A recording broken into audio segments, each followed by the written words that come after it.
Dead girl, the matter of being sent down to the Liu family is a secret. If you dare to tell anyone, I will report you for stealing confidential information. Xiao Yumin covered her forehead, blood with a sticky, fishy smell oozing from her fingers. She opened her eyes and was stunned. Her stepmother, Sun Huiqin, still looked to be in her 30s. Her Teflon shirt had a nostalgic feel from the 1970s. Looking around, she realized she had been reborn.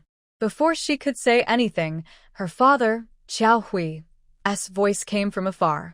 Why are you still dawdling? You'll miss the train if you don't hurry. Her father quickly walked in. Before Qiao Yumin could speak, her stepmother started crying loudly. Yumin doesn't want to get married and even wants to hit the wall and commit suicide. I really don't dare to leave. This stepmother played two-faced tricks. She had never stopped tormenting her since marrying her father. In her previous life, after her father passed away, she stole his academic achievements accumulated over many years. With the help of influential friends, she became a respected scientist. Her father stood between them, looking conflicted, but finally blocked in front of the stepmother. Yumin, don't be angry with your aunt. If anyone's to blame, it's Dad.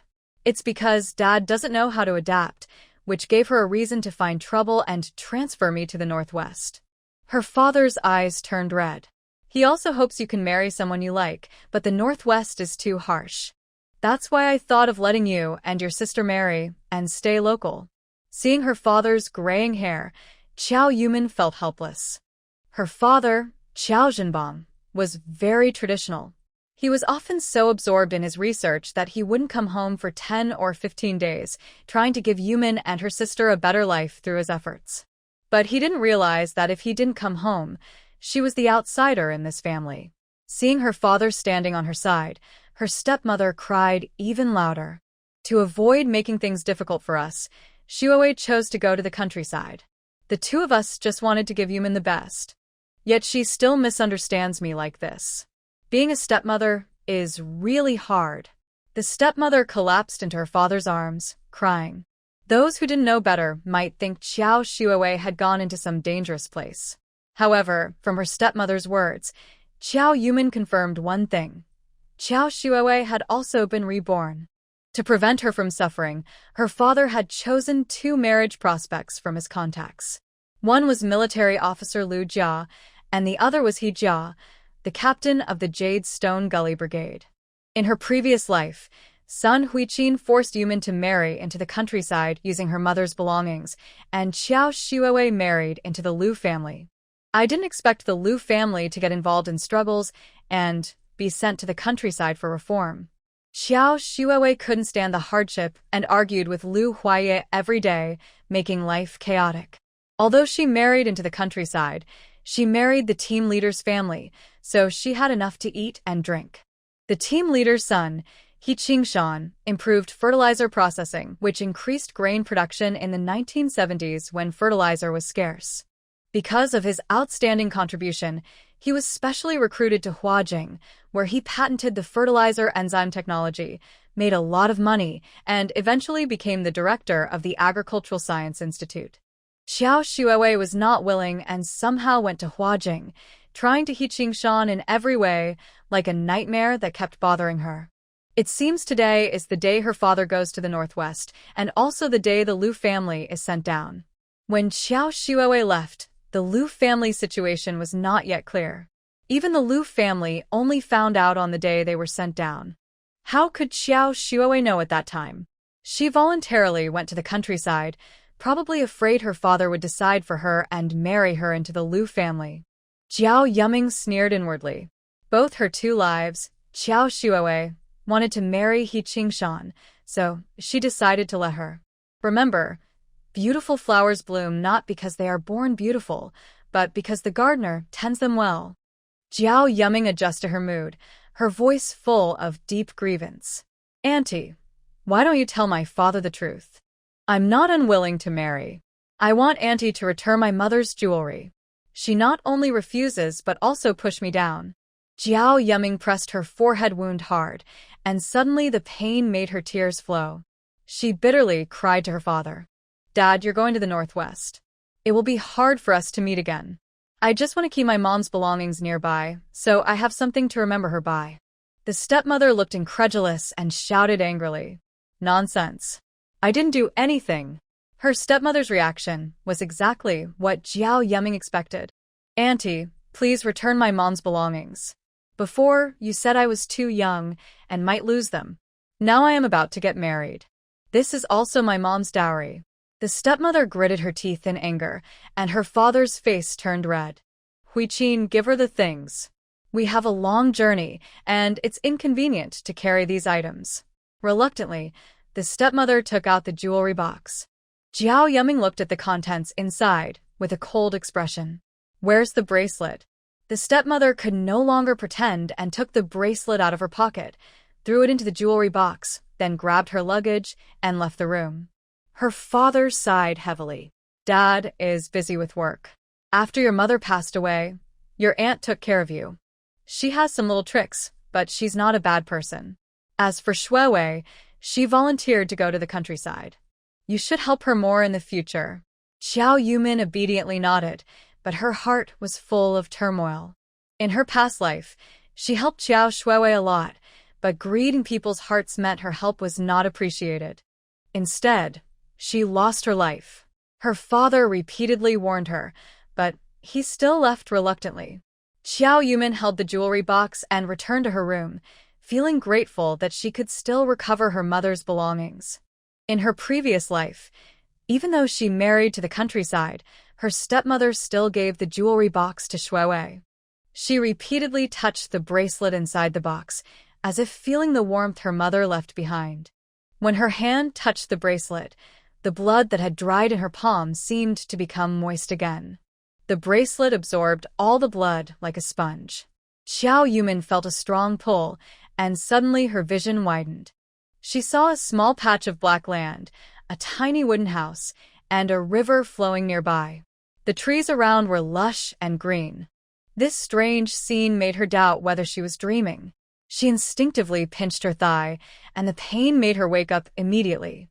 The scene before her disappeared. She was back on her wooden bed, and everything just now seemed like an illusion.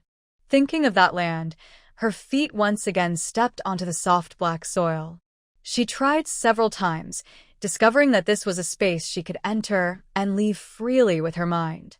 She found a book about how to use the space inside the wooden house. It turns out the black land can grow crops, the river is a spiritual spring, and watering crops helps them ripen quickly. Drinking the water is good for health. The space can store things, and the small wooden house has a preservation function. With such a space in her hands, Xiao Yumin suddenly felt hopeful about her future life. Although the conditions are tough, as long as she stores some food in the space, she won't go hungry. Storing supplies costs money, but Xiao Yumin only has the 200 yuan her father just gave her and the 100 yuan she saved over time. 300 yuan can buy only a limited amount of things. Xiao Yumin looked around the room. Her father is a senior researcher earning over 80 yuan a month, but her stepmother spends almost all of it on entertainment. There are carved furniture and exquisite dresses, all of which cannot be taken to the northwest. A slight smile appeared on Xiao Yumin's face. Now, with material shortages, not only second-hand items, but even used ones have value. She quickly put all the items that could be taken apart into her space for sorting. She discreetly set aside small useful items from the countryside. The fancy clothes and furniture that couldn't be used were planned to be sold at the black market after dark. She worked until the afternoon before coming out of the house. Before reaching the gate, she heard noisy footsteps and voices talking. Qingshan's wife, your family actually has a house in the city. The reply was proud and confident. Of course. My dad is a top researcher.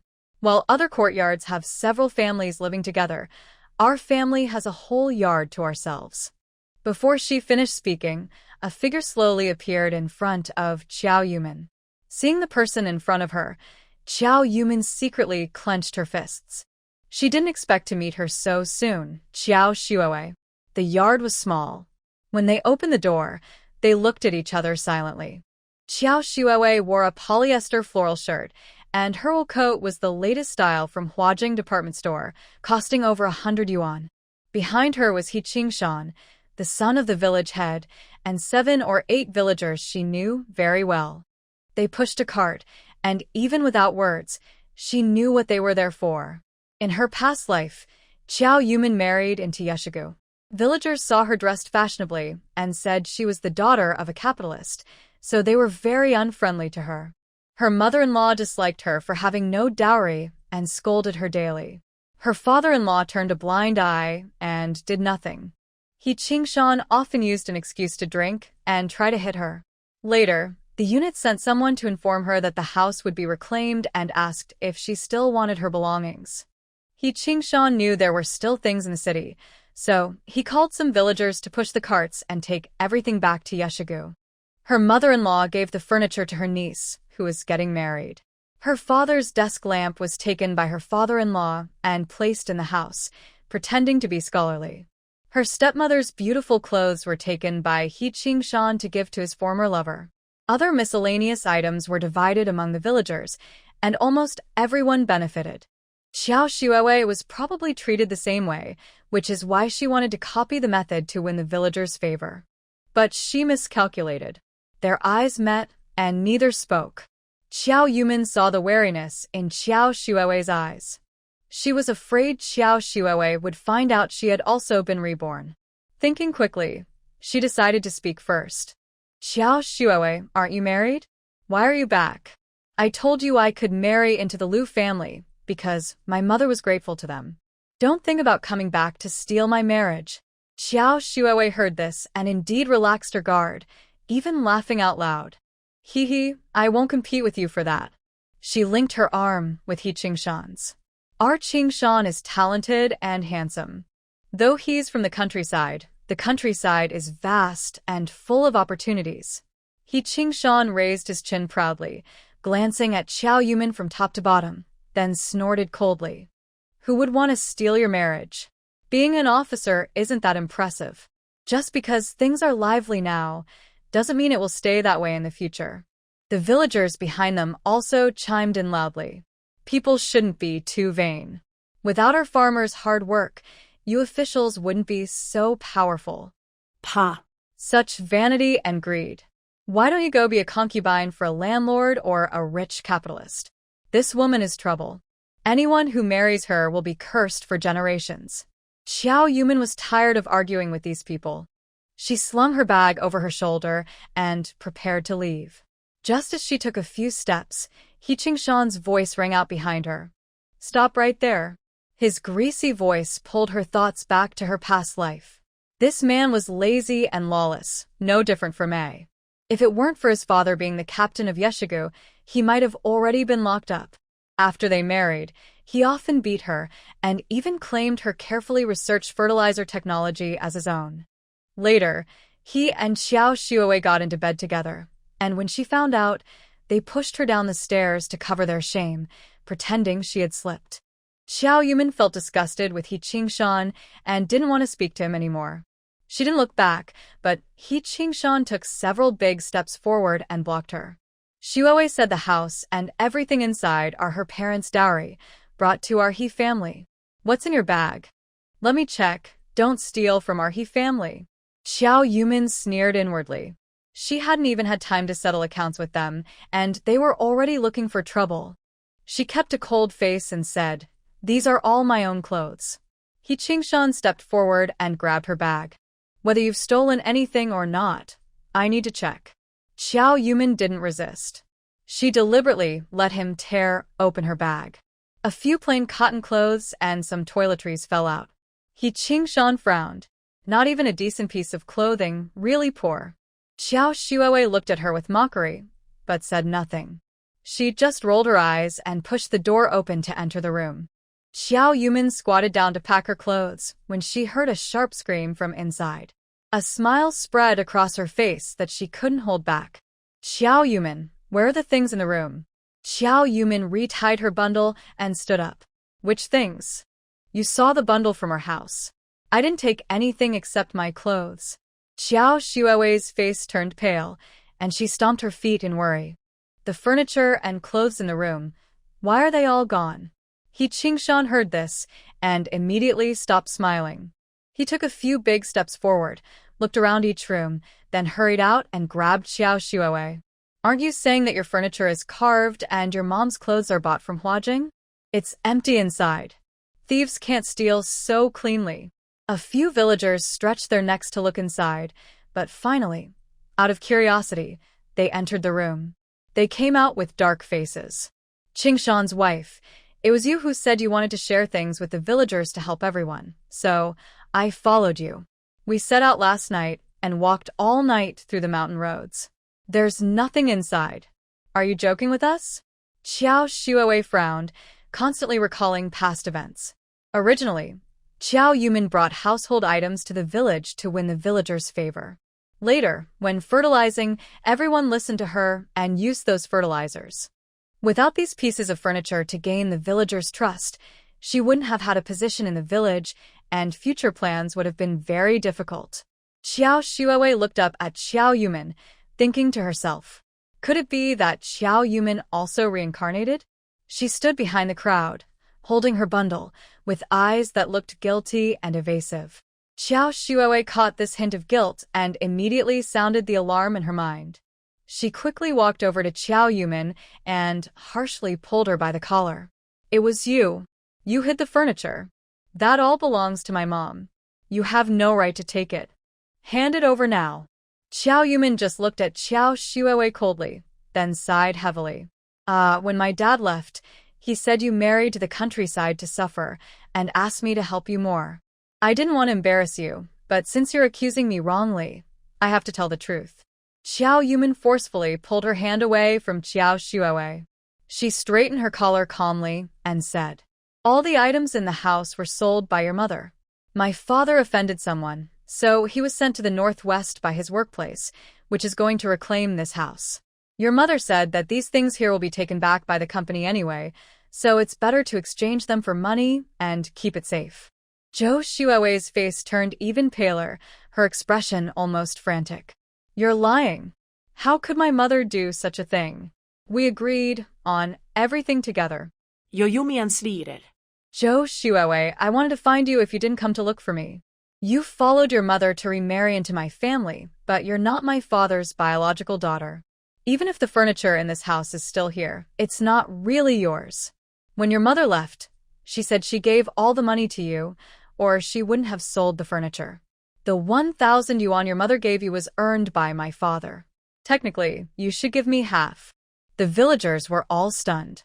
Qingshan's wife, you said your father was a scientist and highly respected at his workplace. How come he was sent to the northwest? That's more serious than being sent down. I thought you were a noble lady from a scholarly family, but it turns out you just married a cheap dad. Haha, Qingshan, your mother brags everywhere that her daughter-in-law is the daughter of a scientist, so her future grandchildren will definitely be smart. It turns out she's a fake. This is hilarious. Zhou Yamian kept watching He Qingshan out of the corner of her eye. His face grew paler with each laugh from the crowd, and suddenly he grabbed Zhou Shuowei and slapped her hard. You shameless woman! How dare you play me? Zhou Shuowei was knocked down and fell to the ground. She covered her face, looking at Zhou Yamian in disbelief. It must be you. You took all the furniture. Zhou Yamian spread her hands. My father left this morning. It's only been a few hours. How could I have moved the furniture? Besides, if your mother truly cared about you, why didn't she let you marry into the military family? Instead, she sent you to the countryside. Maybe she thought you wouldn't be successful later and wanted to save some money for herself. If you don't trust me, you can call your mother. Zhou Shuowei wasn't afraid to call her mother. Her father was in a very backward place, and she searched through her contacts until 6 years later, she finally got news of him. Heikingsson kikkevjoksue verepeaterly. You lied to me. Your whole family lied to me. I want to go back and tell my father. I want to divorce you. He Qingshan said as he walked out, and Xiao Shuowei suddenly reacted. If He Qingshan divorces her, she will have nowhere to go. To succeed, she must wait until He Qingshan develops the enzyme fertilizer. She needs that formula and plans to send it to Huajing first to apply for a patent. She cannot divorce him, nor can she let her carefully planned future fall apart. Qiao Shuiwei gritted her teeth in anger. Since her mother married into the Qiao family, she had never been so humiliated in front of Qiao Yumian before. She kept telling herself that Qiao Yumian would soon face a miserable life, while she would only get better. Today's events, she knew, she had to endure and must endure. Qiao Shuiwei suddenly lunged forward and grabbed He Qingshan's pant leg. Qingshan, I didn't lie to you. I really made an appointment with my mom. I don't know why she's doing this. But don't be angry. My mom gave me some money. Can I use this as my dowry? When He Qingshan heard about the money, he stopped in his tracks. I believe you one more time. If you lie again, I'll be mad at you forever. Qiao Shuiwei quickly got up, crawling and rolling, then eagerly held onto He Qingshan's arm. I liked you from the first time I saw you. That's why I gave up my position as an officer's wife in Lu family and came to the countryside to marry you.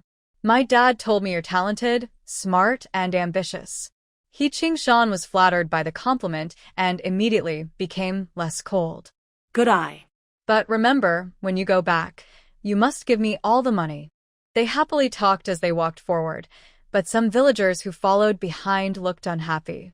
Qingshan, you two are always arguing at home, then making up. All our effort this trip was wasted? Yeah, we took leave to come out here. If we had gone to work in the fields, we could have earned some money. He Qingshan frowned displeasedly. I didn't invite you. You heard there was good stuff to grab, and now you're unhappy because you can't get a share. Your awareness is too low.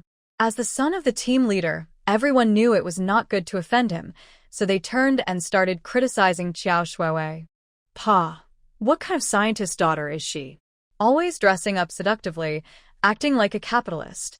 Look at real scientists' daughters, dressed very simply, not as showy as you. Qiao Shuiwei, you're really unkind. When we go back to the village, we'll tell everyone how you behave. Qiao Shuiwei's face instantly turned red. For her future career, she had always been proud of her identity as a scientist's daughter. To gain the villagers' trust and make it easier to promote composting, as well as to prepare for future patent applications, she wanted to increase credibility. If she angered the villagers and revealed her background, it would be over. Qiao Shuiwei immediately forced a smile. Uncles and brothers, I know you've worked hard. I realize I haven't thought this through carefully, but I can't let you come all this way for nothing. Since it's almost evening, how about I invite you all to a state-run restaurant for dinner? Several villagers hesitated. All right, but you have to make sure we eat well, no penny pinching. Qiao Shuiwei smiled brightly. Of course, today's dinner is on me. The villagers happily pushed their carts and headed out, but He Qingshan looked unhappy. You have money, but nowhere to spend it. Why are you inviting them to eat? Qiao Shuiwei leaned close to He Qingshan and whispered something. His face gradually softened, but he still snorted coldly and strode away. Qiao Yumin stood in the yard, watching the group walk away. Suddenly, Qiao Shuiwei turned around and stood still, quietly watching her. Their eyes met, and neither wanted to look away first, as if whoever looked away first would lose. After a moment, He Qingshan's voice called from the alley. Qiao Shuiwei gave a strange smile and then turned to leave. Qiao Yumin knew what she was smiling about. Tonight, the Lu family would be raided and then secretly relocated to Yeshigu. Thinking of the Lu family, Qiao Yumin carried her bag and hurriedly left the yard, aiming to visit the commune before dark. Earlier, when she was putting things into her space, she found a locked box in the wardrobe. Using tools from her space, she smashed the box open. Inside, there was money and some notes left by Sun Huiqin for Qiao Shuiwei, along with a letter. The letter said she would keep an eye on her father as instructed by Qiao Shuiwei. Mother and daughter probably agreed to leave the box here, and Qiao Shuiwei should have the key. Qiao Yumin waited in line for a while, spent all her money on goods, and stored everything in her space. These supplies were far from enough, but the situation was urgent, and she had to go to the Lu family now. When she arrived at the Lu family's gate, it was already dark. Cries and shouting could be heard from the yard. Neighbors gathered around the entrance under faint streetlights, watching the scene. Through the gaps in the crowd, she saw the yard in chaos. Broken glass windows and shattered flower pots littered the ground. Books and clothes in the yard were soaked with water and trampled on. Lu Fulu Yanting was restrained by two people, hands tied behind his back, unable to stand upright. Lu Mu Songping is holding her daughter, both crying softly. The elderly lady of the Lu family gently picks up a discarded book from the ground. Lu Huaye's forehead is bleeding. He is holding the unconscious old Master Lu. His 6-year-old brother is clutching the grandfather's hand and shouting repeatedly. They're still rummaging through the room, throwing things onto the floor as if searching for something. Someone is loading valuable items onto a cart outside. It is already piled high with 2 full carts. Xiao Yuman takes advantage of the chaos to quietly approach the cart, secretly slipping a few small boxes and some documents into her bag. She doesn't know what these items are, but anything that can be taken must be either valuable or useful. While hurriedly packing, someone suddenly speaks inside the house. Lu Huaye, you dared to refuse my family's marriage proposal back then. Who would have thought this day would come? Lu Huaye is dressed in army green pants, with his shirt rolled up on his arms. His pure white shirt has some bloodstains on it. His short, neat haircut highlights his sharp features, giving him a strong, handsome look. His eyes are full of anger, like a furious leopard ready to tear apart its prey. I need to take my grandfather away, because he is sick and needs treatment, he says firmly. The woman's voice is sharp and sarcastic. I tried to please you back then, but you ignored me, making me the joke of the circle. Now you're coming to me for help. If you want to come to my house as a driver or bodyguard, I might consider asking my dad to talk to your family. Lu Huaye gently places old Master Lu on the ground and stands up slowly, taking a few steps forward. His commanding presence makes the woman across from him retreat in fear. Lu Huaye, I am here on behalf of the military district to inspect your family. Do you dare to resist? Lu Huaye's eyes turn cold. I'm not begging you. I'm just making a reasonable request. He glances at the people in the yard as if they are trash. You should all know that our family has been very cooperative. Don't think you can stop me, you bunch of trash. At the moment Lu Huaye's gaze shifts, Xiao Yuman pushes through the crowd and rushes into the yard. Let me see who dares to try to steal my husband. She still remembered how fierce it was when the Lu family arrived at Yeshigu. They didn't bring anything, and almost everyone was injured. Old Master Lu was carried by Lu Huaye for over 30 miles along the mountain path to Yeshigu. The whole family searched the entire village, but couldn't find any medicine. After 3 days, old Master Lu passed away. After his death, the Lu family seemed to lose their last breath and began to fall ill one after another, dying one by one. Since she had already decided to marry Lu Huaye, she had to ensure that the Lu family would not get into trouble. Only if the Lu family was safe could she be better off. Xiao Yuman looked at the woman in front of her and knew her name was He Miling, the daughter of Lu's subordinate. He Miling was frowning tightly. You have no shame. I've never heard that Lu Huaye is married. Xiao Yuman sneered. I am Lu Huaye's fiancé. We are already engaged. Do you need to apply to get married now? I'll call the city to ask which military district you're from. You have so much power, and you still control other people's marriages. He Miling looked down, feeling guilty. My father is investigating the Lu family on orders. He's too busy, so I came on his behalf. You know the Lu family is under investigation for mistakes. If you're smart, stay far away, or you might end up working in the countryside planting crops. In the 1970s, such house searches were common. When a family fell, enemies, regardless of status, could come and trample on their dignity just by wearing red armbands. Xiao Yuman faced the threats without flinching. You also said the Lu family is under investigation and not yet convicted. Yet you rush to smash and loot. Are you not afraid the higher-ups will find out and punish you? He Miling wanted to say more, but a man behind her stepped forward and raised his hand to stop her. Don't speak so harshly. We're just following proper procedures to search for evidence. Old Master Lu was stopping us from searching, which caused the conflict. Xiao Yumin sneered. You all are brainless, just a bunch of dogs that only bark at other signals. Don't think that orders give you the right to do whatever you want. Old Master Lu has more military medals than he can fit on one shirt. Now he's unconscious because of you, and you're blocking him from going to the hospital. If this gets out, many soldiers will feel disheartened, and their families will be scared. Xiao Yumin took a few steps forward, approaching the 8 men. The Lu family isn't convicted yet. Aren't you afraid that once everything is cleared up, they'll regain their rights and come after you?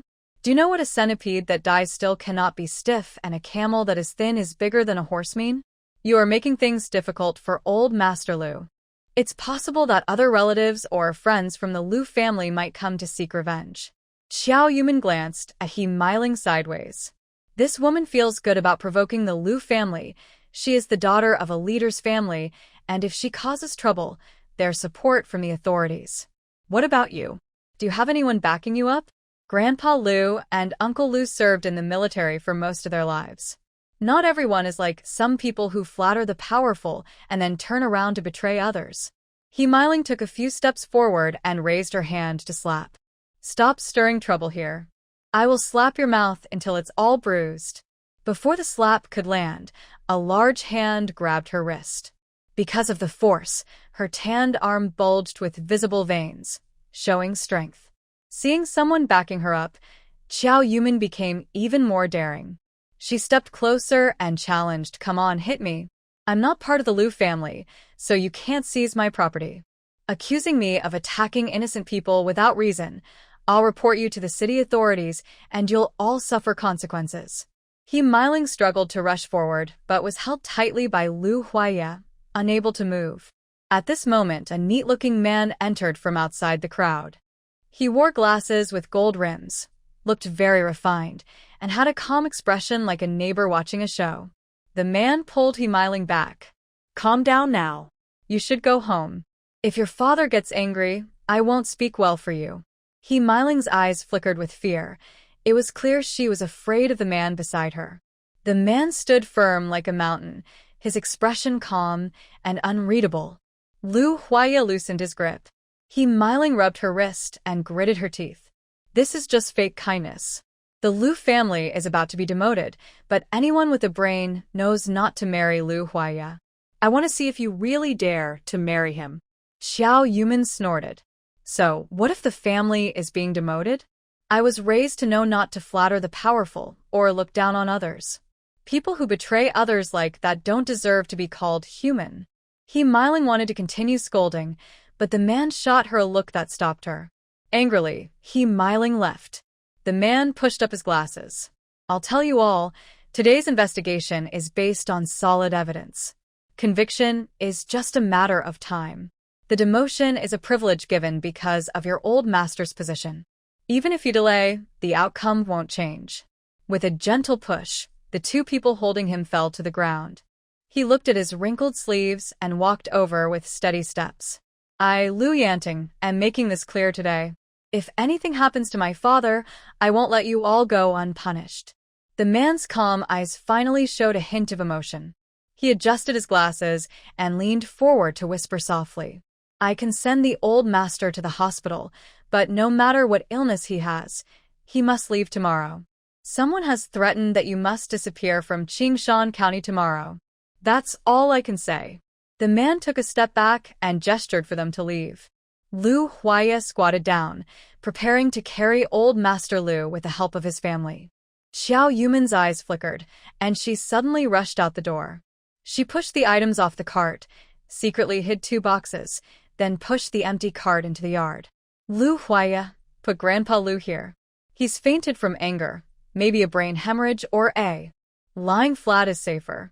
Lu Huaya looked at her deeply, then gently placed old Master Lu on the cart and carefully pushed out the door, with Xiao Yumin following closely. The Lu family wanted to leave, but was stopped by the man. This is the limit I can allow. We shouldn't make things difficult for each other. The Lu family could only stand at the door and watch the 2 leave. It was already dark outside, and the street was almost empty. They quickly took old Master Lu to the hospital. Until old Master Lu was taken into the emergency room, Xiao Yumin finally relaxed and slumped onto a bench against the wall. She had felt very uncertain when threatening others earlier. Because in her previous life, until she went to Huajing, the Lu family was never exonerated. She only knew that old Master Lu must not have any more accidents. The Lu family needed a backbone. A shadow loomed over her, and a deep voice sounded above her head. Thank you.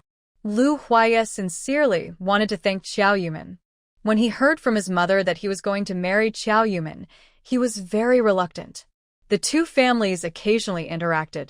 In his impression, Xiao Yumin was timid, often looking around nervously, always in a state of distraction.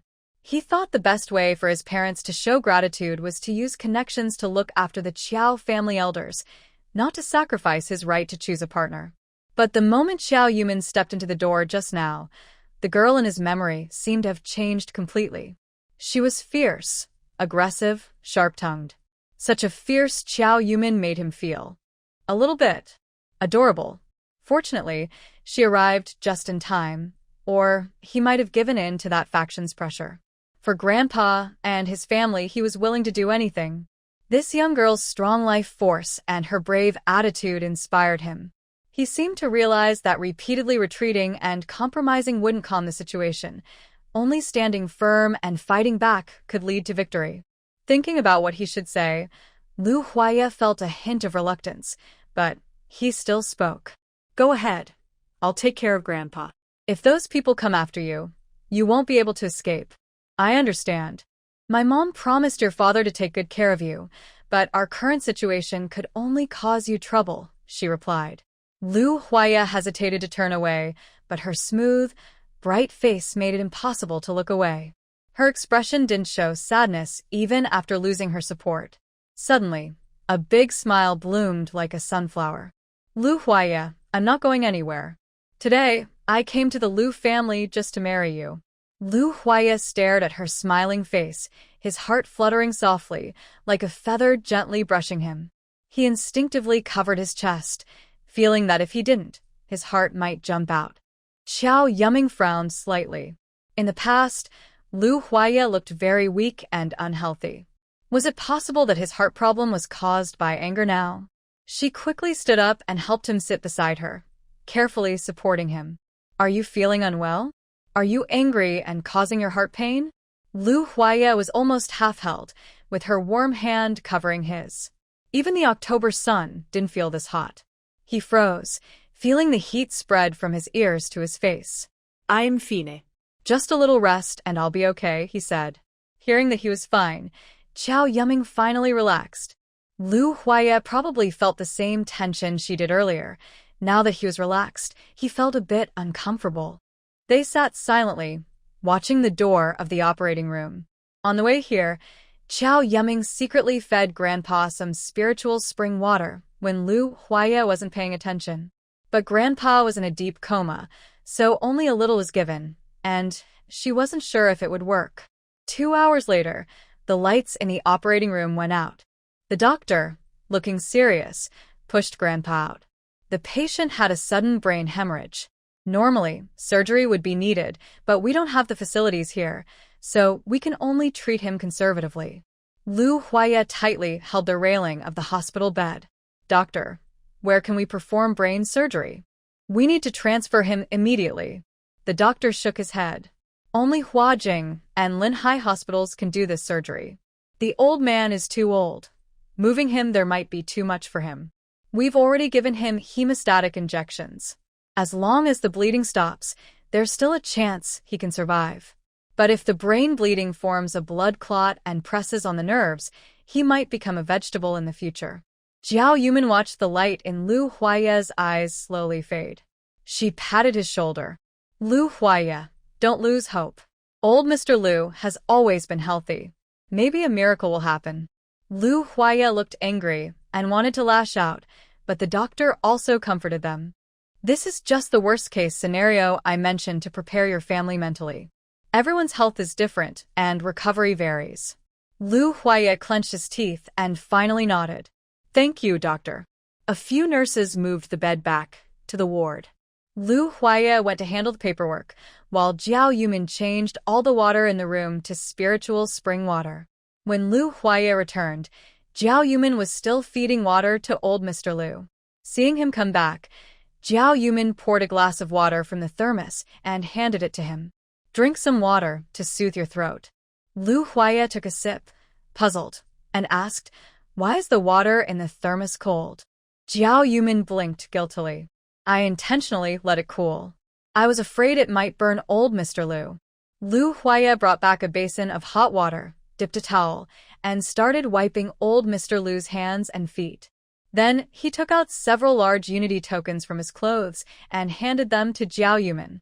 "Go to the guest house and rest well for the night. Also, think about our family situation. Whether you stay or leave, thank you for helping us today. If I get the chance, I will repay you." Lu Huaya lowered his head, full of sadness. His long eyelashes drooped, casting a shadow over the dark circles under his eyes, making him look like a discarded puppy. Jiao Yumin ignored Lu Huaya's words and instead reached out her hand. "Give me some more money." Lu Huaya looked up, blinked, and took out a few more large unity tokens from his pocket. Jiao Yumin continued to hold out her hand. "Give me all your money." Lu Huaya frowned slightly, but still took out all his money. "I'll keep some for the hospital discharge fee. The rest is for you." Jiao Yumin took the money, counted it, then looked up at Lu Huaya's gaze. "Wait for me here. I will bring breakfast for you and Grandpa when morning comes." Lu Huaya's tightly knit eyebrows suddenly relaxed, and a faint smile appeared between his brows and eyes. You'll come back. Won't you consider it again? Where are you going now?" Jiao Yumin leaned close to Lu Huaya and whispered in his ear. "The black market." Lu Huaya jumped up from his chair. "The black market is chaotic. Why are you going there?" Jiao Yumin counted the money in her hand. "Old Master Lu can't move. We're going to Yeshiga tomorrow. We can't carry you on our back all the way. Besides, those people are fierce and dangerous. They won't let us take anything from home, nor will they let us carry money. We plan to exchange all this money for essentials, hide them secretly, and take them to Yeshiga to ensure our future life." Jiao Yumin put the money in her pocket.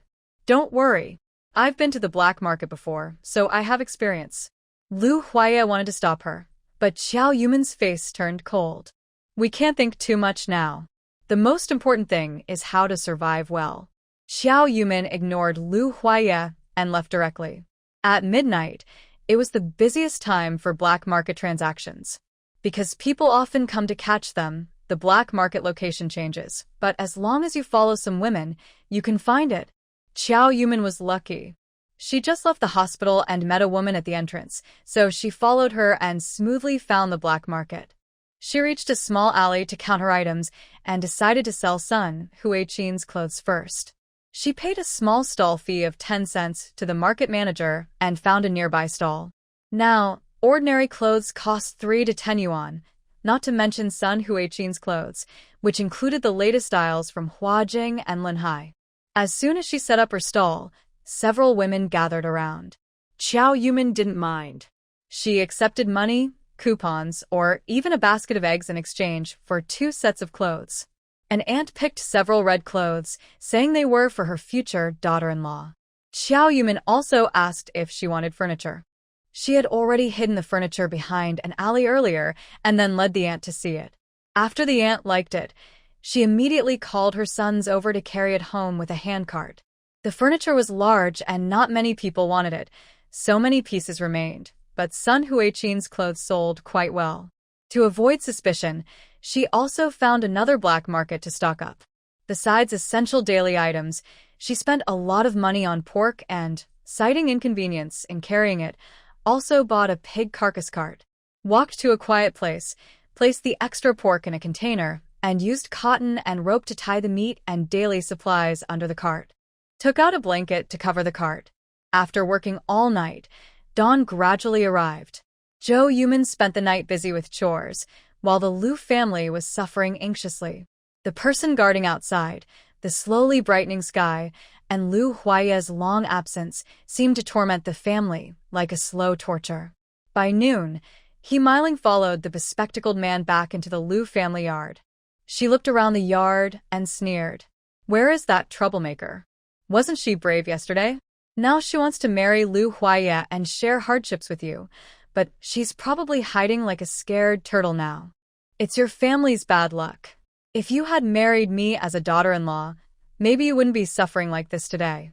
Mother Liu, Song Ping, was helped into the middle of the yard by her daughter, Liu Huaiyu.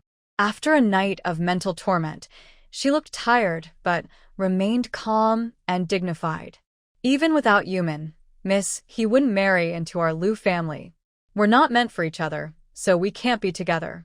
He Meiling was furious, her eyes wide with anger. You. The bespectacled man named Feng Haiping raised his hand to stop He Meiling and spoke calmly. I gave you a chance, but you didn't cherish it. During the investigation, Liu Huaiya resisted and tried to escape. I will report this to the authorities. Your family no longer needs to go to the countryside. You are now officially detained. More than 20 red armbands rushed into the yard, each holding a rope and beginning to prepare to tie people up. Liu Huaiyu cried and struggled. Dad, think of a way.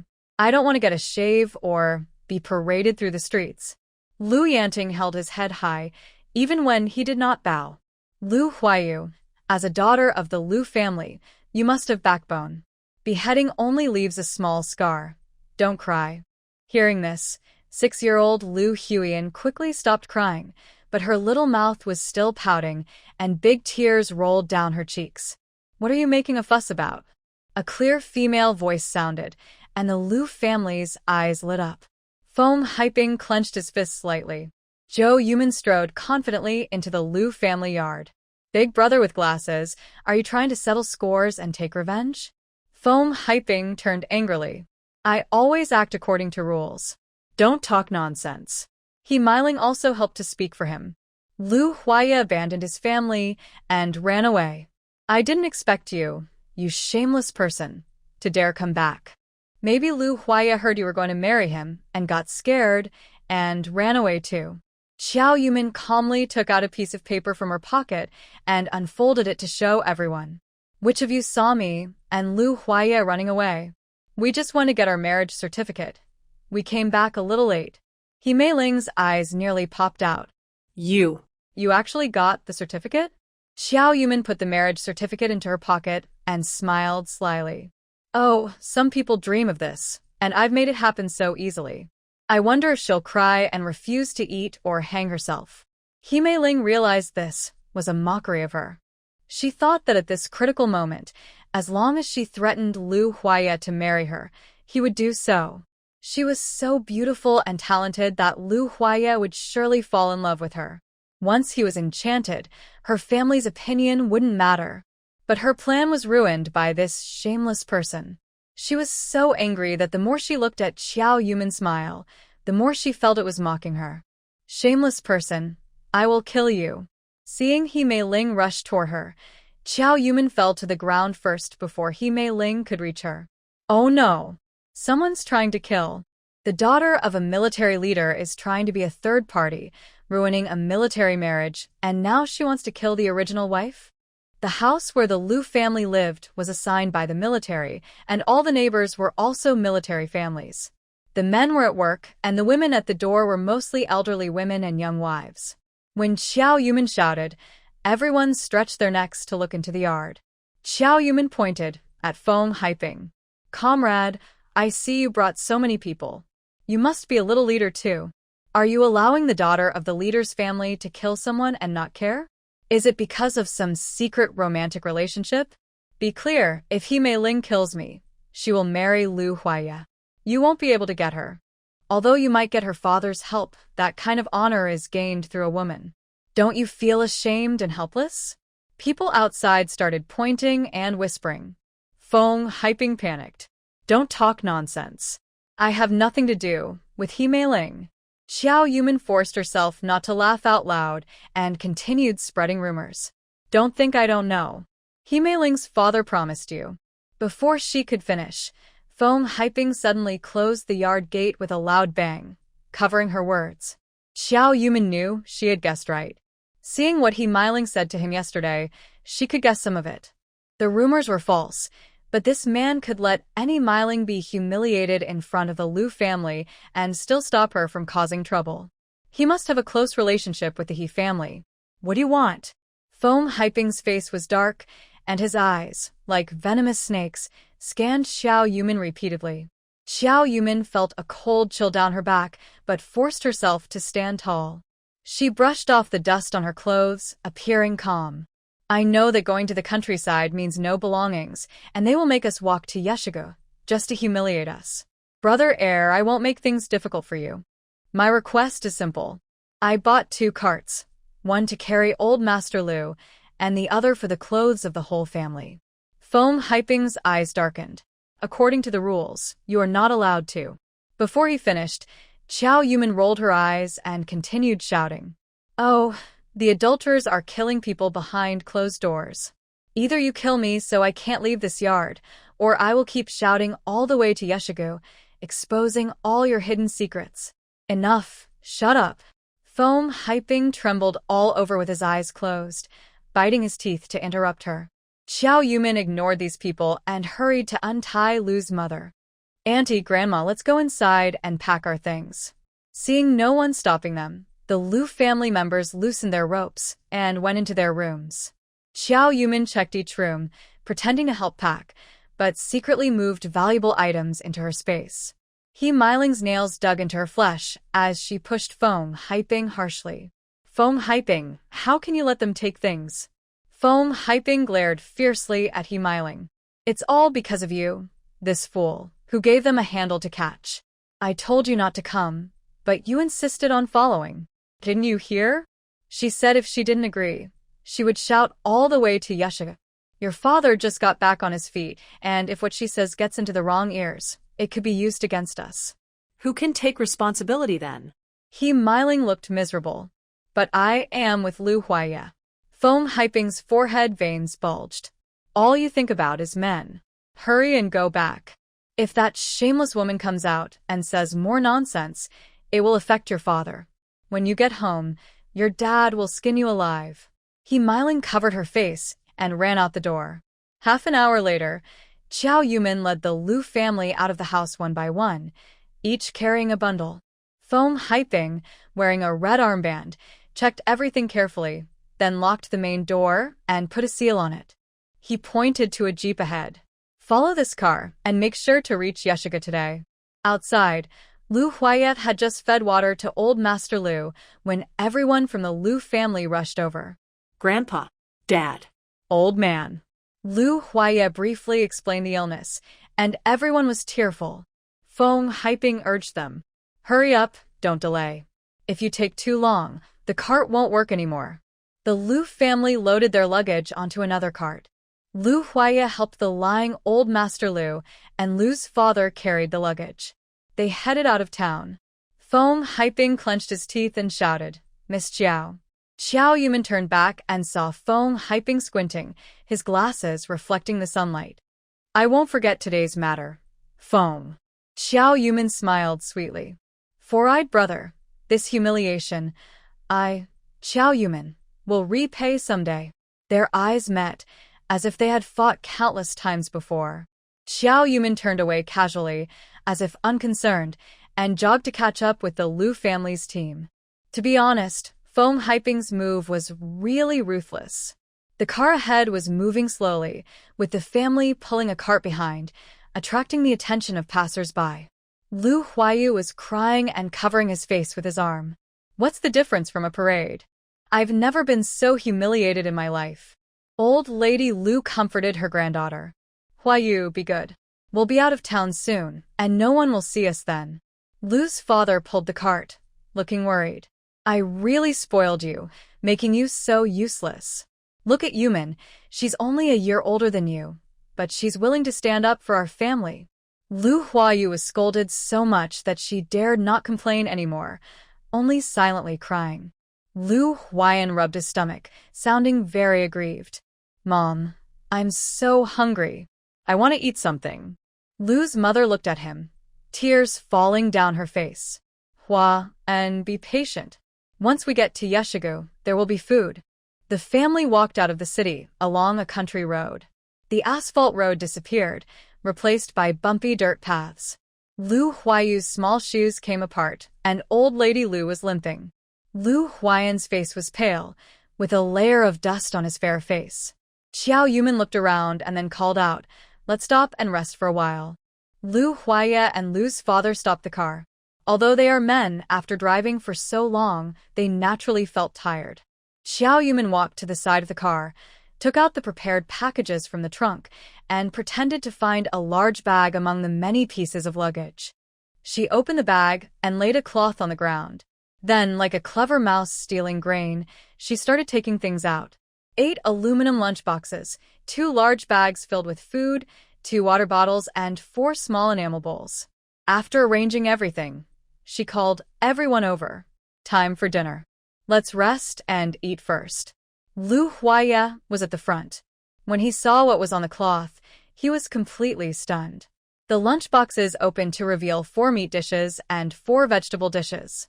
Chicken stew with mushrooms, braised pork, braised fish, shredded green peppers with meat, shredded potatoes, pickled cabbage, stir-fried greens, and radish salad.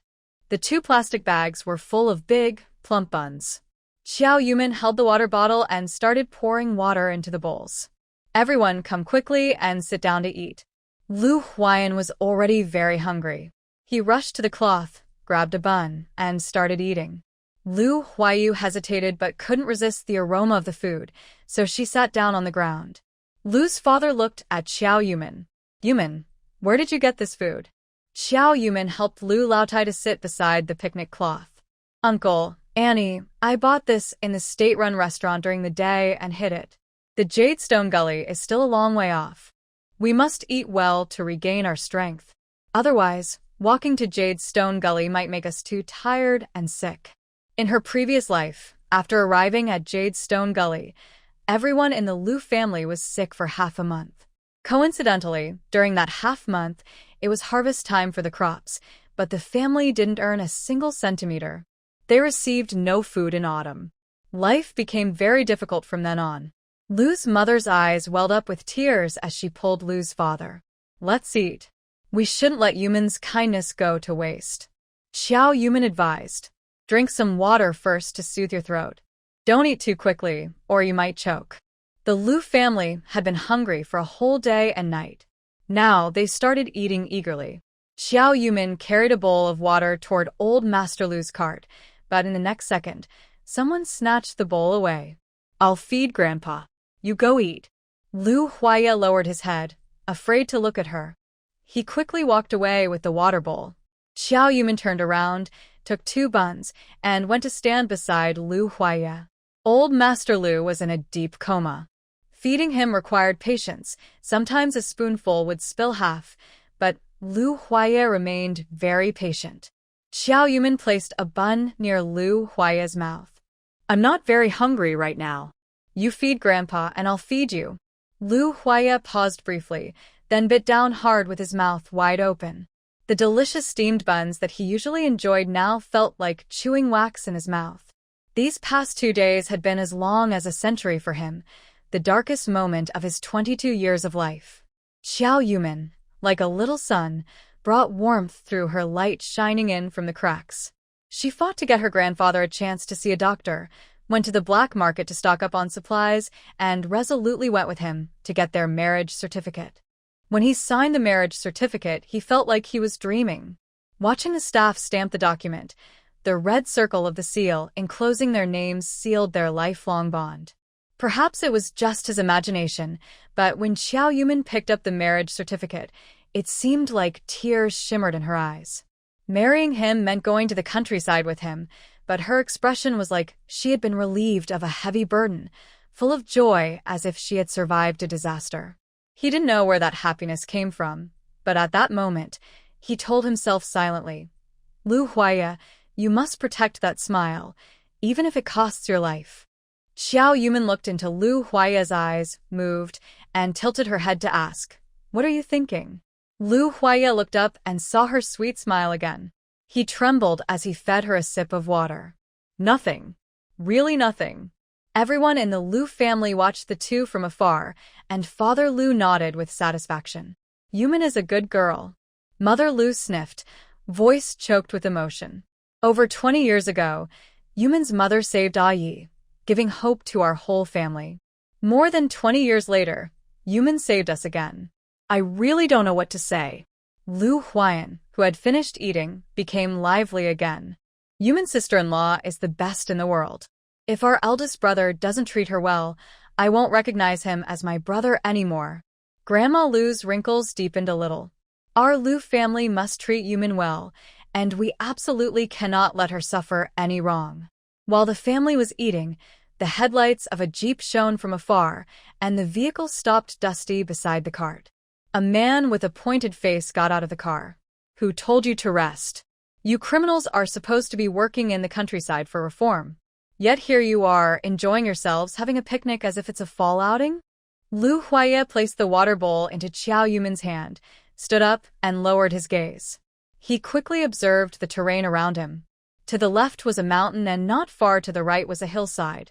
If you knock the man out and put him in the car, then drive the car to the edge of a hill and push it down, it will look like an accident.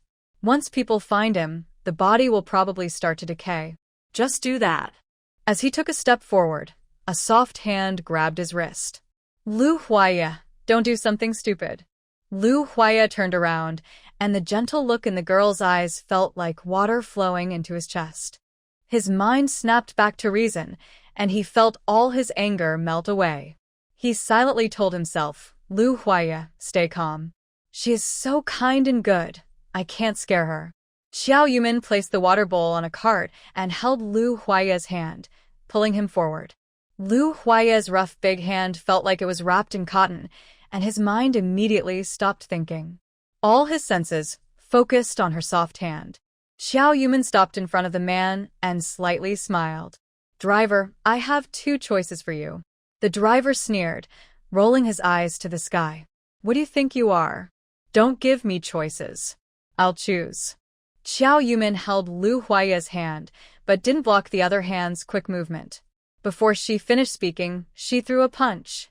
Lu Huaya had been tolerating things for his family these past few days, and now he released all his anger in this punch. The driver was knocked to the ground. Under the light of the car's lamp, Qiao Yumin seemed to see two teeth fly out of the driver's mouth. She clicked her tongue and shook her head.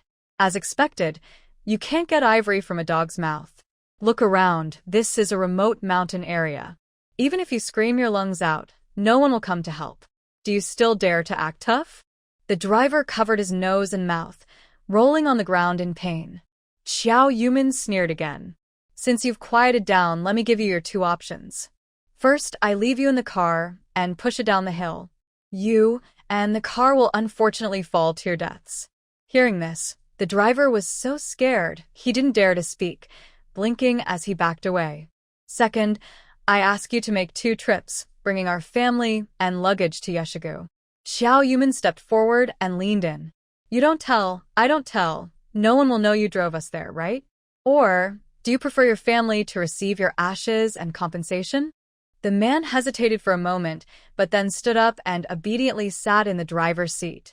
Qiao Yumin raised an eyebrow at Lu Huaya. Let's go. Move the luggage.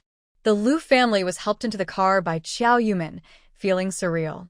Even after everyone stood on the dirt road, it still felt unreal.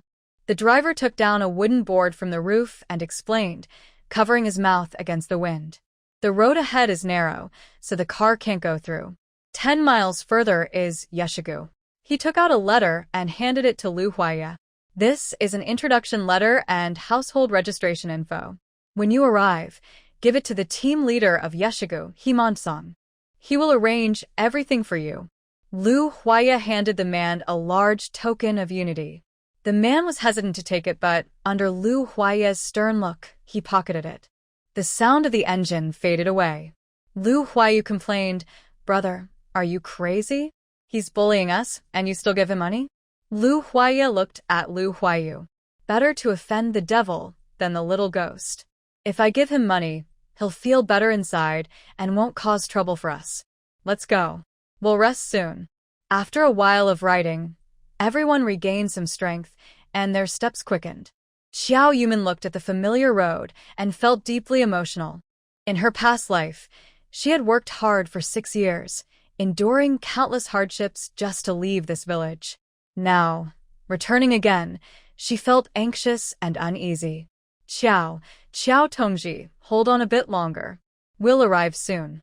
Xiao Yumin looked at Lu Huaye beside her, surprised that he noticed her changing mood.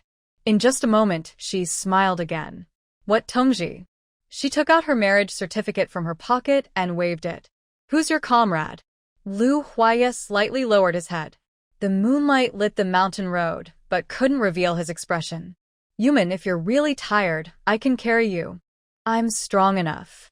I can carry you and pull the cart. Xiao Yumin felt warm inside but said with some disdain, Uncle and Auntie are behind us. What would it look like if you carried me and pulled the cart? Lu Huaye suddenly seemed to realize that what he was doing was inappropriate and stopped speaking. In this silence, Xiao Yumin felt her unease fade away. Lu Huaye's tall figure blocked the moonlight, probably shielding her from future storms. She remembered her past life, when the Lu family secretly helped her. The He family disliked her slow work and earning less, so they made her go out at night to harvest corn to make up for it. The fine hairs on the corn leaves scratched her face sharply. Her tears flowed over the wounds, making her both itchy and painful. She squatted in the field, cursing and resenting her father for marrying her into the countryside, resenting the He family for treating her like an ox or horse. At this moment, the corn leaves rustled, sounding like someone walking nearby. A tall corn stalk blocked her view, so she couldn't see who it was. She was so scared that her legs went weak and she collapsed to the ground. Just then, the moon appeared from behind the clouds. He saw Lu Huaye holding a sickle, cutting the corn. That night, the thin figure silently finished the work she hadn't completed during the day, and the moon stretched his shadow long. The shadow was within reach, but also seemed distant. Now, Xiao Yumin looked at the shadow on the ground and quietly grabbed a handful of dirt. In this life, she finally felt she could hold this shadow tightly in her hand. When they reached Yeshigu, it was already late at night, and the whole village was asleep. A young man at the village entrance saw them and hurried over. Are you from Director Lu's family? The village chief told me to wait here for you. Lu's father quickly stepped forward. There's no need to call me director, young comrade. Thank you for waiting so late. The man smiled kindly. Since I can't sleep anyway, I'll wait here to guide you. Elders, thank you for your hard work. Come with me and rest. Lu Huainan was surprised. Wow, this big brother is so polite. He doesn't look down on us at all. Lu Huayu changed her complaints from earlier and spoke softly. Look at him, so young, dressed neatly and well-spoken. He must be a young, educated person sent to the countryside. He must be cultured, with good morals and thoughts.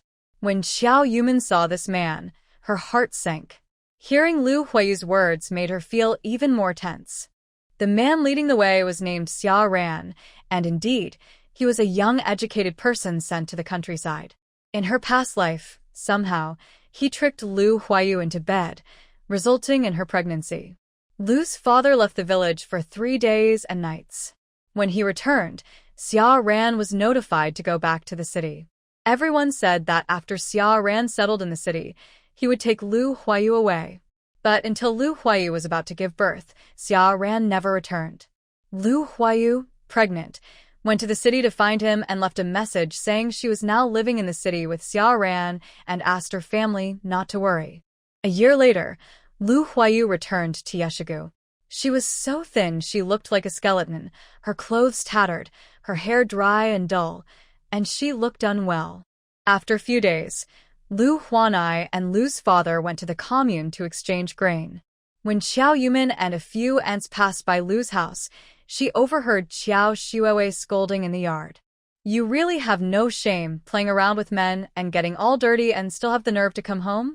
There was no money at home, yet they still had to eat and get treatment. Why don't you just die? That night, Lu Huayu took advantage of the Lu family going to the village meeting and hanged himself from the jujube tree in the backyard. As her thoughts drifted back, She turned and saw Lu Huayu staring at Xia Ran leading the way, his eyes bright. Xiao Yumin couldn't help but sigh, realizing that fate had already written the story. Even if she started over, what was meant to happen would still happen as planned. What about her? Could she escape the script written in her past life? Next to her, Lu Huaya unconsciously bumped into her arm, as if asking with his eyes what she was thinking. Xiao Yumin spoke softly. People like that seem perfect on the surface, but in fact, they are very scheming and dangerous. She felt she needed to warn Lu Huaya to be more careful. But her words were overheard by Lu Huayu. You're disgusting. Always scheming against others. Don't think everyone is like you. Lu Huayu's voice was not loud, and even Lu's father, who was pulling the cart ahead, turned to look at her. Lu's mother slapped her. For the past few days, your sister-in-law has been managing the household. How can you say such things about her? Quickly apologize to your sister-in-law. Lu Huayu turned her head away, ignoring Lu's mother. Only when Lu Huaya stopped and looked at her did she reluctantly apologize. Xiao Yumin, I'm sorry. Xiao Yumin just nodded slightly to accept the apology and continued walking forward with Lu Huaya. Although the spiritual spring water helped her recover her strength these days, she hadn't truly rested. Her exhaustion was of the heart. At this moment, she naturally didn't want to argue with a young girl. Yeshiga's location was poor, deep in the mountains. Not to mention no roads for vehicles, the bumpy terrain made even ox carts difficult to pass. The poor road meant many side businesses couldn't develop, making it one of the poorest brigades in Shihizi commune. As they walked, the houses were very low, and some were already showing signs of collapse. Except for the brigade leader's house and some larger families with better houses, the rest looked dilapidated. But even these broken houses weren't meant for them, because Xia Ran led them to the ox shed at the foot of the mountain. From Feng Haiping taking people to their home, Lu's father had been patient. Even with the rope tied around him, he didn't get too angry. Seeing the ox shed, his face finally turned pale. Our Lu family has not been condemned. We're just here in Yeshigu waiting for an investigation. Why should we live in the ox shed? Xia Ran bent over and walked in front of everyone, looking apologetic. Uncle Lu, please don't be angry. This Jade Valley is very poor, and there are no extra houses. All of us young workers sleep on shared beds. The team leader said that after the spring thaw next year, they will see if they can make some bricks and find a place to build houses. Lu Huaya also spoke in a low voice. Next spring? My grandfather is still sick, and my brother is only 6 years old. Will our whole family have to spend the winter in this cowshed? Xia Ran sighed deeply. Honestly, the walls of our young workers' camp are half fallen down. We've only temporarily covered them with some wooden boards. In a month or two it will snow. We don't know how we will survive the winter. Lu Yanting snorted coldly. Ah Yi, go call the team leader. No matter how useless I am, I won't let people humiliate us repeatedly. Lu Huaya was about to leave when Xiao Yumin reached out and stopped him. Not yet. Lu Huaya paused and looked back at Xiao Yumin with confusion. Lu's father also looked puzzled. Yumin, since yesterday, you've been worrying about this family. I should do something too. Xiao Yumin shook her head slightly and gently persuaded him. Uncle Lu, the team leader has his plans. Since we are here, let's stay for now. Lu's father wanted to say something, but Xiao Yumin blinked quickly. Having worked in official circles for half his life, if he couldn't see this small hint, he wouldn't be able to hold a leadership position. Lu's father didn't say anything, and the rest of the Lu family naturally didn't either. Xiao Yumin started unloading luggage from the cart, her eyes still glancing at Xia Ran. Xia Ran felt a bit impatient. His originally smiling face stiffened slightly. Xiao Yumin picked up a piece of luggage, pretending it was heavy, and stepped back forcefully, then stomped Xia Ran's foot. Ah. Sorry, Comrade Xia.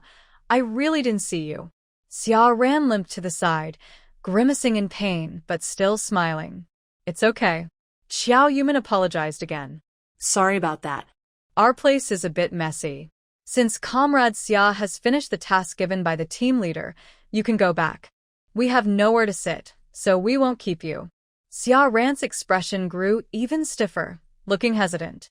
Lu Huayu stepped forward shyly. Comrade Xia, do you have something you want to say? Seeing someone join in, Xia Ran's eyes lit up. You don't want to stay in the cowshed? I have a way, but you must not say I told you. It seemed like he was afraid of being refused. Without waiting for the Lu family to reply, Xia suddenly explained his plan eagerly.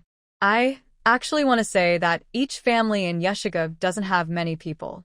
If you don't want to stay in the barn, you can suggest to the team leader that families with fewer members move in first, at least to get through this winter. The Lu family members stopped what they were doing and looked at each other with different expressions. Only Lu Huayu showed a happy smile. Comrade Xia, you've really helped us a lot. Don't worry, we won't tell anyone. Xia was also very happy. Yes, it's best if I can help. After speaking, Xia stood still, and everyone looked at each other in silence. He looked a bit awkward. Are you not going to find the team leader? Xiao Yumin yawned. Everyone in the village is already sleeping. We're tired too. Let's talk about anything else tomorrow. Xia chuckled awkwardly. Haha, alright then. You rest first. Tomorrow, I'll help you find the team leader. Xiao Yumin waved her hand. Comrade Xia, goodbye. Before Xia could walk far, Lu Huayu started to complain. Xiao Yumin, why did you stop my brother from going to find the team leader? Xia even gave us a good idea. Are we going to stay in the barn tonight? How can we sleep like that? Just as Xiao Yumin was about to speak, Lu Huaya's cold voice interrupted. Who are you? Don't be so naive. This is the first time we've met Xia, and he's so eager to help us. Don't you think that's strange? Lu Huayu frowned and relaxed his expression, blinking thoughtfully. Dad is a leader. He respects us and treats us well. Isn't that normal? Xiao Yumin shook her head. When we came to Yeshiga, we already made requests to the team leader and even wanted to stay in others' homes. If this gets out, people might say we're not reflecting on ourselves, that we're too bossy, which isn't good for the Lu family. Lu Huaya had only been with Xiao Yumin for 2 days but already understood her quite well. She was smart and perceptive, not as gentle and sweet as she seemed on the surface. Since she stopped him and sent Xia away, she must have already thought of a way to handle things. Lu Huaya put down his luggage and went to Xiao Yumin's side. Tell me what to do, and I'll carry it out. Xiao Yumin was surprised by Lu Huaya's quick thinking and immediately understood what he wanted to do. She was also touched by his trust in her. He didn't even ask himself what he should do or whether his actions might harm the Lu family. Instead, he trusted her completely and firmly carried out her instructions. Xiao Yumin was so excited she couldn't contain herself. Seeing Lu Huaya like this, she believed her life would definitely be better than the last one. Lu Huaya, go into the forest over there and find some damp branches. Lu Huaya quickly understood what Xiao Yumin wanted to do. He responded with a soft I'll check if there are pine resin on the pine trees and pick a few pieces. Xiao Yumin and Lu Huaya looked at each other and smiled knowingly. Lu Huaya strode into the mountains, while the people of the Lu family looked confused. Father Lu asked, Yumin, what kind of riddle are you and Huaya playing? Xiao Yumin smiled and raised an eyebrow. Han Man Song is too foolish. Since he dared to humiliate us, he must pay the price for his stupidity. Yeshigu still had no electricity, and the villagers lived by the rhythm of sunrise and sunset. Now, the village was completely quiet, except for Captain Han Mansong's family, who was still awake. Han Mansong was smoking a dry pipe, the tobacco in the pipe glowing dark red with each inhale. His wife, Tian Ho-Hot, scolded impatiently, It's choking me. Go outside to smoke. Han Mansong chewed his words. If I go out to smoke, what if they find out? Tian Ho-Hot didn't care at all. You're the captain of Yeshiga Brigade. Wherever you tell them to stay, they have to stay there. Who dares to oppose you? Han Mansong spat out a cloud of smoke onto Tian Ho-Hot's face and scolded, What's their status? Do they listen to me? If this were before, with such a big official coming to our house, I'd be eager to build a platform for him to stand on. If no one had given the word that they shouldn't live well, how could I dare let them stay in the barn? Tian Hohat felt a bit annoyed after being scolded twice, but she still refused to admit defeat. That was in the past. Now, look at the cowshed at the east end of the village. Aren't all those people once famous figures? Now, they have to look at your face. Hanman Song didn't want to argue further with her. Long hair, short in sight. Go to sleep quickly. The old couple in the main house argued, and the young couple in the east house also couldn't sleep. More precisely, Qiao Shuewei couldn't sleep. Watching He Qingshan turn over and fall into a deep sleep after exercising, Qiao Shuewei rolled her eyes and quietly got off the bed, washing herself with warm water she had prepared earlier. In her previous life, she looked down on Lu Huaya, considering him useless, so they never had skin contact. In her life, she tried to please He Qingshan, giving herself to him on the very first day of going to the countryside. But she never expected that He Qingshan, who usually acted so refined, was so dirty in private. He didn't wash his feet at night, and after doing that, he didn't bother to clean himself. Afterward, Qiao Shuewei quietly lay down in the quilt at the foot of the Kong. She didn't want to sleep with He Qingshan, feeling his bedding was all smelly. Lying on the Kong, she tossed and turned, unable to fall asleep. The Lu family, who were supposed to come to Yeshigo last night, didn't arrive. She was worried something had gone wrong. She feared that Xiao Yumin had also been reborn and was helping the Lu family solve their problems. If the Lu family regained their official positions, wouldn't Xiao Yumin have a better life than before? Her act of rushing to the countryside and voluntarily marrying He Qingshan now seemed like a joke. Fortunately, she overheard her father-in-law say that the young people would be picked up in the evening, which eased her worries. In her previous life, she suffered a lot, watching Xiao Yumin step by step leave the village, go to the big city, and live a good life. She couldn't accept that. She asked her mother for help to find connections and finally contacted He Qingshan. It was hard to get He Qingshan to agree to divorce Xiao Yumin, but they were caught in an affair and discovered by Xiao Yumin. He Qingshan pushed Xiao Yumin down the stairs, but unexpectedly, that woman clung tightly to her, pulling her down as well. She, who had never enjoyed a day of happiness, was reborn into this moment. Qiao Shuewei clenched the blanket tightly. Fate turns in cycles. Since heaven gave her a second chance and let Xiao Yumin fall into her hands, she would make Xiao Yumin suffer 100 times more than before to erase her deep hatred. Thinking of this, Qiao Shuewei drifted into a hazy sleep. Her sleep was restless, as if she just fell asleep and heard the sound of a gong. Yeshigo had no electricity, no loudspeakers to broadcast to the whole village. They used gong sounds as signals. When the gong rang, everyone gathered at the village's grain drying yard. In her past life, she never paid attention when the gong sounded. It was Lu Huaya who went. Confused, she once shouted, "Lu Huaya, the gong is ringing. Go see what's going on. It's so annoying." She called out, but no one responded. She got angry, sat up, and was about to scold him. "Lu Huaya, are you deaf?" But when she looked with the moonlight shining, no one was there. Now awake, she vaguely heard outside calls. "Fire! Hurry, help put out the fire!" Fire? Qiao Shuewei's mind went blank. She grabbed her clothes and ran outside. She tried to remember, but in her previous life, there seemed to have been no fire in Yeshigo. While getting dressed, she cursed inwardly.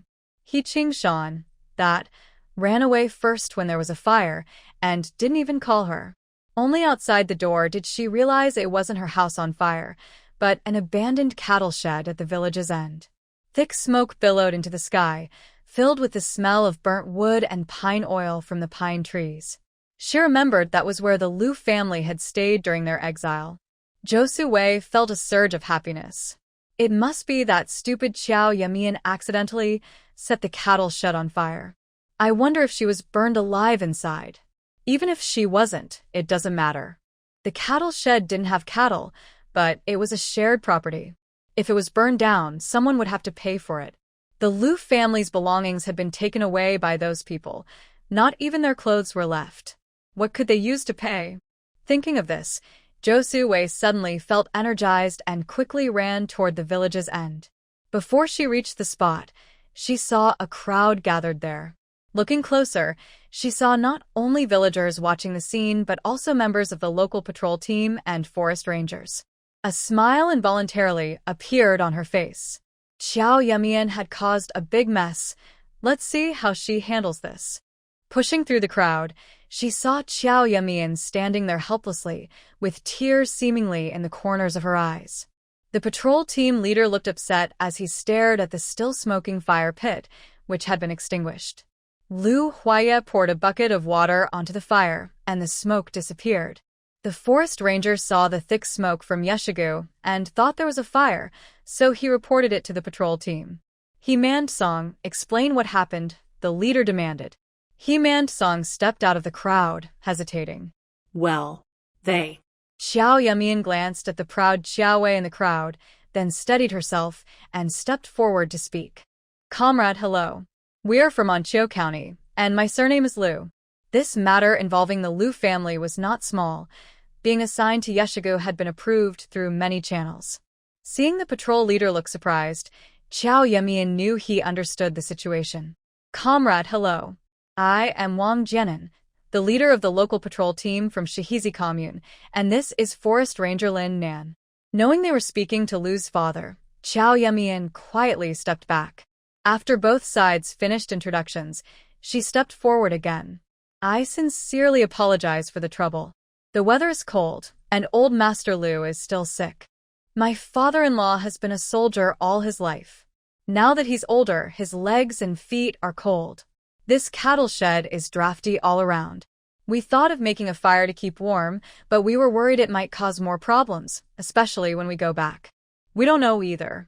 The branches have pine oil, and when burned, they produce a lot of smoke.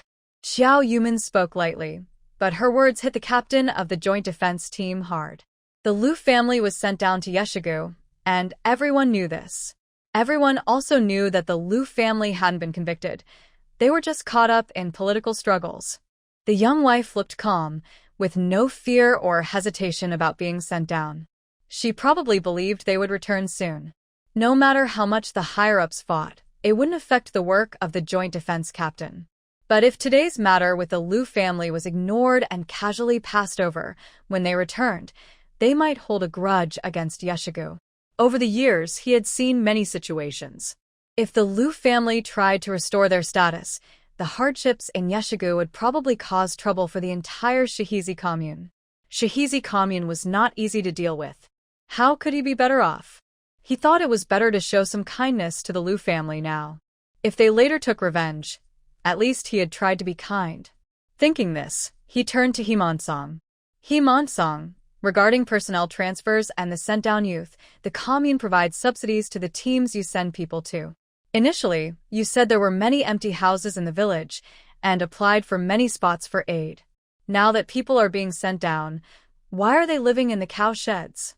He-Man-song stammered in explanation. Well, it's not that. They came too late, and I didn't have time to arrange housing for them. I thought, since it's not too cold yet, I just put them here. To get by. Xiao Yuman sneered. Captain, he probably has good conditions and lives warmly, but you don't understand the hardships of ordinary members. Hearing this, He-Man-song became anxious. I am also a member of the Shihizi team. There's no such thing as better conditions. We're all the same. Xiao Yuman looked at the crowd. All the same? She pointed to Xiao Shui in the crowd. We're freezing and have to light fires to keep warm, but the daughter-in-law of the team leader's family is so hot she's wearing big shorts. Some people had come out to watch, holding torches, and the Joint Defense Team members carried lanterns. Everyone could see clearly. Xiao Shui was wearing knee-length big shorts, kind of like summer pajamas. Although not revealing in early November, it looked out of place.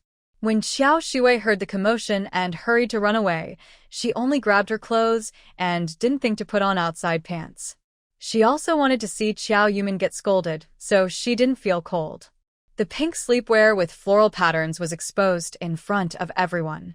She screamed and tried to cover her legs, but her hands couldn't hide everything. He Qing Shan ran over from the other side of the crowd. He wanted to raise his hand to hit Xiao Shuiwei, but remembered they were in front of others, so he grabbed her hair instead. Stop embarrassing us everywhere. Hurry home. After this incident, people in the crowd started talking loudly. Xiao Yumian cleared her throat to get everyone's attention. Captain Wang, next time, let's try to find some dry wood to burn. Or next time, when you see smoke from our Jade Stone Gully team, you don't need to come. Maybe we're just burning wood to keep warm. Winter is coming, and we might need to burn fire every day. Captain Wang hadn't spoken yet, but Forest Ranger Lin Nan interrupted. That's not okay. It's autumn now, the season when forest fires often happen. What if your Jade Stone Gully team's fire gets out of control? On a small scale, it could burn your village and land, damaging public property. On a larger scale, the fire could spread to the forest, causing a wildfire. Who would take responsibility for that? Xiao Yumian's tone was full of displeasure. They give us a barn to live in, and don't let us burn fire. We old and young, how can we live like this? Captain Wang, Forest Ranger, we have no choice. We live in whatever house we're assigned. I wish I could be like Captain He's daughter-in-law, running around in shorts because it's hot. That's privilege, isn't it? I can tolerate the smoke and the stinging eyes, so please be more understanding. Hearing this, it wasn't the Forest Ranger who was anxious, but he manned Song. If news got out that he had privileges, he wouldn't be able to keep his position as captain. He might even be labeled a bureaucrat, and then his family would end up living in the barn. Before Captain Wang could speak, he almost bit his tongue in his hurry. It's my fault. I should have arranged everything earlier. Let's do this. Many families in our village have empty rooms. You can stay at the house of whoever has the biggest place. Xiao Yumian shot him a quick look. He was using the same trick as in the past. In the last life, the Liu family hurried to Jade's Stone Gully overnight, their whole family looking miserable. Old Master Liu was unconscious. They stayed in the barn for 2 days, and the whole family caught colds from the autumn wind before winter. Liu Huaiyi suggested they find a house, and He Man Song said the same. There was no choice but for Liu Huaiyi to go door to door to coordinate. No one is willing to accept outsiders. Only Liu Huaiyi took out a treasured military medal to exchange for a small house at Li Tiniu's place in the village to stay. On the 3rd day, old Master Liu passed away. Li Tiniu, thinking they brought bad luck, drove the Liu family out. The Liu family had no choice but to hold a memorial for old Master Liu in the cowshed and stayed there through the winter. That winter, Grandma Liu also passed away. In spring, Liu Huaiyi worked hard to rebuild the house. Just after it was finished, Mother Liu also died. Xiao Yuman feels that living in the cowshed is a deep problem for the Liu family. The deaths of Mother Liu and Grandma Liu were all because they lived in the cowshed. So, she won't let the Liu family stay in the cowshed anymore. Not even for 1 day. She believes that her walking the same path as in her past life is just a wishful dream. Captain, he is the team leader and should set an example. Since he was elected by the people, he should do real work for them, right? I won't stay at someone else's house. I just want to stay at Captain He's house. Captain, he please think of a way. He Monsong's eyes suddenly widened. There's no space at my house for you. Xiao Yuman thought for a moment. Captain, he probably doesn't recognize me. My name is Xiao Yuman. My father is Xiao Hui, a technician at the county's agricultural machinery station. 10 years ago, I came to Yeshigu to help with land improvement. I also stayed here for a while with my father. From what I know, your main house has 2 rooms, and there are 3 more rooms beside it that can be used. Even if not, there are empty houses next door. He Monsong's face turned pale, and his eyes rolled around as if he was thinking hard. After a while, he finally spoke. My son just got married and is living with us. It wouldn't be right to have others stay. There's another room, but it's a wood pile and can't be lived in. Across from us is my cousin's house. I don't have the authority to let others stay there. Xiao Yuman nodded. I understand. Captain, He's firewood is more precious than us living people. Even firewood can be kept in a separate room. Forget it. We'll stay in the cowshed. Liu Huaiyi, these branches are extinguished by water and won't catch fire again. Go pick some more. Seeing Xiao Yumin trying to start a fire again, Captain Wang also kept a serious face, and He Song was sweating nervously. Stop making fire. I will arrange everything for you. Xiao Yumin stood up and clapped her hands. Lu Huaya also stopped walking into the mountains. Seeing the Lu family loading their luggage onto the cart again, the forest ranger and the patrol captain also prepared to leave. He Song took Captain Wang to the village entrance. Captain Wang walked far away, then sighed and returned to He Song. Captain Yu. He thought for a long time but couldn't find the right words, so he finally shook his head and left. Lin Nen slowed down and waited for Wang Jianan. After they met, he asked, "What did you say to him?" Wang Jianan's mind was a mess, and he didn't know how to start. The daughter-in-law from the Lu family is a special person.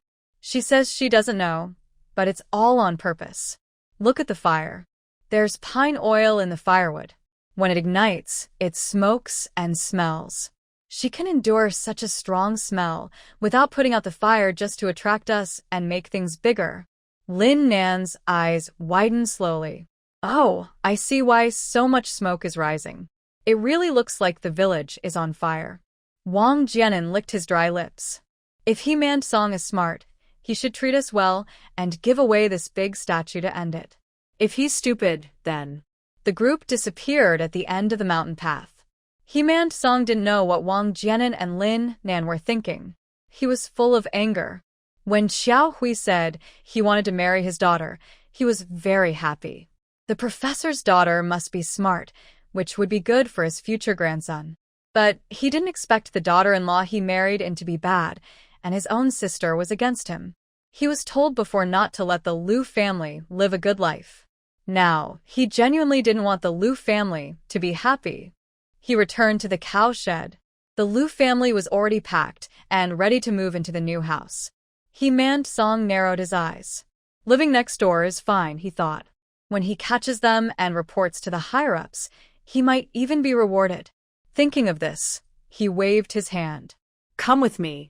As soon as they arrived at the Lu family's yard, they heard shouting, crying, and scolding from the side room. Who told you to go out and embarrass us, causing trouble for my family? I'll beat you to death. Stop hitting me. I know I was wrong, Qingshan, please. I'm not hitting you. I'm giving you a lesson. Let's see if you dare to embarrass us again next time. I won't dare anymore, I swear I won't. Xiao Yuming helped Lu Mu, feeling her tension. Yuming, Shuiwei is your sister.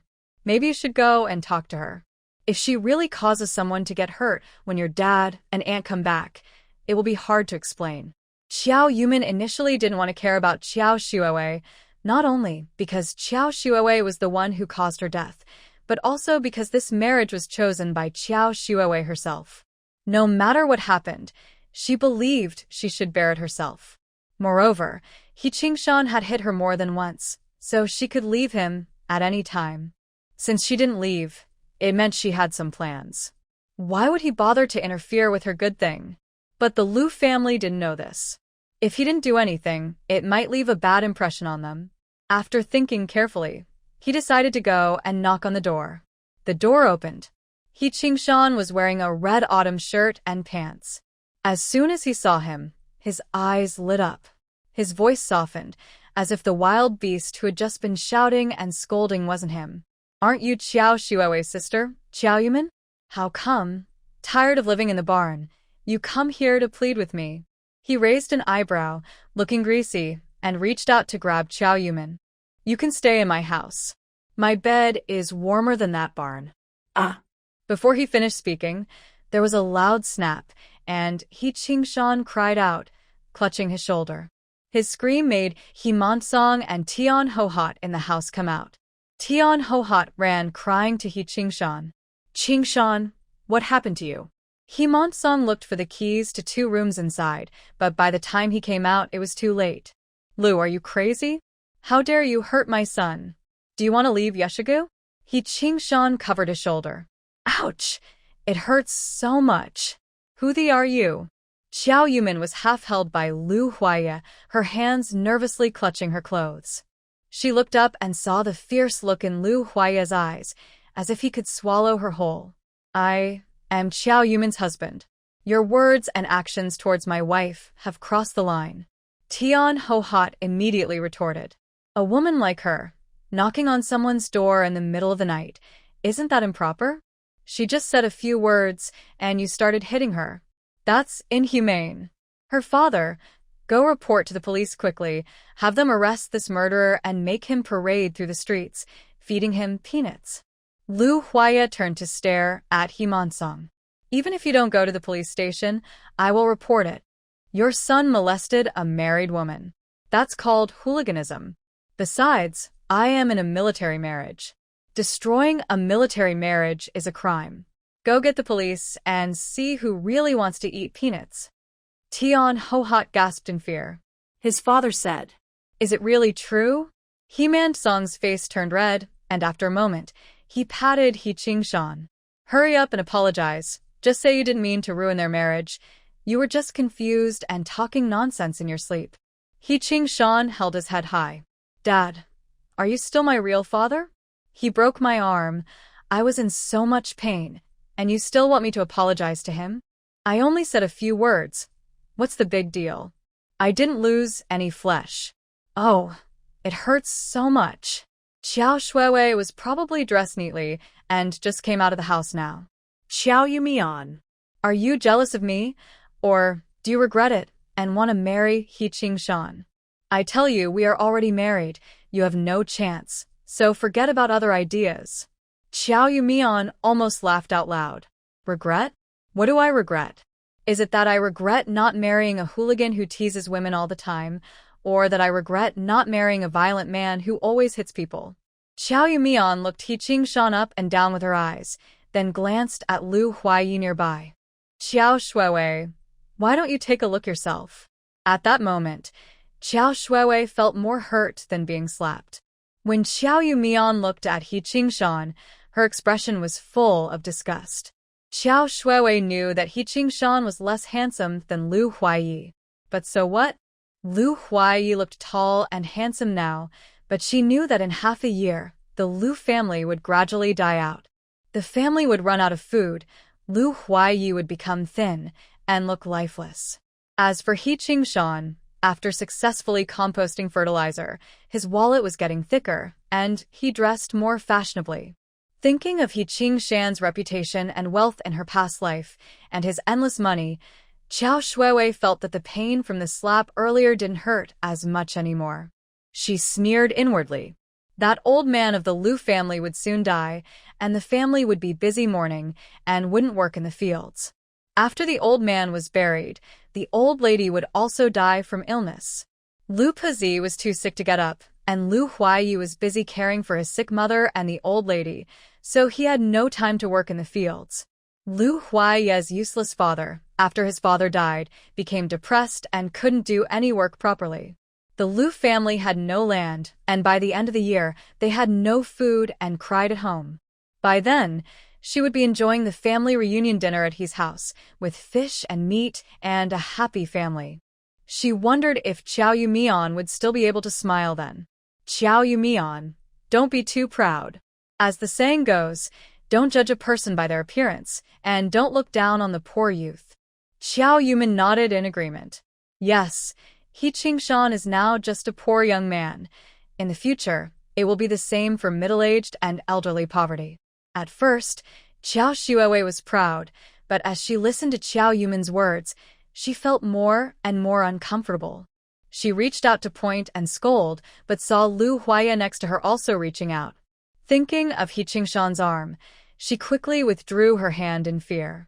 Let's wait and see. My Qingshan will definitely become a successful man. Xiao Yuman didn't want to argue anymore, knowing the Lu family needed rest.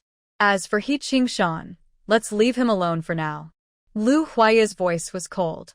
If he ever speaks disrespectfully to my wife or my family again, it won't just be about breaking your arm. He Mansong wiped the sweat from his face, anger clouding his mind. He wanted to say something, but thought of the Lu family's status. Even if they were driven to the countryside, until everything was clear, he couldn't act.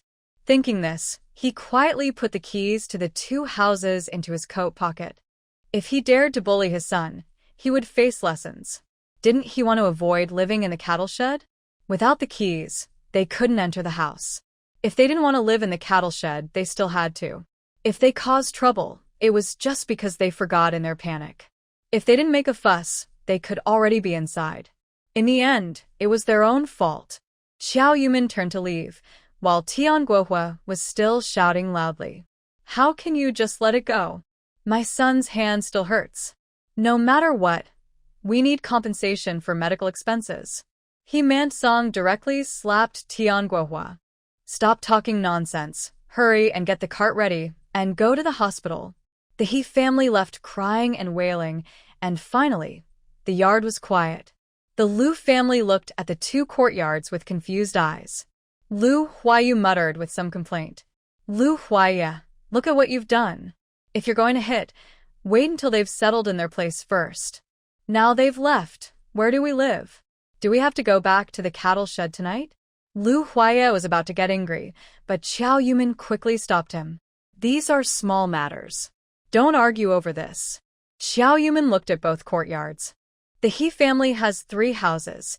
One for He Man-song and his wife, one for He Qingshan and his wife, and only this wood shed can be used for living. The yard next to the He family belongs to brother He Man-song. Uncle He was taken to the provincial city by his children for medical treatment and probably won't return soon. This place might also be suitable for us to stay. Lu Huayu rolled his eyes. It was originally meant for us, but now that they've left and didn't even give us the key, how can we stay here? Instead of guessing and talking nonsense, we might as well go back to the cattle shed early. We could toss around all night and still have nowhere to sleep when dawn comes. Xiao Yumin said nothing and looked around. Then she walked to the fence, took down the hanging there. She went to the firewood shed, raised it high, and struck hard until she broke the old lock. She kicked open the door of the shed. Then she handed the to Lu Huaya. Go and break the locks on the neighboring doors. Lu Huaya bypassed the fence, and went to the neighbor's yard. Lu's mother was a bit worried. Is this okay? Xiao Yumin brushed the dust off her clothes. There's nothing wrong with it. He Man-song is obviously trying to make things difficult for us. If he dares to do it, he has to face the consequences of his bad actions. Anyway, we need to change the locks when we move in.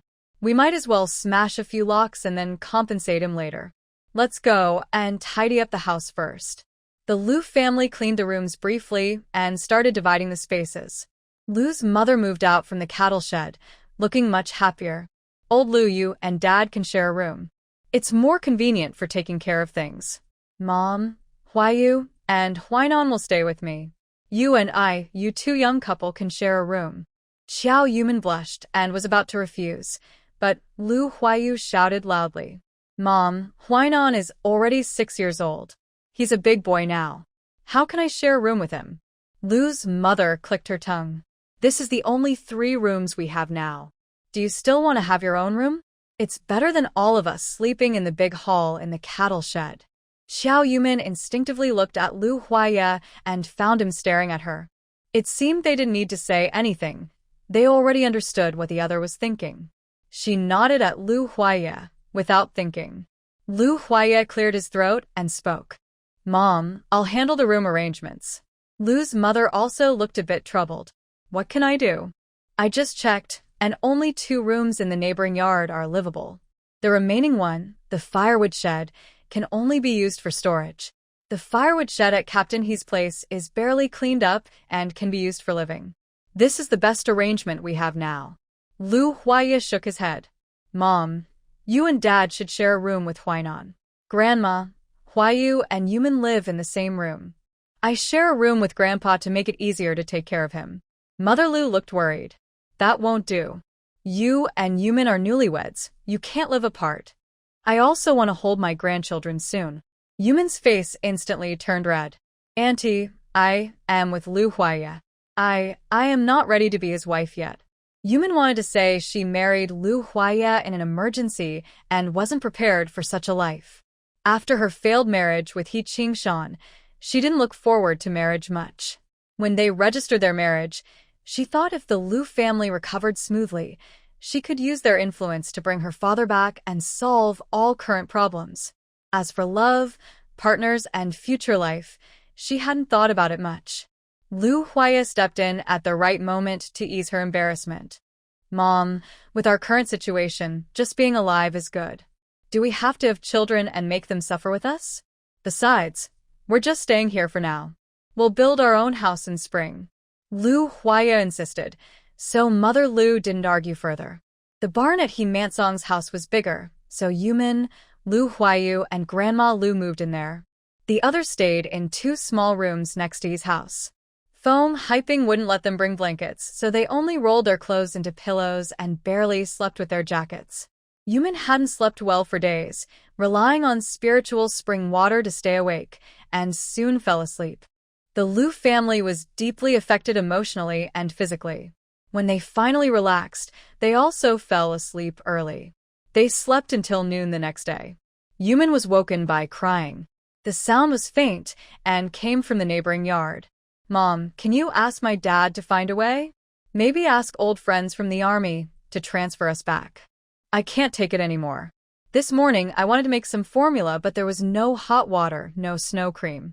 My face feels tight and dry. Wah wah wah. Mother Lu gently comforted her. Huayu, stop crying. Your sister-in-law is too tired. Let her sleep a bit longer, so she doesn't wake up crying. Lu Huayu said irritably. She's just a tough girl. She fell asleep on the bed yesterday and won't wake even if there's thunder now. Lu Huaya scolded coldly. Lu Huayu, even if you don't understand words, you should be grateful. Lu Huayu cried even harder. You have no right to scold me. If it weren't for your constant competition in the army and showing off your abilities, how could we have? Shut up. Father Lu's stern voice overpowered Lu Huayu. How did I raise such a heartless person like you?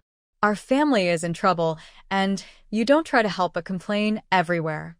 Lu Huayu, I tell you, our Lu family will die here in Yeshigu, and I won't ask anyone for help. If you have the ability, go show your skills. If you can go back to the city, I will call you a hero. Xiao Yumin didn't want to join the family's argument, but her heart hurt when Father Lu said that. By now, Father Lu had given up on asking for help and decided not to rely on anyone, but he still went back to the city when Lu Huayu was pregnant. Lu Huayu, probably angry from being scolded, became rebellious and wanted to return to the city, which was how Xia Ran tricked her. Thinking of this, she quickly put on her coat and left the house. Uncle, Auntie, good morning. The family saw Xiao Yumin get up and stopped arguing. Mother Lu looked guilty. Lu Huayu is immature. We scolded her a little, and that woke you up.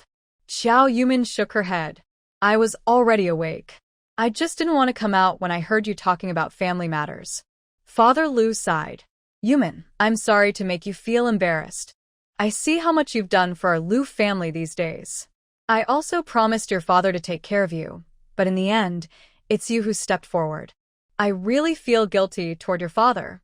Xiao Yumin went to Father Lu and Mother Lu. Uncle, don't be so formal. The fact that you agreed to let me marry into the Lu family when my father proposed is already a big help. This situation is something no one wants to see, but luckily, our family is together, supporting each other. Mother Lu's eyes reddened as she held Xiao Yumin's hand. Yumin, I really don't know what to say to thank you. Xiao Yumin held Mother Lu's hand back. Annie, I'm not afraid of going to the countryside or hardships. As long as I can live a good life, it's the same anywhere. Tears rolled down Mother Lu's face, but she smiled and patted Xiao Yumin's hand. You say we're not outsiders, so why do you still call us Uncle and Annie? Xiao Yumin blushed and lowered her head slightly. Mom, Dad. Mother Lu pulled Xiao Yumin into her arms. Good girl. Xiao Yumin secretly looked at Lu Huaya beside her. The midday sun shone on his face, and his amber eyes, clear as agate, looked pure. Lu Huayu sniffed and said, Yes, your family is close and loving, but I am the bad person. Now there's no food to eat. I wonder how you plan to live your days. Xiao Yumin came out to speak mainly for Lu Huayu. She stepped away from her mother's embrace and approached Lu Huayu. Huayu, since I married your brother, I now consider you my little sister-in-law. I have a few words to tell you as your sister-in-law. Grandpa is still sick, Grandma isn't feeling well, and Dad has contributed so much to the country. It's unfair that he ends up hurt like this. Hard times are only temporary. What we need now is the courage to face difficulties and wait for the chance to recover. Xiao Yumin reached into her pocket and, with a thought, took out a small box of vivid colors hand cream from her space. Use this first. I promise, when I get the chance later, I will buy you something better. Lu Huayu took the small, flat box of hand cream, and tears of frustration involuntarily welled up in her eyes. Xiao Yumin took the opportunity to continue. Huayu, you should know that the only people who truly want good things for you are your parents. Most people who approach you claiming to do so for your benefit have their own motives. Dad and your brother are just angry words. Don't believe others easily just because you want to go back to the city, especially the young people from the village. If they had a way to go back, they would have already left, or they wouldn't have gone to the countryside at all. Lu Huayu wiped her tears, sniffling. My dad has a way to avoid going to the countryside, but he still came here, didn't he? Xiao Yumin then pulled out a handful of white rabbit candies from her right pocket and handed them to Lu Huayu. I don't know what happened to the Lu family, but I can feel that Dad is just hiding his strength for now. We're lying low here, so that we can return better in the future. I promise you, whatever you want in the future, I will find ways to buy it for you in the city. I won't let you suffer anymore, okay? Lu Huayu fiddled with the wrapper of the candy, and her stubborn expression started to soften. Anyone can make empty promises, just like offering candies to deceive people. Our whole family has no food to eat, not even a grain of rice. Xiao Yumin smiled brightly. Who said we have no food? We not only need to eat, but we want to eat good food. She walked over to two carts, and seeing this, Lu Huaya also went over. Lu Huaya, help me flip these carts over. Xiao Yumin initially wanted to work with Lu Huaya to flip the carts. Lu Huaya gently pushed her aside, grabbed the handlebar, and directly flipped the cart over. Two carts were overturned, and Xiao Yumin pulled back the sheet covering the bottom of the cart. The Lu family members stared in disbelief, wide-eyed. Lu Huayan was the first to speak. Wow, there's meat. Lots of meat. Old Lady Lu also looked surprised. What's wrapped inside this cotton bundle? Are eggs? Lu Huayu exclaimed happily. Isn't this my down jacket? I bought it at the department store in Linhai City. The Lu family hurriedly untied the items tied behind the cart. A 50-pound bag of rice, 10 pounds of flour, 10 pieces of pork belly, 2 packs of brown sugar, and eggs wrapped in cotton inside the down jacket. These scarce supplies of daily life were all protected by the thick clothes of the Lu family. Lu's father looked at the food and finally smiled. No wonder I felt the cart was so heavy when I pulled it. I didn't realize so many things were hidden underneath. Old Lady Lu, holding 2 packs of brown sugar, was very excited.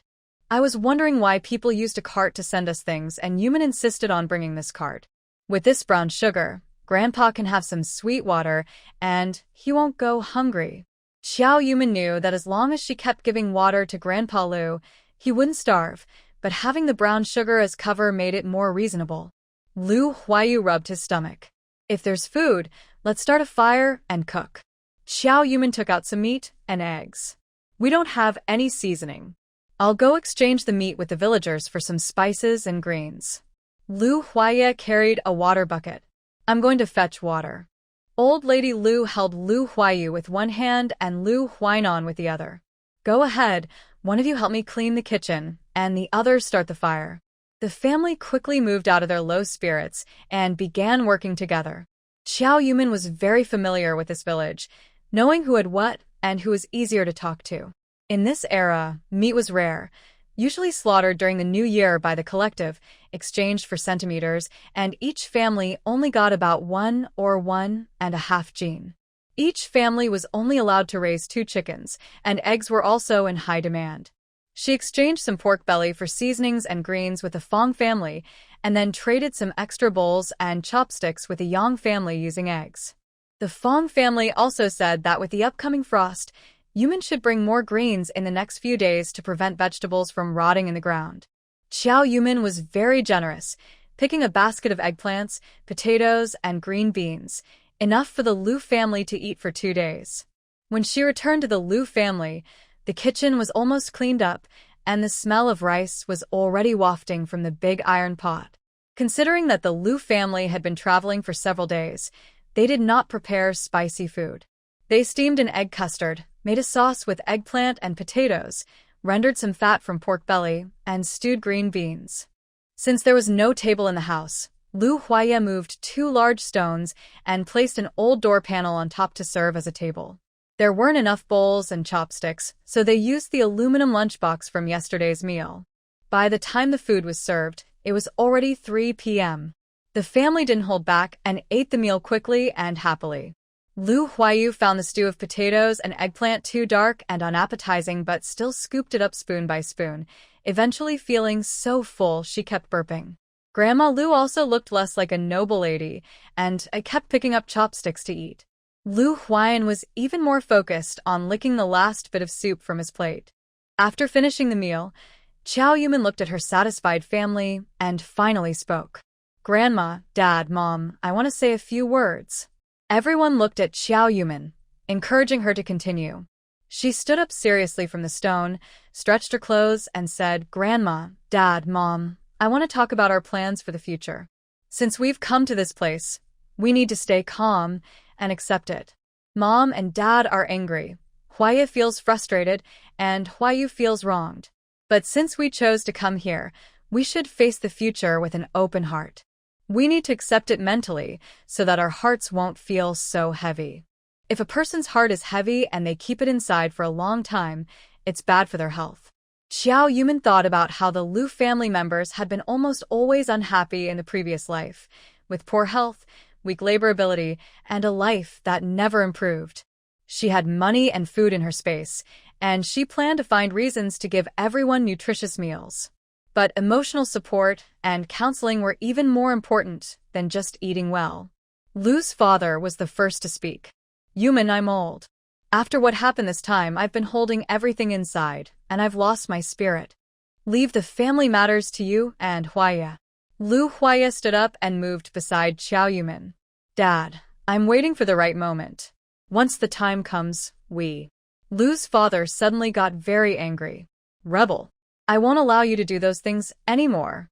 Grandpa is still unconscious, and our whole family has been sent here. Don't you realize that? Lu Huaya frowned slightly. Exactly because Grandpa is unconscious, I need to resist even more. If I keep retreating, it will only let others take advantage of us. Seeing the father and son about to argue again, Xiao Yumin quickly stepped in front of Lu Huaya. Dad, I don't understand these things. Now isn't the time to talk about them. I was just thinking, since we chose to come here, Dad, let go and let us do what we want. No matter how far we go, we won't regret it. At most, we'll stay here for a lifetime. I think the countryside is pretty good. As she spoke, Xiao Yumin tugged on Lu Huaya's sleeve, blocking him from speaking. Lu's father waved his hand. Do whatever you want. You don't need to tell me. I don't want to interfere anymore. Xiao Yumin looked back at Lu Huaya and blinked, finally calming his restless feelings. Lu's mother also took the opportunity to speak. Yumin, I saw you carrying a big bundle earlier. What's inside? Xiao Yumin realized Lu's mother wanted to change the subject and continued. We came too late yesterday, so we just made do with sleeping. This is the quilt I traded from a neighbor's house, along with some sheets and cotton. Later, Grandma and Mom will make the quilt covers. Cotton is rare in both the city and the countryside. Having a cotton-padded coat for winter means wealth, and there's usually no extra cotton. These were old quilts from the Chiao family and cotton she bought from the black market. Using this as an excuse seemed reasonable. Fortunately, the Lu family never lacked clothes or food, so they didn't understand how scarce these items were, making it easier to deceive them. Old Grandma Lu was very happy and pushed Lu Huaya. Hurry up, take the cotton inside. While the sun hasn't set, your mom and I will work on the quilts, so we can have covers tonight. The father and son were separated, and the tension in the yard eased. Xiao Yumin wanted to continue talking, but the bell on Ma Er's neck jingled closer and closer. She looked toward the outer yard and saw that the He family had returned. The He family's carriage stopped outside the yard. He Man-song unloaded the horse from the carriage and led it to the stable behind the house. He Qing-shan, arms crossed and supported by Qiao Shuoei, huffed and pouted as he walked into the house. Tian Guohua looked into the Lu family's yard and spat in the air. "Pa, a bunch of disgusting people."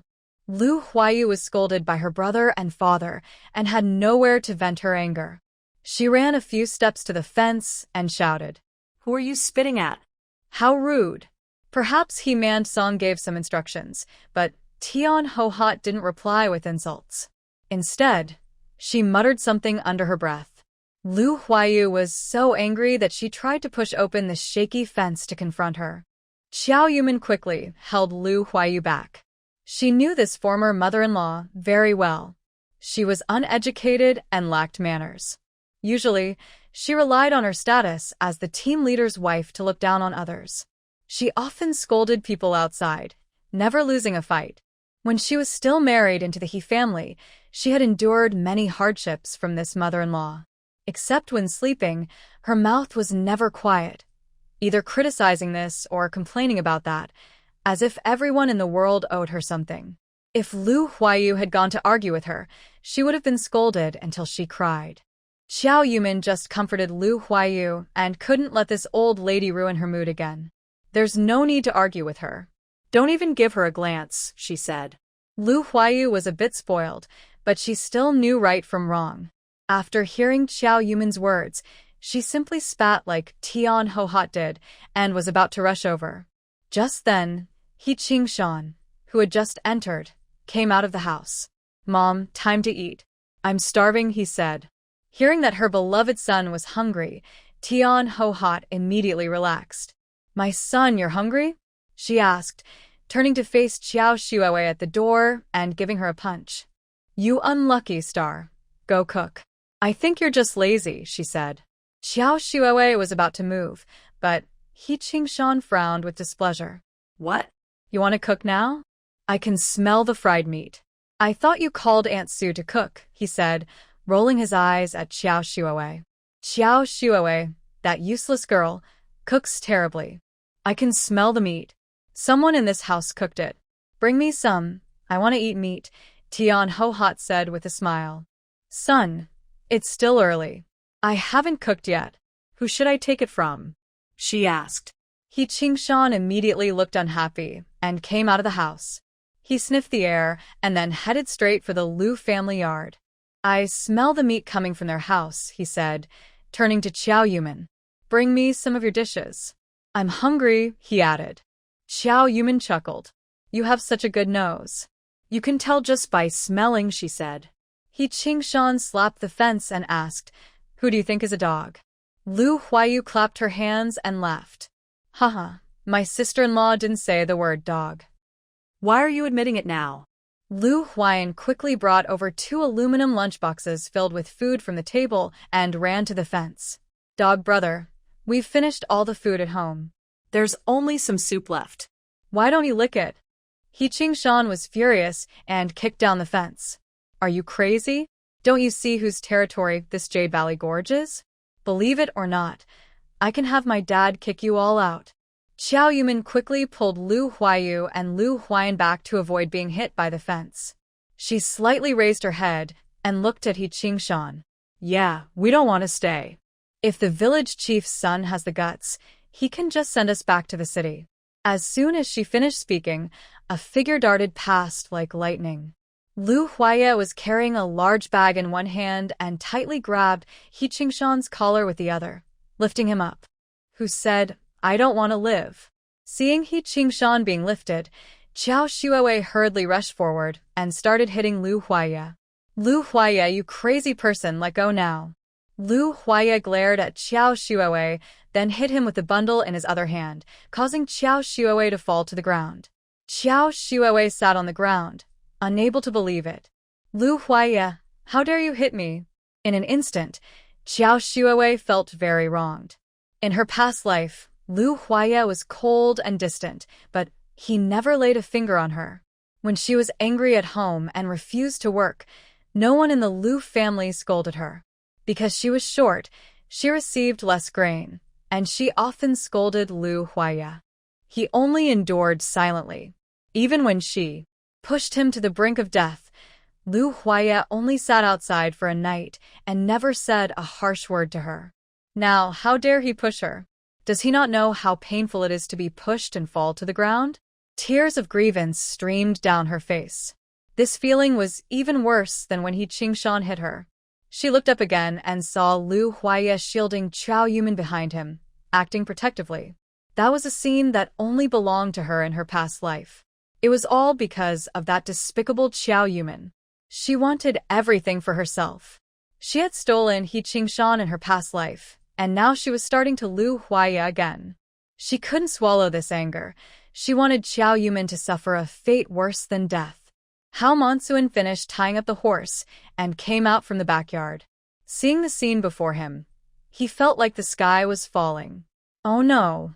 Why are they fighting again? Stop right now. Qiao Yumin patted Lu Huaya's arm. Lu Huaya looked at her, then threw Qingshan out like a little chick. Mansong looked sad and upset. The yard is also for your use. My family's Qingshan dislocated his hand, and we didn't ask you for compensation. What more do you want? Jiao Yumian sneered silently. She wondered why she didn't realize in her past life that the He family was full of cowards who bullied the weak and feared the strong.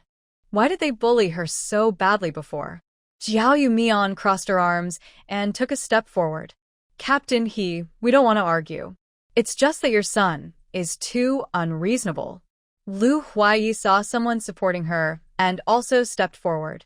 And your wife, we didn't provoke her. She came in cursing and whispering insults. I heard everything.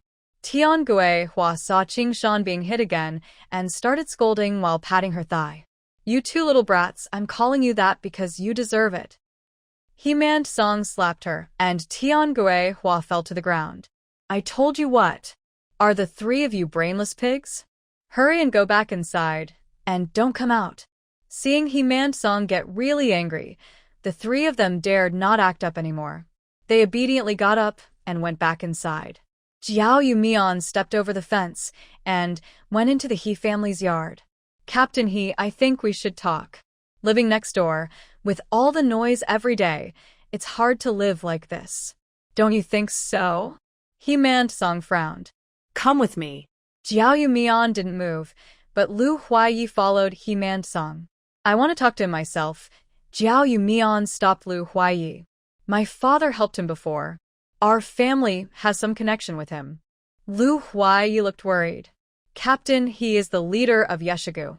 I'm afraid you might get hurt or threatened. Seeing Lu Huayi's worried eyes, Jiao Yumian felt warm inside. Don't worry. I'm just fighting for our family's benefit, not arguing. Lu Huayi raised his hand, as if to comfort her by touching her shoulder, but he stopped just before touching her. Then, I'll stay in the yard. If you need anything, just shout loudly. Jiao Yumian nodded and followed Mansong into the house. The main house of the He family was large, with 2 rooms. The east room was for Mansong and Tian Hua. The west room was smaller, used as an office by Mansong. According to the commune's rules, each brigade needed a separate branch for daily work. But Mansong always used the excuse that the brigade was too poor to build a house, so he worked from home. Tian Hohat went to comfort Qingshan, who was not in a room, and she couldn't see the east room either. Qiao Yumin's consciousness entered the space, selecting some old items wrapped in old bed sheets from those her father couldn't take away. Then she walked into the east room. In her previous life, she had been in this office many times, but only for meetings. She came to serve tea and water or waited until people left to clean. The walls of the room were rarely covered with newspaper, and several wooden bookshelves held many files. There were 4 wooden chairs, a wooden table with a box of tea leaves, and some cups placed neatly on it. Mansong sat on a chair and cleared his throat. What do you want to talk to me about? Qiao Yumin showed a polite smile. Uncle He, there's no need for us to be so tense. After all, our families are quite close. He Mansong's rough hand patted the table. You also know we're close? Your father said that he was happy to marry his daughter into our family. We took good care of her, even gave her a separate room. Our He family hasn't treated the Chiao family badly. Is this how you repay us? Xiao Yumin initially wanted to soften the tone and talk about this matter, but she didn't expect He Mansong to act so high and mighty. Since he didn't look pleased, she saw no reason to be friendly. Captain He, that's not right to say. Xiao Xuewei is at least a city girl, educated and beautiful. If it weren't for the changes in my family, your son wouldn't have married such a daughter-in-law. Moreover, if Xiao Xuewei hadn't married in, would your son be sharing a room alone? Talking about good food and drink since I moved in, Xiao Xuewei was beaten on the first day. How good is that? Xiao Yumin rolled her eyes. Stop flattering yourself. If I reported your son's behavior to the Women's Federation for domestic violence, it would be enough to make your He family suffer.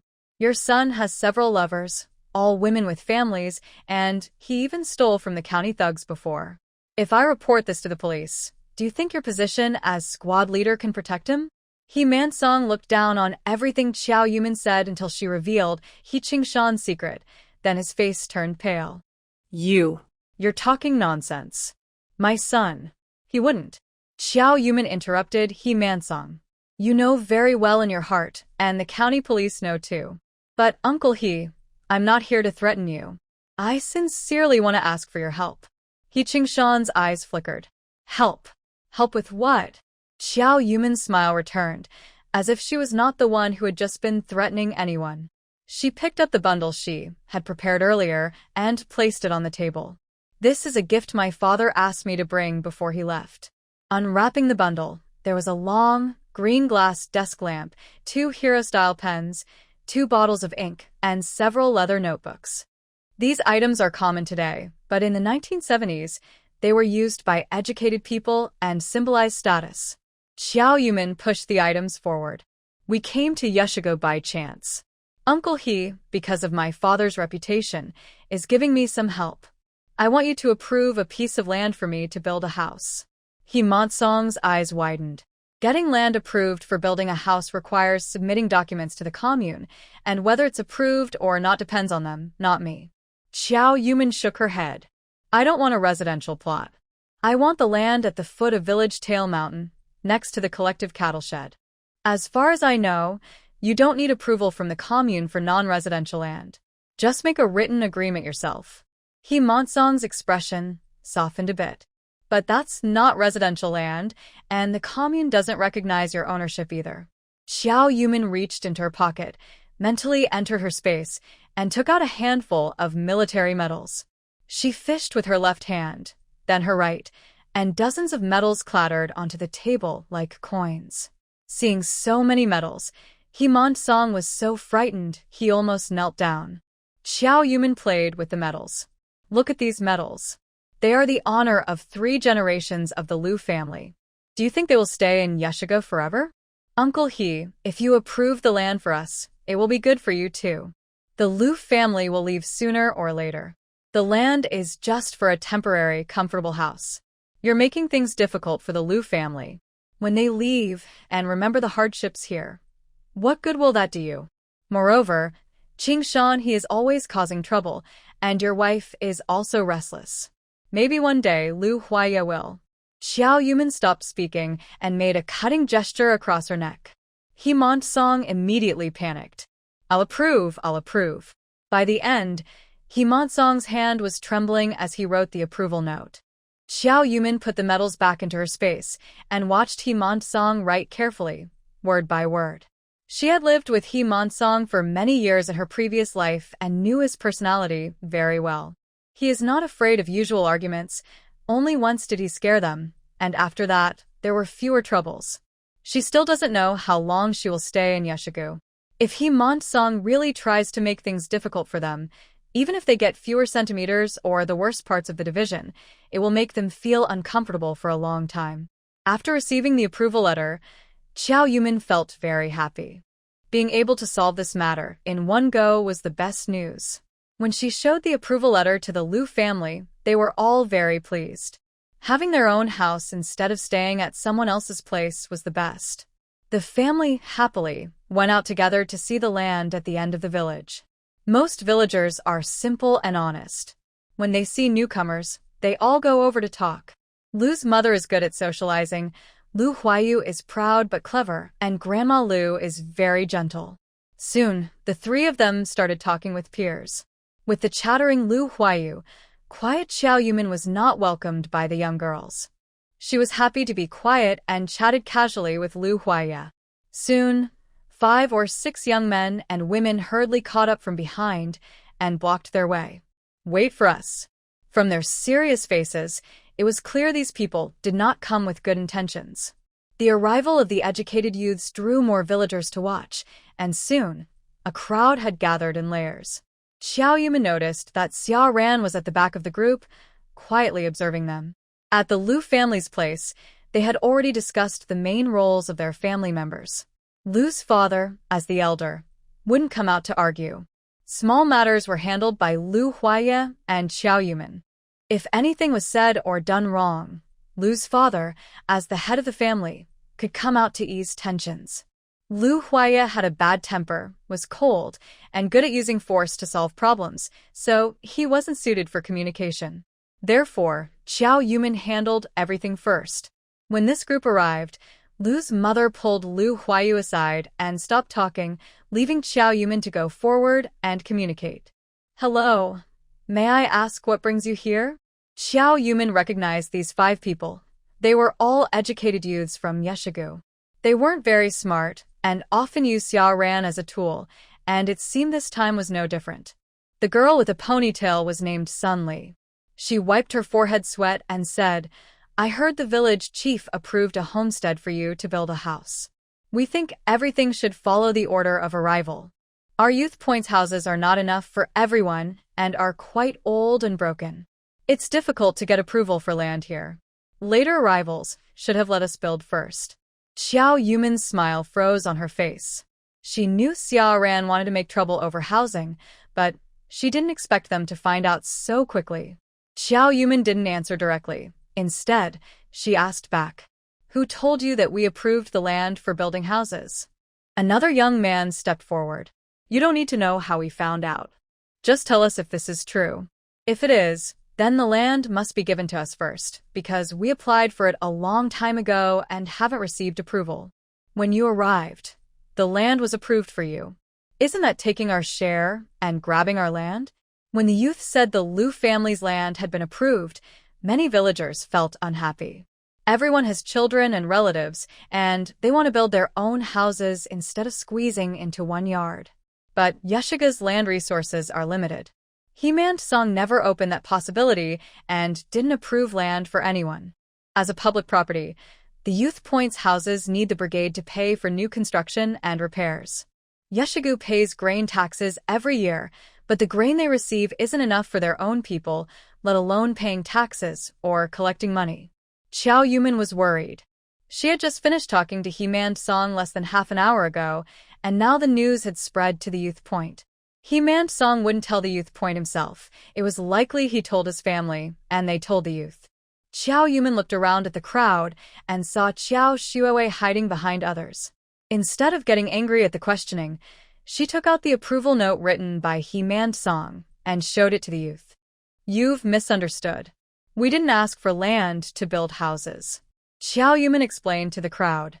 "Dear villagers, the Lu family only wants to live peacefully in Yeshigu. But the village has limited land, and there are other villagers who need land more than us. Land is collective. We don't want to take resources. We just asked the village head if we could settle at the foot of the mountain at the end of the village." Seeing the approval note, the youth looked disappointed. The villagers who knew they hadn't been approved for land looked calmer. Fong's aunt from the Fong family had just been chatting happily with Lu's mother. Now, she cautiously said, "The foot of the mountain isn't a good place. During heavy rains each year, water from the mountain flows down that." An elderly woman talking to Grandma, Lu also spoke up. "The soil on that hillside isn't fertile and is mixed with stones. We've tried several times to clear it for farming, but the harvest is very small. A few girls who talk to Lu Huayu look annoyed. Not far from here is the cow shed where the criminals live. Living there isn't safe for you. Villagers are simple and honest. When they heard that the Lu family didn't occupy land, they started to worry about them. Xiao Yumin shows a helpless expression. There's nothing we can do. Our family has many people. We can't really live in an abandoned cow shed. Right now, we're staying in Captain He's storage and also in Uncle He's house next door. Captain He and his wife went to see Huajing for treatment, but they will come back someday. We can't keep staying at someone else's house forever. Just having a place to stay is good enough. Xiao Yumin takes the notice away from the young workers with a smile that stays the same. You all saw it. We haven't taken any land. The foot of the mountain is quite big. If you don't mind, you can build a house next to me. We can be neighbors and look out for each other. Sun Li looks disappointed. Another girl with a braided hairstyle, hearing there's no land, covers her face and runs away crying. Summer ran among the crowd, glares at Xiao Xuewei with a dark face. After the young workers leave, the crowd starts to disperse in small groups, revealing Xiao Xuewei. Xiao Yumin loudly calls out, Xiao Xuewei, come see our new land too. Xiao Xuewei's face changes, and she turns to leave. But Xiao Yumin keeps calling. Xuewei, why are you leaving? Give me a quick introduction. The onlookers who had been chatting stay behind and are surprised to hear this. Wow, you know the captain's daughter-in-law? Xiao Yumin wears a sly smile, which makes Xiao Xuewei feel terrible inside. If the villagers find out she's not the daughter of a scientist, just a stepdaughter, her plans won't work anymore. Seeing Xiao Yumin about to speak, Xiao Xuewei quickly runs over and whispers, if you dare tell anyone about us, you're dead. Xiao Yumin responds without hesitation, I won't tell if you give me 200 yuan. Xiao Xuewei is confused for a moment. What do you mean? Xiao Yumin remains calm. Can't you understand? I want 200 yuan, or I'll tell everyone about us right now. Xiao Xuewei looks at her in disbelief. She grew up with Xiao Yumin since childhood. In her memory, Xiao Yumin was a shy little girl who was always indifferent to everything. When her mother didn't give her money, she didn't mind. When she took her things without asking, she didn't dare to complain. Even when her father asked if she had money to spend, she said yes. Later, she went to Huajing with He Qingshan to live a better life. She was still simple and never dressed up, looking like a village woman. Now, suddenly, she was interested in money and even threatened her. Seeing Xiao Xuewei so shocked she couldn't speak, Xiao Yumin wondered if she had been too straightforward. To avoid suspicion, she explained, my dad said he gave you 400 yuan. I think we should split the money, so you need to give me my share. Watching the doubt in Xiao Xuewei's eyes fade and be replaced by her usual arrogant look, she said, don't even think about it. Xiao Yumin stopped arguing and turned to the aunt asking questions. Of course I know her. Xiao Xuewei and I are. Xiao Xuewei was so scared she broke out in a cold sweat. When she heard Xiao Yumin speak, she tightly grabbed her sleeve and whispered, I'll give you the money. Xiao Yumin looked down and smiled proudly. Of course I know Xiao Xuewei. We were classmates in high school. Xiao Yumin wasn't lying. Since she was shy and introverted, her father was worried she might get bullied, so he asked someone to put the lively Xiao Xuewei in her class. But her father didn't know that no one in the class bullied her except Xiao Xuewei. The aunt immediately smiled and said, oh, you're classmates and now married in the same place. What a coincidence. Xiao Yumin didn't reveal their relationship. Xiao Xuewei seemed to put down a heavy burden, breathed a sigh of relief, then shot a sharp glare at Xiao Yumin. Xiao Yumin ignored her and waved to the Lu family members to continue down the mountain. The sunset painted the sky, and the chatting aunties went home to cook dinner.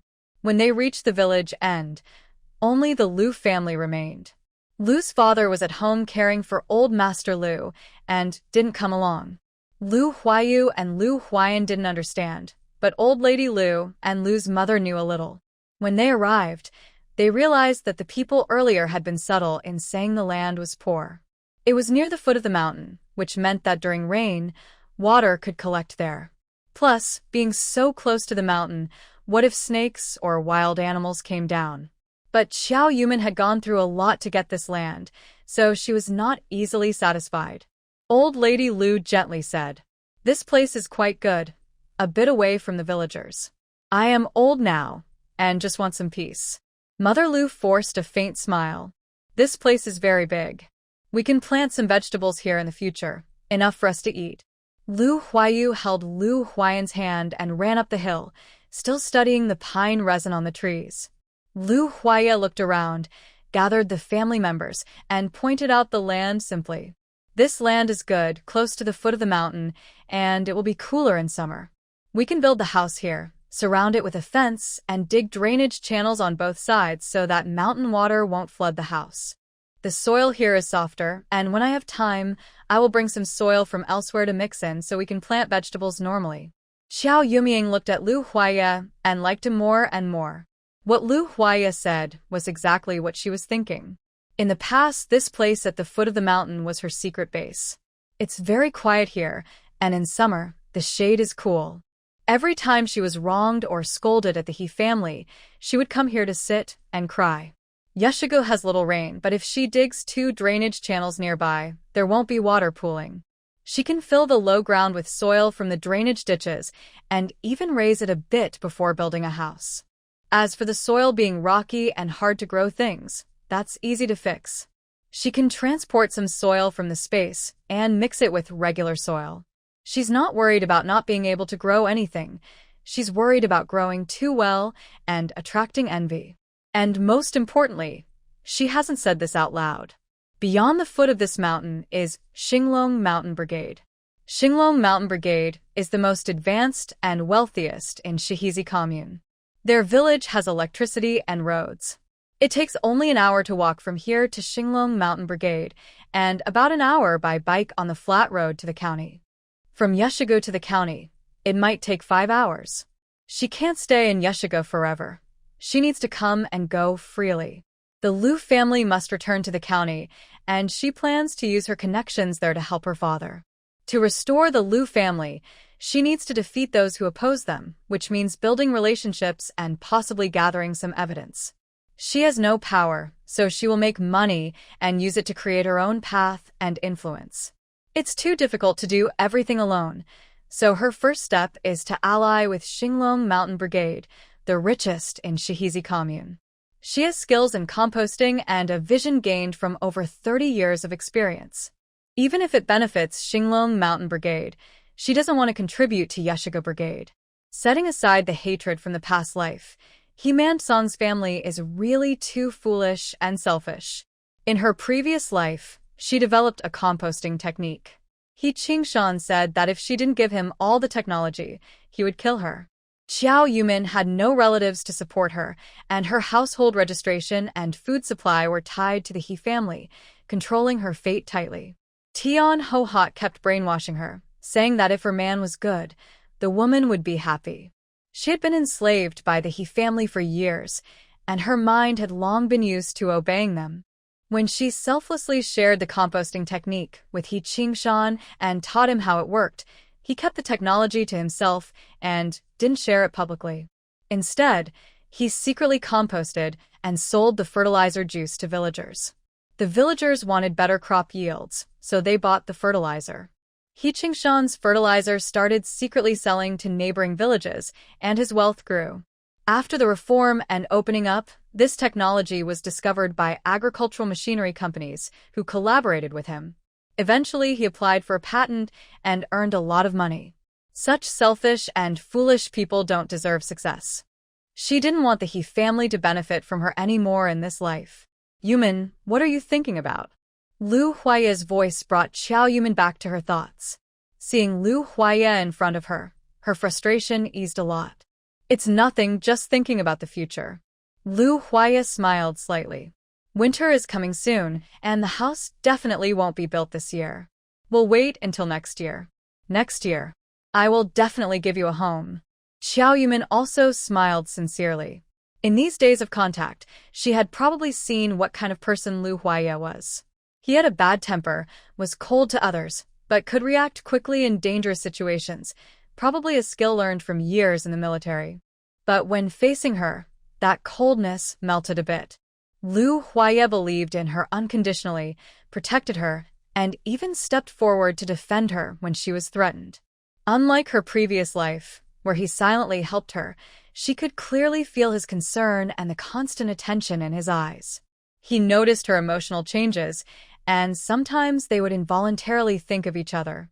This familiarity and understanding seemed to have been inherited from the past life, making her feel very safe. After much hesitation, Lu Huaya gently grabbed Qiao Yuman's wrist and pulled her to the place where they planned to build a house. I checked this land. It's quite hard and not easy to sink, so it's suitable for building a house. Where do you want your room to be? Qiao Yuman watched Lu Huaya excitedly studying the house, feeling the rough calluses on his big hand rubbing against her delicate wrist skin. It was a bit itchy, making her unsure whether it was her heart or her wrist that itched. Qiao Yuman pursed her lips, hiding her smile, then looked into Lu Huaya's eyes. Is my room still a room? Lu Huaya blinked, his face visibly turning red, like the afterglow of sunset. Our room. Seeing Lu Huaya shy, Qiao Yuman couldn't help but laugh out loud. Hee, no rush. Let Dad, Mom, and Huayu choose first. The place is big enough to build many houses. As the sun set, Qiao Yuman hurriedly called everyone to go back. They needed to finish dinner before it got dark. In Beifong, Yeshigu was close to late autumn, with big temperature differences between day and night. Qiao Yuman seasoned some pork belly with salt, packed it into a lunchbox, and hung it in the water bucket in the yard using a rope, suspending it in the well. Just as she took out a piece of pork belly, she saw Qiao Shuowei standing gloomily at the gate. Qiao Yuman handed the pork to Mother Qiao, told her to slice it for stir-fried vegetables later, then wiped her hands and went to the yard gate. Qiao Shuowei, are you here to give me money? Qiao Shuowei looked unwilling, glanced at the He family, then took a bunch of change from her pocket and stuffed it into Qiao Yuman's hand. Qiao Yuman counted it. Qiao Shuowei, you're so old and still owe money? There's only 67 yuan here. Qiao Shuowei's expression didn't change, but inside, she felt embarrassed and wished she could dig a hole and hide. She wanted to boldly throw the money at Qiao Yuman's face and warn her to shut up, but she didn't have much money left. Before leaving the county, her father gave her 400 yuan, and her mother secretly gave her over 200 small bills. Her mother's secret stash was in a hidden compartment behind the wardrobe. Afraid her father would suspect, she didn't move the wardrobe and told her to take the private money after they went to the northwest and returned. To leave a good impression on the He family, she bought some gifts before going to the countryside. A suit for Mr. He, a pearl necklace for Mrs. He, a watch for He Qingshan, and some malt sugar and brown sugar for herself, totaling over 200 yuan. Unexpectedly, the He family took the gifts but still didn't look kindly on her. Mrs. He greedily hid the things she bought for herself. She told Mrs. He she wanted to drink some brown sugar water, but Mrs. He scolded her for being greedy. Later, she took a group of people home to carry things. Not only did she not take her secret savings, but she also spent over 50 yuan to treat those people to a meal. That evening, she also gave He Qingshan 200 yuan, which finally eased his anger. Now, she only had a little over 200 yuan left in her hand. She kept the whole amount as an integer and gave all the small change to Qiao Yuman. She initially planned to fool her a bit, but she didn't expect her to be so sharp. She still didn't know when she could contact her mother. The 200 yuan left in her hand must not be touched again. Faced with Qiao Yuman's sarcasm, she only blushed but did not lose her composure. Look at how petty you are. My money is in a savings account, and I only have this much on me. The rest I owe for now. I'll go to the county to withdraw more another day and give it to you. Qiao Yuman didn't expose her, but just sneered disdainfully as she put the money into her pocket. All right, you better give it to me quickly, or one day I might forget myself and reveal our relationship. It would be embarrassing for me, not you.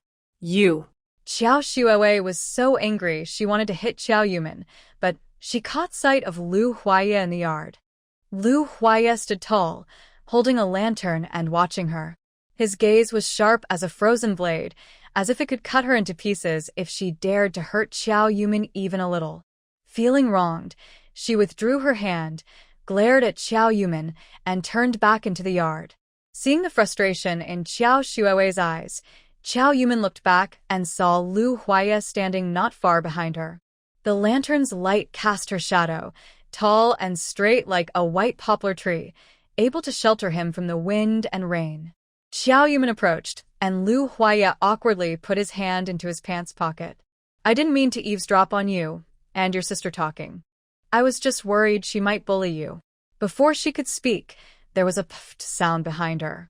They turned around and saw Lu Huayan hiding behind the water tank, covering his mouth and giggling. Lu Huaya strode over and pulled Lu Huayan out from behind the water tank. "Little brat, what are you laughing at?" Lu Huayan tilted his small head. "Brother, probably only you think my sister-in-law would get bullied." "I may be a kid, but I can tell she's strong," he said. "None of us have been able to get any advantage from her these days. The only one who's gotten anything is you. I saw you holding her hand at the foot of the mountain." The child covered his face, giggling happily, and Xiao Yumin's ears instantly turned red. Lu Huaya kicked him playfully. "Little rascal, don't talk nonsense." Lu Huayan quickly ran away, laughing as he went. Xiao Yumin touched her hot ear and hurried into the house. "I'm going to help cook." Lu Huaya watched Xiao Yumin enter the kitchen, where she and her mother were busy stirring and flipping food, filling the yard with a delicious smell. Lu Huayu reached into the plate to steal some meat, but was stopped by his mother, who slapped his hand. Xiao Yumin smiled gently, picked up a piece of meat with chopsticks, blew on it, and then fed it to Lu Huayu. The kitchen had only one kerosene lamp, and the fire in the stove cast a warm glow over everyone. Lu Huaya hadn't cried since he was 6, but at this moment, he felt like crying for no reason. In this small mountain village without electricity, he found a place where he felt safe and belonged. The Lu family's dinner was rich, with dishes like sweet and sour cabbage, stir-fried pork with green peppers, steamed egg custard, and sautéed pumpkin. With so many family members, the meal was lively and satisfying, making everyone feel happy and relaxed. The family was peacefully discussing plans to build a house next year when an unpleasant voice interrupted. "That family is sent down from the city. They can eat meat every day. Why can't we?" Tian Guohua's voice was harsh. "Xiao Shuowei, you married into our family but didn't bring any dowry. What's wrong with asking your sister for some meat? If you can't bring back the meat today, don't even think about entering this house." Soon, Xiao Shuowei's voice was heard. "I won't go. Even if you beat me to death today, I won't go." Then, He Qingshan's angry scolding came, followed by Xiao Shuowei's louder sobs. Tian Guohua stomped and cursed. "Some high-ranking family. I think they're just capitalists.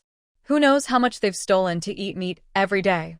Eat, eat, eat. Sooner or later, you'll make yourselves poor." Hearing the accusations pointed at her, Lu Huaya couldn't sit still. This time, Lu's father stopped him. "But it's just a scolding woman. If you can't even tolerate that, you'll never have peace in the future." Lu's father sighed. "But that woman is right, Yumin. You brought these things, and we'll have to finish them eventually.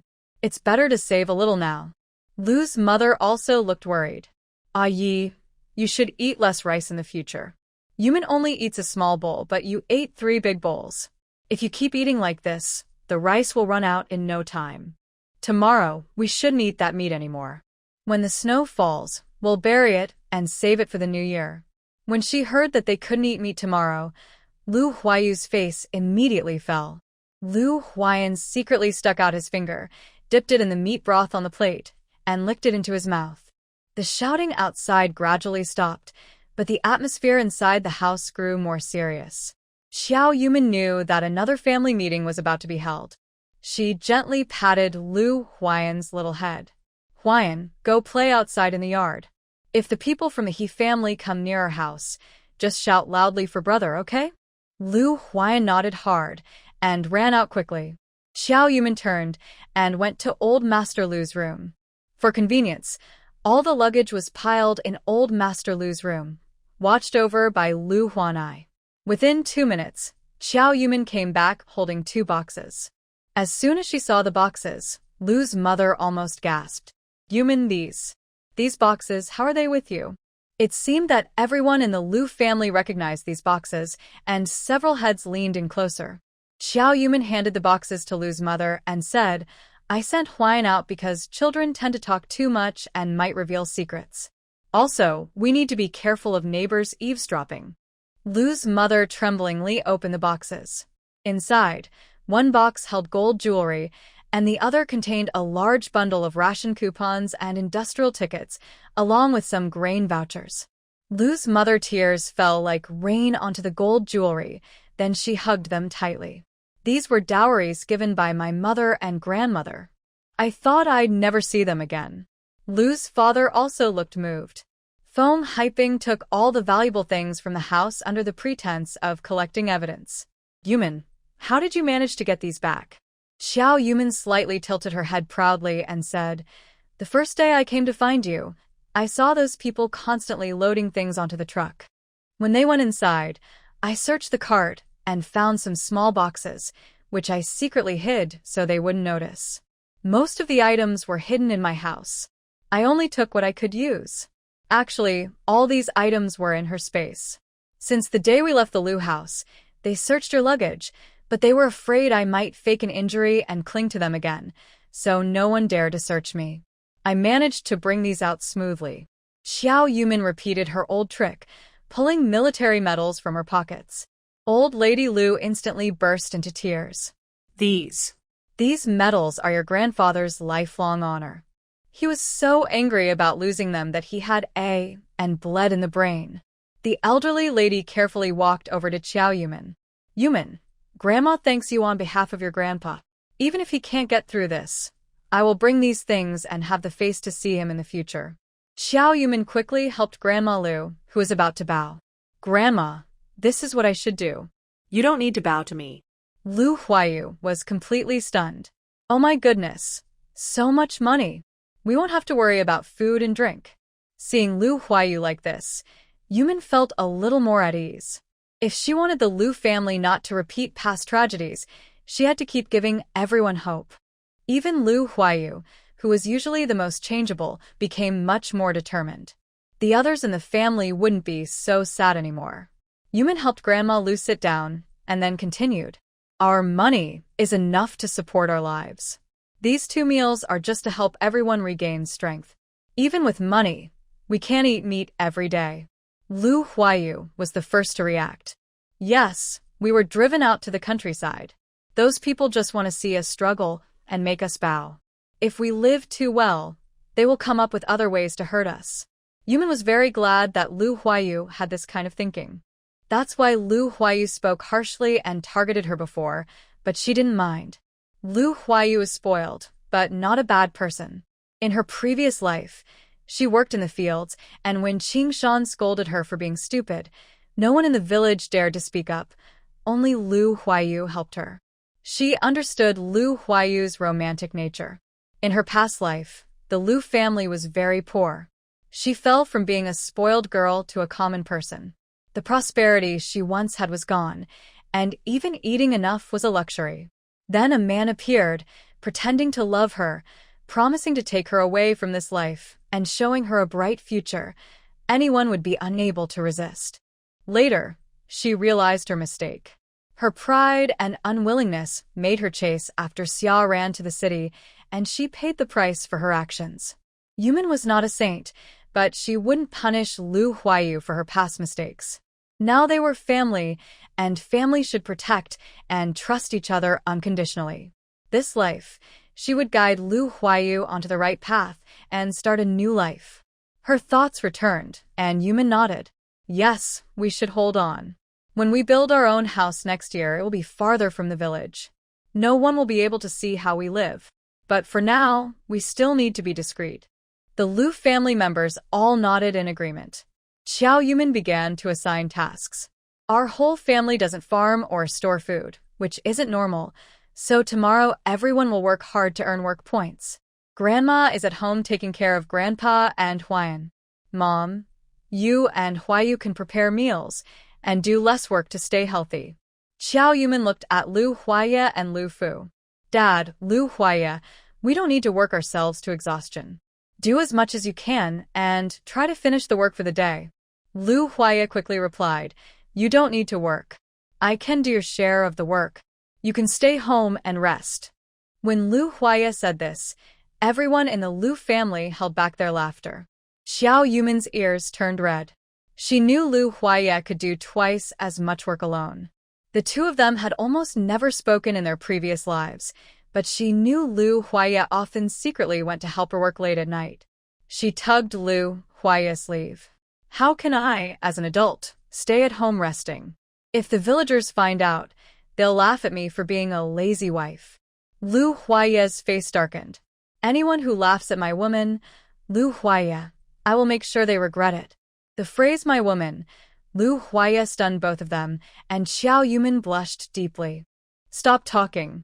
Lu Huaya had just seen his mother bring back her dowry, including his grandfather's military medal, and there was even so much money to support the family. His guilt from these days eased a little. At that moment, he couldn't tell whether he loved her more or was more grateful. All he knew was that he couldn't let her suffer or tire herself out in any way. In his emotional state, he forgot that his family was nearby. Realizing what he had just said sounded a bit mushy, he lowered his head and kept quiet. Lu Mu chuckled. Yumin, don't be shy. You married I, and he's your man. He should take good care of you. Lu Fu hesitated for a moment and said, all right, Yumin can rest at home. Then your mother can work half a day and come back to help cook. Lu Huayu, you, and we will go work together. Lu Huayu pouted. Dad, I don't want to work. Lu Fu raised an eyebrow. I've always thought you were difficult. I felt your mother and grandma spoiled you too much. Now that you're out of town, you should train yourself and experience some hardships. Growing up so big and still lazy, not knowing the difference between grains and chores, just growing older, not smarter. Lu Fu's words left Lu Huayu no choice but to stay silent. Xiao Yumin was worried that Lu Huayu couldn't handle the hardship and would be fooled again by Xiaoran. Huayu, how about we take turns? You work one day and I work the next. Lu Huayu pouted. I'll cook your meals. I don't need your help. Who's lazy and doesn't know the grains? I'm not refusing to work. If I do it, I won't do worse than others. Lu's father clapped his thigh happily. Good. That's the kind of person Lu Yanting is. While the Lu family discussed plans for tomorrow, Xiao Yumin's mind drifted elsewhere. She felt freer not working in the fields and could do many things. First, the house was messy now and winter was coming soon, so they needed to prepare supplies. Second, there were many useful things in the space, but taking them out required a good reason. She could say she was going to the county or exchanging items with others, but that needed free time. After the Lu family finished talking, they blew out the oil lamp and went to bed. Xiao Shuowei, injured all over, watched the oil lamp in the neighboring house go up but couldn't fall asleep for a long time. Her mind kept thinking about everything that had happened these days. Could Xiao Yumin also have been reborn? She remembered the day she was reborn. She woke up to find Xiao Yumin crying in the house, just like last time. She was crying, saying she didn't want to marry and wanted to go to the northwest with Lu's father. After some probing, she confirmed Xiao Yumin hadn't been reborn, so she quickly ran to the countryside. But this life's Lu family was completely different from the previous one. Even the days they came to Yeshigu were different. Last time, they left Lu's house searched and couldn't bring money or even thick clothes. This time, the Lu family came with big bags and even 2 carts. They didn't come out of the cattle shed, and they ate well every day. All these changes made her wonder what had altered their normal life path. Was it because Xiao Yumin was reborn, or because she chose to marry into the countryside? Why are you awake in the middle of the night? Scaring who? A fierce voice startled all her thoughts. She suddenly felt tense all over. I can't sleep. I just sat for a while. Qing Shan got out of bed, slipped on his shoes, and went outside, but at the door, he suddenly hesitated and stepped back. It's so cold. He circled around the house, kicked out the basin under the table with his foot, then pulled down his pants and water started splashing. Xiao Shuowei stared in disbelief. That's the basin I use to wash my underwear. How can you in it? He Qingshan shivered, pulled up his pants and walked back to the bed, sounding indifferent. It's so cold outside. What if I catch a cold? I just need to. What's the big deal? I'll wash it away with water tomorrow. I told you city folks are so picky. One basin for washing your face, another for laundry, and you even need a basin to wash your bottom. Why is it so precious? Suddenly, a foul smell filled the room, and Xiao Shuowei covered her nose. I've never seen anyone inside the house. It's so disgusting. He Qingshan was already in bed, but now he sat up again. Stinky woman. Are you looking for a fight? Xiao Shuowei shivered, remembering the slap He Qingshan gave her, and dared not speak. But the smell was too horrible. She couldn't stand it. She put on a small padded jacket, pinched her nose, and took the basin outside to pour it out. She emptied it into the toilet, then carried the basin back. The more she thought about it, the more disgusted she felt, so she threw the basin away. Before sleeping, she thought bitterly. Once she contacted her mother and got the money, she would buy 10 basins and switch them daily. Maybe because she slept late, when she woke up, the He family was already eating. She sat at the table, and He's mother started complaining. Other families marry a daughter-in-law and can enjoy her company, but poor me, I married a daughter-in-law who still has to serve people. What did I do in my past life to be punished like this? Women who can't cook shouldn't call themselves women. In ancient times, daughters of prime minister families had to learn cooking to please their husbands and respect their parents-in-law. I wonder what kind of official you have to be to make your daughter not learn to cook. Xiao Shuowei ate her sweet potato porridge calmly, unaffected by Tian Hohot's scolding. She did cook on her first day at the He family, but Tian Hohot criticized her for bad cooking and wasting food all day long. Whether she cooked or not, she was scolded. So she decided not to cook to save time and sleep a little longer. Tian Hohot kept nagging. Girls raised with good manners are so different. Look at Xiao Yumin. She starts making breakfast for the whole family before dawn. Usually, scolding her was fine, but now she was using Xiao Yumin to criticize her. Xiao Shuowei couldn't take it anymore. Just as she was about to reply, Tian Hohot spoke again. She's not even your real daughter. She doesn't have a scientist's blood in her. I really should let my son divorce you. Hearing this, Xiao Shuowei felt completely discouraged. She couldn't divorce. If she did now, all the money she spent and the beatings she endured would be for nothing. And she had already slept with He Qingshan. How could she marry into a good family later?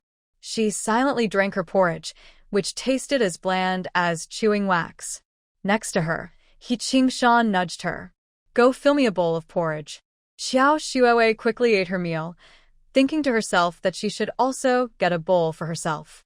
Otherwise, if she went to serve her own food alone, Tian Hohot would scold her again. She went to the kitchen and saw the bowl Tian Hohot was using to serve porridge. She hurriedly ran into her room. Mom, where did you get that bowl? When she mentioned the bowl, Tian Hohot smiled. I found this bowl. I don't know which silly person threw away such a new bowl outside our house.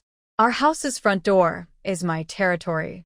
Xiao Shuowei's breathing grew rapid.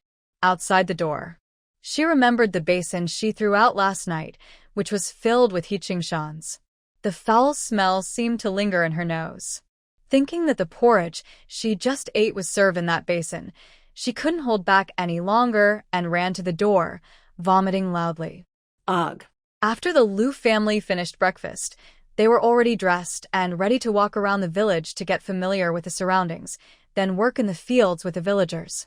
Xiao Yumin just reached the door and saw Xiao Shuowei come out, and her voice drew the attention of the Liu family. Mother Liu muttered, she might be pregnant. Xiao Yumin shook her head. Xiao Shuowei has only been here 10 days. It's impossible for her to be pregnant. Tian Hohot came out and started scolding. You spoiled girl, do you know how expensive grain is now? Only a few families in the village can afford sweet potato porridge. I prepared good food and put it in a bowl for you, and you still dare to eat out. Lu Huayu was wrapping a towel around his head. Xiao Yuman, don't go around acting like a saint and meddling.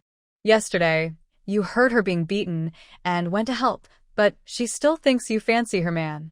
As for her man, he's no match for a single hair of my brother. Mother Lu shook her head and sighed.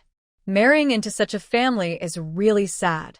Lu Huayu grabbed his mother's arm and pulled her along. What's so sad about that? It's all her own choice. Her mother brought her here every day, giving gifts and helping with chores, insisting she marry in. But when she heard about trouble at our house, she grabbed her luggage and ran away, afraid of suffering in the marriage. All of this is her own fault. Xiao Yuman watched the family being pulled away by Lu Huayu, then looked away. She felt Lu Huayu gently touch her arm, looked up, and their eyes met. Don't worry. If it really comes to life-threatening danger, I will step in to help. Xiao Yuman couldn't tell Lu Huayu that she wasn't worried at all. If she were to be beaten to death by He Qingshan, it would be her own fault, like Qiao Shuowei seeking her own trouble. But she still had to consider her reputation. She couldn't let the Lu family think she was a cruel woman. She withdrew her gaze and followed the Lu family as they left one after another.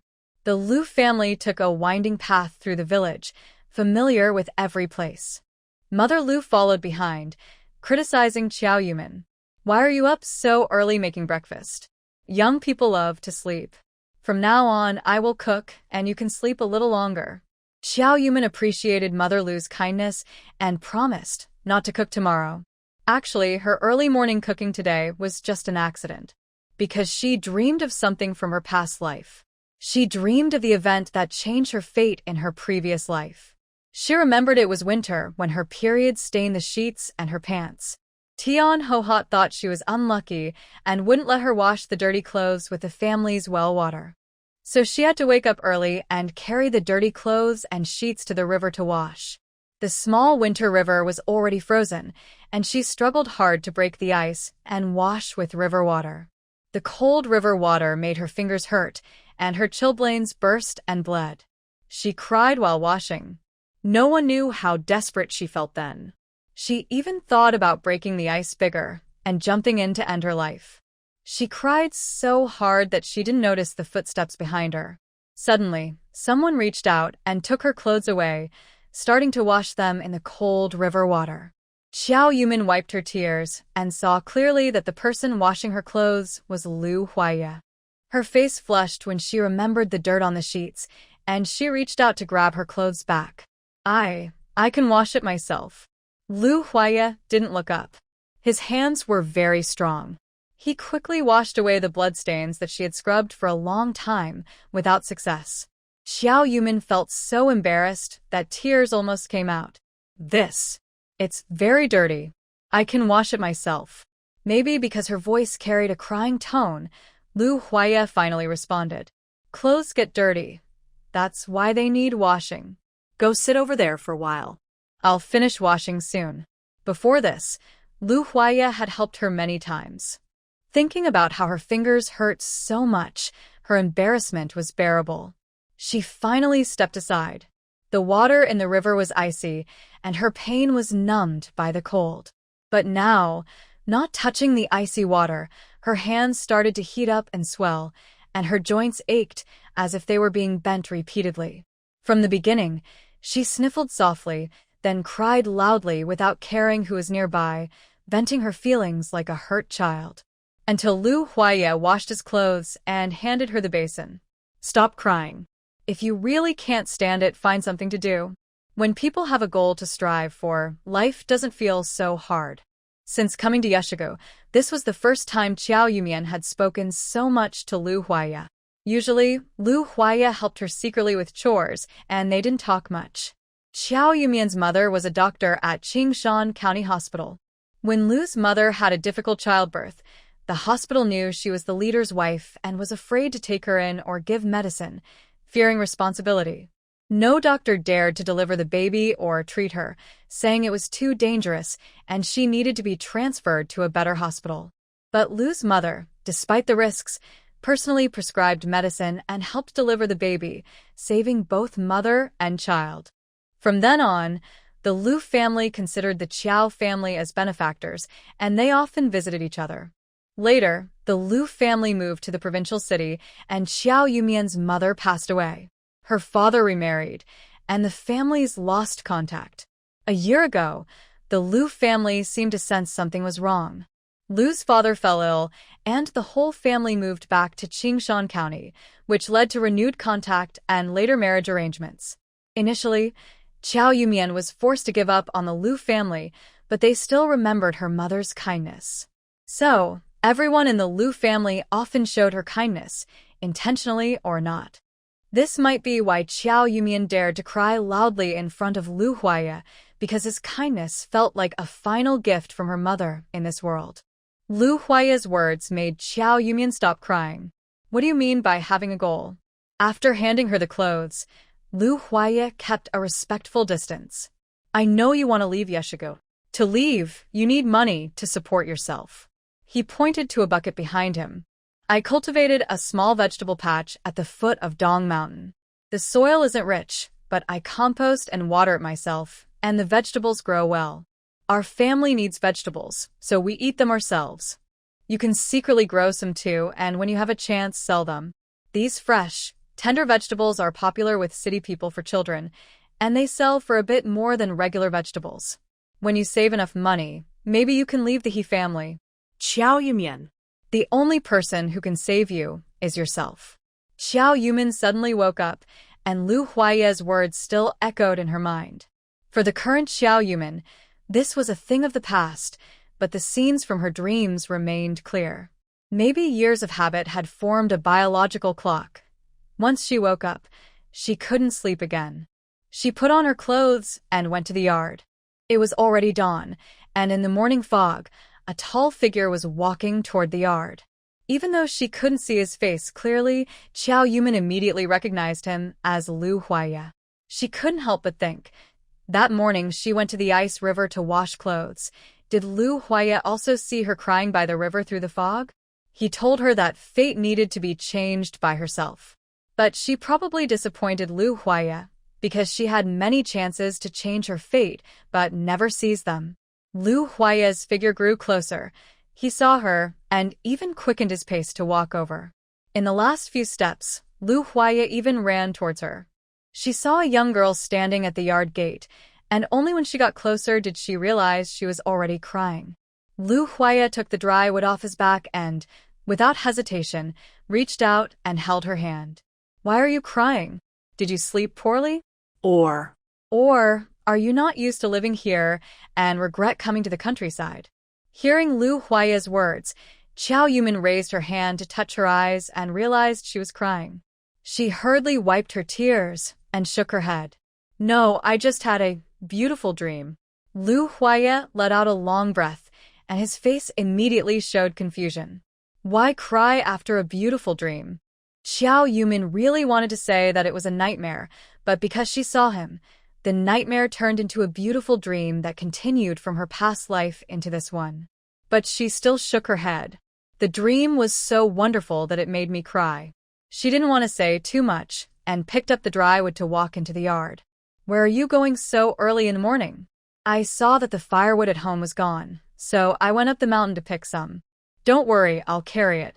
Since she woke up very early and had nothing to do, the two of them finished preparing the meal early. While cooking, she saw Tian Ho-Hot pick up a basin from the door, and she hugged it tightly as if afraid she would take it away. Of course, she didn't expect that the events of this morning were all caused by this basin.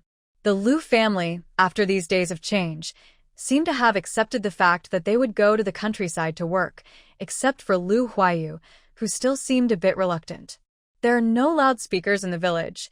Everyone gathers by ringing a copper gong. When the gong sounds, everyone must sign in to show they are starting work today. The team leader and deputy team leader also record attendance and assign work points based on how many people show up. Xiao Shuowei does not do any work. This is a special privilege she asked for when she gave He Qingshan 200 yuan, acting spoiled. She was so exhausted from vomiting in the morning and her stomach hurt from being empty, so she naturally didn't want to join the crowd. But when she saw Qiao Yumin leave with the Lu family to work in the fields, she tidied herself up and went to the threshing yard. In her previous life, Qiao Yumin was slow at work and was often scolded by He Qingshan. Later, she became quite good at working. By observing her actions, she could tell whether she had truly been reborn. Today is the third day of the village's corn harvest.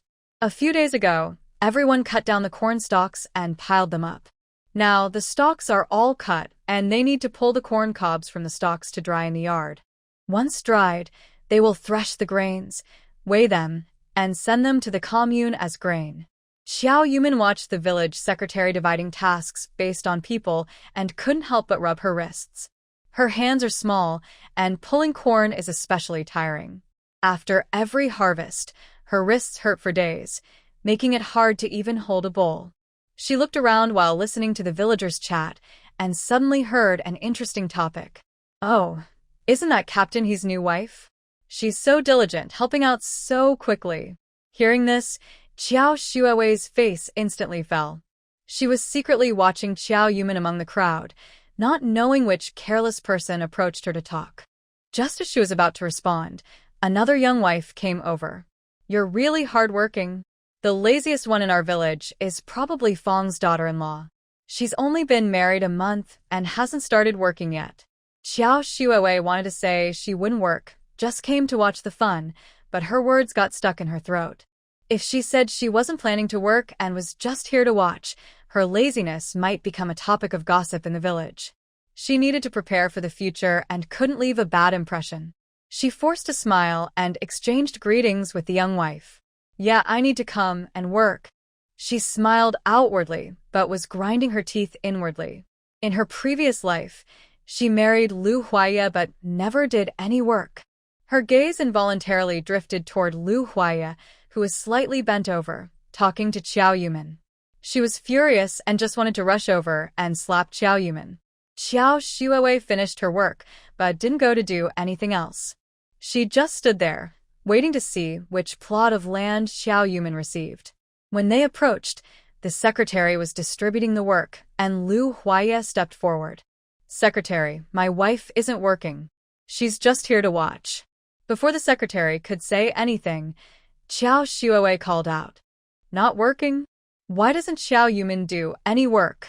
Lu Huayu glared at Qiao Shuowei. Whether my sister-in-law works or not has nothing to do with you. And you, after the land has been divided, you don't go to work and just stand here watching us. What's your purpose? As Qiao Shuowei shouted, the secretary also came to his senses. You have a lot of people in your family. If one less worker is available, there might not be enough food. Lu's father stepped forward. Yumin was living quite well before. Coming to the countryside has already been hard for her. We can't bear to make her work. Comrade, from now on, my daughter-in-law won't do any work for the team, so you don't need to count her. Qiao Shuowei was very anxious. She originally wanted to observe Qiao Yumin working, but now that Qiao Yumin wasn't working, she was assigned a task. This wasn't right. She quickly spoke in front of the team secretary. We are all workers. We can't just enjoy ourselves. Everyone must work. You're not working, and neither is he. If no one works, how can society develop? How can life improve? Qiao Yumin, you should raise your awareness. You can't be a parasite in society. Qiao Shuowei's voice was loud, attracting the people still at the threshing ground. People started whispering around. Not working? That's not okay. How can we eat without work? Which family's daughter-in-law doesn't work? Her mother-in-law is so patient. Qiao Shuowei suppressed a smile, feeling she was very clever. By shouting like this, everyone gathered around, and Qiao Yumin was essentially put on the spot. If she didn't work, it would confirm she was a lazy daughter-in-law, and people would gossip about her forever. If she went to work, she would be criticized and forced to do so. Either way, her reputation wouldn't be good. But she had already gone to work early and had a high level of awareness, clearly superior to Qiao Yumin. In the future, when people mentioned Qiao Yumin as lazy, they would naturally think of her as diligent and progressive. Faced with the whispers, Qiao Yumin remained calm. She pushed aside Lu Huaya, who was trying to block her way, didn't even glance at Xiao Shuowei, and walked straight toward He Mansong.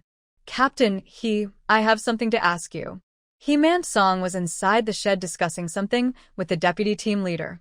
When he heard someone calling his name, he stepped out of the shed. Is that Lu family's daughter-in-law? What's the matter? Xiao Yuman asked calmly, without any emotion. The captain's family has 4 members. Why didn't your son and wife come to work? He Mansong had just been talking to the deputy team leader inside the shed and didn't notice what was happening outside. He patiently explained in response to Xiao Yuman's question. Our village doesn't force people to work. Those who are willing work more, and they earn more. As the team leader, I receive some subsidies from the community. My family has few members and enough food, so I let others do the work who need the work points more. Xiao Yuman sneered. Captain that's not right. We are all workers. We can't just seek pleasure.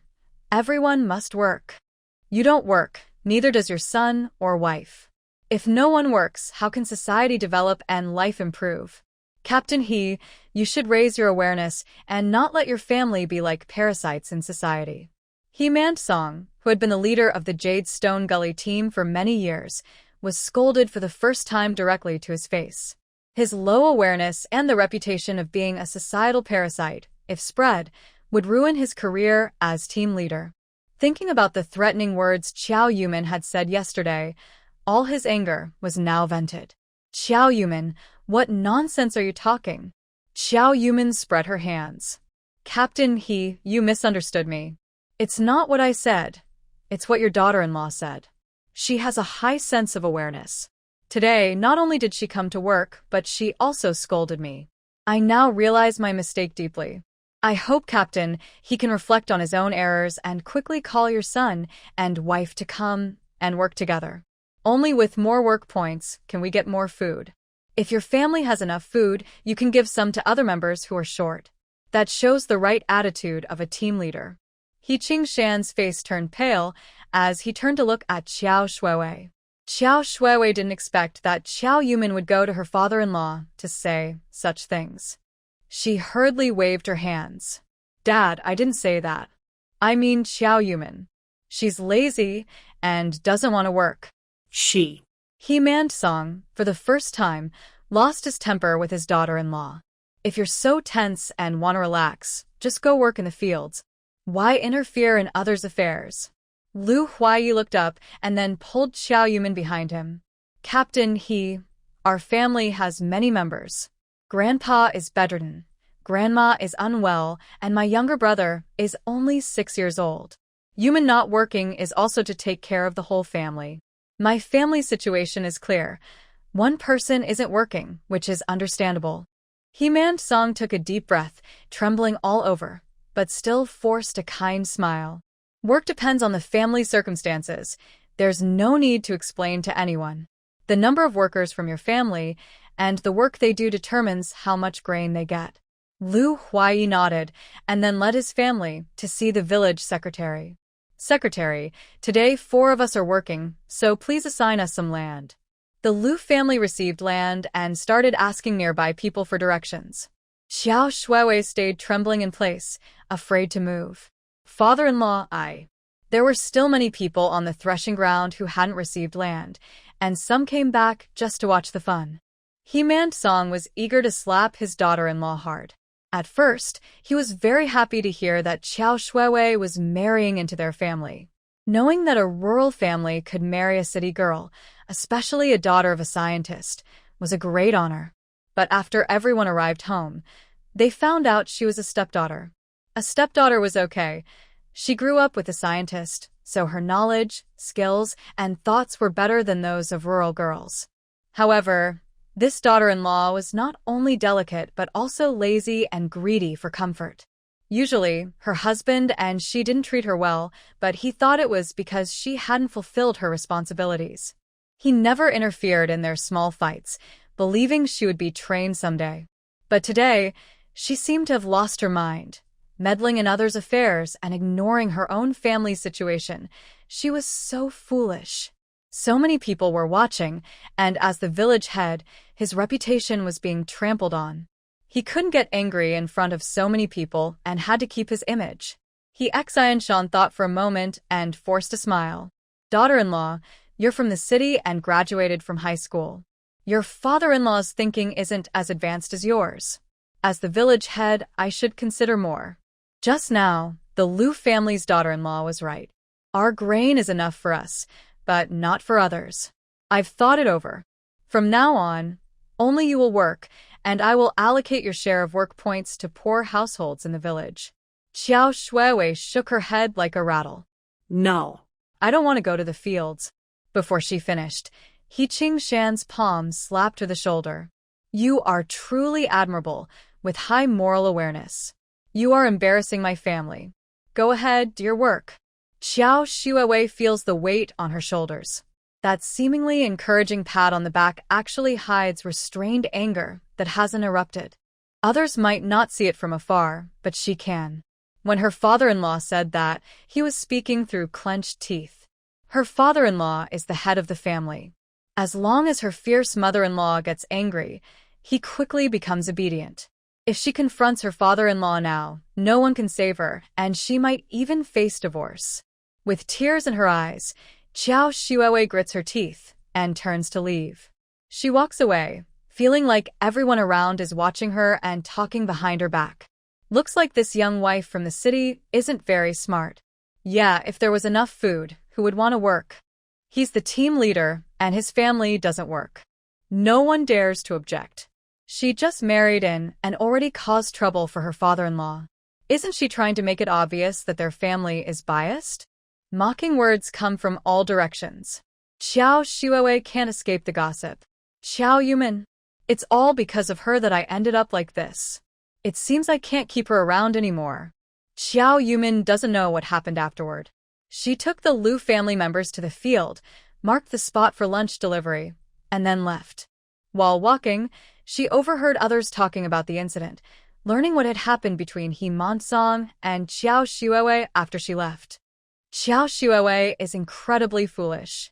If they want her to suffer, she will just wait a few more years. Xiao Yuman pushes these thoughts aside because she has more important things to do. The Liu family's life still needs improvement. She now lives in He's Wood storage room, which is just one small room without a kitchen. The house where her father and others live belongs to He Mansong's older brother. They will stay here at least until next summer, so preparations need to begin.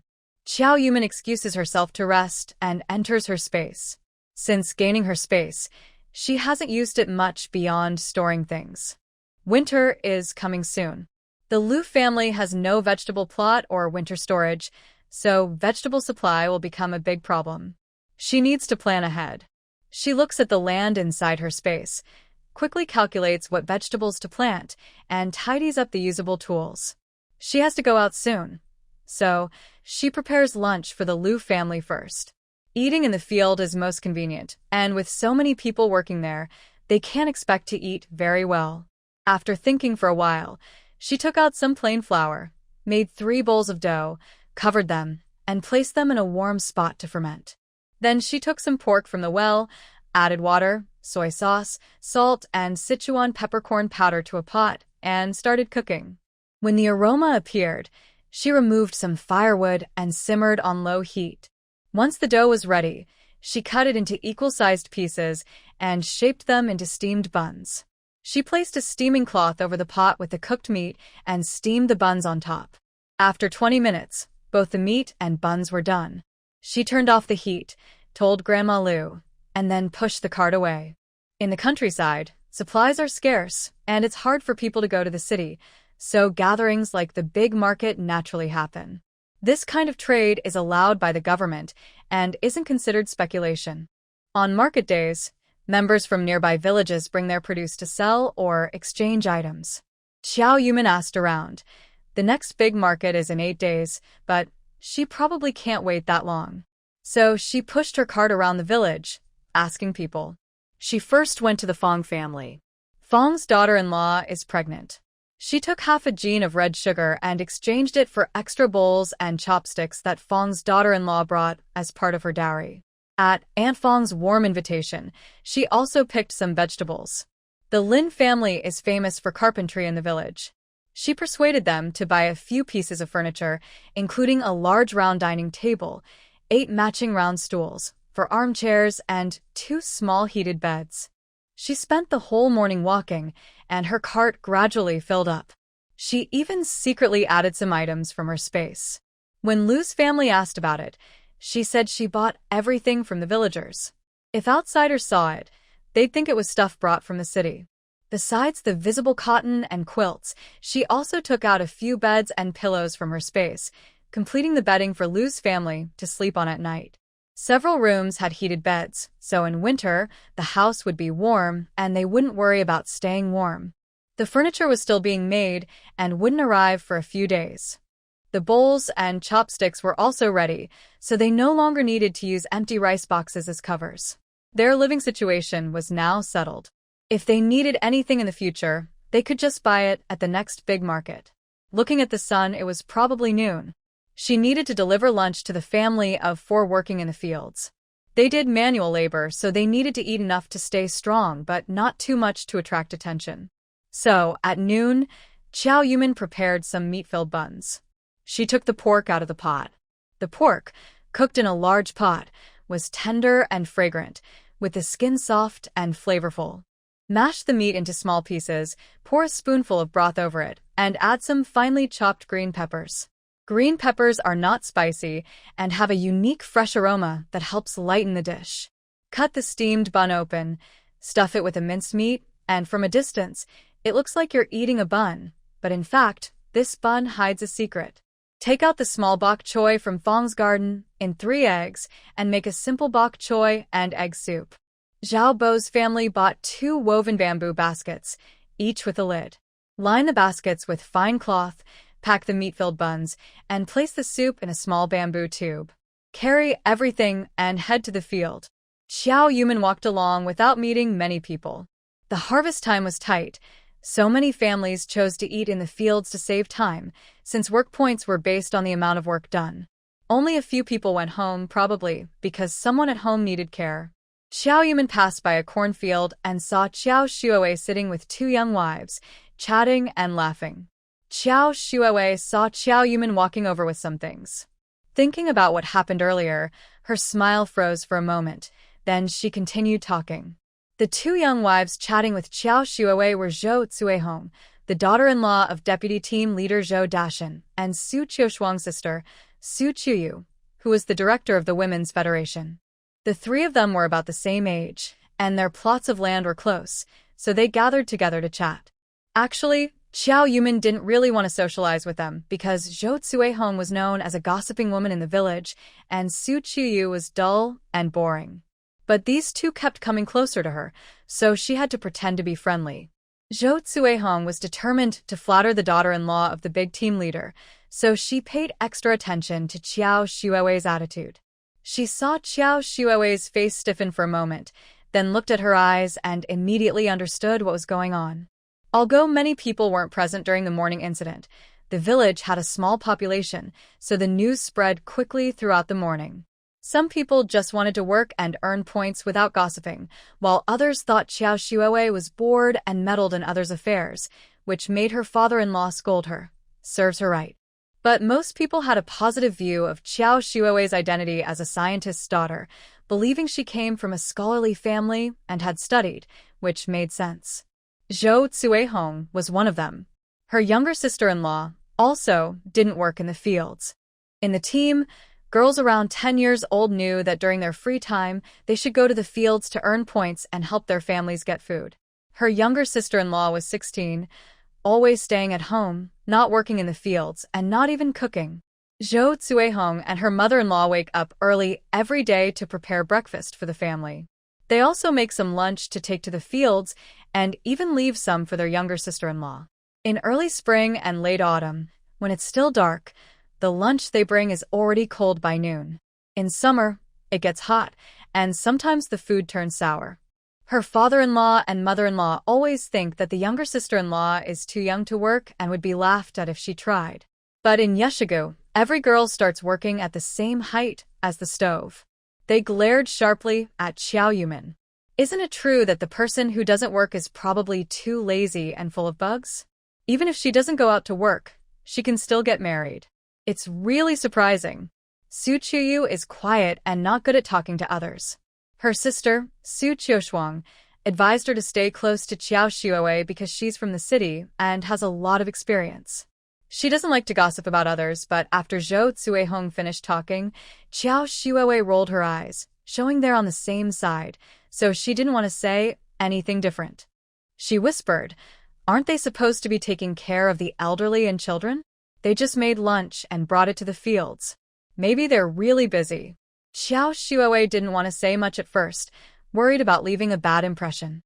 But when she heard someone defending Xiao Yumin, she got annoyed. They're just making excuses. The old master really is veteran, but Grandma Lu is very energetic and walks like a young person.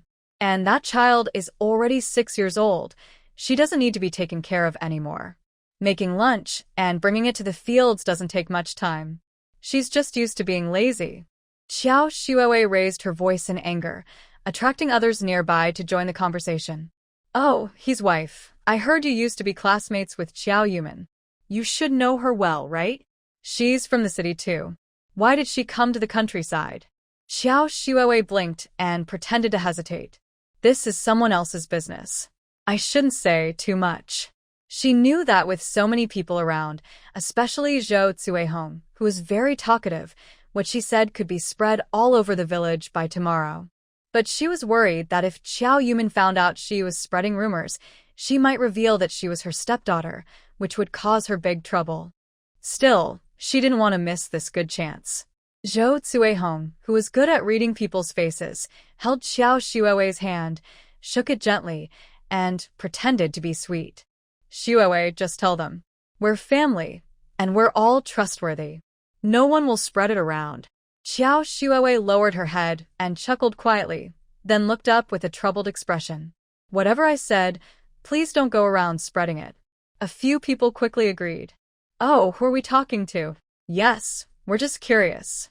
We won't say anything." Qiao Xuewei was chatting excitedly, unaware that Xiao Yumin was completely lost in her own thoughts.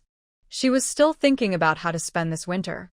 Winter in Yeshigo brings heavy snow, and the coldest temperatures can drop to -20 degrees Celsius. She has money and doesn't worry about food, but the two houses the Lu family lives in are old and damaged. The wooden window frames are loose, and the house can't keep warm. They can still live there for now, but in a month, even with a stove, they won't be able to keep the heat inside. First, she needs to build a stove in the wood shed where she lives, and the stove in the Lu family's yard needs to be dismantled and rebuilt. They should hire a carpenter to make new window frames so the house won't leak cold air, and do some simple repairs to the roof. As she thought about this, she arrived at the village entrance. A few people nearby who hadn't gone home were starting lunch, and the 4 members of the Lu family were still working. Lu Huayu's face was sunburned and red. He was pouting and working very slowly. The 4 of them were working separately, and Xiao Yumin called out loudly, "Dad, Mom, you must be tired. Take a break and come eat." The task of husking corn was divided by furrow. When cutting corn, furrows were considered 1 unit. The cut stalks were thrown into a pile for easier husking. If they walked far, they would toss the stalks into a new pile. So now, the corn was being husked in piles. About 20 piles of corn could be made from 4 rows. Lu Huaya was the fastest, having husked about half, roughly 10 piles. Lu's father husked 6 piles, Lu's mother 3, and Lu Huayu was the slowest, having finished only 1 pile. In autumn, mornings and evenings are cold, so they need to wear cotton-padded jackets. By noon, the sun heats their faces, making them sweat. Lu Huayu took off his thick coat and wore a small sweater, fanning his face with his hand. "It's so hot. Can I skip work this afternoon?" Lu's father came over quickly. No work, no food. The Lu family usually lives a comfortable life, and Xiao Yumin remembered this well. There was no thermos at home, so she used an aluminum lunchbox she brought earlier to hold some water. They drank some water from the lunchbox and then used the remaining water to wash their hands. Lu's mother finished washing her hands, opened the basket, and revealed soft, white steamed buns that looked very tempting.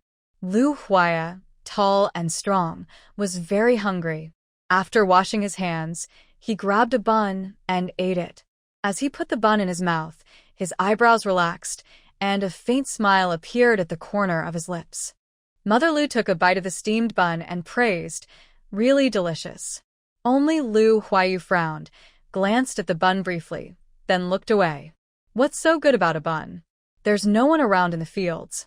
Can't you make some meat dishes to bring over?" Xiao Yumin didn't speak. She smiled and served egg soup into a bowl. Lu Huaya took the egg soup and took a big sip. "If you don't want to eat, you can give me your share." Lu Huayu pouted. "I won't eat." You eat it. Lu Huayu took a sip of the egg soup and put down the bowl. "This egg soup looks green and yellow, quite appetizing, but it doesn't taste very good." The three people from the Lu family and Xiao Yumin all remained silent, watching Lu Huayu smile. Lu Huayu felt uneasy under their laughter. "What are you all laughing at?" Lu Huaya finished the last piece of bun in his hand and reached to take the bun from Lu Huayu's bowl. Xiao Yumin gently patted his hand on the back and gave him a playful glare. Then she picked up the bun and held it close to Lu Huayu's eyes. "Hi you, maybe you should look again. Some things look good outside, but taste average. And some things look ordinary, but might hide surprises." Lu Huayu looked unhappy as he took the bowl, muttering, "A bun can't hide any surprises." After saying that, Lu Huayu blinked vigorously and then held the bowl up to his eyes. The buns in the basket had been covered with cloth, so he hadn't seen clearly before. Now that he looked closely, it seemed they had been sliced, and the cut edges still oozed oil. He picked one up and took a bite. The juicy, oily flavor of pork belly mixed with the aroma of green peppers filled his mouth instantly. With the first chew, the crispy skin of the meat was chewy, and then the meat juice coated his tongue, making him feel very satisfied. The firm texture of the plain bun was chewy, and some parts soaked in the meat juice, tasting especially sweet and fragrant. Lu Huayu's eyes lit up immediately. This is a meat-filled bun." Xiao Yumin finally smiled. "I base this on the method of making rijiamo. The bread part can be a bit dry, but making it into a bun is just right." Lu Huaya ate happily and didn't forget to praise. "Yumin, you're so clever. Turning it into a bun means passers-by will just see us eating buns, and there won't be any gossip." Lu father and mother nodded repeatedly. "Yumin, you've put in a lot of effort." Xiao Yumin explained that she had exchanged some things in the morning and also shared her own ideas. The Lu family always says to listen to her, and they can do whatever they want with the house. Xiao Yumin carried her things home, rested for a while, then used the excuse of taking a nap to actually enter her space. In the morning, she visited the Lin family and exchanged eggs for some seeds. The land in her space was already planned out. She dug holes, planted the seeds according to the plan, and watered them thoroughly. As winter approached, the tender greens had disappeared. She planted vegetables that could be stored for a long time, like pumpkins, tomatoes, cabbages, and radishes. From the outside, these vegetables don't look fresh or not, and once cooked, it's hard to tell. When she takes them out to cook, she can say they were bought from a neighbor who stores winter vegetables. After finishing this, she went to change all the water in old Master Lu's room to spiritual spring water and sprinkled some into the water tank. She took out paper and a pen from her space to record what she needed. Yeshigu is poor. Each family doesn't have much extra. Since she's new here, frequently asking people to exchange or buy things might cause unnecessary trouble. She plans to visit the Xinglong Mountain Brigade tomorrow. She didn't rest all afternoon. First, she called Lu Huayan, and the two measured the window sizes to send to the carpenter. Then she started making quilts and mattresses with Grandma Lu. Once they finished, they prepared dinner. Dinner had been ready for a while, and only when it got dark and they couldn't see did everyone start returning home. Xiao Yumin served the dishes, and the family began to eat. Maybe they were tired. Everyone looked exhausted. After dinner, Lu Huiyu 主动洗碗，让乔雨眠休息。 After a day's work, Lu Huayu was especially quiet, seeming to have something on her mind. It wasn't until Qiao Yumin asked her that she suddenly started crying. I want to go home. Working so hard is too tiring. Tiring is tiring. I've been sweating all day. My clothes are sour, but I can wash them. There's not even a bathhouse here. I feel like I'm going to smell bad. Qiao Yumin finally realized why Lu parents looked so down. In the past, Lu's father was a leader, and they had a hired maid at home. Lu Huayu's bath water was heated by the maid and poured into a bathtub. Even if she didn't do anything else, she needed to take a bath every day. After so many days of wandering without bathing, it was understandable. Today, after working hard and sweating all over, she really couldn't stand it. Qiao Yumin understood this feeling because, when she first came to Yeshigu, she also wasn't used to it. Every day after work, she felt sore, especially thinking about He Qingshan's bedding. Just remembering that smell made her want to. So, even when tired every day, she still took a shower. He Qingshan's bed sheets and quilt covers were washed at least once a week. Qiao Yumin comforted Lu Huayu, then turned and left. Into Bo He's yard, besides the house where people lived, there was also a firewood shed. But this shed was different from He Man-song's. He Man-song's shed used to have people living in it. It had a bed, but now it was empty, used only to store firewood and tools. De Bo He's shed was just a normal firewood shed, used simply for storing miscellaneous items. Qiao Yumin thought that if she went to Xinglong Mountain Brigade tomorrow, she might bring back some things, so she was worried there wouldn't be enough space. She had already cleaned that shed during the day. Now she entered the shed and started to set it up. She took out the coal stove she used at home before, along with an old wash basin and a kettle. Then she called Lu Huaye in. Lu Huaye was surprised to see the stove on the ground. Yumin, where did this stove come from?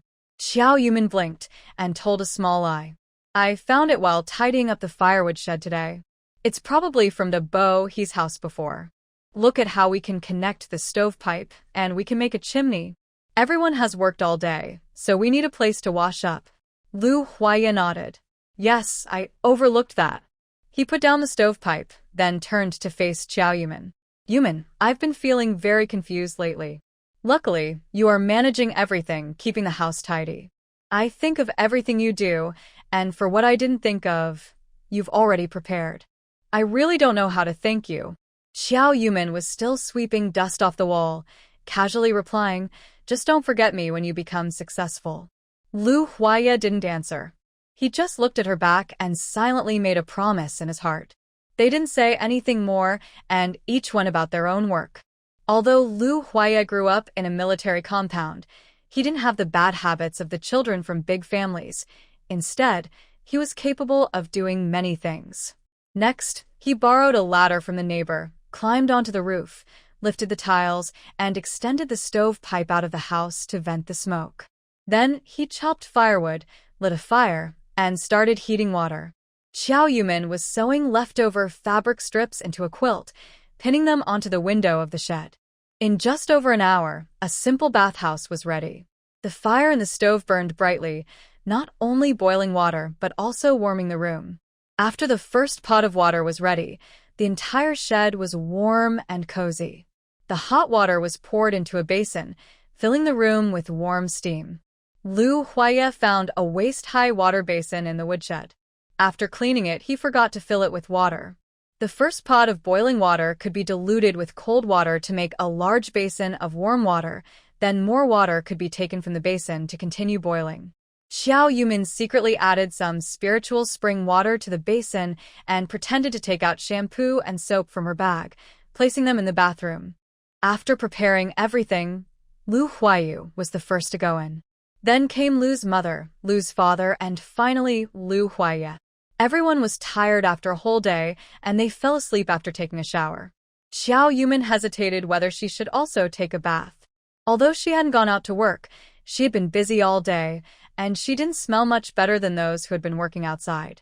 But the door to the woodshed had no latch, and the Lu family had all gone to sleep. She was worried no one would watch the door while she bathed. While she was hesitating, Lu Huaye, who had already gone to bed, unexpectedly came out of the bathroom. Yumin, the water is ready. You can go take a shower. I'll watch the door for you. Xiao Yumin entered the makeshift bathroom. The fire was burning strongly with fresh wood, and the basin already had warm water mixed to the right temperature. A new kettle was boiling on the stove. Since someone had already taken a bath earlier, the room was warm and so it wouldn't get cold even if no new water was added. Xiao Yumin opened a small in the woodshed door to see what Lu Huaye was doing. She saw him standing in the yard, probably close enough to hear her call. He stood straight, hands tightly clasped at his waist, like a soldier on duty. She closed the door and couldn't help but smile. After a simple wash, Xiao Yumin also washed her hair. While drying her hair with a towel, she thought about writing down the lice medicine in her notebook so she could buy some when she went to town someday. In the 1970s, it was common for rural people to have lice on their heads. She had also had lice in her previous life and really didn't want to go through it again. Before going to sleep, she checked the space again. The seeds she planted in the afternoon were already starting to sprout. She once again marveled at the magic of the space. Maybe because she had taken a bath and felt refreshed, she woke up late today. When she woke up, it was already broad daylight, and the Lu family had gone to work.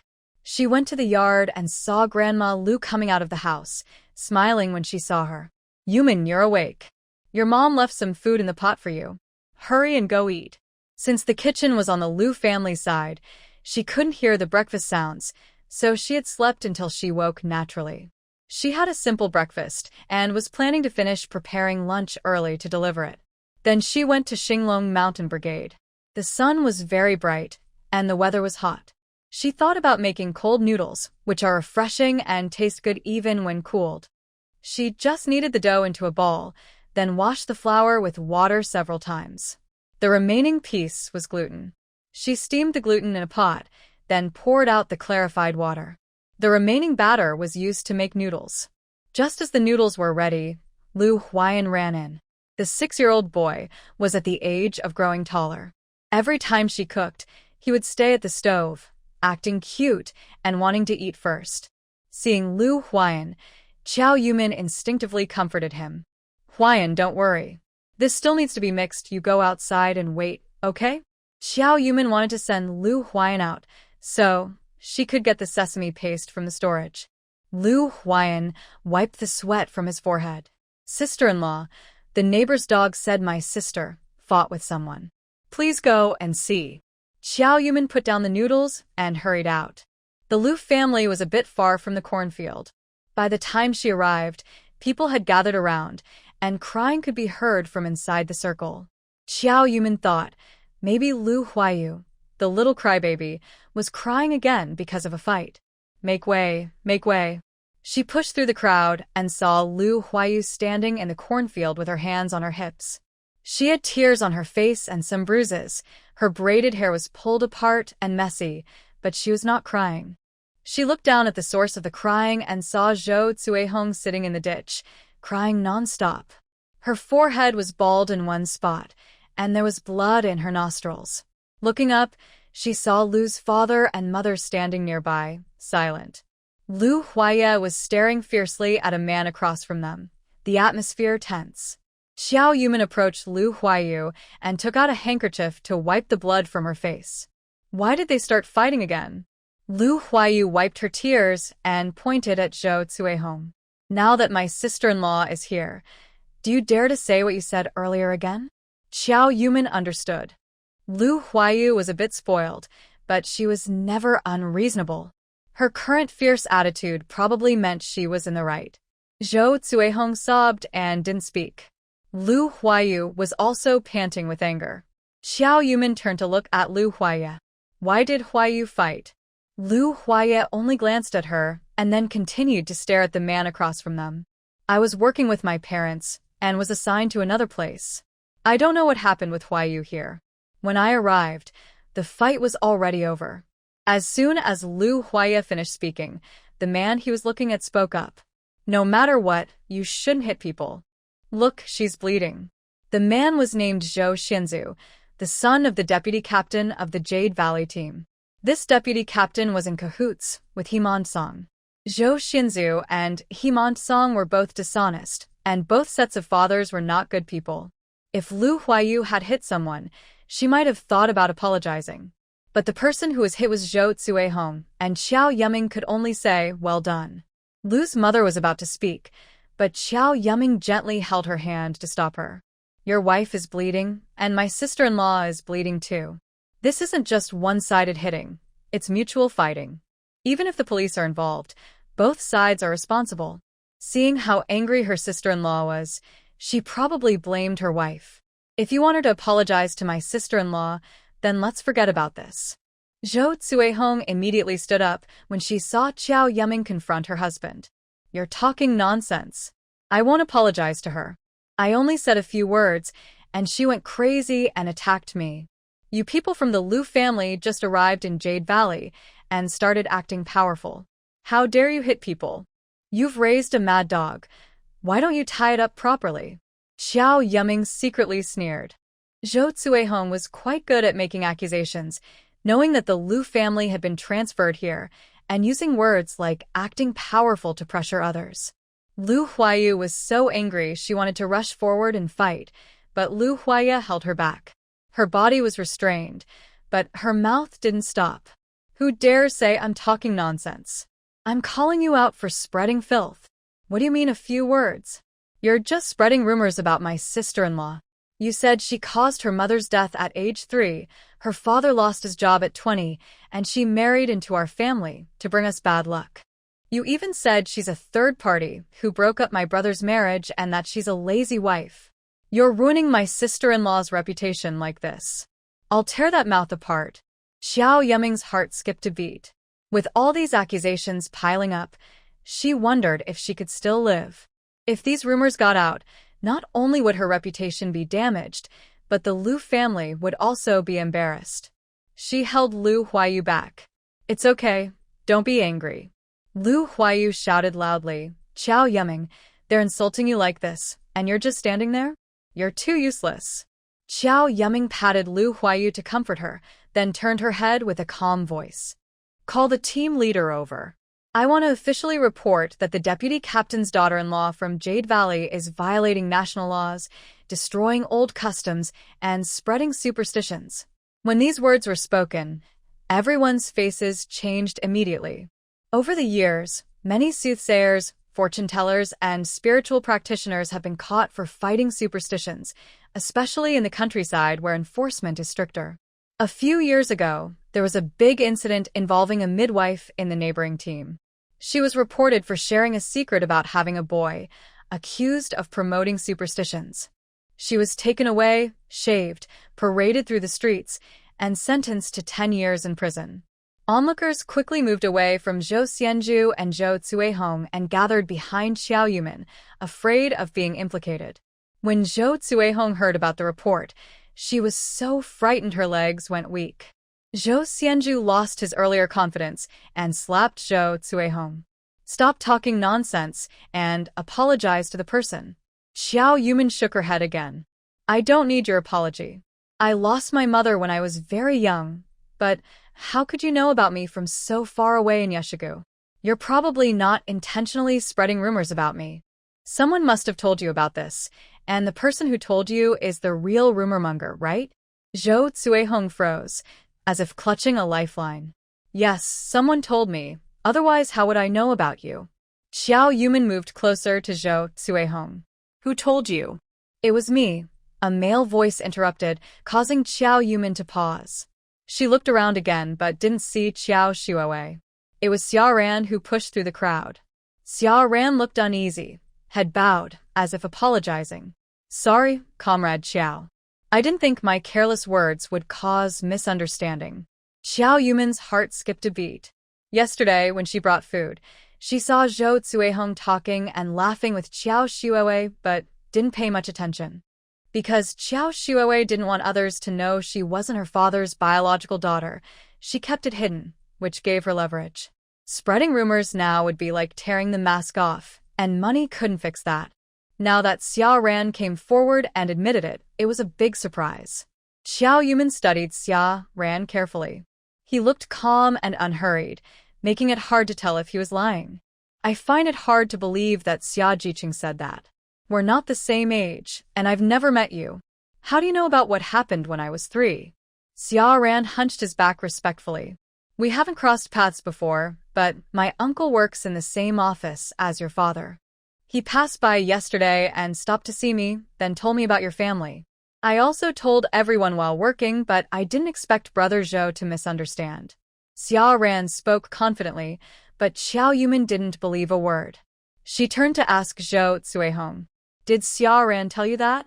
Zhou Cuihong looked confused for a moment before replying. Yes, Xia Ran said that. Su Qiuyu was with us too. If you don't believe it, ask her. Pointing to Su Qiuyu in the crowd, she trembled as she stepped forward. Yes, Xia Ran said that. I heard it too. Xiao Yumin walked up to Su Qiuyu again. What exactly did he say that made you all misunderstand like this? Su Qiuyu was trembling. As Xiao Yumin moved closer, she stepped back. He said. Su Qiuyu's face turned red, but she couldn't explain clearly. Xia Ran spoke from behind. I think Comrade Xia is quite pitiful. His mother passed away when he was 3, his father had work problems this year, and he thought he married into a good family. But now he's been sent to the countryside. Just a few words, and Brother Zhou misunderstood. Xia Ran was well-liked in the village and had a good reputation. Hearing this, the villagers around started to help smooth things over. Oh, it was all a misunderstanding. Lu's daughter-in-law, you shouldn't take it to heart. Yes, we are all from the same village. Your actions don't look good. Our team wants to be recognized this year. If you really report this, we won't have a chance for awards. Everyone was talking at once. Some blamed Zhou Cuihong for not watching her words and told her to apologize immediately. Others said Xia Ran didn't say everything clearly, which caused the misunderstanding. Some advised Xiao Yumin to be more generous and not to embarrass the entire Jade Creek team. Xiao Yumin felt that sometimes, when people are speechless, they might just laugh. She was the victim, and it was she who was being falsely accused. Yet now, it seemed like she was the one arguing over small things. Lu Huaya stepped forward again. About my wife's family, I can believe that it was her relatives who said it. But what about my affairs? I joined the army when I was a teenager and have never been involved with any woman.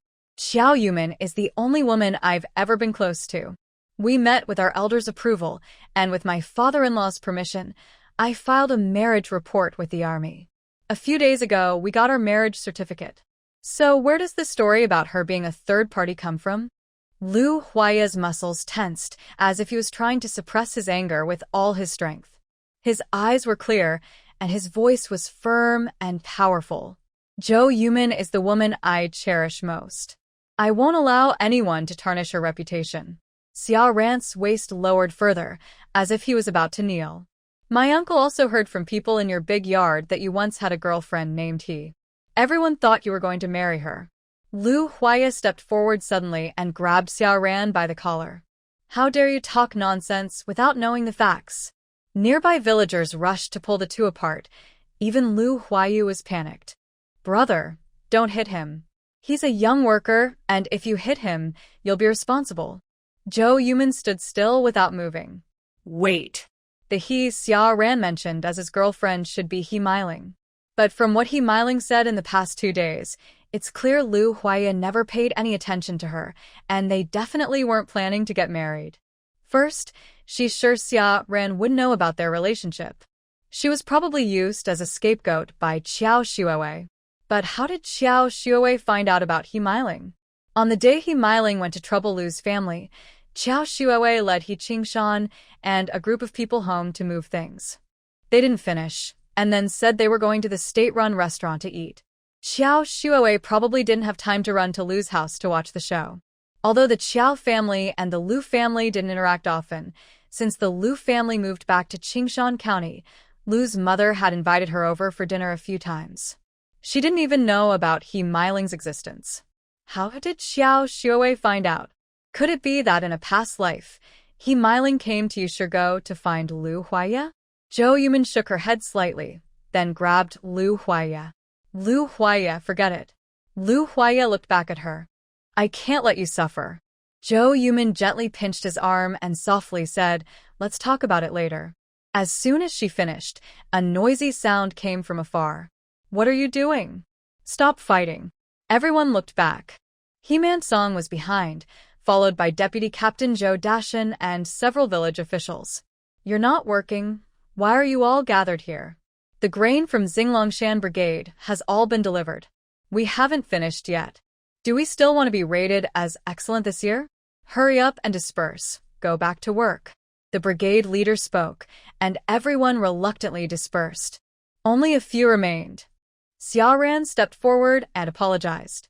"I'm sorry, brigade leader. I spoke carelessly, which caused Deputy Zhou to misunderstand and brought trouble to Comrade Xiao." He-Man Song sighed heavily. "Xia Jiqing, you have been in Jadestone Valley for 2 years. You are usually reliable, so why did you do something so irresponsible today?" Xiaoran completely took the blame on himself. "It's all my fault. I wasn't careful with my words."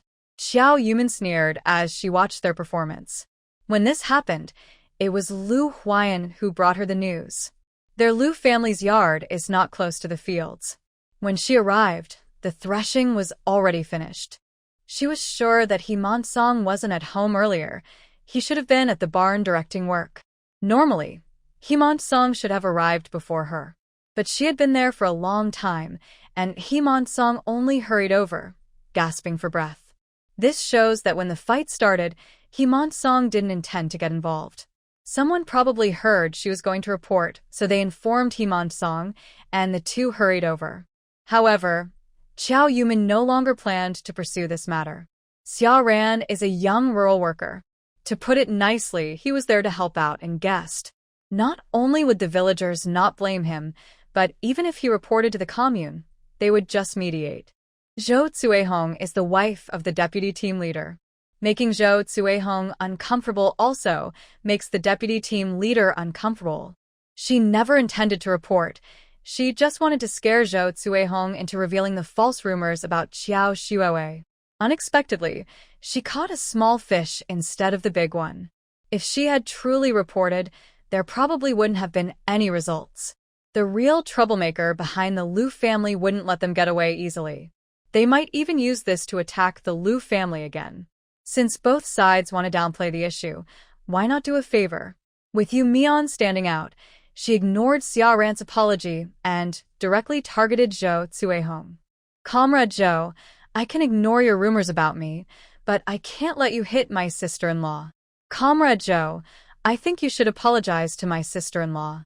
Zhou Cuihong was originally quite tough, but once she heard the word report, she looked terrified and no longer dared to act tough.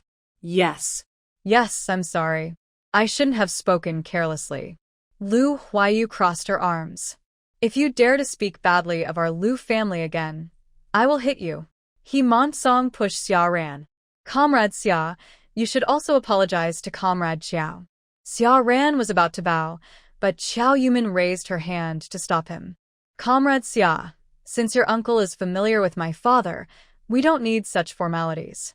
Xiaoran's face lit up, and even He-Man Song smiled. "You see, I said that Comrade Xiao has a broad mind and progressive thoughts. She also knows it was a misunderstanding." Xiao Yumin interrupted He-Man Song. "Captain He, please don't flatter me. I can't accept that. I don't mind simple politeness, but it doesn't mean I can ignore being hurt. The law exists to restrict others' actions. When someone makes a mistake, they should be punished. Don't you agree?" Everyone's smiling faces stiffened. Xiaoran's fake smile almost couldn't hold. "Comrade Xiao, how do you want to punish me?" Xiao Yumin took a deep breath. "I'm not a police officer, so I don't have the authority to lock you up. Just give me some material compensation." Xiao Yumin then looked at Zhou Cuihong. "You all know I was suddenly sent down with the Lu family, and I didn't bring much food. Please send me some food." This matter was started by Comrade Xia, so she should take the main responsibility. "Your uncle is in the city, so please ask Comrade Xia to have him bring 5 pounds of meat as compensation. Zhou's family probably doesn't have much meat, so 50 pounds of rice will do." Everyone's worries finally eased. Nowadays, just eating enough is a luxury. Most food is just porridge, and during New Year, people often can't even have a bowl of plain rice. Yeshigo Brigade is even poorer. When they kill a pig for the New Year, each household only gets a pound or two of meat, kept for dumplings during the festival. When Zhou Cuihong heard about the large amount of grain, she shouted, "I've already apologized. What more do you want?" Xiao Yumin curled her lips and ignored Zhou Cuihong. "Deputy Captain Zhou, does your family know about your daughter-in-law practicing superstitions? Is it possible that you all know and still help hide it? That would be protecting the wrongdoer." Deputy Captain Zhou's face turned pale, and he wiped the sweat from his forehead. "Comrade Xiao, my family has many people, so we eat more. We don't have much surplus grain. All right, I'll give you 10 pounds of rice, 10 pounds of millet, 5 pounds of cornmeal, and whatever vegetables you like from home. Is that okay?" Xiao Yumin thought that was fine. The millet can be cooked into porridge for Old Master Lu, the rice for the whole family, and the cornmeal can be used to make flatbreads for easy eating while working and to stave off hunger. Deputy Captain Zhou kept agreeing and pushed Zhou Xianju. "Go home and tell your mother to weigh out the grain." Zhou Xianju gasped for breath and kicked Zhou Cuihong directly. "Good-for-nothing woman. Hurry up and go back with me. Don't embarrass yourself here." Zhou Cuihong wiped her tears with her sleeve and staggered home with Zhou Xinzu. Xiao Yumin looked at Xia, ran again. "Comrade Xia, didn't you say that your uncle and my father work in the same unit? To my knowledge, the Agricultural Research Institute has good benefits. They get 2 gene of meat coupons each month, and the salary isn't low. I think 5 gene of meat isn't too much." Xia Ran's face was stiff, and to keep smiling, even the muscles around his lips twitched slightly. "It's not too much. I'll find a way to have him send the meat over in the next couple of days." Xiao Yumin tilted her head and smiled slightly. That really is troublesome for him. He Qingshan saw that the matter was settled and finally relaxed. "All right, let's just forget about this. Don't bring it up again, or it will affect the unity of our Jade Stone Gully team." Just as they were about to leave, Xiao Yumin suddenly pinched Lu Huayu's soft waist. Lu Huayu let out a loud cry. Xiao Yumin quickly grabbed Lu Huayu and hugged her. "Oh, Huayu, what's wrong? Are you feeling dizzy?" Lu Huayu, still angry, was about to scold Xiao Yumin for being crazy, but when she looked up, she saw Xiao Yumin hugging her and blinking desperately. The words she was about to shout changed tone instantly. "Xiao. Oh. "Oh, I feel so dizzy, sister-in-law. I feel unwell." Xiao Yumin looked up and glared at Xia Ran with anger. "Comrade Xia, even if you didn't mean to cause trouble, you still caused such a big mess. If you hadn't said those nonsense things, my sister-in-law wouldn't have fought with the daughter-in-law of Captain Zhou's family, and she wouldn't have gotten hurt. This whole thing started because of you. Shouldn't you take more responsibility?" Xia Ran's smile could no longer be hidden. He clenched his teeth, and his voice sounded like it was squeezed from his throat. "Then, what do you want me to take more responsibility for?" Xiao Yumin raised her eyebrows. "My sister-in-law is hurt this badly. She probably needs to rest for a couple of days, but our family is waiting to eat, so for the next 2 days, you can do her work." Xia Ran clenched his teeth and said nothing. But Xiao Yumin didn't give up. "Captain," he said, "we're all from the same village. We can't let this kind of thing affect our unity. I don't want to bring up these trivial matters to the commune either. If it affects your chance to go back to the city later, that would be my fault." Xia Ran closed his eyes, and his breathing trembled. 2 days, right? I'll do it for her." Xiao Yumin gave Lu Huayu a look. Lu Huayu immediately crouched down. Xiao Yumin helped Lu Huayu onto Lu Huayu's back. "Then I will trouble Comrade Xia again." Lu Huaye quickly carried Lu Huayu on his back and left the field. He Mansong and Zhou Dashan followed behind, walking swiftly over the uneven ground, worried about being targeted again. Xiao Yumin was the last to leave. Only after the others disappeared did she turn to Xia Ran and say, "Comrade Xia, it's best if you don't get involved in our family matters. Whatever happens." After saying that, she didn't want to see Xia Ran's reaction and left the field. Xia Ran stood there for a long time until he couldn't see Xiao Yumin and her group anymore. Then he sat on a corn stalk and slowly started peeling the corn. Every time he pulled back the husk, the veins on his hand bulged. Perhaps he was too forceful, and the corn kernels fell to the ground with a clatter. He silently continued peeling the corn, lost in thought. Lu Huayu's hands hung weakly on Lu Huanya's shoulders, swinging gently as they walked, looking like she had fainted. But close up, you could see she was squinting her eyes and smiling softly. It's so nice, I get to rest for 2 days. But Xiao Yumin, you're too timid. Since you've caught them doing superstitious stuff, why not just report it? Lu Huanai shook Lu Huayu lightly, annoyed, and said, if you don't speak nicely, I'll send you back to the field and tell Xiao Ran you're not dizzy anymore and can work. Lu Huayu quickly shut her mouth and closed her eyes. Xiao Yumin didn't mind much. Sometimes stepping back can bring more benefits. Zhou Cuihong is foolish, but she said something very true. We caused trouble in Yushui just a few days after arriving, and it might give us a bad reputation, making people think we bully others because we have power. This matter has caused a lot of fuss in the village. When they compensate our family, and the villagers find out, they'll only think it's because they did wrong and are making amends. The Lu family is already in a tough spot. We can't pour more oil on the fire. For now, we need to stabilize our lives and avoid giving others a reason to accuse us. Lu Huanai smirked slightly. Yumin, you're really clever. Lu Huayu didn't open her eyes, but coughed lightly. Can you two stop flirting in front of me? I don't want to be the third wheel. After being teased, both blushed and, feeling embarrassed, they didn't say much. The three of them staggered back home. Xiao Yumin left halfway through making cold noodles and continued after she returned. Lu Huaya still had to work in the afternoon. Xiao Yumin handed him the prepared cold noodles to deliver food, while she stayed at home. She originally planned to finish cooking early and visit Xinglong Mountain Brigade, but by the time she finished cleaning up, it was already afternoon. Fearing she wouldn't make it back in time, she decided not to go.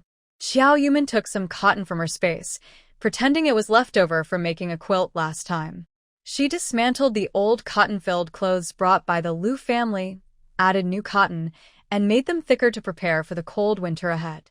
Maybe Lu Huaya told his parents that Lu Huayu was pretending to be sick, so when they arrived, they didn't check on Lu Huayu first, but came straight to Xiao Yumin. Lu's father looked defeated. Yumin, I couldn't stand up for you. I'm sorry you had to suffer. He handed her a hot towel. Dad, don't say that. We agreed that I would handle things first.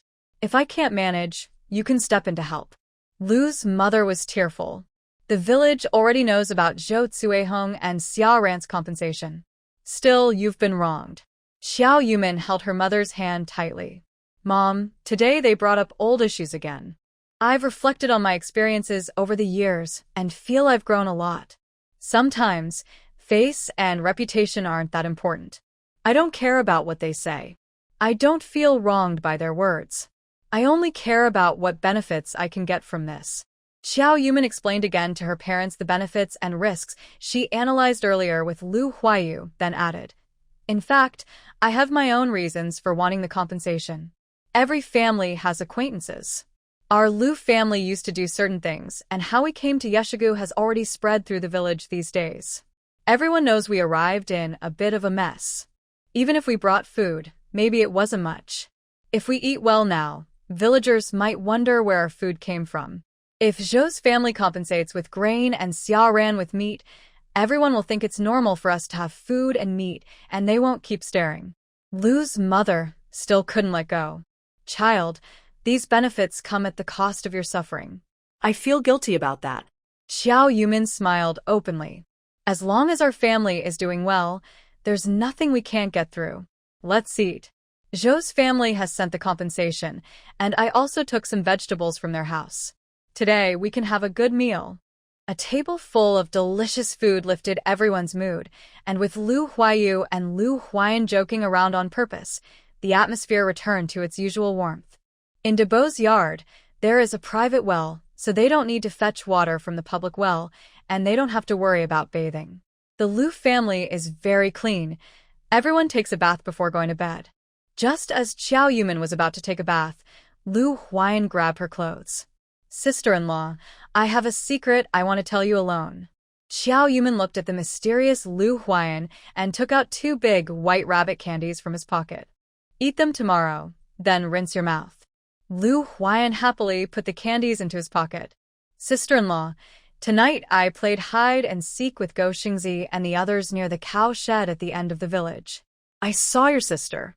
Xiao Yuman was stunned. Xiao Shuowei? What was she doing at the cow shed? Lu Huayan blushed. She seems to be involved in some messy relationships. Xiao Yuman almost burst out laughing. Xiao Shuowei involved in messy relationships? With whom?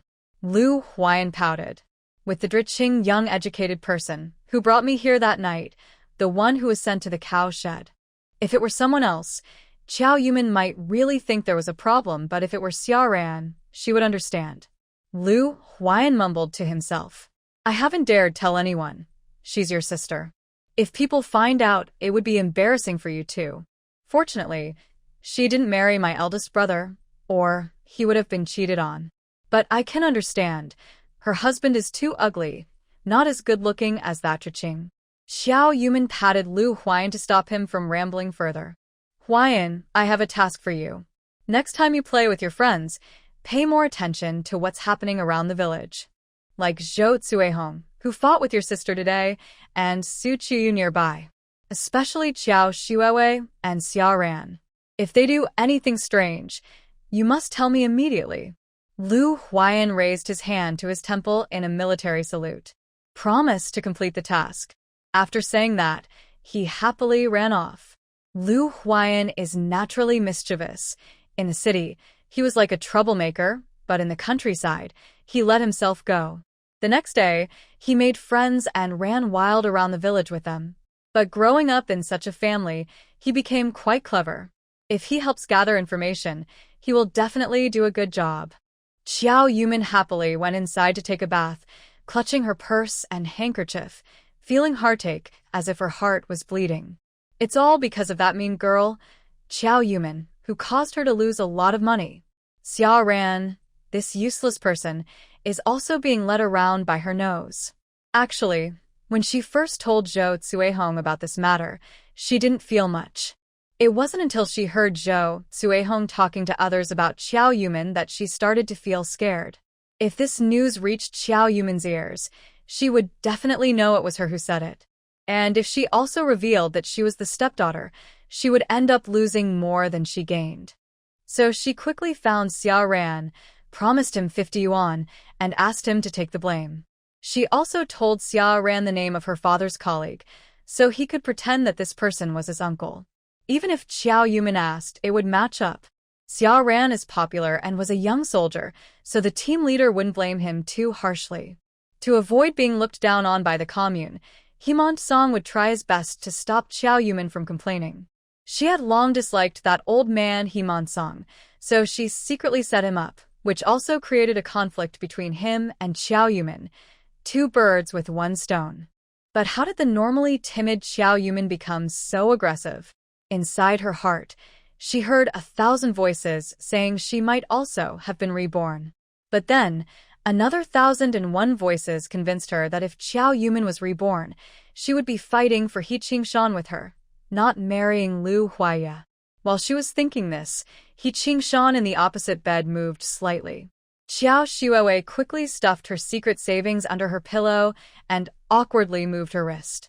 He Qingshan got up from the Kong and muttered, "Did you hear about Zhou Cuihong today? Work hard and don't gossip about others. If you're careless and cause trouble for me, I won't forgive you." Xiao Shuowei obediently responded, her heart pounding nervously. Fortunately, she was clever and had already bribed Xiaoran to take the blame. Although she had to give Xiaoran 10 more yuan because of the poor compensation issue, it was worth it.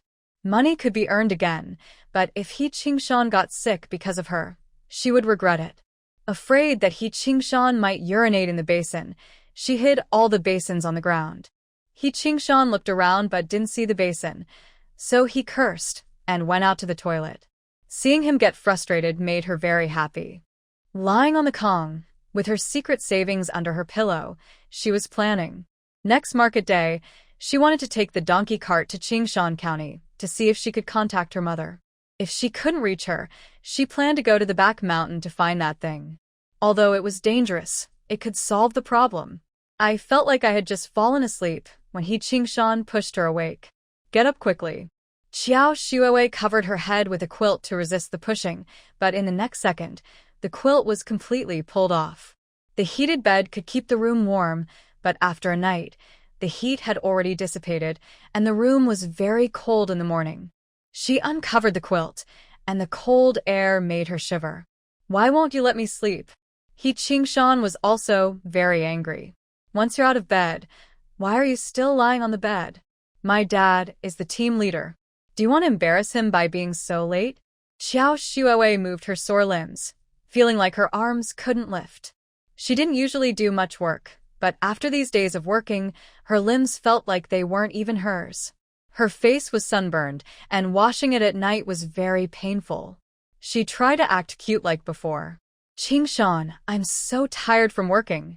Can I skip it today? He Qingshan snorted coldly. Who told you to be so talkative? This is the price you have to pay. Xiao Shuowei angrily took her clothes and started putting them on. When she reached the field, she noticed that the land she was assigned to was very close to Lu Huaya. She sat on a corn stalk and peeled corn, her eyes involuntarily drifting toward Lu Huaya, who was getting closer and closer. The late autumn weather was cool. Everyone wore jackets. Lu Huaya might have been hot, so he took off his jacket and threw it on the ground, only wearing a sweater. Probably thinking the sleeves of the sweater were in the way, he rolled them up high, pinning them at his forearms. His dark, sun-kissed, wheat-colored skin and defined muscles moved with his actions.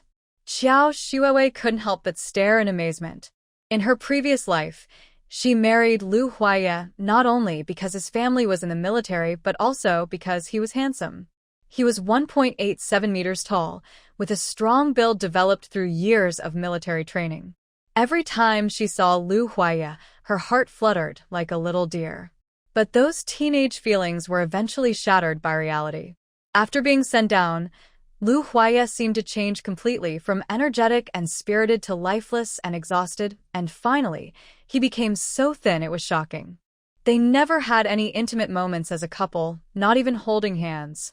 Later, when Lu's father fell seriously ill, Lu Huaya often left for days at a time, and no one could find him. When he returned, he ignored her, didn't look at her, and didn't speak to her. Feeling angry, she told her mother to find a way for her to leave Yeshigu. Now, looking at Lu Huaya, it seemed like he also remembered those teenage feelings. Xiao Shuowei instinctively tidied her hair and softly called out, Lu Huaya. She called his name, but there was no response. Lu Huaya. Lu Huaya put down the corn in his hand and turned around. Xiao Shuowei was smiling widely, tugging at her hair at the front of her chest, twisting her fingers around her hair ends. Lu Huaya asked in a deep voice, What's the matter? Xiao Shuowei's face lit up with joy. You're so quick at working. Lu Huaya looked at her smile and felt a chill in his heart. Just say what you need. Xiao Shuowei pouted slightly, her voice sounding strained, giving Lu Huaya goosebumps. I've been working for 2 days, and my arms are sore. Can you help me for a while? You look so strong, with powerful arms. I only have a little work. You could finish it in no time, right? Seeing Lu Huaya's stern face gradually soften and his eyes sparkle, with a slight smile on his lips, she couldn't help but feel proud of her charm. Men are easily swayed by flattery. Just a few kind words and some sweetness, and anyone would be captivated by her beauty. In her past life, she only smiled at He Qingshan and praised him for being talented and promising, and he asked her to have a meal together. She and her mother made several plans to attract He Qingshan, but unexpectedly, they ended up in bed on their first meeting. He Qingshan, eager and impulsive, and Lu Huaya, who seemed honest, were not easy to deal with either. She waved her hand lightly. Come here. Lu Huaya smiled and hurried over. Just work on my part today. I only have 4 rows and it will be done in a day. Before she finished speaking, she saw Lu Huaya bypass her and walk straight behind her. Xiao Shuowei was stunned and turned around angrily. She saw Qiao Yuman standing behind her. Lu Huaya ran directly to Xiao Yuman, stopping in front of her with a bright smile, like a child who just got candy. Yuman, thank you for bringing us food every day. Xiao Yuman saw Xiao Shuai behind Lu Huaya, then ignored her completely. Today the sun is especially strong. I made you a hat at home. The two of them then walked to the small path at the edge of the field to meet the others from the Lu family. Watching more and more people gathering to eat, Xiao Shuai stomped her foot in frustration. She had spent the whole morning watching Lu Huaya and had only managed to work on less than half a row. When her father-in-law came to check, with such a small amount of work, she wouldn't get even half a centimeter, and she would be scolded when she got home tonight. What made her angriest was that she thought she had attracted Lu Huaya to help with the work, but he completely ignored her. The smiles and tenderness just now were all because I saw Xiao Yuman. To avoid scolding, she decided not to go home for lunch and instead focused on her work. That day, everyone at the western part of the village saw that Captain He's wife didn't go home to eat but was there, pale and cracking corn. The Lu family enjoyed the meal prepared by Xiao Yuman and took a short rest.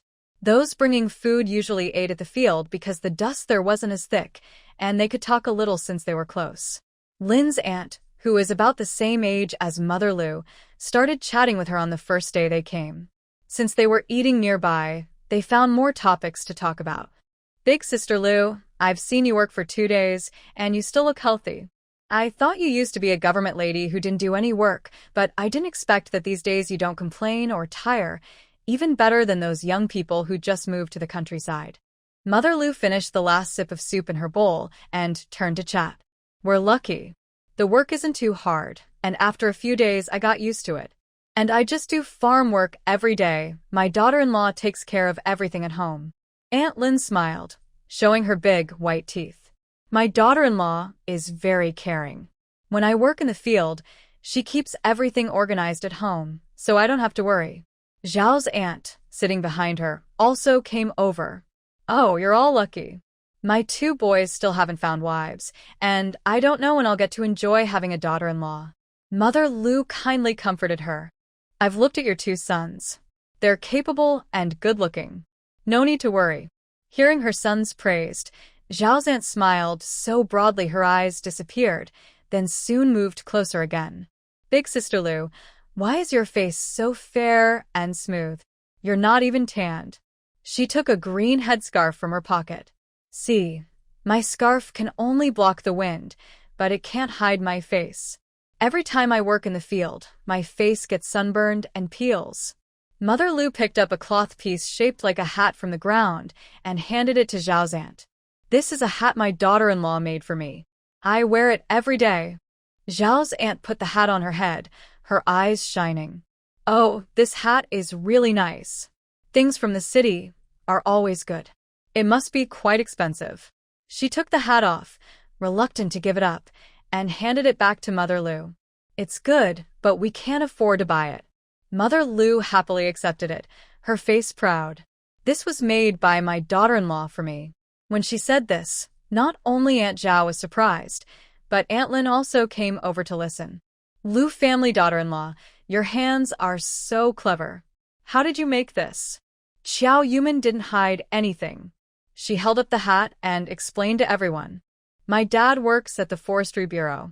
He spends more than half the year working in the woods, and sometimes he goes to the experimental fields to check on the fruit trees. A few of them bought this kind of hat from a department store in Linhai City. It's called a fisherman's hat. I thought my mom and others work in the sun, so I stayed up all night to make it. I washed the fabric first, then widened the brim. I sewed a slightly stiff wire around the edge, so it can support the brim to lift up without blocking the view, and it can be bent to block the sun from different directions. For summer work, you can use thinner fabric and replace the top with mesh for better breathability and coolness. For autumn work, thicker fabric can keep warm and block the wind. Aunt Fong clapped her thighs happily. Oh, this is a really good thing. While they were talking, several aunts and young wives gathered around, all interested after seeing it. This looks pretty simple. I have fabric at home, but no wire. I have wire, but no suitable fabric. I was crying so much during my postpartum period that I tore my clothes. Now, I can't sew without tears. Xiao Yuman smiled at everyone's questions. If you like it, I can sew a few more in the next couple of days and give them to you. Aunt Lin immediately refused. Oh, that's too kind. Your family is already having a hard time. I can't just take your things for nothing. Aunt Xiao nodded in agreement. You're right. You have to take care of the elderly and children and manage the household meals. You're already working so hard. I don't want to waste your time. The eldest daughter-in-law of Aunt Lin whispered something in her ear, and Aunt Lin quickly agreed. Lu family daughter-in-law, how about this? I trade you something instead. I don't have much, but I have one rooster and one hen. The hen lays a lot of eggs. You know, our family can only raise 2 chickens. Usually we hatch chicks and sell them at the market.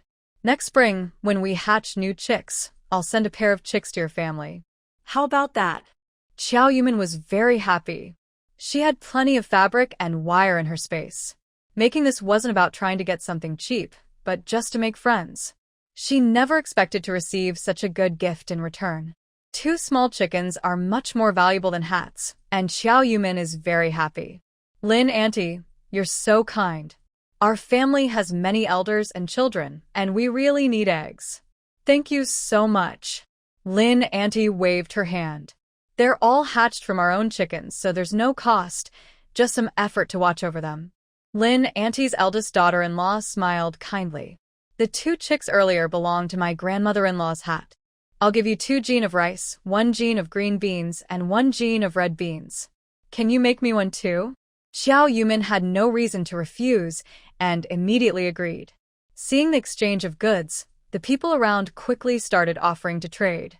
Some with plenty of food traded for food, while others exchanged their unused household items. In a short time, Xiao Yuman received 8 hats in exchange for some grain, a hot water bottle, and 2 wooden basins. Xiao Yuman was very happy. This gave her an idea. The Lu family currently lacks many things, not literally, but on the surface. These items are easy to buy or even already in her space, but she needs to show them openly in front of everyone. By exchanging so openly, others will know that her family's belongings come from exchanges rather than money.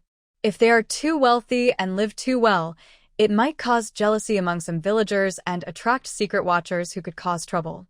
Exchanging goods this way is perfect. Back home, Xiao Yuman searched through her luggage and found some fashionable floral shirts. In rural areas, clothing tends to be conservative in color and style. White and blue floral shirts are not only easy to get dirty, but also quite eye-catching when worn. She also found some old pants of her father's, navy blue, made of comfortable, breathable fabric. She washed these clothes and rinsed them again, making them a bit stiffer. Since late autumn days are sunny, the washed clothes dried quickly in the yard overnight. Lu Huayu was at home helping Grandma Lu prepare dinner. Xiao Yuman focused on cutting fabric, ready for tomorrow's delivery. After the Lu family returned, she quickly ate some rice, then took out some wire, and asked Lu Huaya to use tools from the tool shed to cut the wire to the right length. After dinner, Grandma Lu also joined in, washing herself and helping sew hats. The 3 worked together efficiently and soon made 8 hats. 7 were navy blue cotton hats, and 2 were patchwork hats with blue and white floral fabric. One of the extra floral hats was given to Lu Huayu, and the other to the eldest daughter-in-law of Lin's family. The next day, several women preparing to sign in at the threshing yard were all wearing strange hats. The crowd was clearly divided by gender. Women gathered around the women with hats, asking about them. What pleased Xiao Yuman was that Lin's eldest daughter-in-law and Lu Huayu were almost surrounded by young girls. The blue and white patterned floral hat looked more like an accessory than a headscarf or silk scarf. Lu Huayu straightened her back, almost pulling the corners of her mouth to her temples. This isn't bought. My sister-in-law made it. There's wire inside. If the sun moves to this side, you can just bend this part, and the fabric will cover your face. It keeps the sun out and blocks the view. Lin's eldest daughter-in-law also explained. I traded it using extra grains from home. Yes, besides grains, you can trade other things too. Our Lu family is missing everything. That evening, He Qingshan sat in the yard smoking dried tobacco, watching the busy scene in the Lu family's small courtyard. Young women and girls with things in their hands came and went. Tian Hohot angrily poured a bucket of water outside the door, then stood next to He Song. That Lu family daughter-in-law is really restless. What does she want to do? Is she trying to become the Women's Federation director? She even opened a shop at the door. Doesn't she fear being reported? He Song exhaled smoke, chewed his gum, and said, "That's just bartering. What could they report? Nowadays, who doesn't exchange some things? Haven't you traded before?" If that could be reported successfully, the police station would be full of people. Xiao Shuowei, exhausted from a day's work, finally got her 1 centimeter measurement at the end of the day. She was so tired she lay down without eating to rest. Suddenly awakened by the noisy footsteps and chatter, she put on her clothes and wanted to go outside to see what was happening. As she stepped out, she saw a sister-in-law pair, arms linked, happily walking out of Qiao Yuman's house, chatting as they went. That Lu family daughter-in-law is sweet and kind, speaks clearly. She's obviously a bright person. I like her. Yes, look at how tidy the Lu family keeps their home, even though they're poor. They're really good at managing daily life. I thought city folks were delicate and looked down on us rural folks, but I see that's not true at all. The two gradually walked away, their voices fading. Xiao Shuowei thought that maybe it was that hat that gave Qiao Yuman a good reputation. That worn-out hat was just the one her stepfather always wore when working in the fields. Thinking of this, she said without much thought, "It's just a broken hat. People in Linhai City wear them everywhere. Truly, rural folks are so unworldly." Tian Hohot snorted coldly. "A broken hat? You made a broken hat? And now the villagers are begging at our door, trying to flatter us, just to make me and your father proud." He Song usually doesn't scold Xiao Shuowei, but he couldn't hold back this time. "Are you looking down on rural people? Do you think you're better than us? If so, why did you come rushing to marry into our family? I'm from the countryside. Qingshan is from the countryside. Now that your household registration is transferred to us, you're also a rural person." He Song grew angrier as he looked at Xiao Shuowei. She had been working for 3 days and only gained 2 centimeters. When he measured, other villagers were laughing at him. His face was so embarrassed he wished he could hide it. His anger finally exploded. "Look at Qiao Yuman. You two are sisters, yet she's so kind and capable. And look at you, clumsy and clueless about farming. You can't even cook properly, always causing trouble for us." He Song glanced at Qiao Yuman, who was talking to someone outside in the yard. She was dressed neatly, smiling, and full of positive energy. Compared to his daughter-in-law, who had messy hair, tears in her eyes, wearing a coat, crying because of scolding. Cry all you want. Your tears are draining your luck away. Go back inside quickly. Seeing you just makes me upset. Xiao Shuowei entered the house and immediately changed her expression, no longer showing the previous grievance. Her face was cold. She gently wiped her tears and sat quietly on the Kong bed, expressionless. It was already dark outside. The house was unlit, but through the glass, she could see Qiao Yuman's blurry shadow. Qiao Yuman didn't mind marrying Lu Huaya. She didn't care about her in-laws either. But when those people praised Qiao Yuman, it felt like needles stabbing her heart. She hated this jade gully and rural life. If it weren't for He Qingshan's recipe, she wouldn't stay in this godforsaken place. The people here are selfish and stupid. Whether in her past life or this one, they followed Qiao Yuman like dogs. She only spoke to these villagers to promote composting in the future, hoping to gain support. She had to humble herself to talk to these lowlifes. Shouldn't they be grateful that she was willing to speak to them? Why is everyone so focused on Qiao Yuman? These rural folks are so stupid they can't see that Qiao Yuman only agreed to make the hat to use them. Holding a torn hat can get you many things, but these people can't tell right from wrong. Xiao Shuowei always thought that after marrying He Qingshan, as long as she endured silently, she would eventually enjoy everything when He Qingshan started to prosper.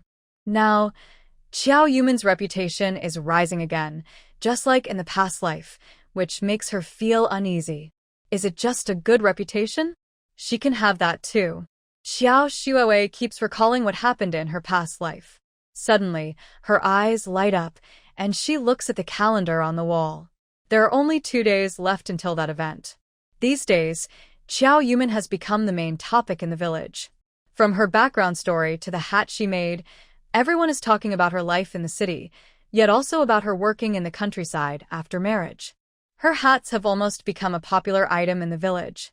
Although Yeshigu isn't wealthy, every family has some extra things. Women love beauty and don't want to get sunburned or darkened, so they are willing to trade for some. Xiao Yuman is happy to accept any trade, whether it's food or daily necessities, big or small, as long as she gets something in return. During the day, Mother Lu and Lu Huayu go to work, and when they come back for dinner, it's time to rest, so she is the main person making hats. The storage cabinet at home is gradually filling up with food, and they've gathered most of the needed daily items. She holds her swollen, sore fingers from sewing, tears welling up in her eyes. Yuman, let's stop making hats. We have money now, we can just buy what we need. Who cares if others are jealous? Who would come to cause trouble? We won't worry about it anymore. Xiao Yuman doesn't feel tired. Making hats is a small job compared to what she did in her past life. In her previous life, she married into the He family, cooking 3 meals a day, washing everyone's clothes, and cleaning the house. Tian Hohat said that eggs from chickens that eat bugs are more nutritious, so whenever she had free time, she would catch bugs to feed the chickens. The He family, as the village head, received extra subsidies, so they didn't worry about food, and others didn't go to work either. But Yeshiga grows rice and corn, and during the busy autumn harvest when there aren't enough workers, the He family would help out. During those 2 months of autumn harvest, it was almost her nightmare. She had to work as soon as she opened her eyes, with endless tasks waiting for her. The Tian family used her like a beast of burden. Tian Hohat, upset with He Qingshan, would find chances to scold and hit her to vent her anger. But since the He family is the village head, they wouldn't openly mistreat their daughter-in-law, so it all happened secretly inside the house. She often boasted about everything Tian Hohat did, saying how understanding she was. That's probably why, back then at Yeshigu, Tian Hohat and Xiao Yuman were seen as role models in the village. This might also be the reason why Xiao Shuowei married into the He family without hesitation. Xiao Shuowei only saw that He Mansong was the village head, Tian Hohat was a kind and thoughtful mother-in-law, and He Qingshan was a good husband who invented a way to make fertilizer. She thought it was a happy life, not realizing that beneath the calm surface, there were hidden struggles. Now, she only sewed some hats, and her family spoiled her immensely. She didn't usually cook breakfast, but since she started making hats, she stopped preparing lunch and dinner too. Every morning, Mother Lu would bring her lunch to the fields and also leave some for her and Grandma Lu. In the evening, she would skip a bit of her own rest to come home and cook dinner. Xiao Yuman felt that this was true happiness. She carefully stored the finished hats and nodded. Okay, Mom. Once I finish this batch of orders, I won't do it anymore. Successfully convincing Mother Lu to leave, she went to the yard and called Lu Huaya. Lu Huaya, help me cut 10 more pieces of wire. I want to make a few more just in case someone wants to buy them and I need to make them on the spot. Lu Huaya looked away, afraid to meet her gaze directly. No more wire. Xiao Yuman felt suspicious and was about to go into the storage room. That's strange. I remember there was a big bundle of wire, she said. Lu Huaya suddenly grabbed her wrist. Yuman, there's no more wire. You shouldn't make any more. I've seen almost everyone in the family with a hat in the past few days. No one else will want one. Looking at Lu Huaya's evasive eyes, she almost wanted to laugh. Honest people really can't lie. When they do, they seem to shrink away, revealing they've done something wrong. Lu Huaya held her wrist tightly and, with a sudden decision, pulled her from the storage room door to his side. He cupped her hand in his own, examining it carefully. Your hands are always washing fabric and bending wire. They're all cracked, he said. And here, you've developed calluses. Lu Huaya wanted to ask if she was in pain, but he knew deep down that such delicate hands probably never did hard work. Suddenly doing so much work must hurt. In the past few days, watching the family come and go, he felt more and more guilty. He hadn't given Xiao Yumin a good life, and he made her worry for the family. Sometimes, he even wondered if she would have been better off if she hadn't married him. He regretted it a little, because of his selfishness in keeping her by his side. Xiao Yumin sensed Lu Huaya's emotions. From feeling guilty at first, to feeling sorry when she saw his hands, and finally to feeling regretful. His long eyelashes fluttered constantly, and he bent his body low, almost as tall as her. Without thinking, Xiao Yumin placed her hand on Lu Huaya's face. It has been over a week since they went to the countryside. Because she didn't have a razor, Lu Huaya's handsome face was covered with stubble. It wasn't ugly, but it added a touch of toughness to his look. The stubble had grown to a certain length. It wasn't prickly, and he rubbed it back and forth, feeling the fuzzy texture, which was quite interesting. All right, if you say you won't do it, I won't do it. Actually, what I do isn't just to exchange for things. Do you understand? Lu Huaya rubbed against Xiao Yumin's hand like a gentle puppy. I understand. Summer's matter makes you uneasy. You want the Lu family to quickly settle into Yeshigu. Xiao Yumin paused for a moment. It turned out that Lu Huaya's thoughts were so detailed. It seemed like he was thinking from her perspective. Actually, she wasn't really worried about Summer's issue. She just wanted to use this hat incident to justify some things about the Lu family. As long as Summer no longer schemed against Lu Huayu, she didn't really care about that person. Just as Xiao Yumin was about to say something, Lu Huyan ran in from outside. Sister-in-law, sister-in-law. Oh no! Lu Huyan covered his eyes and quickly turned his head. Xiao Yumin only then realized that her and Lu Huaya's actions seemed somewhat ambiguous. She quickly withdrew her hand, feeling her ears grow itchy. Lu Huaya stood up straight. They exchanged a glance. Xiao Yumin saw that Lu Huaya's eyes were a little red. She told herself silently that they were married, so even if she touched Lu Huaya's face, it was okay. There was no need to worry about others laughing. They were legally married, so everything they did was normal. But the more she thought this way, the more embarrassed she felt. Lu Huaya cared for her, but was this caring love? She might also have feelings for Lu Huaya, but was this feeling a lingering dependency from the past life? Or... Xiao Yumin didn't want to think about it further. Right now, the Lu family was in chaos, and everything was still very messy. There was no point in thinking about these things. Lu Huaya, who was in front of her, no longer looked at her but strode over to Lu Huyan and grabbed his collar. Little brat, what are you shouting for? Lu Huyan curled up like a quail. I'm the little brat, you're my brother, so what are you? What about Dad? What about Grandpa? Lu Huaya raised his hand and gave Lu Huyan a slap on the... How dare you talk nonsense? Lu Huyan covered his behind and tried to run, but his collar was grabbed by Lu Huaya, so he couldn't escape. In desperation, he shouted, Brother-in-law, help me. My brother is going to beat me to death. I can't die. Your child hasn't even seen me as an uncle yet.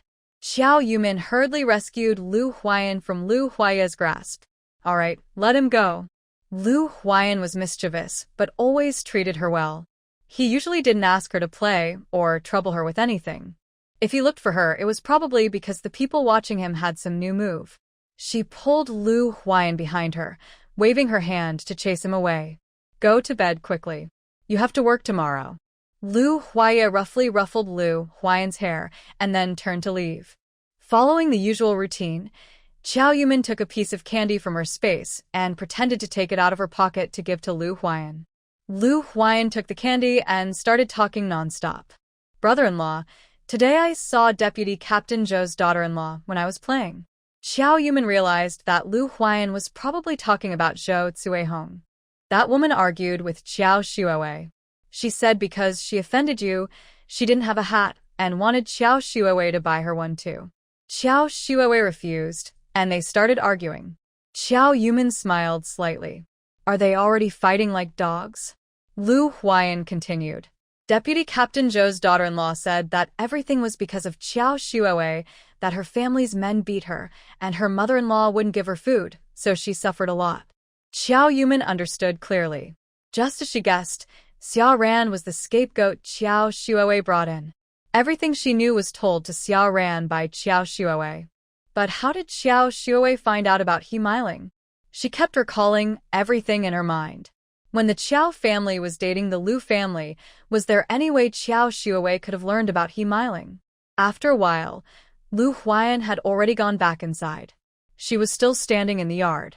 Thinking about things, she often ignored some sounds. Qiao Yumin wanted to take a shower first, and then lie in bed to think carefully, but she didn't hear water running in the storage room. It was cold at night, and she could see her breath when she opened her mouth. She pushed open the door of the storage room, and water vapor filled her eyes. She rubbed her eyes and saw Lu Huaiya standing inside. He had taken off his work pants and sweater from the day and thrown them aside. He was only wrapped in a white bath towel. That was not a towel at all, but because the Lu family had no towels or bath towels, Qiao Yumin cut a piece of pure white cotton cloth into a suitable size and gave one to each member of the Lu family. The thin cotton cloth tightly wrapped around the waist, wet with water droplets, clinging to the skin, revealing the entire back and waistline. His slim waist showed the curves of his hips clearly through the cloth. His muscles were well-defined, accentuating the hollow of his back and broad shoulders. His wheat-colored skin was covered with water droplets, shining like the clearest pearls under the firelight. Lu Huaiya turned around when he heard the sound, and in that moment, Qiao Yumin saw him more clearly. Water droplets covered his long neck and chest, sliding down along his muscles as he moved, from his chest to his abs, following the lines of his body, slipping into the secret area wrapped by the cloth. The misty steam made Lu Huaiya's voice deep and, "Yumin, is there something you need?" Lu Huaiya turned around and saw it was Qiao Yumin, thinking she had come to talk about something. He asked her, but she remained silent, like she was nailed to the ground. Lu Huaiya looked into her eyes, which gradually widened, then scanned her from top to bottom. He noticed her face was as red as a cooked shrimp, almost bleeding. For some reason, he suddenly remembered how he had buried his face in her palm earlier. The soft, tender feeling gently stroked his stubble, as if it could soothe his restless heart. In that moment, his mind buzzed loudly. Then, all the blood in his body rushed to a certain part of him. He quickly turned away to hide his embarrassment, hearing a loud door slam behind him. Lu Huaiya stood still for a long time until the kettle whistled, bringing him back to his senses. The mist had dispersed, and the hot water in the basin had cooled a bit. The hot water was originally for topping up when it cooled down. But now he ignored the hot water and simply put the towel into the cooled basin to wash, then started to wipe his whole body. The water hadn't cooled completely. Some warmth still remained, making him feel restless. He picked up a gourd ladle, scooped some cold water from the bucket, and poured it into the basin, then lifted the basin and poured the water over his head. This warm water, mixed with the cold, didn't calm his restless mood. He scooped another ladle of cold water and poured it directly onto himself. Qiao Yumin didn't know that after she left, Lu Huaiya was taking a cold shower as a form of self-punishment. She hurried back to her room, quickly changed her clothes, and lay down on the bed. Even though she kept thinking about other things, she couldn't forget what she had just seen. Zhou Yumin was not a conservative person, especially since she had lived over 30 years in her previous life. In the future, the entertainment industry will develop very well. She has seen many male models in movies and advertisements. It's no exaggeration to say that Lu Huaiya's figure, if seen in the future, would definitely be among the top models. She even thought that even if the Lu family couldn't rise again after a few years of recruiting actors, Lu Huaiya could try out for auditions and maybe become a famous actor. Zhou Yumin kept tossing and turning, unable to sleep, and her thoughts grew more and more wild. She decided to use her mind to go to her space. The small seedlings in her space were growing well. The pumpkins had already produced fist-sized fruits, which would be ready to harvest soon. The Chinese cabbages were also swelling up, growing plump and healthy. She originally wanted to do some farming to relax her mind, but unfortunately, the black soil in her space didn't grow weeds, so she couldn't even pull out any weeds. After thinking for a while, she found a notebook and a pen and started writing. She was almost forgetting the fertilizer recipes from her past life. In the 1970s, there was a shortage of fertilizer, and each commune had certain quotas. But these fertilizers were often given as rewards to the most advanced teams each year. The Yeshiga team was always at the bottom of the rankings in the commune and never received such fertilizers. However, farmers have always stored fertilizers to enrich their land. For example, sheep manure and chicken manure are good fertilizers. But these fertilizers have disadvantages. They only provide one type of nutrient, and improper use can sometimes cause damage to the crops.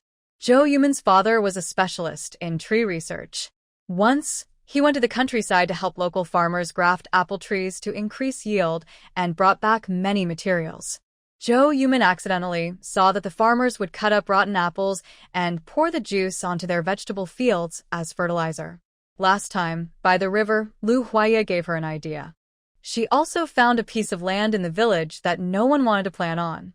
Inspired by the apple fertilizer, she went to the mountains to pick wild oranges and mountain hawthorn, then fermented, and used them to fertilize her vegetable patch. She experimented with several wild fruits, combining them, and finally came up with a recipe. Looking back, it somewhat resembled enzyme preparations used in later years. That year, the vegetables she grew on a land full of scattered stones outperformed those grown with farm manure. She recalled her past life's recipes and then wrote down a few modern ones. Nowadays, materials are abundant, and many people plant flowers and bury fish or whole chickens as fertilizer. She wrote down these ideas in her mind, waiting for a chance to try them. Actually, making hats is not just to help the Lu family fit into Yeshigu. She also has her own private reasons. Composting manure is something she definitely wants to do in her life. In her past life, after making fertilizer, no one believed her, and no one dared to try using her fertilizer. After all, crops are life in this era, and people are wary of unknown substances. If it doesn't work, crops will grow, as usual, with no loss. If it's toxic, not only will there be no harvest or food, but it could also damage collective property. Thanks to Xiao Yuman's good relationships, she showed her compost-fertilized vegetable fields to a few familiar families, earning their trust. The most trusting of her and helping to promote the compost was the Lin family. This time, the idea for making hats came from their eldest daughter-in-law, who wanted to exchange some items. Speaking of the Lin family, she has a deep connection with them. The Lin family status in Yeshigu is not less than the He family. They have many members, 2 capable sons and 2 clever daughters. Lin Ligua and his wife are honest people and well-respected in the village. When Yeshigu was choosing a team leader, Lin Ligua was a strong competitor to He Mansong. On the day of the election at the commune, Lin Ligua's eldest daughter-in-law was washing clothes by the river with her baby when she fell in. The Lin family all went to the hospital. Lin Ligua missed the election, and his daughter-in-law nearly drowned from water inhalation, suffering severe pneumonia. Their 8-month-old baby also died from water inhalation, which was a huge to the family. Later, the commune offered Lin Ligua the position of deputy team leader, but his daughter-in-law was bedridden for half a year, and the whole family was immersed in grief over losing their child. Lin Ligua refused the deputy leader role. Despite this, the Lin family still holds a good reputation in the village. When Xiao Yuman married in, the second daughter-in-law of the Lin family was pregnant. In her late pregnancy, she suffered terribly from constipation. Constipation is no longer a taboo in modern times. Many Western and Chinese medicines can solve it. But in the 1970s, medical resources were scarce and ideas were more conservative. The second daughter-in-law was too embarrassed to talk about her constipation, but she unintentionally let Xiao Yuman find out. Xiao's father often helped villagers with orchard problems and knew that rural food lacked oil, which often caused constipation. He used local ingredients, finding Hisho Wu to soak in water as a remedy. Xiao Yuman had heard of this method from her father by chance. She found Hisho Wu in the mountains, processed it, and then used a small amount to make tea. This helped relieve the second daughter-in-law's constipation in the Lin family. The baby was born successfully, and Lin's second daughter-in-law told the grandmother and sister-in-law about it. The Lin family was very grateful to her. So, when Xiao Yumin suggested that composting could increase crop yield, the Lin family trusted her completely. A few other families, impressed by her kindness in daily life, also chose her compost. First, they tested it in their own vegetable gardens. After successful results, they started using it in the cornfields. Indeed, the families that used Xiao Yumin's compost in the first year saw very good corn growth. The next year, everyone in the village came to ask her for fertilizer. At this point, He Qingshan stepped forward, claiming he invented the fertilizer and started charging for it.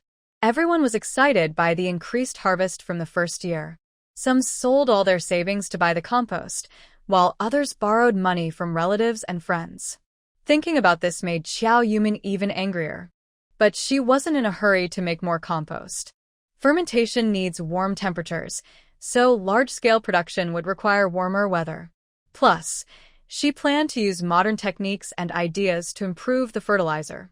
All of this could be tested in the storage room with small experiments.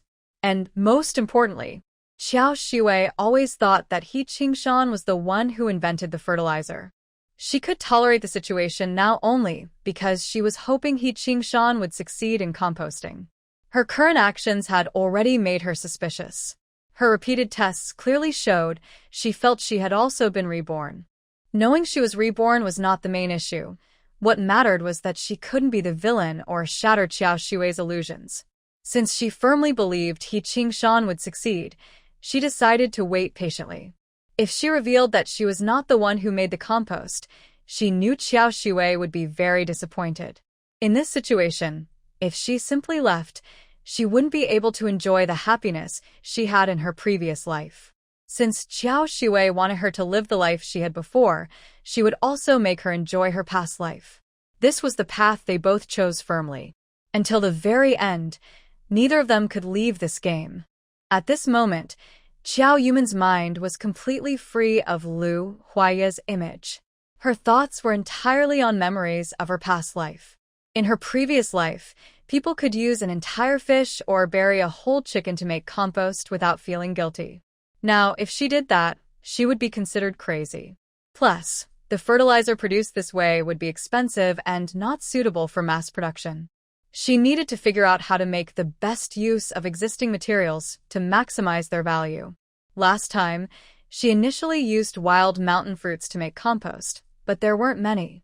Later, He Qingshan used his connections to buy more fruits from orchard workers to sell for money. This time, she can't use mountain fruits either. Once she starts making compost, Xiao Shiwei will surely notice. Since she is also reborn, seeing her collecting wild fruits will remind her, and she might also think about making compost. Although Xiao Yumin doesn't want to sell the compost, it was a way to build her contacts early on. She can't let Xiao Shiwei learn easily and cause trouble for her. She carefully planned the materials for the compost and thought about how to use the available land for it. She also made a list of precautions to avoid attracting Xiao Shiwei's attention. Only then did she leave her space and go to sleep. Even though her mind was no longer focused on it, her strong body was still vividly in her memory. She dreamed of Lu Huaya. In her dream, Lu's family was not demoted, and they held their wedding as planned. The wedding was lively, with Lu Huaya in a neat military uniform, and she wore a new white dress with puffy sleeves, the latest style in Linhai City. That night, the candles burned brightly, and Lu Huaya gently held her in his arms. Suddenly, his military uniform disappeared, and in his place was Lu Huaya, soaked with water, wrapped in a cotton towel. She felt very hot, so dry her mouth and tongue, even starting to sweat slightly. She wanted to break free, but couldn't. In her panic, she opened her eyes. As soon as she did, she saw a face. It had a high nose bridge, long eyelashes, and a gentle smile. That face from her dream suddenly appeared in front of her. Xiao Yumin was startled and instinctively moved back. Only then did she realize that the person in front of her was Lu Huayu. Maybe because she moved too suddenly, they were very close, and Lu Huayu was pulled awake. He looked outside at the dim sky and rubbed his eyes. Xiao Yumin, what are you doing? He asked. Xiao Yumin patted Lu Huayu gently, like calming a child. It's nothing. I had a nightmare. I was startled. You can go back to sleep. Lu Huayu looked a bit confused, as if he had just dozed off again after a few pats. Xiao Yumin also crawled back into her quilt, watching the sky gradually turn white. Lu Huayu looked very similar to Lu Huaya. In the dark, and with them so close, she mistook him in her confusion. This room is the old storage shed of the Ji family. No one has lived here for a long time. The bed is blocked and can't be used for burning. Xiao Yumin touched the quilt, which was already cold. The hot water bag she filled last night still had some warmth, but it was not very useful. Lu Huayu probably moved closer because he was cold. It seems that rebuilding the bed should be put on the schedule soon. The courtyard where Lu's mother lives is making some noise, probably preparing breakfast. Xiao Yumin decided to get up and help her make breakfast. Today is market day, so after eating, Xiao Yumin said she wanted to go to the market. Lu's mother put down her chopsticks. Let I accompany you. Going alone might be dangerous.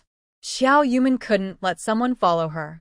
She wanted to use the market trip as an excuse to take things out of her space.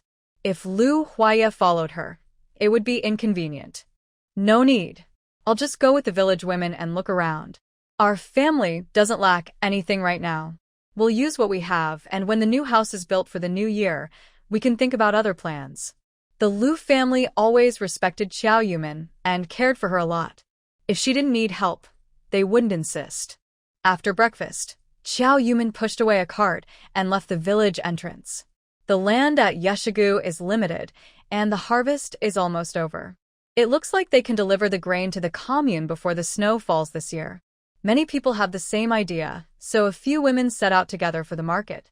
During the farming off-season, the brigade would send ox carts and horse-drawn carriages to take people to the market. But now, since the carts are used to transport grain from the fields back home, they can only walk. Because of her hat-making work, a few daughters-in-law asked Xiao Yumin to go with them, but she refused, saying she was slow pushing the cart. She lagged behind, walking slowly and gradually falling behind. Xiao Yumin put the cart back into her space and slipped into the woods.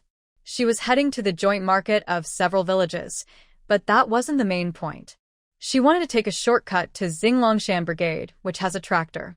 They often use it to take people to the bus station when going to the market. Taking the bus to the county seat is faster. The woods were full of bushes and eerily quiet, but she was used to it from her previous life, so she didn't find it scary. People from other villages pay 2 cents to ride the tractor. You can bargain for 1 cent, but Xiao Yumin didn't bargain and paid directly. She thought it might be useful later, so she didn't hesitate. Having a tractor makes things faster. When she arrived at Qingshan County at 9 o'clock, she still had some remaining tickets from last time. She first went to the supply and marketing cooperative to spend all her tickets, buying tofu, pork, chicken, and other supplies. Since it was still early, she went for another walk around the scrap collection station. The houses where the Lu family lived were quite simple. The house where Lu's mother stayed was a bit better, with red brick walls. Zhou Yumin's room had only dirt walls that chipped away every day. Sometimes, she would wake up with dirt in her mouth. She bought some old newspapers at the scrap yard to cover the walls of the houses. Although she could paint them white now, since they weren't her own house, she didn't want to spend too much money on decorations. She looked through her things and saw a thick plastic sheet covered with scratches. This was a good find. She asked the scrap man, "Sir, do you still have this plastic sheet? I want a bigger one." The man came out of his room, wiping oil off his hands. "Yes, I do have some thick plastic sheets. They were used for packing crates from the old farm machinery factory. They're a bit see-through, and some are stained with machine oil. Would you like some?" Xiao Yumin nodded accurately. "Yes, I want some."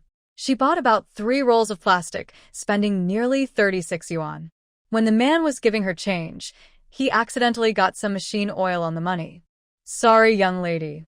I was fixing my bike, and some oil from the chain got on the money." Zhou Yumin suddenly had an idea. "Sir, do you sell bicycles here?" The man's expression instantly became cautious. I fix my own bike here, but I don't resell bikes. Seeing his suspicious look, she knew there was a chance. She pushed the 4 yuan he had just given her into his hand. Sir, here's the thing. I'm getting married soon, but my mom said I can't marry without a bike. My fiancé doesn't have a ticket, so I was wondering if you have any bikes that don't require a ticket. Even if you don't have one, maybe your friends do. Could you help me contact them? Reselling scrap usually only earns about 10 yuan a month. Zhou Yumin was generous and immediately gave the old man half a month's income. The old man smiled happily. I know a friend who sells bikes, but I'd have to ask him to bring it over. His eyes flicked around nervously, thinking for a while before explaining. Well, it's almost noon. You can eat first, and I'll have him deliver the bike later. You can come back in the afternoon to pick it up. Zhou Yumin knew that the bike was probably being sold by this old man himself. He was afraid she might test him or report him, so he made up an excuse. She didn't mind at all. If she could buy a bike, that was enough. How much does it cost? My fiancé doesn't have much money, so it can't be too expensive. The elderly woman thought for a moment before speaking. 260 yuan per bike, Phoenix brand, about 80% new. Xiao Yumin pouted. Old man, are you just taking advantage because I seem in a hurry? The new ones only cost 260. The old man confidently replied, new bikes still need a ticket, and one ticket can sell for 120 yuan. After bargaining for a while, Xiao Yumin finally agreed to buy the bike for 220 yuan. She also picked out a large, old bathtub from the trash pile as an extra. She asked the old man to deliver the bathtub and some plastic items to the alley, saying someone would come to pick them up later, and arranged for her to pick up the bike at 2 p.m. that afternoon. Once the old man was out of sight, she directly put the items into her space. Qingshan County is small, with only 3 larger scrap collection stations. She visited all 3, then scavenged some useful miscellaneous items, and finally headed to her next destination.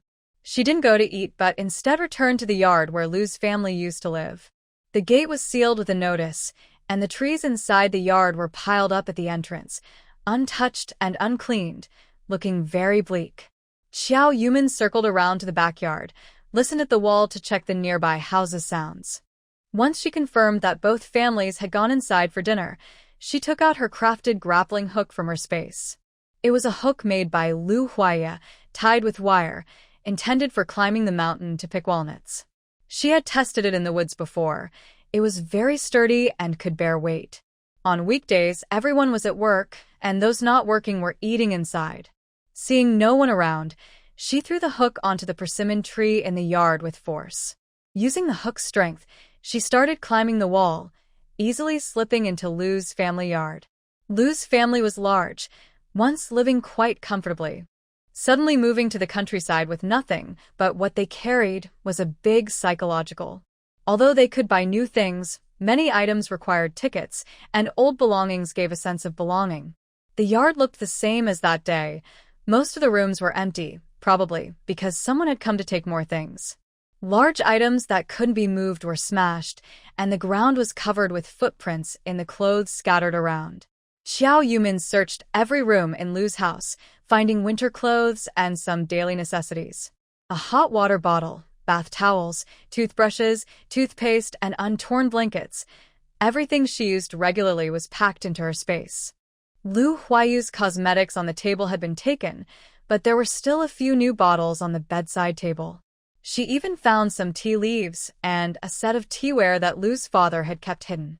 After finishing, she stepped onto the water tank where she had previously raised water lilies and climbed out. Feeling hungry after a while, I decided to buy some food. As I passed the street, I saw a place loading sand and cement into the yard. Zhou Yumin's mind moved, and she went to the alley, brought out a cart, and put the furniture from her home on it. Then she entered the yard where renovations were happening. After some testing, coaxing, and a few pulls, Zhou Yumin sold the last few pieces of furniture for 50 yuan at a low price. Holding the money happily, she went to a state-run restaurant. She originally planned to leave the furniture in her space to store some things. But the furniture was bought by her stepmother, Sun Huichin, and she found it annoying every time she entered her space. So, when she saw it, she decided to sell it directly. At the state restaurant, she bought a few buns and packed some meat and vegetables into her space. Then she leisurely headed to the scrap collection station. She arrived a bit early and saw an old man pushing a bicycle out of a small locked room. Jo Yumin hid at the alley entrance for a while, pretending not to notice anything unusual. She knew that scrap collectors could get many things. Old bicycles, even if disassembled, could be reassembled, repainted, and become almost new again. Jo Yumin paid, took a ride around, and asked the old man to adjust her seat. Having a bicycle made it much easier to go places in the future. When the time was right, Jo Yumin rode back to the big market. Many items were already gone when she arrived, and the remaining ones were on sale. She quickly packed some plastic cloth and clothes into her cart from a distance. She kept an eye on the village women walking over.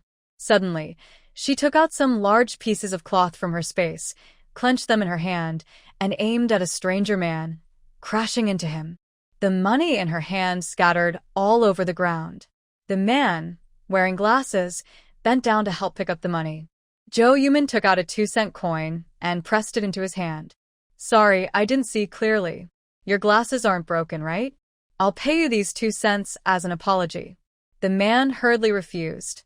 No need, no need. I didn't get hit.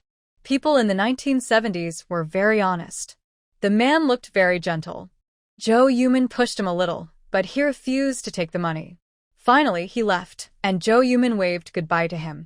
A few village women came over, including Zhou Cuehong. Hey, Lu family daughter, why are you pulling on that man on the street?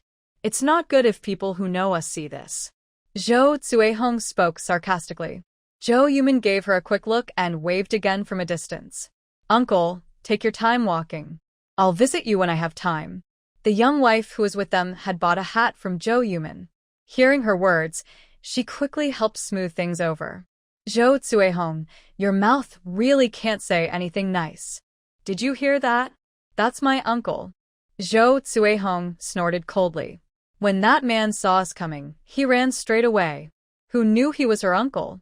I thought they might be doing something they didn't want us to see. Jo Yumin looked cold and held up a bunch of money in front of Zhou Cuehong. That's my uncle. He's worried about me and came to see me. She patted the things on the cart. He brought clothes and some daily supplies for my grandparents, and he even gave me money so I wouldn't feel bad. I didn't want to take the money, so I pushed it away a few times. But when I saw you coming, I got distracted. He put the money in my hand and left quickly. After speaking, Jo Yumin looked sad. I'm so grown up, but I still make my uncle worry. It's really not right. She looked hurt, and Zhou Cuehong felt a bit embarrassed and didn't press her further. A few young wives nearby patted Jo Yumin's hand. Your uncle cares about you because he's worried since your mother is gone. Since you're having a hard time now, take whatever he gives you. When life gets better, you can repay him. Jo Yumin nodded with tears in her eyes. Older sisters, if you're not in a hurry to go back, can you watch my cart for a while? My uncle took me to the city for a meal and brought all these things, but I haven't looked around the big market yet. Seeing their kind hearts, Zhou Cuehong surprisingly agreed enthusiastically. Go ahead, I'll watch it for you. I promise no one will take anything. The young wives joked. If you don't take it, you should thank your lucky stars. They all chatted and laughed, and Jo Yumin didn't pay any more attention. She headed straight to the market. The big market was basically a place with open space where each family set up a stall. Jo Yumin bought some seeds she kept, cooking spices, and her family's homemade soy paste. She also bought some cheap bowls, plates, and utensils, but didn't buy much else. Carrying her things back to the cart, she noticed her bag seemed to have been touched. Jo Yumin said nothing and simply placed her purchased items on the cart. Zhou Cuehong blushed. Li's wife, I accidentally bumped into your luggage earlier. 2 bags fell. Do you want to check if anything inside got broken? Xiao Yumin knew that Zhou Cuehong was doing it on purpose. She probably wanted to see what was inside. She didn't show any emotion but just smiled and then opened the package. Originally, only 2 items had fallen out, but she opened all 4 packages. You're right, I should take a look, she said. We just came back on a tractor, so I don't know if anything got damaged, she added, opening all the packages in front of several people. Everyone saw that besides some clothes, there were also towels and a hot water bottle. The clothes looked fashionable, but were clearly old. The hot water bottle and towels showed signs of use, indicating they were old items sent by someone else. Everyone's mood quickly settled. Seeing their relaxed expressions, Xiao Yumin knew she had achieved her goal. She could have chosen not to come to the market, but these items suddenly appearing in their hands and the new clothes on them didn't seem right. She deliberately came to the market, pretending to find people from the same village to show them. Valuable items like teapots wouldn't be in the packages. After tidying up, Xiao Yumin looked up and asked, "Sisters-in-law, I still have space in my car. Would you like me to take your purchased items home for you? But I might be a bit late carrying all this heavy stuff back. Would it be okay if you come to my house tomorrow to pick them up?" The women gladly agreed and helped pack their things into her car. It takes over an hour to walk from Yeshiga to the market, and they didn't want to carry such heavy loads all that way. After saying goodbye, Xiao Yumin pulled her cart and slowly headed back alone. She had originally taken the ride to save time returning to the city. If she got back earlier than those women, it might reveal her plans. She didn't dare put the items into her space to walk back because many people were at the market today. If someone followed her and saw her empty-handed, her secret might be exposed. So, she had no choice but to tie a rope to her cart and pull it along. Fortunately, she could put heavier items into her space to lighten her load. As she walked further, it got darker, and she encountered two groups of villagers returning home. Xiao Yumin still placed their belongings on her cart. Night had fully fallen, and she was feeling quite tired. After drinking some spiritual spring water, she regained her strength. Honestly, the mountain at night was completely different from during the day. The moonlight cast shadows among the trees, and when the wind blew, it sounded like someone walking in the woods. Xiao Yumin felt a little scared. She thought no one else would return to the village later than her. She considered whether to put the cart into her space and ride her bike away. Just as she was about to do that, she saw a small light in the distance. Suddenly, the light grew closer and flickered up and down. Could it be ghost fire? Xiao Yumin was truly frightened. The pulling already made her back sweat slightly, and now she broke out in a cold sweat. She instinctively thought about putting the bike into her space and running back. But in the next second, she heard a familiar voice. "Yumin, don't be afraid. It's Lu Huaya." Lu Huaya's loud voice sounded nearby. Xiao Yumin had never thought this voice sounded so nice. The shadows of the trees made her feel scared, and the flickering firelight earlier had made her cold all over. Her legs went weak, and she sat down on the ground. The light grew closer. It turned out that the flickering was caused by Lu Huaya running with a lantern. Until Lu Huaya reached her side, she felt like crying. Lu Huaya put the lantern on the ground. "Yumin, what's wrong? Are you hurt?" Xiao Yumin felt a bit embarrassed to admit she was scared and weak in the legs, so she just nodded lightly. I twisted my ankle." The warm light from the lantern shone on Lu Huaya's face.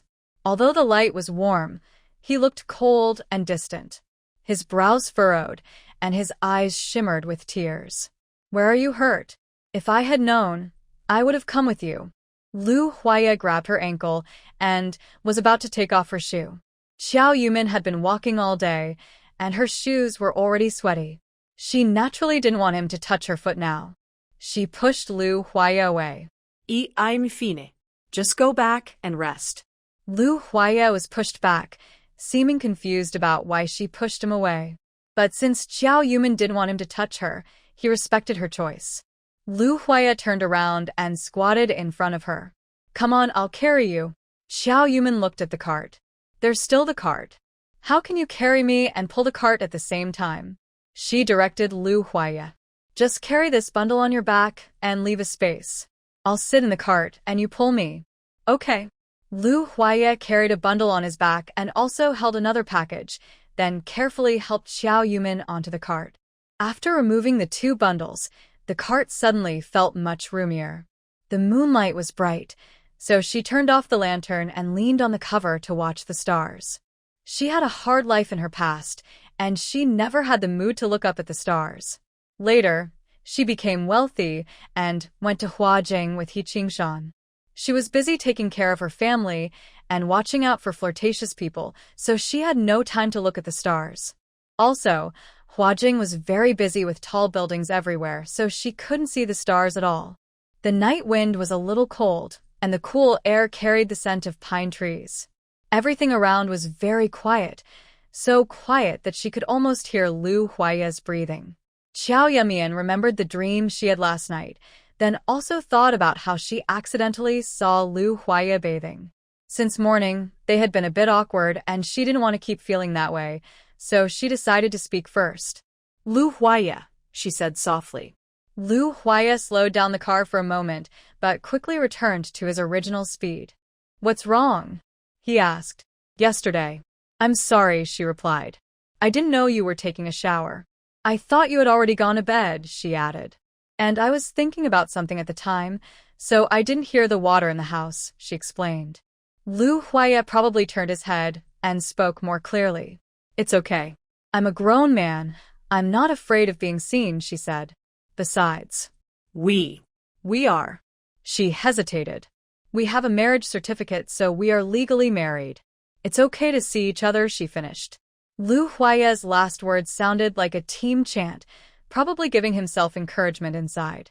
Qiao Yemian found it both funny and a little cute. "Don't worry, I've already fixed the door lock today, so nothing like yesterday will happen again," she said, feeling a bit embarrassed and starting to talk again. "By the way, why did you come?" she asked. Lu Huaiya replied, "You haven't come back yet, and the whole family is a bit worried. I took a lantern and came out to find you, and I ran into Zhou Cuihong and the others at the village entrance. They said you had a lot of things on the cart and were moving slowly, so I came to pick you up." Qiao Yemian estimated that Zhou Cuihong and the others should have just arrived at the village, based on the remaining distance. But Lu Huaiya came so quickly, which meant he had been running all the way. She couldn't help but stand up and look at Lu Huaiya. He was wearing a dark green coat, shining in the bright moonlight, and she could see a few dark patches on the back of his coat. It was probably sweat from running too fast, seeping through his sweater and soaking into his coat. Qiao Yemian turned back and lay half on her bundle. At this moment, her heart was full of emotion. In her previous life, she was helpless and abandoned, and the fear of being left alone made her anxious all the time. She knew that in this life, that would never happen again. Lu Huaiya pulled the cart quickly and soon returned to the village. At this time, many families were already preparing to sleep, so their return did not attract much attention. However, after arriving home, Tian Guohua sat in the yard and made sarcastic remarks. "Wow, you really have money, buying so many things." Qiao Yumin ignored her and, taking advantage of the darkness, secretly took out the valuable items from the space and placed them on the cart. This was not the first time Qiao Yumin transported items. The Lu family members silently helped carry the large and small packages into the house without asking questions. When everyone opened the packages, they held back their joy in their hearts, except for Lu Huaiyu, who screamed aloud. "Ah!" Lu's mother and Grandma Lu were sorting the items they brought back, separating clean clothes from dirty ones. Father Lu held the teapot, reluctant to put it down, eager to brew a pot of tea. Lu Huaiyan held his small box, filled with his treasured comic books and illustrated stories. Lu Huaiyu opened the lid of her skincare product, greedily inhaling its fragrance. "My beloved snow cream, I can't believe I can still use this. After working so hard in the fields these days, my face is so dry it feels like it might." Lu's mother smiled and glanced at her. "Don't exaggerate so much. I don't see your face looking too bad." Grandma Lu also smiled and said, "That's right. Since coming to the countryside, everyone's complexion has improved a lot. We look healthier. When we first arrived, I was worried. Our family doesn't usually do much work. Maybe we'd be exhausted. But now, everyone seems to be in good shape." Lu Huaiya carried some of his clothes to his room next door, then stood beside Qiao Yumin. Thanks to Yumin, she helps manage the household inside and out, and encourages us. Only then can we stay strong. Father Lu also praised him. Ah, Yi is right. Thanks to Yumin. Otherwise, I really don't know how life would turn out. Xiao Yumin looked at her happy family and felt comforted. In her previous life, at this time, old Master Lu had just been buried, and the entire Lu family was still living in a cow shed.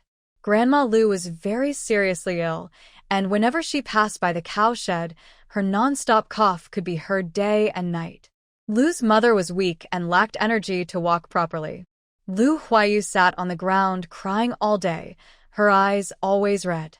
In this life, the first thing Xiao Yumin does every morning when she opens her eyes is to pour spiritual spring water from the space into the family's large and small water buckets. Everyone not only stayed healthy, but also didn't feel tired from working. Every night, they bathed with spiritual spring water, and after washing, their skin remained smooth and didn't.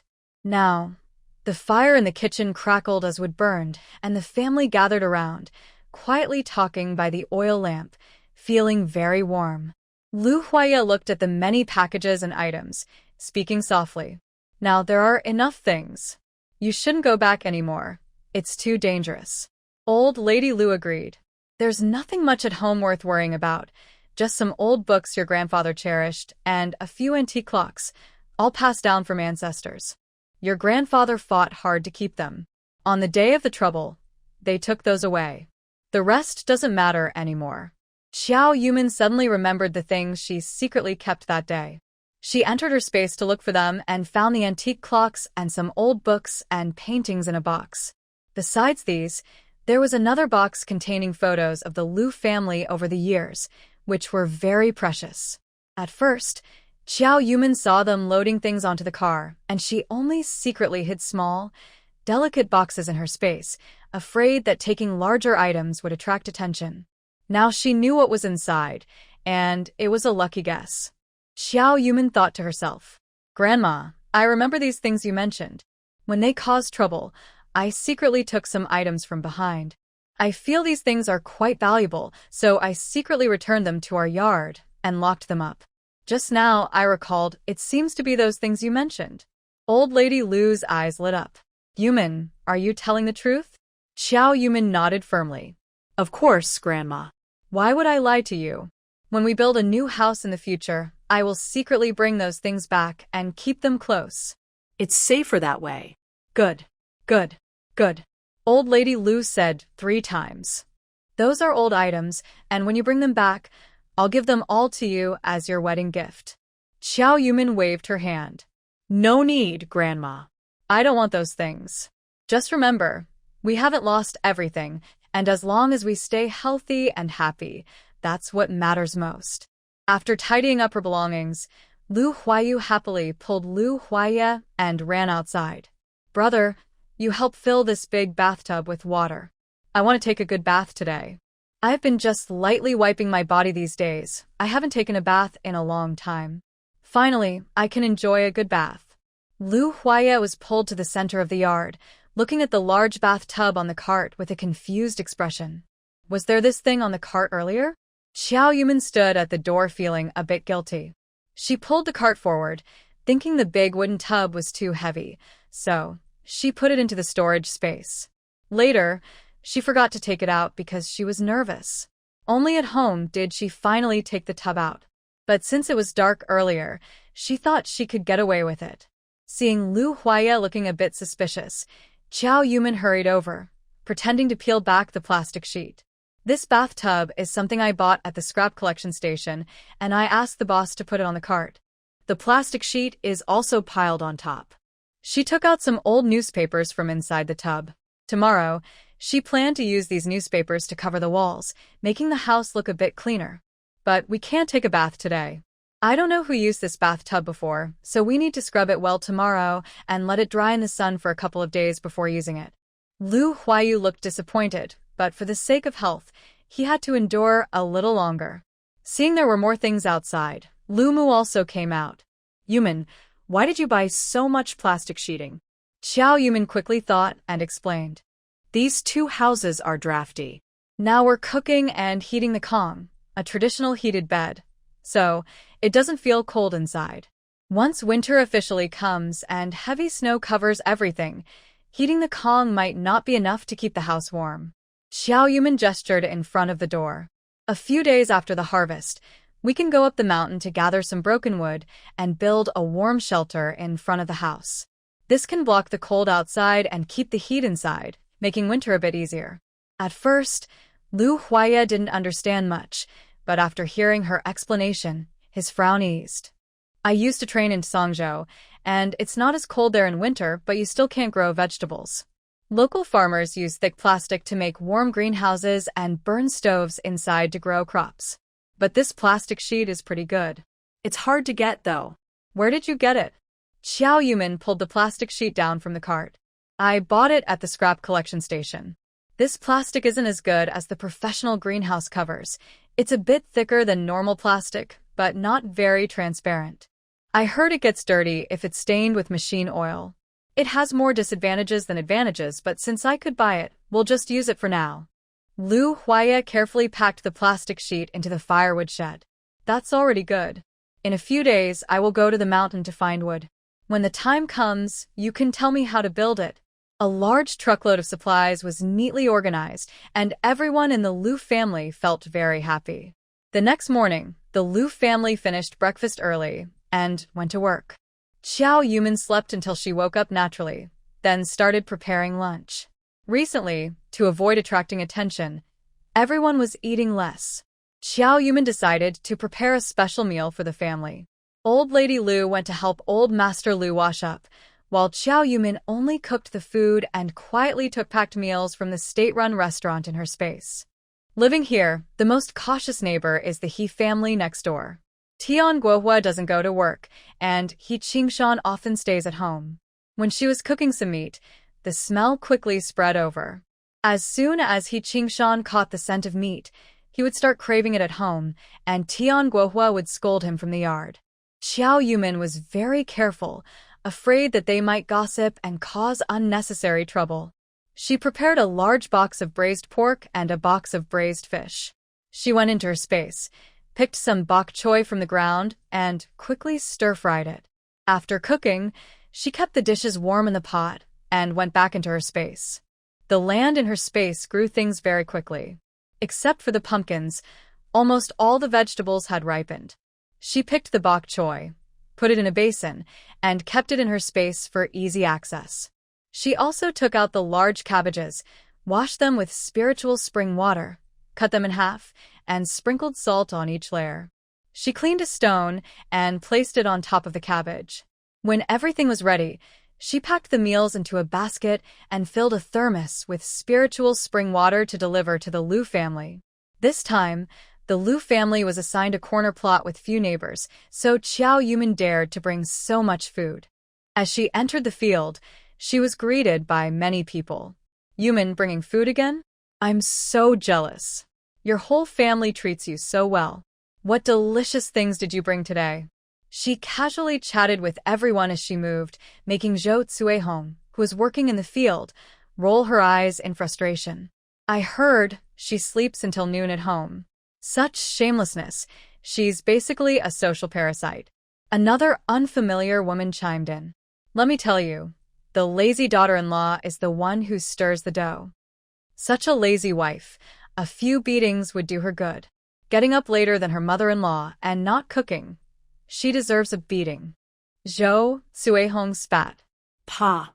Not only should she be beaten, but she should also be scolded all the time, so she can't rest peacefully. Although Zhou Cuihong was talking about Xiao Yuman, Qiao Xuewei felt like these words were slapped in her face. At home, she refused to cook breakfast and refused to get up. He Qingshan had slapped her many times because of this. Later, they dared not hit her anymore, fearing trouble, and instead, Tian Hohot scolded her every day. Zhou Cuihong and the others weren't really scolding Xiao Yuman, they were mostly criticizing themselves. The more she listened, the angrier she got, and she threw corn near Zhou Cuihong. Say a few less words, no one made you mute. Zhou Cuihong wanted to get angry. Last time, because Qiao Xuewei lied, She believed it and spread bad rumors about Qiao Yumin everywhere. As a result, Qiao Yumin almost reported her. If it weren't for the 1 yuan Qiao Shuowei gave her, she would have torn her apart long ago. Now, she still had to endure her spoiled attitude. Zhou Cuihong wanted to lose her temper, but remembered her father-in-law's warning a few days ago, telling her to keep her mouth shut and not offend the He family. Thinking of this, she held back her anger. Zhou Cuihong didn't speak. Qiao Shuowei suddenly stood up and strode toward the direction where Qiao Yumin was leaving. Qiao Yumin was about to reach the land managed by the Lu family. There were no people around, but hurried footsteps sounded behind her. She turned her head and saw Qiao Shuowei chasing after her. Qiao Shuowei stopped beside her. Qiao Yumin, you might fool others, but you can't fool me. Your mother died early, and you're just an orphan. You don't have an uncle, do you? The man who sent you things yesterday, is he your secret lover? If Lu Huaya knew you had a secret lover, do you think he would beat you to death? Qiao Yumin lifted her eyelids and chuckled. Qiao Shuowei, didn't you say you would pretend not to know me in this village? Or have you changed your mind? Do you want to admit to everyone that you're related to me and then tell the villagers I don't have an uncle? Qiao Yumin placed her basket on the ground, crossed her arms, and slowly approached Qiao Shuowei. How do you know I don't have an uncle? Maybe I just happened to find my real uncle? Qiao Yumin's face suddenly turned pale. No way, your uncle is in Hua. Half of her sentence was cut off as Qiao Shuowei covered her mouth, and Qiao Yumin also stopped, her eyes darkening. Indeed, this matter was not so simple. Qiao Shuowei knew everything. After rebirth, as she tried to piece together her past events, she always couldn't figure out one thing. The western region is very tough. Her father knew he had to settle her and Qiao Shuowei before going there. The stepmother, Sun Huiqin, loves to enjoy herself, so why did she willingly go to the northwest to suffer?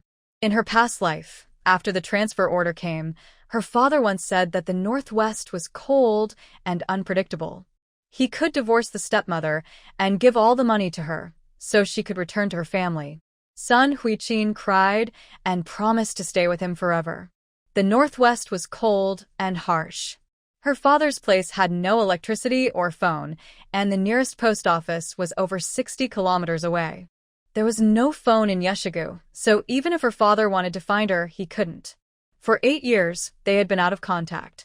Later, she saw a report about her stepmother in the newspaper. After 8 years, her father's team finally developed a technique for grafting trees that could survive in the northwest. But her father died suddenly from overwork, and the project nearly stopped. At this time, Sun Huiqin stepped forward with a core research report.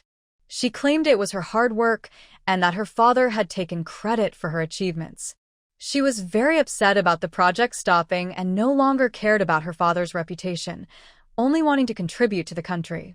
The newspaper praised her as a woman of the new era and portrayed her father as a fraud and a womanizer. Looking back, it's impossible to know whether her father died from overwork or was secretly poisoned by Sun Huiqin. She remembered finding a letter from Sun Huiqin in a hidden compartment in the wall. It clearly said that Qiao Shuowei told Sun Huiqin to keep an eye on her father.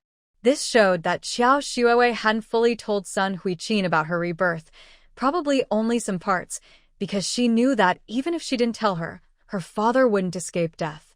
After the mother and daughter reunited, Sun Huiqin told Qiao Shuowei the real cause of her father's death, which made Qiao Shuowei feel at ease. Later, Sun Huiqin returned from the northwest with many academic reports and achievements, becoming a professor at a university in Huajing. By then, Qiao Yumin had already settled in Huajing with He Qingshan. Hearing this, she felt heartbroken and couldn't accept her father's death or Sun Huiqin's malicious slander. Sun Huiqin knew nothing about planting techniques, only indulging in food and fun. All her claims were false. Qiao Yumin wrote a long letter to report her, but all the letters disappeared without a trace. She was determined and contacted several media outlets to expose the truth, but only one agreed to interview her. However, after the agreement, that media suddenly backed out. She was not willing to give up and directly went to the newspaper office. The young girl who had initially coordinated with her secretly told her that Sun Huiqin's family background was not simple. There was already a ban on reporting this matter by any news agency. Through Qiao Yumin's questioning, she learned that Sun Huiqin had found her long-lost relatives using a keepsake. Sun Huiqin's parents were once high-ranking officials, and her brother was a well-known businessman in Huajing, capable of earning foreign exchange and respected wherever he went. Qiao Yumin returned home feeling lost and helpless. Sun Huiqin's parents were not important figures. They were ordinary people from Qingshan County. When Qiao Xuewei's grandfather passed away, she was a filial daughter, mourning him with full respect. How could Sun Huiqin possibly recognize her family again using some keepsake? However, in that turbulent era, it was normal to switch children or adopt children, so perhaps there was some truth to the keepsake theory. At that time, He Qingshan was blinded by power and wealth, surrounded by many flirtatious women. Qiao Yumin was already exhausted trying to protect her family and children. After several failed attempts to seek help, she was emotionally drained and had to temporarily give up on this matter for her family's sake. Listening to Qiao Xuewei, Qiao Yumin finally understood all the confusing points she couldn't grasp before. Sun Huiqin might have used her mother's jewelry to identify her family members. This meant that those relatives were her maternal family, her grandparents, and had nothing to do with Sun Huiqin. Qiao Yumin was deeply shaken and felt a surge of anger. Sun Huiqin not only caused her father's death, stole his academic achievements, and tarnished his reputation, but also falsely claimed her mother's background. How could someone be so cruel? Qiao Yumin's hands trembled uncontrollably. Even clenched fists couldn't suppress her urge to strangle Qiao Xuewei. Qiao Xuewei seemed frightened by Qiao Yumin's actions. "What are you trying to test me? Are you?" Qiao Xuewei dared not say that word, fearing her own fears would come true. If Qiao Yumin really had been reborn, what could she do to fight her? She calmed herself down. It was impossible. Qiao Yumin definitely had not been reborn. In her previous life, she had teamed up with He Qingshan to kill her. If Qiao Yumin had been reborn, she would never let her go. This was the strongest proof she had that Qiao Yumin had not been reborn. Qiao Yumin took deep breaths, trying to calm herself. She couldn't strangle Qiao Xuewei. Qiao Xuewei still hadn't finished suffering. Moreover, Huajing was too big. Finding her relatives was like searching for a needle in a haystack. This matter needed to be approached carefully, like dropping a pebble to cause ripples. Sun Huiqin and Qiao Xuewei were so dependent on their relatives who recognized them in their past lives that they could never give up these family members in this life either. As soon as they push the mother and daughter to the limit, they will naturally use all available resources to fight back. She followed the clues and easily found her family members who recognize her. Qiao Yumin pretended not to hear Qiao Xuewei clearly, and her expression became more aggressive. "Xia Ran has an uncle. So why can't I have an uncle too?" Hearing Qiao Yumin's words, Qiao Xuewei finally felt relieved. It turned out that Qiao Yumin knew nothing. She only knew that Xia Ran's uncle was fake. She was testing herself, perhaps realizing that Zhou Cuihong's words were not spoken by Xia Ran, but by her. Qiao Xuewei took a deep breath, trying to hide her flaws. "What does Xia Ran's uncle have to do with me? I don't know Xia Ran well, so why are you mentioning him?" Qiao Xuewei thought clearly about this matter. There are so many people at the Agricultural Machinery Institute. Qiao Yumin couldn't ask each one, and she didn't have time to verify whether Xia Ran really had an uncle. As long as she firmly denies it, Qiao Yumin has no way to force her. Qiao Yumin is currently short of money. If she uses money to keep her quiet, she won't reveal this matter. Qiao Xuewei feels she has already gained control over Qiao Yumin in every aspect, and her tone becomes more unfriendly. "Qiao Yumin, don't be proud. Thinking that a few broken hats can win the villagers' hearts. You don't know, everyone secretly calls you a lazy wife who doesn't work, a social parasite." Qiao Yumin doesn't care. What's the use of having a good reputation? Your reputation is good. You married into the team leader's family. The leader's son is young and talented. You work hard every day, have progressive ideas, and are expected to run for the Women's Federation director in the future. But in reality, your husband beats you, your mother-in-law scolds you, you work tirelessly, and your face gets sunburned and peeling. Xiao Yumin gently touches her belly, a shy smile on her face. I'm different from you. As long as I take good care of Lu Huaiya, I don't have to do any work. Once I get pregnant with the eldest grandson of the Lu family, not only will the Lu family oppose it, but even the villagers won't think I'm lazy for not working. This year's harvest will soon be over. If I get pregnant now, by next spring when planting begins, my belly will show, and I won't need to go to the fields. Xiao Shuowei's eyes suddenly turned red. Did you sleep with Lu Huaiya? Xiao Yumin looked up, confused, and stared at Xiao Shuowei. Of course, we registered our marriage. Doing this kind of thing isn't illegal, right? Xiao Shuowei was furious. Thrush, how dare you? Xiao Yumian stepped forward and slapped her. Who are you calling trash? I'm sleeping with my own man. What does that have to do with you? You don't take care of your own man, but you interfere in my family's affairs. You're crazy. Xiao Shuowei felt like she was falling into an icy pit. The slap made her suddenly clear-headed. Yes, she married He Qingshan this life, and has nothing to do with Lu Huaiya. That day, she tried to him in the fields, but Lu Huaiya remained indifferent, just like in the past, like a lifeless piece of wood.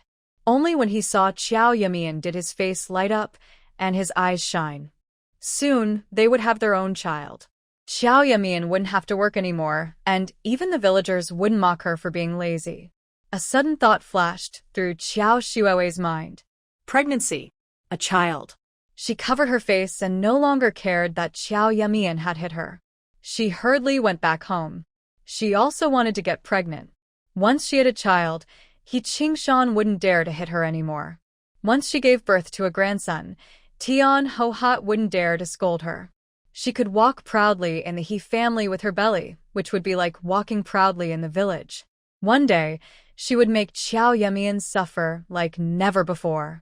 Watching Xiao Shuowei leave, Xiao Yumian suppressed her smile and pride, her eyes darkening again.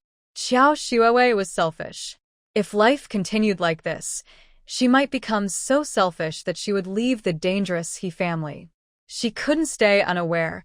She had to sink deeper into the He family's trap. Why are you holding your belly? Are you feeling unwell? Xiao Yumian brought the food to the field, and the Lu family happily ate their meal. Xiao Shuowei didn't go back to work in the fields, but went straight home.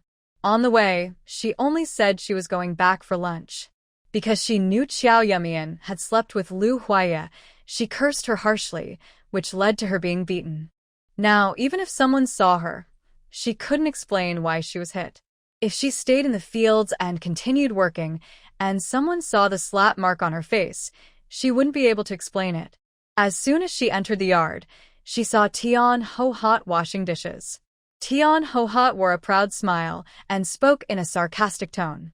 Why are you glaring at me so fiercely? Everyone knows chickens run home when they eat. If you come back so late, who knows if you've eaten or not? You have achieved great success, yet you still expect our whole family to wait for you to have dinner. Xiao Shuowei was so angry she almost fainted. Since she started working, Tian Hohat always prepared dinner early, just to avoid giving her lunch. Today she didn't mind because she wasn't planning to eat. With a slap mark on her face, she worried about how Tian Hohat might treat her. She pushed the door open and threw herself onto the bed, crying loudly. She had already followed Xiao Yumin's path. Why couldn't she be happy like her? And why was the Lu family, who should be struggling, getting better and better? Could it be that Xiao Yumin was lucky, so wherever she went, she had a good life? Xiao Shuowei pounded the quilt. How is that possible? Since heaven gave her a second chance, she is the lucky one. Heaven gave her this chance to fix her past misfortunes and make herself happier. Just as she was thinking this, the door opened. Xiao Shuowei quickly wiped her tears and sat up. He Qingshan had eaten a lot and still had some oil on his chin. He hadn't lost his freshness after just marrying her. Seeing that Xiao Shuowei hadn't eaten, he pretended to show concern. My mom is right. If you come home earlier, you'll have food to eat. He reached out and handed her half a cornmeal pancake. Xiao Shuoei took it, but didn't put it in her mouth. Back then, cornmeal was different from what we have now. Modern cornmeal is finely ground by machines, often mixed with white flour and sugar for better taste, soft, fluffy, and sweet. At Yeshigu, there was no grinding machine. They relied on 2 stone mills in the yard to grind the grain. The pancake was coarse and gritty, like eating sand. Even in her previous life, she never suffered like this. Lu Huaya would grind extra cornmeal at night when no one was around, making it finer, then steam it into pancakes for her. Thinking of how Qiao Yumin had clutched her stomach just now, she felt like she was about to lose her mind. She put down the pancake and suddenly threw herself at He Qingshan. He Qingshan was a bit stunned and took a moment before hugging her back. What's going on in the daytime? Xiao Shuoei suppressed her disgust and blew air into his neck. Feeling his body change, she immediately pressed her lips to his. At first, He Qingshan tried to push her away, but when he unbuttoned his shirt and revealed his skin, he couldn't hold back anymore. They rolled onto the bed together. Xiao Shuoei was only doing all this while holding back her nausea. In her past life and this one, she never truly liked He Qingshan.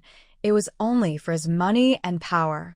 So, in this life, when she married him, she never deliberately tried to please him in romantic ways. Sometimes, when He Qingshan climbed into her bed, she would dismiss him with annoyance and push him away, making excuses to avoid intimacy. But now, her current situation doesn't allow her to be so stubborn. Qiao Yumin's words made her realize this. Her poor life was entirely because she hadn't controlled He Qingshan well. If she had controlled him, when Tian Hohat scolded her, He Qingshan would naturally stand up for her. Just like how Qiao Yumin had controlled Lu Huaya, making the Lu family not dare to look down on her. She wanted to be like that.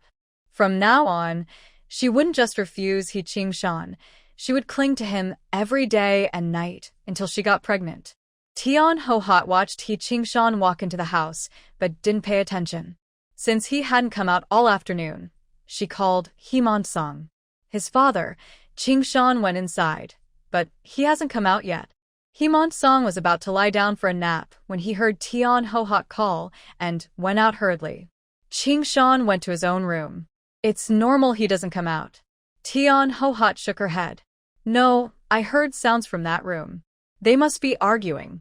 Xiao Shuoei, that little troublemaker, is sharp-tongued. I won't let my son be bullied. She quickly headed toward the east room. He Song put on his shoes, muttering to himself. Really married to a troublemaker, causing chaos at home.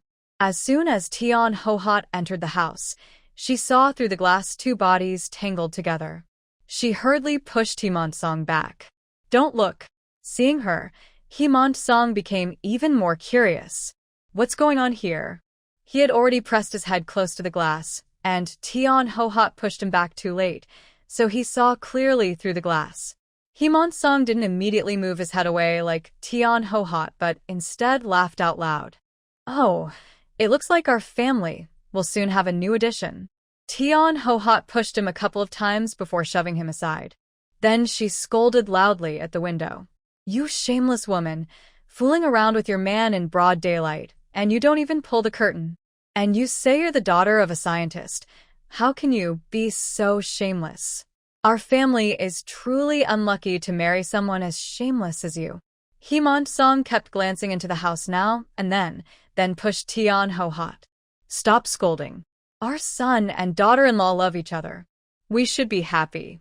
Tian Hohat returned inside the house, still scolding and loudly throwing things while packing her belongings. Soon after, He Qingshan's face turned rosy and satisfied as he walked into the main room. He went to the dish rack and took a bowl of rice, then grabbed some small pickled vegetables from the jar. After thinking for a moment, he also took a preserved salted duck egg from the cabinet. Tian Hohat ran out of the house and saw her son holding a large bowl of food. She immediately knew who it was for. Thinking about the recent scene, she was so angry she started to curse loudly. Really? Married and forget your mother? I wouldn't even eat that salted duck egg, but you took it to give to that troublemaker. He Qingshan immediately frowned. Mother, why do you speak so harshly? That's my wife. She worked all day and didn't even get a meal. I'm just bringing her some food. After saying that, he left without looking back. Angrily, Tian Hohat chased after him. Just as she was about to say something, He Qingshan spoke again. Tell my father that from now on, don't let Xiuwei go to the fields. Our family isn't starving. Tian Hohat's eyes turned red with anger. Who asked her to work? She's just showing off that she can do it. Do you know how embarrassed our He family is because of her actions? You still bring her food? She married in and doesn't serve her father-in-law and mother-in-law, lying on the Kong and waiting for us to serve her. How shameless can she be? Jiao Yumin just entered and saw Tian Hohat scolding someone. Tian Hohat stomped her foot, looking very stubborn. In broad daylight, she doesn't know what shame is. Her parents-in-law are still at home, and she is shameless. He Qingshan turned around, looking displeased. Mother, you're the one who should be ashamed. We, the two of us, close the door and do what we want in our own home. Why are you still meddling? Our son and daughter-in-law are happy, and the whole family is joyful. Why are you peeking through the window? Don't you think it's embarrassing? I think it's embarrassing too. Tian Hohat sat down on the ground and started crying. I am your mother. I gave birth to you and raised you. Now that you're married, and you find me embarrassing? Oh, life is just too hard now. That little troublemaker has entangled my son so much that he doesn't even want his own mother. Jiao Yumin, having seen enough of the fuss, carried her basket and went back to her room. Jiao Xiuwei truly did not disappoint. Her efficiency was impressive. She even left before dinner, showing she was quite bold. Seeing Tian Hohat's expression earlier, she couldn't help but think of her past life. She wasn't as strong as Jiao Xiuwei. In her previous life, she had suffered grievances but still managed to complain to He Qingshan. She has a gentle personality, and He Qingshan is easily persuaded. He once stood up for her several times. Every time He Qingshan defended her, Tian Hohat would be relentless. She didn't dare to be angry at He Qingshan, but when he was not home, Tian Hohat would torment her even more. After a few times, she felt wronged but dared not tell He Qingshan, so she could only endure silently. Xiao Yumin was very curious. In this life, Tian Hohat also met her match. She wasn't sure if Jiao Xiuwei was more talented or if Tian Hohat was even more formidable. She had no energy to care about them and just wanted to enjoy her simple life. She called Lu Huayan back to help with the fire and took out a handful of rice to cook. Soon, the rice was all broken into a mushy paste. She first wiped the wall with a dry cloth, then used a small brush to spread glue on one side of the newspaper. One sheet after another, before long, the entire wall was covered. The ceiling was a bit high, so she took a stool and climbed up but still couldn't reach. She went outside, took another stool, and placed it on top of the first. Standing on two stools, she wobbled but managed to reach the ceiling. After gluing half the wall, she planned to move the stool to continue. Unexpectedly, her movement caused the stool to tilt. As it wobbled, she lost her balance and fell straight down. Xiao Yumin instinctively protected her head. She knew she had spiritual spring water. If the stool hit her, drinking some would help her recover quickly. But if it hit her head and knocked her out or even killed her instantly, there would be no rescue. She didn't feel the expected pain. Instead, she fell into a warm embrace. Removing her hands, Lu Huaye's face appeared before her. They were so close for the first time. Lu Huaye's heavy breath brushed her face, and she could feel his broad chest pressed against her arms, rising and falling with his breathing. Xiao Yumin instinctively wrapped her arms around Lu Huaye's shoulders. "Why are you back?" Lu Huaye gently lifted her, making her lie more comfortably in his arms. He frowned, with a hint of blame in his eyes. "If I didn't come back, would you start causing trouble?" Xiao Yumin chuckled. "Causing trouble? I was just pasting newspaper." Xiao Yumin was working hard and just took off her sweater, revealing a floral shirt underneath. She curled up in Lu Huaya's arms, and the buttons on her chest were slightly open, showing her white inside. She quickly reached up and covered herself.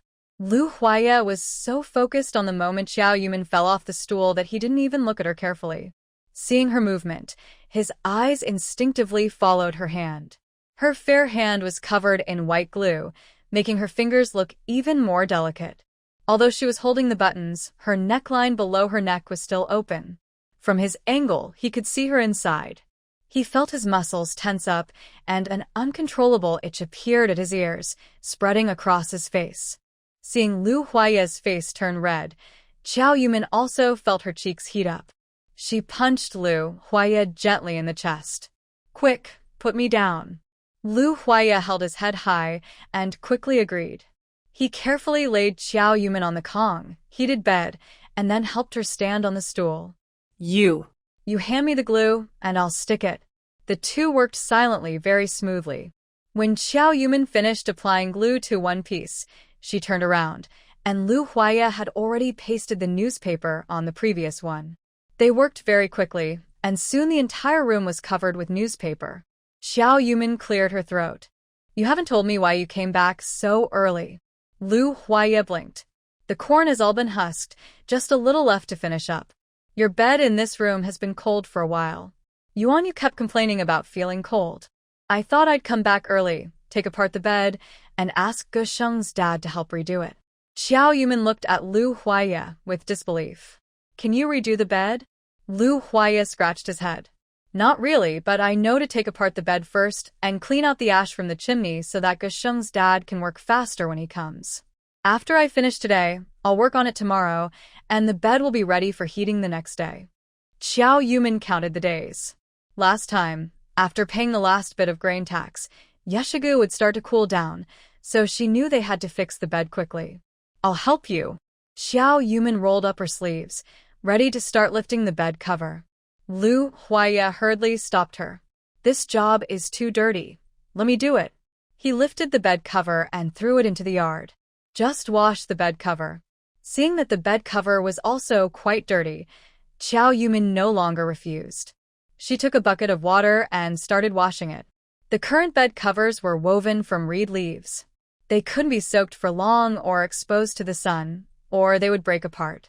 She lightly rinsed the bed cover with some water, then took another bucket of water, added soap, and rubbed it until it turned into soapy water.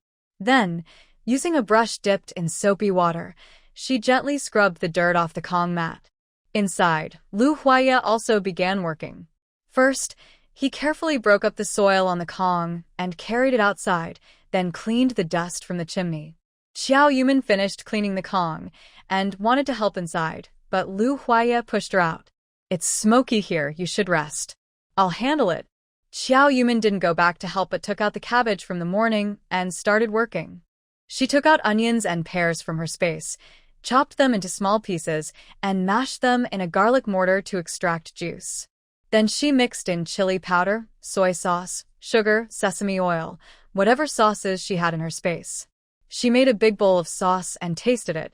Although it wasn't as spicy as modern kimchi, it was still very tasty as a small pickled vegetable. She squeezed out the excess water from the cabbage and spread the sauce layer by layer evenly. She took an old jar from the Chiao family store to her space, put the spicy cabbage inside, and covered it.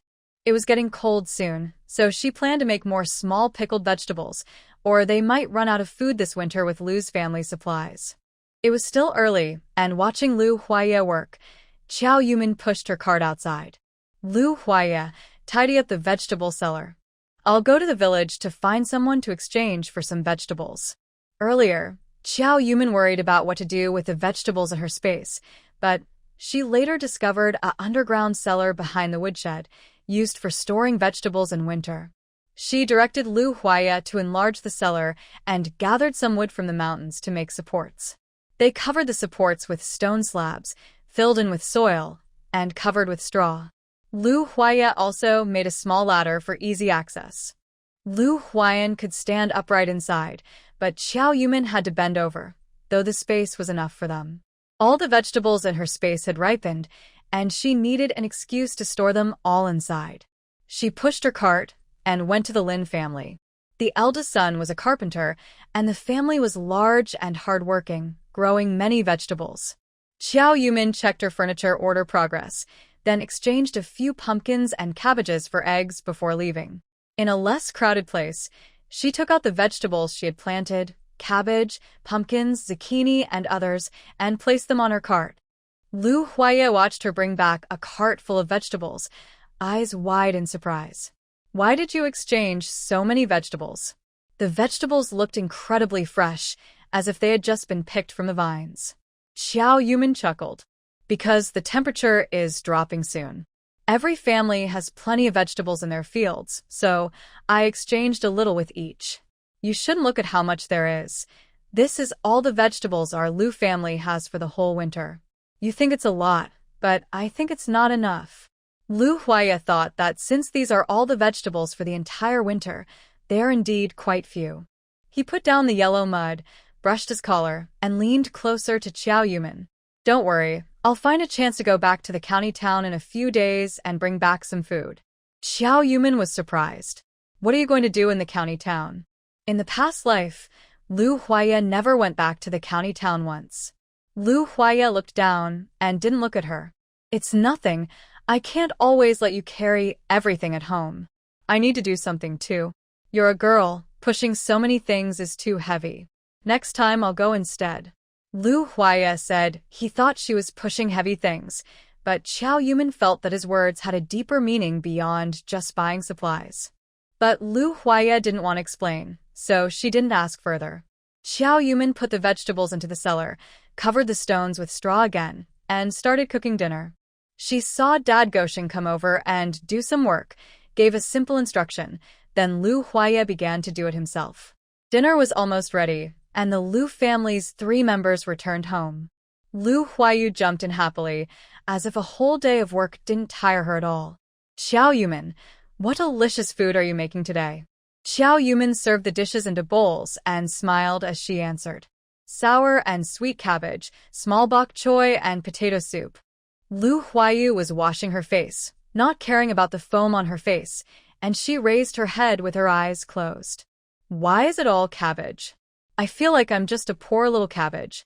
She started singing. Little cabbage, yellow in the field, 2 or 3 years old. Lu Huaya slapped Lu Huayu on the back. If you dare sing those last lines, you won't get to eat any cabbage tonight. Lu Huayu snorted and continued washing her face. Watching the teasing siblings, Xiao Yumin handed Lu Huayu a towel. Steamed cured meat, chives scrambled eggs. Lu's mother dried her hands and quickly took the rice spoon from Xiao Yumin. Yumin, go rest now. I'll serve the rice. By the way, where did you get the chives? Xiao Yumin didn't refuse and carried the already served rice to the table. I cut some chives from the Fong family's land and also took some chive roots.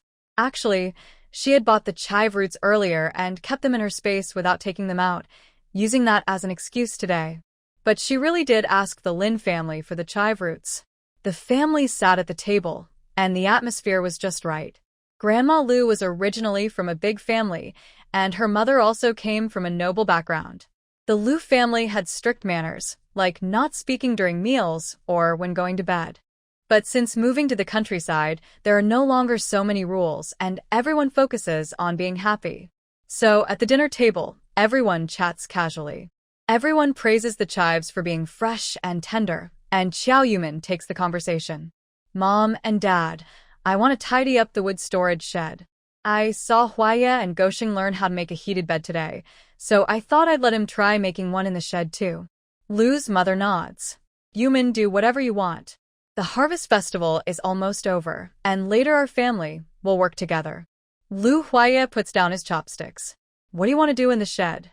Xiao Yumin blinks. I walked around the village today and exchanged all the extra vegetables I found, but it's still not enough for the winter. Once it snows heavily and the market's close, there will be no fresh vegetables in the village, and we can't go to the county in heavy snow to buy food. Huaya's words last time gave me an idea.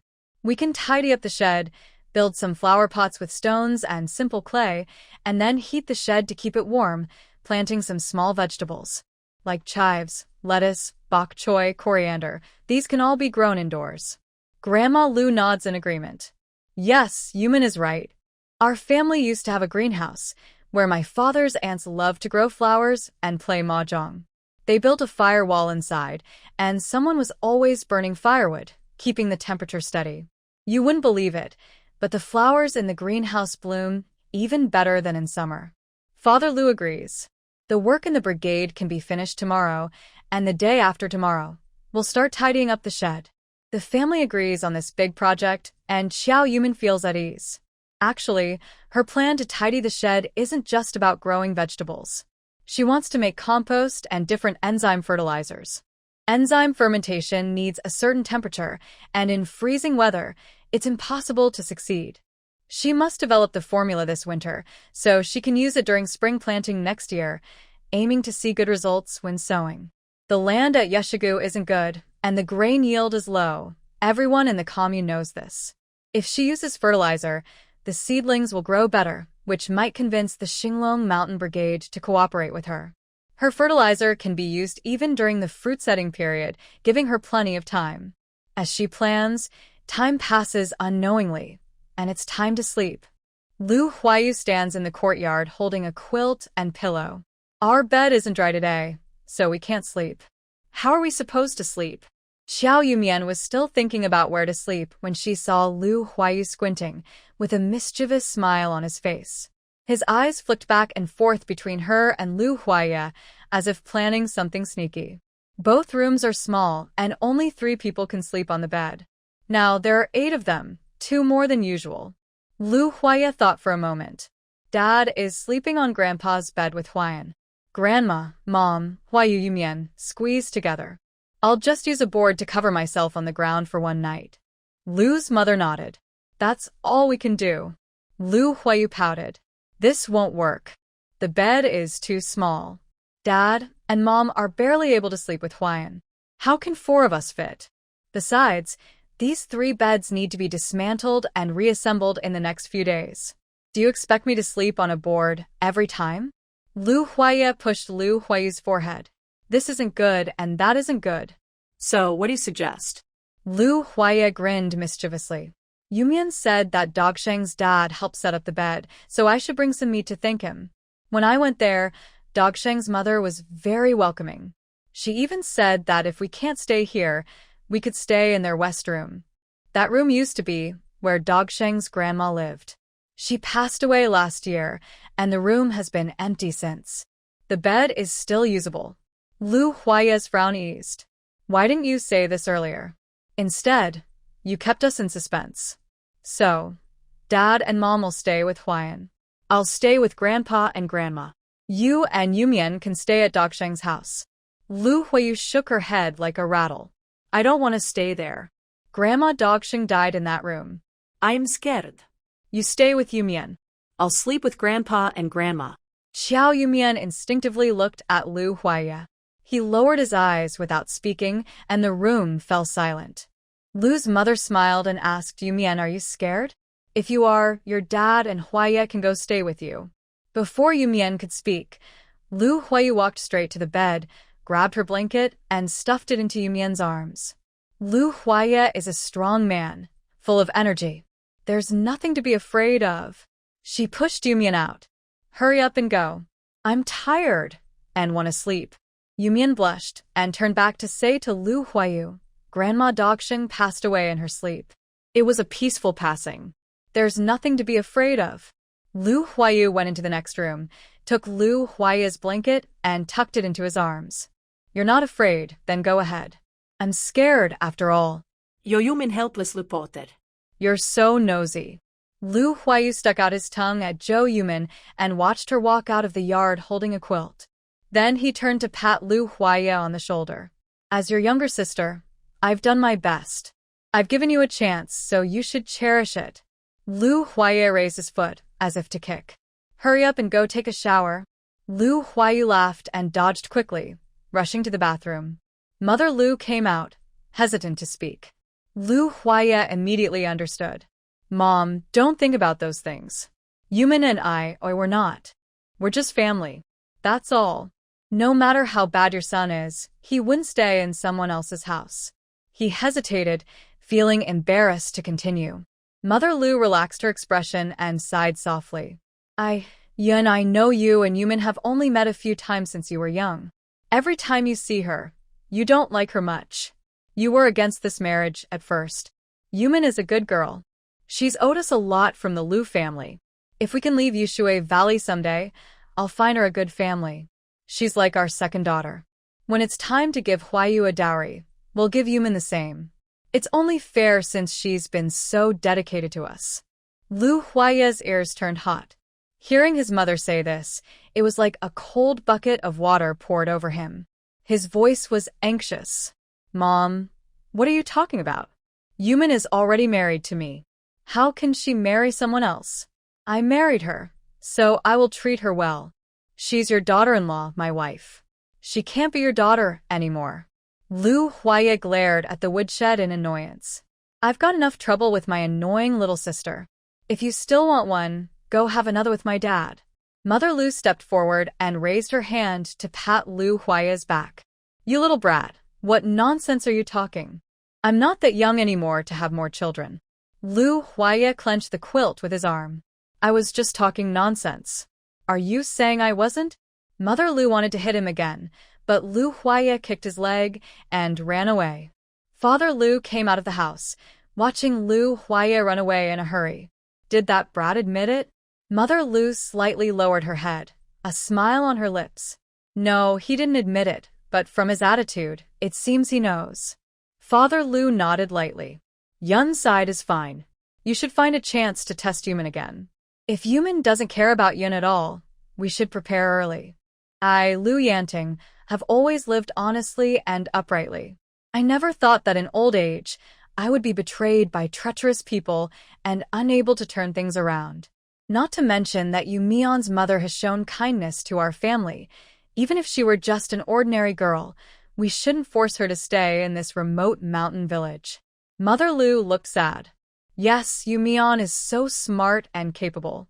Our Lu family shouldn't ruin her life just to make ourselves comfortable. Father and Mother Lu sighed and then turned back into the house. In the woodshed, Lu Huayu gently lifted the curtain, making sure no one was outside, then secretly took out a letter from his pocket. The rough paper was slightly yellowed, with bits of grass still visible where it hadn't been crushed. A red line across the top bore the name of an organization, and the handwriting was clear and elegant, catching the eye. Dear Comrade Lu Huayu, greetings and best wishes. I want to explain some misunderstandings caused by my recent actions. Xiao Yamian didn't know what everyone in the Lu family was thinking. She was only focused on how to survive this winter, how to get enough food, how to stay warm. She didn't realize that Lu Huayu was deliberately trying to match her with Lu Huaya. She just thought he believed she was afraid of the house where someone had died. If she was afraid, she wasn't very brave. She was genuinely scared of death and similar things. Superstitions are old-fashioned, and after modern education, he was a firm materialist. But after rebirth, he seemed less certain. After all, what happened to him couldn't be explained. He wasn't very afraid at first, but once he entered the room, he felt a bit timid. In the 1970s, resources were scarce, and rural people were quite frugal. Old items weren't thrown away or burned. They were carefully kept in the house. There was a table in the northeast corner of the house, with an ancestor's tablet on it. But before she came in, Gosheng's mother had covered the tablet with a cloth. Even so, she knew what was underneath, which made her uneasy. Gosheng's mother said a few words, then, seeing Lu Huaya arrive, she stopped bothering the young couple. Today, Lu Huaya had made the bed and was already cleaned up, covered in dust, before the workers returned. Xiao Yamian also had dust on her after working in the cellar, but she washed herself before the workers came back. Now, neither of them needed to wash. They just held their blankets and sat quietly. It was the first time they slept in the same room, and an awkward, tender atmosphere filled the space. Lu Huaya placed his blanket on the bed and took Xiao Yumian's blanket. You should sleep at the head of the bed. It's warmer there. I am lying at the foot of the bed. Xiao Yumin nodded blankly in agreement. Okay. Yashiga has no electricity, so the room is lit only by an oil lamp. However, lamp oil is very precious, so they rarely light it unless necessary. The room is small, and the bed isn't very big. It's called the head and foot of the bed, but after laying down mats and quilts, there's not much space between the two people. After making the bed, Lu Huaya stood by the side of the bed. Xiao Yumin didn't get on, and he didn't want to go first either. They both hesitated, but eventually, Xiao Yumin got onto the bed first. Once on the bed, she pulled the curtain shut, and the room instantly became very dark. Lu Huaya was there, and she felt too shy to take off her clothes, so she just clutched the quilt tightly. After thinking for a while, Lu Huaya finally took off his outer coat and pants. He was worried that the dust on his clothes would dirty the bedding. The night was quiet and dark, with only the sound of the wind outside. Xiao Yumin couldn't tell if the heartbeat she heard was Lu Huaya's or her own. Gosheng's mother was a kind-hearted woman. When she heard that Xiao Yumin and her husband were coming to stay, she heated up the bed and added a lot of firewood before leaving, worried that the bed would cool down in the middle of the night. The good thing was that the bed could stay warm until dawn, but the bad thing was that it was very hot now. The quilt was already very warm, and Xiao Yumin was wearing thick clothes from the day. She was sweating heavily now. She even wondered if she might get heatstroke from staying so hot. Lu Huaya, lying at the foot of the bed, wasn't feeling much better. He was young and full of energy, so he wasn't afraid of the cold. Old Lu was unconscious and bedridden. He was worried about bed sores on old Lu, so he usually didn't heat the bed, only using 2 hot water bags. Now, lying on the hot bed without taking off his clothes, he felt like he was in a steamer. But since Xiao Yumin was nearby, he didn't dare to undress, afraid of startling her. Xiao Yumin let out a deep sigh and sat up. That's enough. To make Xiao Yumin more comfortable, Lu Huaya had his back turned to her. When he heard her voice, he turned around. What's enough? Xiao Yumin tugged at her collar. It's too hot. I feel like I'm being steamed alive. In the darkness, a faint smile appeared. Xiao Yumin felt that this was the first time she heard Lu Huaya laugh out loud. The Lu family had suffered a great misfortune. He had always been gloomy and cold. When they were together, he would occasionally curl his lips, but he had never laughed so openly before. Lu Huaya sat up. Honestly, I'm also extremely hot. Xiao Yumin fanned her neck with her hand, and sweat had already soaked through her open collar. She wanted to take off her clothes, but felt too shy to do so. Lu Huaya cleared his throat and hid his smile. Yumian, let's just take off our clothes. Don't worry, I won't do anything to you. It's so dark in here, I can't see anything anyway. If you're really uncomfortable, I can go back and sleep on the bench. Xiao Yumian thought about the old door panel where they ate. Recently, the team was busy with harvest and the custom furniture had been made, yet they still ate on that old door panel. The door panel was made of wood with splinters, short and narrow. Not to mention Lu Huaya, who was tall and strong. She probably wouldn't even be able to lie on it comfortably. She thought for a moment. There was nothing to be shy about. They were legally married, and Lu Huaya had even hugged her today.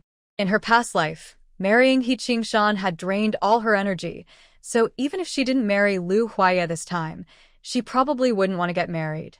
Since she was married, she decided to be fully devoted to being Lu Huaya's wife. If Lu Huaya ever treated her badly in the future, she would just kick him out and live well on her own. Xiao Yumian placed her hand on her collar and started unbuttoning. They were married. Sooner or later, they would sleep together. Such things were unavoidable. Lu Huaya's physique and looks meant that even if they slept together, neither would necessarily take advantage of the other. Having mentally prepared herself, Xiao Yumian no longer felt shy. There's nothing to be shy about. You should take yours off too. If we don't sleep well tonight, it might affect tomorrow's work. Lu Huaya's shirt was soaked and clingy on his back. Hearing her, he felt as if he'd been given a great blessing and began to undress. After some thought, he took off his shirt, leaving only his undershirt. Xiao Yumian was slow to undress. He had already slipped into bed. Only then did she remove her outer clothes and pants. Lu Huaya was a sharpshooter in the army, and aiming in the dark was an important training, so he had excellent night vision.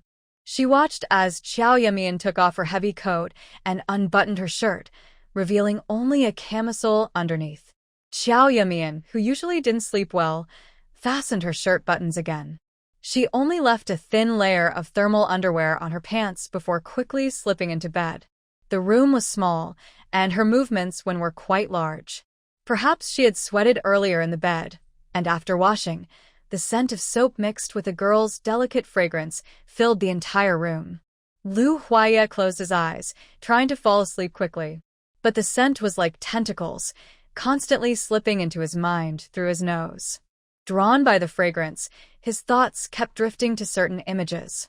He remembered the fair skin he saw at the neckline today and the graceful curves in the dark earlier. Lu Huaya was tense all over, trying to control his body's reactions with all his willpower. He silently cursed himself. Lu Huaya, you're so. But the scent kept growing stronger, wrapping his whole body in its sweet aroma as if he had fallen into a river filled with fragrance. Under this torment, Lu Huaya eventually fell asleep. This wasn't the first time Lu Huaya dreamed of Xiao Yuman. Sometimes he dreamed of that night in the hospital, when Xiao Yuman confidently said she wanted to marry him. He also dreamed of her cooking at the stove, asking what he liked to eat. He even dreamed of the revival of the Lu family, him returning to the army, and bringing Xiao Yuman along to meet his comrades. But this time, his dream was painted with romantic colors. He dreamed of the courtyard in Qingshan County, decorated festively. There was a pair of red porcelain teacups with the character for happiness, and a matching red kettle. The pillowcase was decorated with mandarin ducks playing in water, and the quilt cover was a bright red with blooming flowers of wealth and prosperity. Colorful banners stretched from the four corners of the room to the chandelier in the middle, with the character for happiness hanging from them. Xiao Yuman was wearing a red sweater, sitting on the bed and waving at him. Lu Huaya, come here. Lu Huaya walked to the bed as if bewitched. He saw Xiao Yuman gently close her eyes, her eyelids trembling slightly, her moist red lips seeming to invite him to do something naughty. He swore he was holding back, but it was so hard. Finally, her legs, like water snakes, wrapped around his waist, and his reason shattered as he sank into a sea of desire. Xiao Yuman was sleeping very restlessly.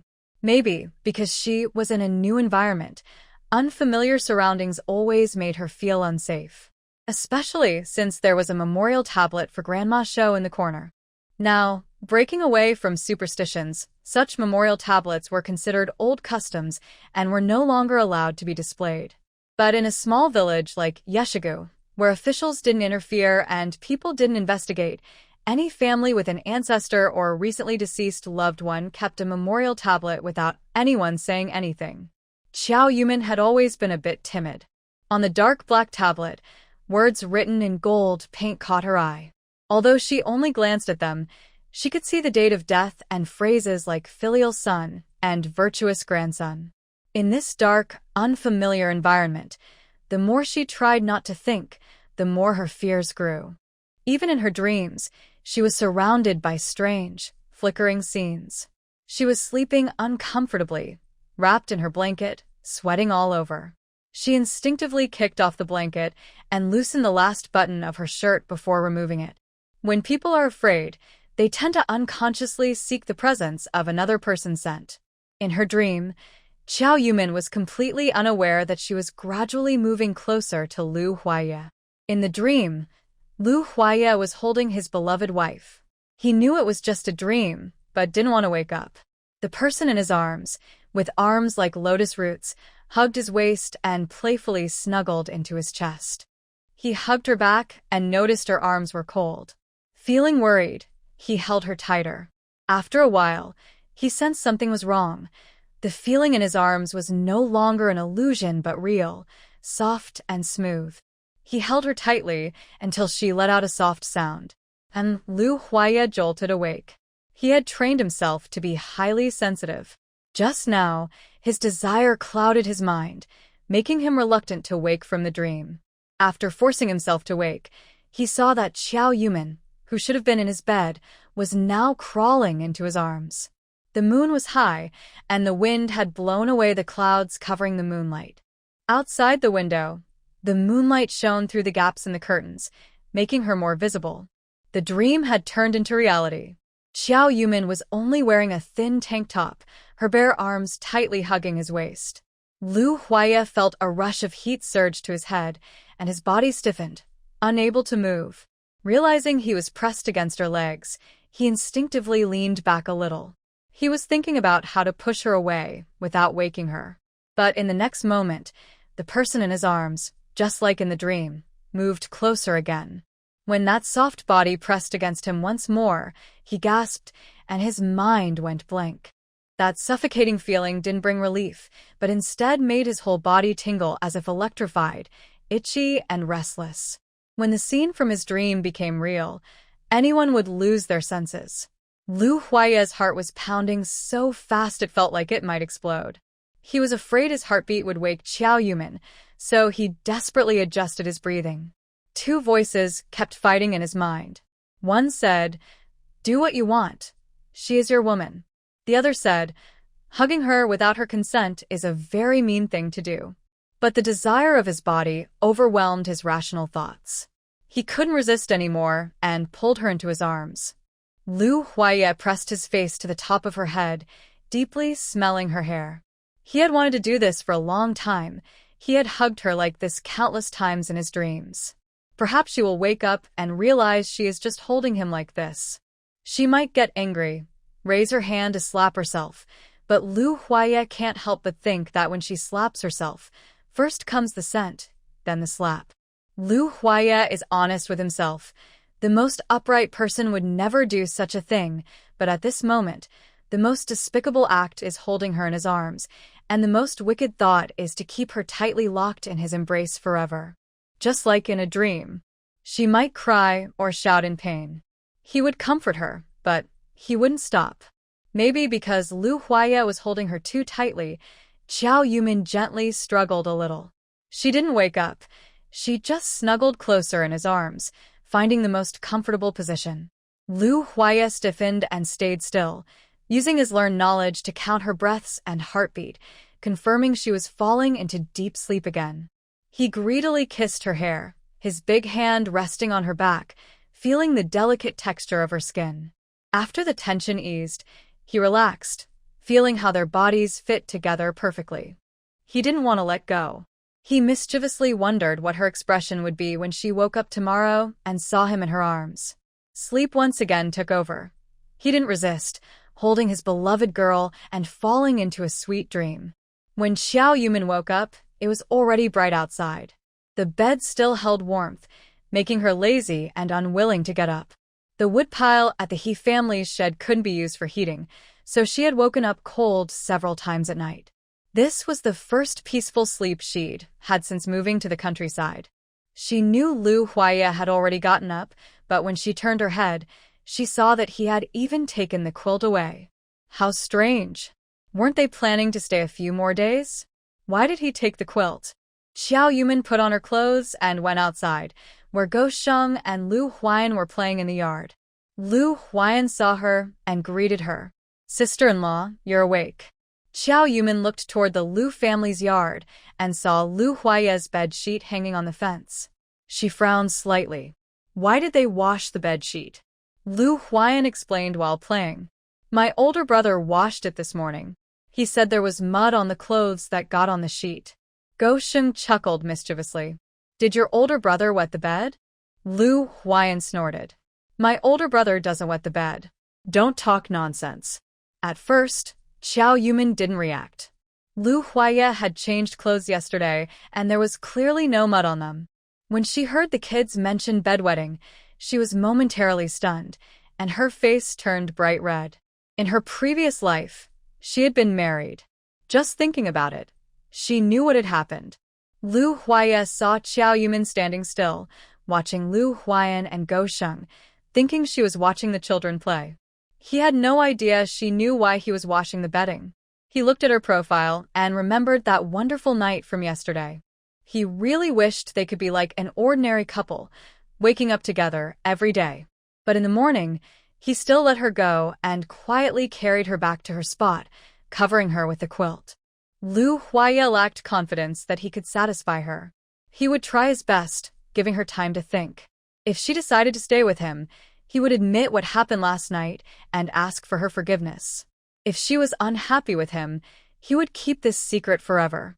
He didn't want to burden her or pressure her. All his foolish actions were like debts he owed her. He would take responsibility for them all his life. Xiao Yumin stood in the yard for a while, unsure whether to go back. She thought about last night.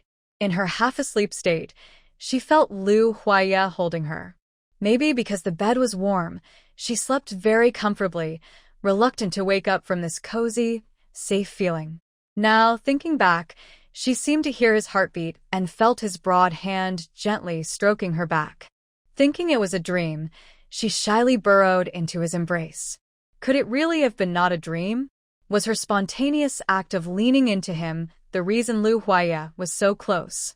It was easier not to think about it, but once she did, whether it was a dream or reality, she felt unable to face Lu Huaya. She wondered if Lu Huaya would come to ask about last night. If he did, how should she answer? Xiao Yumin stayed at Go Sheng's house, hesitating and not daring to go back. Until Lu Huayan said it was almost noon and asked what she was making for lunch, she slowly decided to go home. Fortunately, Lu Huaya was not at home, but at work. Grandma Lu had just finished bathing old Master Lu and was now pouring water. Yumin, you're awake. Come eat quickly. Your mother left you some food this morning. Xiao Yumin waved her hand. No need, Grandma. It's almost noon. I'll cook and bring it over. Grandma Lu smiled kindly, very gentle. Your parents said you don't need to bring food today. There's not much work at the commune, so they'll probably come back early. Xiao Yumin's mind was still foggy. She just nodded and finished her meal quickly, then hurried to see the new bed she had set up. She checked that the smoke was flowing smoothly and added some firewood to the stove pit. In the countryside, firewood is also very precious. Straw, corn stalks, and corn cobs are the main sources of fuel. Yeshigu is surrounded by mountains, and there are many dry branches on the mountain that can be collected for burning. Lu Huaya is very diligent. Every morning, he goes to the mountain to gather a large bundle of firewood, so the Lu family's firewood supply is never a concern. After finishing her meal, she began drawing plans. She remembered that after paying the grain tax in her previous life, the temperature would drop for the first time. She wanted to build the warm shelter at the entrance before that. First, she measured the dimensions simply, then took out plastic sheeting and cut it to size. Some parts of the plastic sheet were not long enough, so she joined two pieces together and sewn them with scraps of cloth to block the wind. She bought more plastic sheeting than expected. She measured again and built a small shed next to the woodshed to store firewood, so it wouldn't get wet and be hard to ignite when it snowed. She laid the cut plastic sheet flat on the ground in the middle, washed it with well water, and the clean plastic looked quite transparent. It had some oil stains that couldn't be washed away, but they didn't affect its use. By the time she finished, some people had already started returning. Thinking that the Lu family would be back soon, Xiao Yumin hurried to prepare the meal. Actually, the Lu family had suggested many times that she didn't need to cook, but she thought about it. If Lu's mother or Grandma Lu cooked, they would definitely use up the family's existing food supplies. If the food ran out, they would clearly know what was left. If she cooked, she would prioritize using the stored ingredients. Not cooking meant she didn't know how much food was left, and even if they ate for a long time, they wouldn't run out, but she had no clear idea. She took a cabbage, some pork belly, and a small bundle of rice noodles from her space, planning to make cabbage and pork belly stew with noodles. The Lu family had long passed the stage of caring about what they ate. They only praised the food for being tasty and rarely questioned its source. Because they used to have a housekeeper who cooked whatever dishes she made, they were used to this lifestyle. Occasionally, Xiao Yumin took out some rare items and lied that they were exchanged from the village. The Lu family wouldn't ask further. While the stew was cooking, she also used her consciousness to check her space. There were about 200 jin of rice, and she bought 2 half pigs from the black market. An entire pig would weigh around 200 jin. The vegetables like cabbage and pumpkin had already been moved into the cellar through several vegetable exchange excuses. There are still tofu, brown sugar, jujubes, malt extract, milk powder, and other items in the house. Xiao Yumin paid some money. She spent a bit last time she bought things, and now she has 1,000 yuan left. She originally wanted to sell her mother's small jewelry to get money, but after organizing her thoughts, she realized that Xiao Xuewei and her mother might have reconnected with relatives because of these family heirlooms. So, she decided not to sell them. The winter in Yeshigu is very cold. Besides skilled workers like Lin Mujiang still working, most people stay at home to keep warm. She can't just stay at home. She needs to fertilize and ferment the fertilizer properly, and also go out to earn money. But what can she do? While she was thinking, the Liu family returned home. After dinner, with the sky still bright, the Liu family rarely sat in the yard to chat. Old Lady Liu asked, "You came back early today. Have you finished all the work?" Father Liu rubbed his lower back. The corn has been pulled back to the field. It's drying in the threshing yard for a few days. Once it's dry enough, we can thresh the grains. I heard from others that everyone in the village is threshing grains together. It will probably take about 3 days to finish.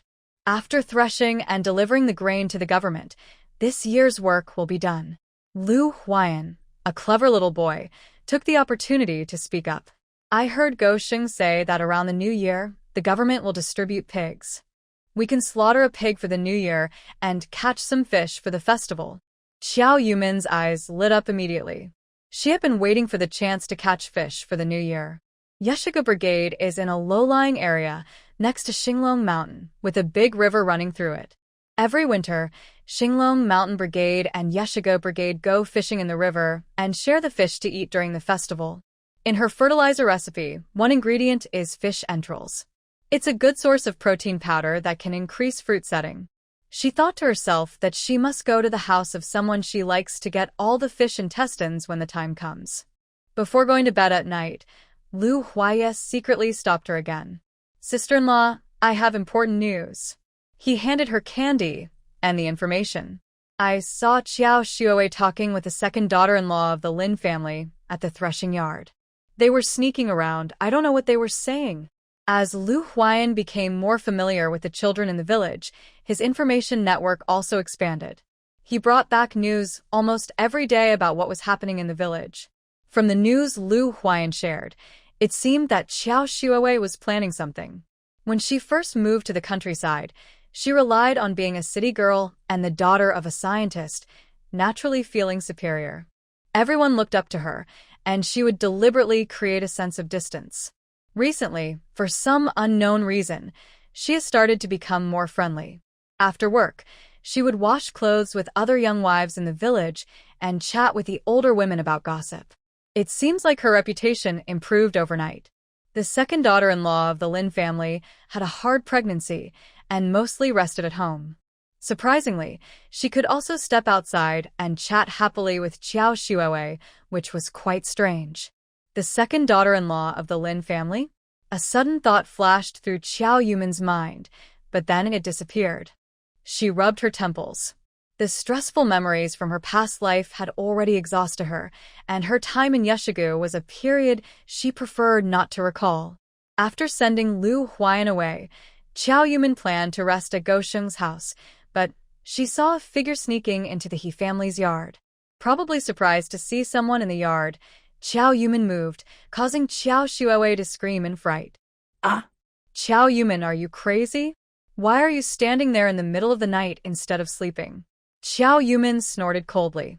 "I'm not doing anything wrong, so I'm not afraid of ghosts knocking on the door. Who knows what you're up to sneaking around?" Xiao Xuewei looked at Xiao Yumin, furious. Most people in the village were already asleep, so why was she still standing here? She instinctively hid what she was holding behind her back. Faced with Xiao Yumin's retort, she didn't speak but felt secretly proud. She looked at Xiao Yumin and thought silently, "Just wait, Yumin. Tomorrow, I will take away your biggest helper from your past life and use it for myself. When I succeed, you'll be begging me.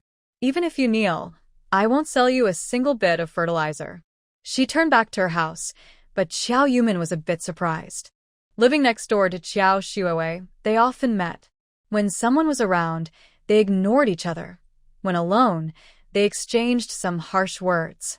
Every time, Qiao Yumin refused to engage, avoiding communication. But this was the first time Qiao Shuowei didn't reply after being scolded. Under the moonlight, Qiao Yumin carefully observed Qiao Shuowei.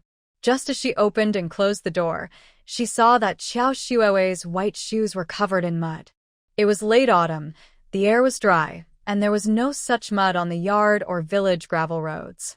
This kind of mud only came from the mountains, under trees that hadn't seen sunlight for years. What was she doing in the mountains so late at night? Yumin, what's wrong? Lu Huaiya's voice came from the next room. Qiao Yumin didn't think further and headed over to the next room. There were no dreams last night. When Qiao Yumin woke up, her parents took Lu Huaiyu to help grind corn kernels, while Lu Huaiya went to the mountain to find suitable wood. Qiao Yumin had already discussed with Lu Huaiya yesterday that they would start building a warm shelter today. The sooner the shelter is built, the better. After it's done, she plans to visit the back mountain. There are many wild fruit trees there, and the fruits are very sour. No one in the village likes to eat them, but they are the best material for compost. Fruit-based enzyme fertilizer contains many nutrients, including nitrogen, phosphorus, and potassium, which are essential for plant growth. It can also improve the soil structure and increase its breathability. Compared to regular chicken or sheep manure, it's safer and less likely to burn roots or seedlings. Moreover, Yeshiga doesn't raise sheep, and each family can only keep 2 chickens. The manure from those chickens isn't enough to fertilize their own vegetable plots, let alone large fields. She deliberately placed plastic sheets with oil stains in the shed so outsiders couldn't see what she was doing inside. Qiao Yumin cleaned the yard, clearing the area where she planned to build the shelter. She also wrapped some tools from the storage room in plastic and placed them outside. These tools belonged to Hidebo's family. She couldn't use them herself, nor damage them. At noon, after finishing lunch, Lu Huaiya returned carrying several pieces of wood. Qiao Yumin had already borrowed tools from Lin's eldest son in advance. She went to deliver meals to the Lu family, while Lu Huaiya was sawing the wood to the right height. After delivering the food, she bumped into Qiao Shuowei, who was about to leave the house. Unlike the listless girl from a few days ago, Qiao Shuowei looked energetic and seemed to walk with confidence. She carried a small basket covered with a floral cloth, walking gracefully toward her. Qiao Yumin quickly moved to the side of the road, afraid she might have some sneaky plan against her again. But Qiao Shuowei just rolled her eyes when passing by and didn't say anything else. For 2 days in a row, Qiao Shuowei left the house with her small basket, making Qiao Yumin even more uneasy. On the 3rd day, when Qiao Shuowei left with her basket, Lu Huaiyan happened to be leading some village kids back to the yard. Qiao Yumin generously took out a big white rabbit candy from her pocket and handed each child a piece, making them praise her. "Huaiyan, your sister-in-law is so kind, sharing candy with us. She's from the city and never looks down on us." Yeah, unlike the daughter-in-law from the next village, she's too stingy. Qiao Yumin didn't want to compete with Qiao Shuowei using the children, so she casually said, "I just happen to have candy in my pocket." Maybe the village chief's daughter-in-law doesn't have any. A slightly older child snorted dismissively. "That's not true. She really dislikes us. These days, I see her bringing food to second sister Lin's house every day." I wanted to ask what it was, but she lied and said it was medicine. Uffed. Everyone knows that second sister Lin is pregnant and can't take medicine randomly. Zhou Yumin was sewing the plastic for the small shed when she heard the child speak. She froze for a moment, then pricked her finger with the needle. Pregnant. Taking medicine. She suddenly remembered. Lu Huaiya was fixing the frame on the roof when he saw Zhou Yumin standing there absent-mindedly, blood dripping from her finger onto the plastic sheet. He didn't hesitate to climb down the ladder, jumping from the roof, then quickly ran toward her. "Yumin, what happened?" Zhou Yumin blinked repeatedly, calculating in her mind. Then she shouted loudly, "Oh no!" A few children were happily eating candies when they heard her voice. They stopped eating and looked worried. Zhou Yumin grabbed Lu Huaiya's outstretched hand, her voice anxious. Lu Huaya, go to the granary quickly, call uncle and aunt from the Lin family to come home. Oh, and call the older brothers from the Lin family too. Lu Huaya never doubted Zhou Yumin. Seeing her so worried, he knew there must be a reason. Without hesitation, he ran out of the yard. Zhou Yumin didn't hesitate either. She called out to Grandma Lu and then hurried toward the Lin family. The Lin family's daughter-in-law is named Fu Qiujuan. In her previous life, she was also a close friend of Zhou Yumin. Zhou Yumin helped her before, and since they were about the same age, they had many topics to talk about. In this life, they didn't have much interaction, but Zhou Yumin still couldn't let anything happen to Fu Qiujuan. The Zhou family lives far from the Lin family. As Zhou Yumin was halfway there, she ran into the Lin family members who had been notified by Lu Huaya and were rushing back home. Lin family's aunt was chasing after Zhou Yumin from behind. Lu family's daughter-in-law, why are you making us go back home? Did something happen to my second daughter-in-law? Zhou Yumin was already out of breath, feeling like her lungs were about to burst. Every breath felt like sharp needles stabbing her lungs, making it impossible to speak. She wanted to stop and wait, but this matter couldn't wait even a second. Zhou Yumin ran ahead, with the Lin family following behind, along with some onlookers. She pushed open the door of the Lin family house. Fu Qiujuan was holding a bowl, drinking something. Zhou Xuewei was standing nearby, with a gentle smile. When she saw the door open and Zhou Yumin rush in, she immediately stopped smiling and instinctively stepped in front of Fu Qiujuan. In her past life, Qiao Yumin only helped Fu Qiujuan, which earned her the trust of the Lin family. She had to gather information for a long time to find this out. When she learned about it, the Lin family was already promoting fertilizer for Qiao Yumin. At that time, the Lu family also wanted to use fertilizer, but Qiao Xuewei desperately stopped them from doing so. She thought Qiao Yumin was useless. Since she had married into the He family, a good family, she believed it was impossible for her to be so lucky as to develop something equivalent to fertilizer. In the 1970s, all fertilizer was imported. If Qiao Yumin really succeeded, she would be a great hero, and her achievement could be reported in the newspapers. She didn't want to help Qiao Yumin get ahead. However, she was curious why the Lin family trusted Qiao Yumin so much. After asking around, she found out that it was because Qiao Yumin helped Fu Qiujuan. Fu Qiujuan had a difficult pregnancy and suffered from severe constipation in the late stages. The Lin family hadn't split up yet. Her father-in-law and eldest brother-in-law were still at home. Because of her constipation, Fu Qiujuan didn't want to openly ask for help or waste money on a hospital.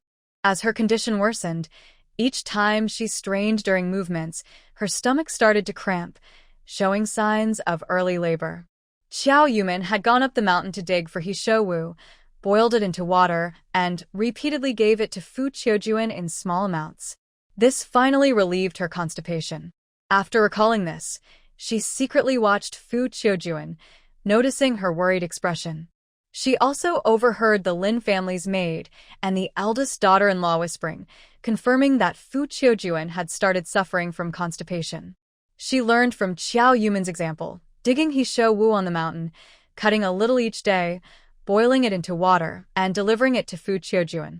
Yesterday, Fu Qiujuan said her stomach was no longer as uncomfortable and was a bit more relaxed. She thought that if she drank this medicine today, her problem would be completely solved. But what was Qiao Yumin doing? She had no luck in this life to get such an opportunity again. Was she really going to steal it from herself? Qiao Yumin saw Fu Qiujuan lifting her bowl as if to drink it all at once. Without hesitation, she rushed forward and knocked over Fu Qiujuan's pills before Qiao Xuewei could react. Don't drink. It's poison. Fu Qiujuan was startled when her medicine bowl was knocked over. She clutched her stomach, stood up, and looked pale. This isn't poison. Miss Lu, you might be mistaken, she said. The eldest son of the Lin family was a carpenter, usually working in the yard, which was very large. Now men, women, and children were almost filling the yard, and some who couldn't find a good spot were standing outside the fence. Qiuwan kept desperately blinking at her mother-in-law and sister-in-law. Aunt Lin suddenly understood and stepped forward to push away Qiao Yumin. You haven't explained clearly and just came to my house, saying my daughter-in-law drank poison. You scared her. Xiao Shuowei looked at her hard work being knocked over and felt even angrier. But she learned from previous experiences and didn't curse Qiao Yumin out. Instead, she pretended to feel wronged and lowered her head. Qiao Yumin, you are too bossy. I only gave the Lin family daughter-in-law some tonic. Why are you jealous? Your family is from a different class than ours. Your family is already very well off. You eat white rice every meal and red braised pork. You shouldn't compete with us ordinary workers for this little tonic. After hearing Qiao Shuowei, people started talking. Aren't the Lu family being punished and sent to the countryside to reform? They have a nice house and can eat meat every meal. I heard they used to be leaders. Even after being sent down, they still eat meat every day. Maybe they were removed because of corruption. People like that are enemies of our working class. They should be sent to live in the cattle shed. Someone from the crowd immediately stepped forward. Captain, why can such people still live with us ordinary workers? He Mansong, who was already unhappy with the Lu family, only hesitated because of Yumin's threats and Captain Wang's confusing words, so he didn't dare do anything to the Lu family. But now it was the Lu family causing public anger, not him deliberately causing trouble. He Mansong cleared his throat and stepped out. It was also the cattle shed before. It was the higher-ups who ordered us not to live there, so I gave up my house and my cousin's house. His words were very ambiguous. Originally, it was the patrol team who ordered him to exchange houses with the Lu family. Many villagers saw this, but some villagers didn't know about it. It was clearly the patrol team, but he called it the higher-ups, which could easily make people think the Lu family used connections to avoid living in the cattle shed. People living in the cattle shed weren't members of the cooperative, and even if they worked in the fields, they couldn't earn any grain. After paying their quota of grain to the collective, only then would members get their share, which was divided equally. The Lu family had so many people, besides their grain quota, they also had a share of the grain. If they took all of it, it would mean taking from others, which no one would agree to. A few people pushed and shoved their way in and surrounded He Mansong. Captain, you must give us an explanation. We won't work for the class enemies, letting them eat for free. The Shihizi commune can't let the members feel discouraged. Yes, go quickly to the commune and report this. Remove their public shares and send them back to the cattle shed. Yes, send them back to the cattle shed. He Mansong pinched his eyes and walked to Lu Huaya, hands behind his back. Comrade Lu, look, the members don't agree to live with you. Why don't you all move to the cattle shed today? Let everyone feel better. When I pay the grain taxes these days, I will talk to the commune leader about your situation and see what can be done. Lu Huaya looked at He Mansong with a serious gaze. Comrade Lu, I thought after Captain Wang told you those words, your mind would clear up. Lu Huaya didn't think much, and a few villagers nearby heard his words, becoming even more stubborn. You are really used to being bossy, full of authority, and you even dare to threaten the captain. Villagers, let's go to the Shihizi commune and ask the leader for an explanation. Let's go. A few old men rolled up their sleeves and prepared to leave. Qiao Shuowei lowered her head as much as possible, but finally couldn't hold back. She turned around, biting her cotton-padded jacket, and laughed a few times. Qiao Yumin angered the villagers. She was doomed. Not only would her house be lost, but her reputation was ruined too. She saw Qiao Yumin by a large bath barrel and heard Lu Huayu happily humming a song while bathing. If Qiao Yumin's family really gets sent to the cattle shed, that big bath barrel would be hers. She also wanted to enjoy a comfortable bath. Qiao Yumin watched Qiao Shuowei turn away, her shoulders trembling, knowing she was laughing. Finally, she took a deep breath, then stepped forward. Villagers, our Lu family has been in Yeshigo for nearly half a month now. We've been working in the fields together, with no complaints. You all see this. Captain He's daughter-in-law said we eat meat every day, but that's just her guess. We have eaten meat a few times, but that was because Comrade Xiao Ranxia spread rumors about my background, and she compensated me. Xiao Yumin turned to look at Aunt Lin. Aunt Lin, recently we've been working in the field several times near you and Aunt Fong. She called out to the crowd. Aunt Fong, Sister Zhao, Sister Tian, and Sister Lin, come out and prove to us what we eat every noon. Aunt Fong was a kind person and stood up straight now. I have sat with Aunt Lu 3 times for meals. Once was with bok choy and potato soup, corn cakes. Another time was stir-fried pumpkin with green beans and meat stew. The third time was scrambled eggs with eggplant and potato sauce. Xiao Yumin bowed to Aunt Fong. Thank you for speaking up for us, Aunt. Aunt Fong pursed her lips. The dishes from the Lu family are all bought with eggs and sugar exchanged from me. If they really had meat every day, why would they trade such precious things for vegetables? Sister-in-law from the Tian family also came out. My brother from my family sent me some cured meat. I cut a piece to trade for the hat from the Lu family. Soon, the young wives and aunts present spoke up for Xiao Yumin. I traded her hat for white rice. I traded it with green beans. My family used plain flour. That hat is made of pure cotton. I've been to the county town, and such a hat sells for over $1. Exactly, I traded a little cornmeal for a hat, and I feel the Lu family is at a loss. My little grandson had a bad cough, and the old lady of the Lu family gave me a folk remedy that cured him. Aunt from the Lu family saw my shoes were torn and gave me a pair she had worn, without asking for anything in return. My son was naughty and couldn't climb down from the tree, but the eldest son of the Lu family climbed up and helped him down. Aunt Fong went over to the group of people about to complain, pulling her son's ear and scolding as she walked. Are you brainless? You can't see the good in others. You get led around by the nose after a few words. More and more people started defending Xiao Yumin, and she bowed to each one in gratitude. Thank you, sisters and aunts, for speaking up for us. Our Lu family has been in Yeshigo for some time now. Thank you all for your help. The man who started this again shouted, they are pretending to be good people to deceive us. They have issues with their background, so of course they have to kneel to live. Xiao Yumin looked at the man, who seemed to be a drinking buddy of He Qingshan. As a minor character, she paid no attention and focused only on the present. I want to explain this matter to everyone. My grandfather, my father-in-law, and my husband all come from the military. My grandfather was a hero who fought on the battlefield. My father-in-law was once a leader, but due to health reasons, he returned to Qingshan town from Huajing to rest.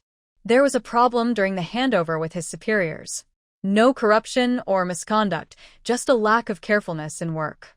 This matter is still under investigation. We were assigned to work in Yeshigu while waiting for the results. If the investigation shows that my father-in-law is not at fault, we will return to our original positions and go back to Qingshan town. If my father-in-law's mistake did cause some loss to the community, our family will be set aside, and we will work at Jade Creek for a lifetime to make up for the damage. After hearing this, the villagers understood everything clearly. The Lu family only made a mistake, unlike those corrupt social parasites. When they heard that the investigation might lead to him returning as a leader, the people's excitement cooled down a bit. Zhou Yumin explained again. Just now, Captain, he said, the higher-ups instructed, but please don't misunderstand. It was because Captain he didn't hand over the details properly and thought we had made a mistake, which led to us being kept in the cattle shed. When the Joint Defense Team leader arrived, he clarified with Captain he that we did nothing wrong, so Captain he then assigned us houses. This was all discussed openly and fairly in front of many people, with no deception. Zhou Yumin's words subtly hinted that He Monsong was negligent in his duties. She looked a bit wronged. Captain He, you know very well about our Lu family situation, so why didn't you explain it clearly to the villagers earlier? If everyone gets upset over this, the village chief might think we, Jade Creek, are deliberately causing trouble. The man who was about to go report the matter fell silent. Several young men, led by Aunt Fong's son, also complained. Captain, you're not explaining things clearly, so we all misunderstood. Luckily, it didn't escalate to the commune. If it had, we wouldn't be able to be rated well this year. He Monsong clenched his teeth, holding back his anger. His face flushed red. It's all because you guys were too impulsive. I hadn't finished speaking, and you rushed to report. Didn't I also say later that I would ask the commune about it? But you wouldn't even give me a chance to speak, and that's how it started. Zhou Yumin sneered inwardly. Hee-man-song was the best at making excuses after the fact. She stopped paying attention to them and turned to Fu Qiujuan. Second sister-in-law Lin, I'm really sorry if I scared you. But trust me, what you drank really was poisonous. The Lin family is honest, and Fu Qiujuan, seeing how big the fuss had become, didn't care about being embarrassed and told the truth directly.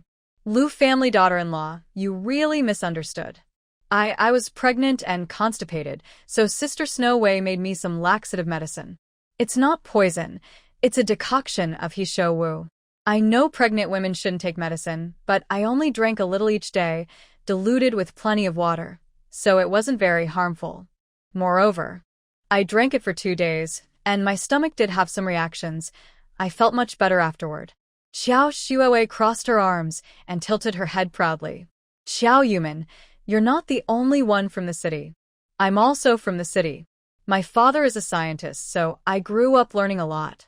Is it so wrong for you to make hats to win people's hearts, but I can't help my good friends by taking care of their health? Xiao Yumin picked up the broken bowl on the ground and sniffed it. Are you sure this is He Shou Wu? Even if it is He Shou Wu, have you prepared it properly? Xiao Shuowei hesitated for a moment. What do you mean, prepared? Don't pretend to be so knowledgeable. We went to the same school, so we're about equal. I understand what you understand. Xiao Yumin clenched her fists in worry. Xiao Shuowei, you're really crazy. She's pregnant. How can you just give her medicine? Although He Shou Wu is precious, it needs to be processed before it can be used as medicine. Otherwise, it could be toxic. Xiao Shuowei felt a bit nervous. In her previous life, she heard that Xiao Yumin had gone up the mountain to dig He Shou Wu, but she never mentioned any processing. But now she couldn't back down. How do you know I haven't processed it? Xiao Yumin stared fiercely at her.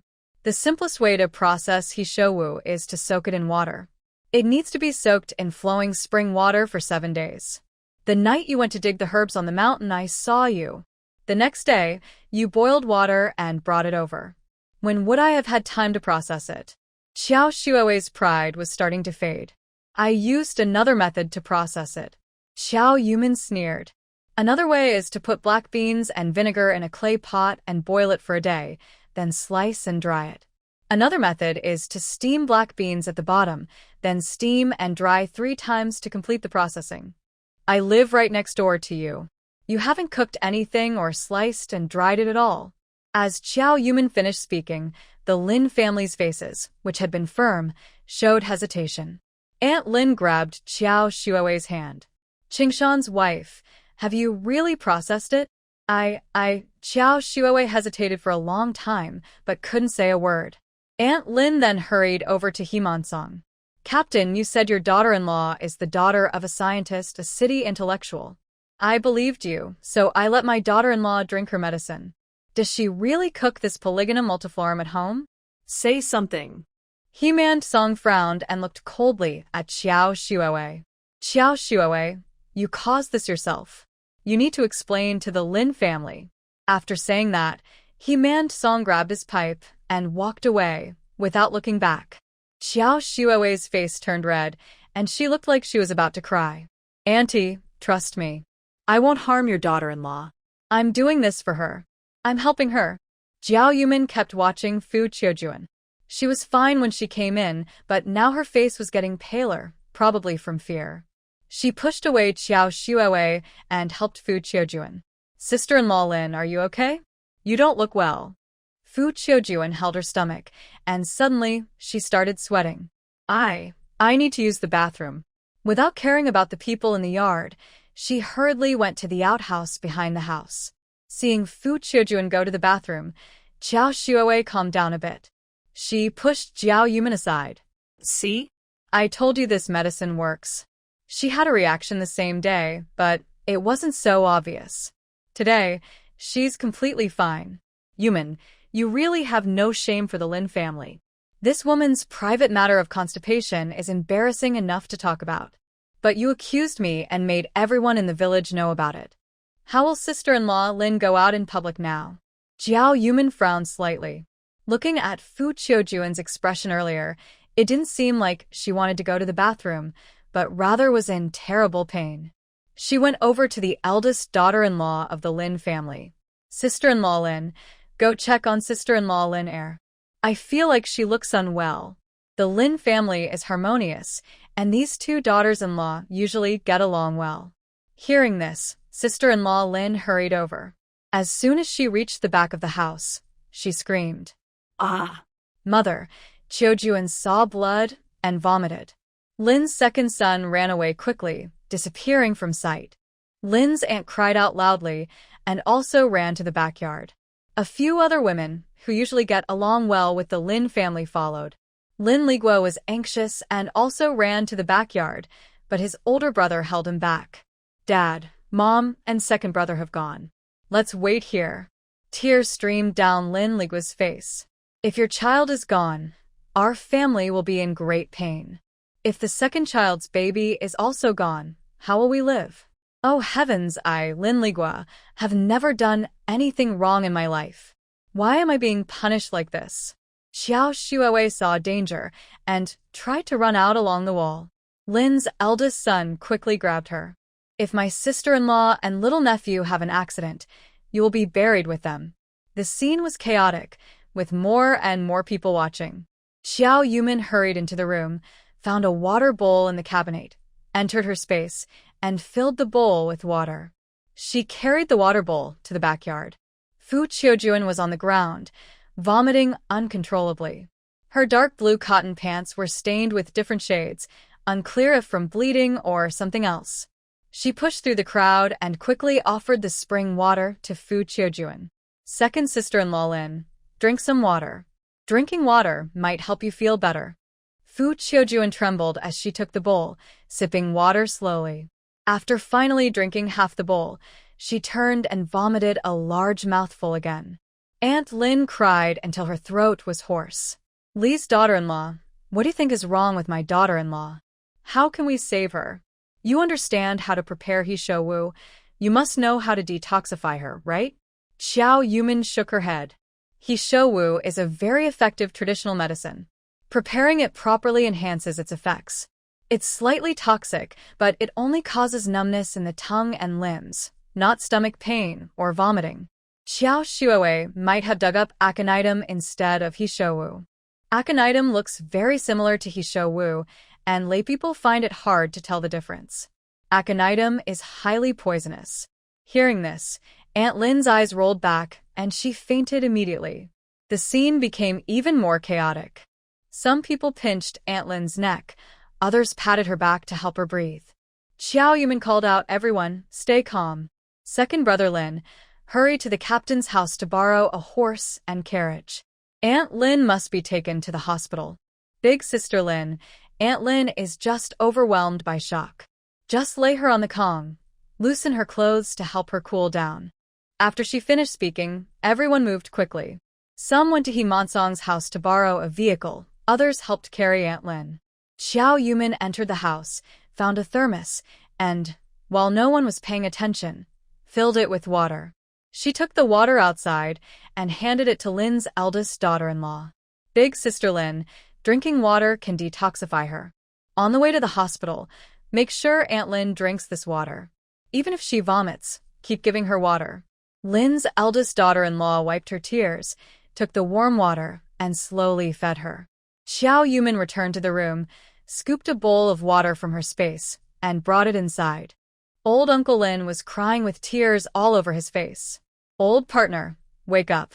You can't just collapse like this. You haven't even seen your grandson born yet. Xiao Yumin patted Uncle Lin's shoulder comfortingly. Uncle Lin, don't worry. Auntie is just unconscious. Give her this bowl of water to drink, and she will wake up soon. Xiao Yumin helps support Aunt Lin, while Uncle Lin carefully feeds her water. The ambulance is here. Everyone move aside. Hearing the noise outside, Xiao Yumin puts Aunt Lin down and reminds Uncle Lin to make sure she drinks the water. With the help of Lin's second son and the eldest daughter-in-law, they finally carry Fu Qiujian into the ambulance. Xiao Yumin places the thermos and water bowl on the vehicle. She must drink this water, even if she vomits. After seeing Fu Qiujin off, Aunt Lin also wakes up. Supported by Uncle Lin, Aunt Lin stumbles out of the house. Seeing Xiao Xuewei, she suddenly rushes forward and starts hitting and kicking. You troublemaker, if anything happens to my daughter-in-law, I swear I will risk my life to send you to. Xiao Xuewei is so scared she keeps dodging. I only gave her medicine out of kindness. I dug it up after 2 days of climbing the mountain. You can't just forget kindness like that. Besides, she saw blood. Maybe she's constipated and holding it in. It has nothing to do with the medicine I gave her. There's no proof. If you hit me like this, it's abuse. I will report you to the authorities. Seeing the Lin family members about to attack, Xiao Yumin quickly holds Aunt Lin back. Auntie, stop hitting her. If she's guilty, you can report her to the team or the police, but if you hurt her, you'll be responsible. Nowadays, we follow the law. Everything must have proof. Looking at Xiao Xuewei, she says, Xiao Xuewei claims her medicine is good. We might as well go to their house and get the medicine, then find someone knowledgeable about herbs to check. Then it will be clear whether it's medicine or poison. Aunt Lin, panting heavily and crying, says with red eyes, let's go to the team leader and get this sorted out. Her daughter-in-law used medicine without permission, and we need an explanation. Lin's eldest son pulls on Xiao Xuewei's arm and starts walking away, with the crowd making way. Xiao Xuewei struggles to resist. Let go of me. What kind of behavior is this in broad daylight? If you don't let go, I'll report you for. Lin's eldest son doesn't stop. He walks faster, and Xiao Xuewei almost jogs behind him. I may lose my life today, but I will make sure my sister-in-law and little nephew get justice. Let's go. Everyone follows, and Xiao Yumin quickly holds Aunt Lin back. Aunt Lin, although I am the one who spoke up, you know I am currently staying at He family's house. Just now, because of Captain He's words, we almost got blamed for something, so I dare not speak anymore. When I go to He family's house later, I will. Before Xiao Yumin finished speaking, Aunt Lin waved her hand. Lu family's daughter-in-law, you don't need to say more. Auntie understands. Today's matter has nothing to do with you. I won't involve you anymore. When you go back later, stay inside and don't come out. The Lin family will handle their own affairs. Xiao Yumin seemed to breathe a sigh of relief. Auntie, thank you for understanding me. Aunt Lin's eyes filled with tears again. It's a good thing you exposed that troublemaker's true nature, or I really wouldn't know what to do. Uncle Lin hunched over and suddenly looked 10 years older. Lu family's daughter-in-law, we will remember your kindness. Once this is over, our whole family will come to thank you. Xiao Yumin held Aunt Lin's arm and helped her walk slowly forward. The elderly couple of the Lin family were full of thoughts about their second daughter-in-law and the little grandson in her belly, and their sobs were heartbreaking. Meanwhile, Xiao Yumin kept her eyes down, thinking to herself, it seems He Mansong didn't listen to her words. She should give him a lesson. When she recalled this incident earlier, she thought of another matter. In her previous life, the second daughter-in-law of the Lin family gave birth to a healthy baby boy, and everyone in the family was very happy. Although the eldest daughter-in-law was also happy, she felt uncomfortable thinking about the child she lost. That's why she arranged to wash clothes in the unfrozen river with Xiao Yumin. She was beating her little nephew's clothes with a stick, tears falling into the river water with a splashing sound. Xiao Yumin was not very good at comforting people. She just stayed nearby, listening to the eldest daughter-in-law of the Lin family complain. The nephew looks strong. These small clothes are too small after a month. I plan to go to the market someday to buy some fabric and make them bigger. Xiao Yumin replied, you don't really need to make them bigger. You can keep them for when you have your own children. As soon as she finished speaking, the elder daughter-in-law's stick stopped, and her tears fell even more fiercely. I can't have children anymore in the future. Xiao Yumin spoke quickly. Why? The eldest daughter-in-law choked on her tears. It was early spring when I fell into the river. The water just thawed. I struggled in the water for a long time, caught a cold, and now it's hard to get pregnant. As she spoke, she burst into tears. It's all my fault. I broke the dragon's child, and the Dragon King was angry. Because of that, I lost my baby and cannot have children for the rest of my life. Xiao Yumin doesn't believe this. Madam Lin, don't give up. Huajing and Linhai have big hospitals that treat infertility. Maybe you should go see them. Superstitions and old beliefs trap people's minds. You can't believe that. The eldest daughter-in-law of the Lin family shakes her head. This is our Yuanshe Valley's rule. You wouldn't understand. The first fish of the spring thaw must be eaten by a respected man in the village. Because I didn't have enough milk to feed my baby, I asked my husband to secretly fish one out of the river. And you don't know, I didn't fall into the river by slipping. I felt someone push me hard. Xiao Yumin's eyes widen. Someone pushed you? Then that means someone deliberately hurt you. You should report it to the police. The eldest daughter-in-law of the Lin family sighs. After I fell in, I looked toward the shore. There was no one around. It must have been the Dragon King, angry and pushing me, that made me fall. It's my fault. I am the one who caused the baby to die. The crying face of the Lin family's eldest daughter-in-law is still deeply imprinted in Xiao Yumin's mind. Now, thinking about it, this matter seems very strange. Digging wells in the countryside is expensive, so few families have their own wells. Everyone fetches water from the village's public well. Therefore, wives and women wash clothes in the river. According to the eldest daughter-in-law of the Lin family, she had been eating that fish for a long time, yet she still went to the river to wash clothes every day. Why did she fall in at this particular time, on the day the team leader was elected? Seeing that they arrived at the He family, Xiao Yumin pretends to be casual and asks, Uncle Lin, Aunt Lin, can I say one more thing? Did you perhaps offend the He family? The Lin couple immediately stop in their tracks. Girl, what do you mean by that? Xiao Yumin hesitates for a moment, then slowly says, I heard that the day Madam Lin's child fell into the river was exactly the day of the election for the team leader. Other villagers say that if your daughter-in-law hadn't fallen into the river, He Mansong wouldn't have become the team leader. Now your second daughter-in-law's child has problems again, and it was the He family's daughter-in-law who gave the medicine. This coincidence is too much. It makes people suspicious. Xiao Yumin sighs heavily. Just ignore what I said. After all, Madam Lin's accident happened before I came here. She turns and leaves without looking at the expressions of the Lin couple. She walks back to the yard and sees Lu Huaya standing there, holding a porcelain teacup. After she went inside, Lu Huaya handed her a teacup.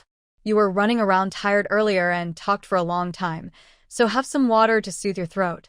Xiao Yumin took a couple of sips. The water was mixed with spiritual spring water, and after drinking a few sips, she felt much better inside her lungs. After finishing the water, Xiao Yumin asked, Where did you go just now? Lu Huaya tilted his head and pointed to the He family. I'm not very good at talking and have a quick temper. I was worried I might cause trouble for you, so I didn't speak. Later, when He Mansong left, I secretly followed him back. Sure enough, after he returned, he went to Xiao Shuiwei's room and threw away all the boiled water. Xiao Yumin sneered. Throwing it away won't help. Fu Qiujuan went to the hospital, and the doctor will find out what kind of poisoning she has. Moreover, Xiao Shuiwei admitted in front of everyone that she boiled water for Fu Qiujuan, which can't be denied. Lu Huaya showed a sly smile. I saw He Mansong throw away the items, so I picked them up casually. Taking advantage of his inattention, I threw those few black-headed herbs into the room. Lu Huaya's smile carried a hint of pride. I guess this is a kind of professional habit. After all, when a criminal kills someone, they need to find the murder weapon to ensure the evidence chain is clear and to secure a conviction. To convict, it's best if the evidence and the person are found together. Just then, the eldest son of the Lin family ran out of the house, holding several dark objects in his hand. I found it. It's this herb. Xiao Yumin saw He Mansong step back a few paces, then stared wide-eyed as if seeing a ghost, muttering to herself. How? How is this possible? Tian Hohot grabbed Xiao Shuiwei's collar and slapped her loudly on both sides. You troublemaker, I shouldn't have agreed to marry you in the first place. Causing trouble everywhere and shamelessly pestering my son, you sly fox. Just wait. I'll beat you to death. Everyone was noisy and lively, and Xiao Yumin felt her head was about to explode. She brushed off the dust on her clothes and headed into the house. Arguing is pointless. I'll cook first and deliver the food to my parents. Lu Huiye obediently followed behind her. Okay, I'll light the fire for you. After cooking, they went out and the people in the He family yard had dispersed completely. On the way to deliver the food, Xiao Yumin randomly asked someone for details. That person had seen everything from the beginning and knew that Xiao Yumin was initially wrongfully accused, then later exposed Xiao Shuowei. He was happy to tell her more. Li's wife, you have no idea how scary it was just now. That Tian Guahua really is a mean mother-in-law. She even made her daughter-in-law's mouth bleed. Fortunately, He Qingshan stopped her, or she might have beaten her to death. Xiao Yumin asked, how is this finally resolved? The person clicked their tongue. What else could they do? Xiao Shuowei refused to admit anything, claiming it was just a herbal remedy, and said Lin's second daughter-in-law asked her for the secret recipe. Now she's gone to the hospital, and honestly, it's a matter of no proof, no case. No one can do anything to her. Lin family already took the herbs back, saying they want someone knowledgeable to check them. He's the team leader of the He family, and he promised to keep an eye on Xiao Shuowei so she wouldn't run away. The Lin couple was anxious to find their daughter-in-law, so they paused the matter for now. Let's wait and see. When the Lin family's daughter-in-law returns, everything will be clear. Xiao Yumin thought this was probably how it would turn out. First, no matter what, the He family's team leader holds a higher status than the Lin family, who are a bit lower in rank, so they are somewhat cautious. Second, since the daughter-in-law's life or death is uncertain, and there's no proof she was poisoned, with nothing concrete, it's unconvincing. Moreover, rural people don't have much legal awareness. For generations, if something happens in the village, the first person they call is the village chief, and issues are usually handled internally. This mindset won't change, and Xiao Yumin doesn't want it to. All of this is Xiao Shuowei's own fault. She pushed the Lin family, who aren't fools. They'll surely harbor doubts. The person didn't mention the Lin family's discussion about the eldest daughter-in-law.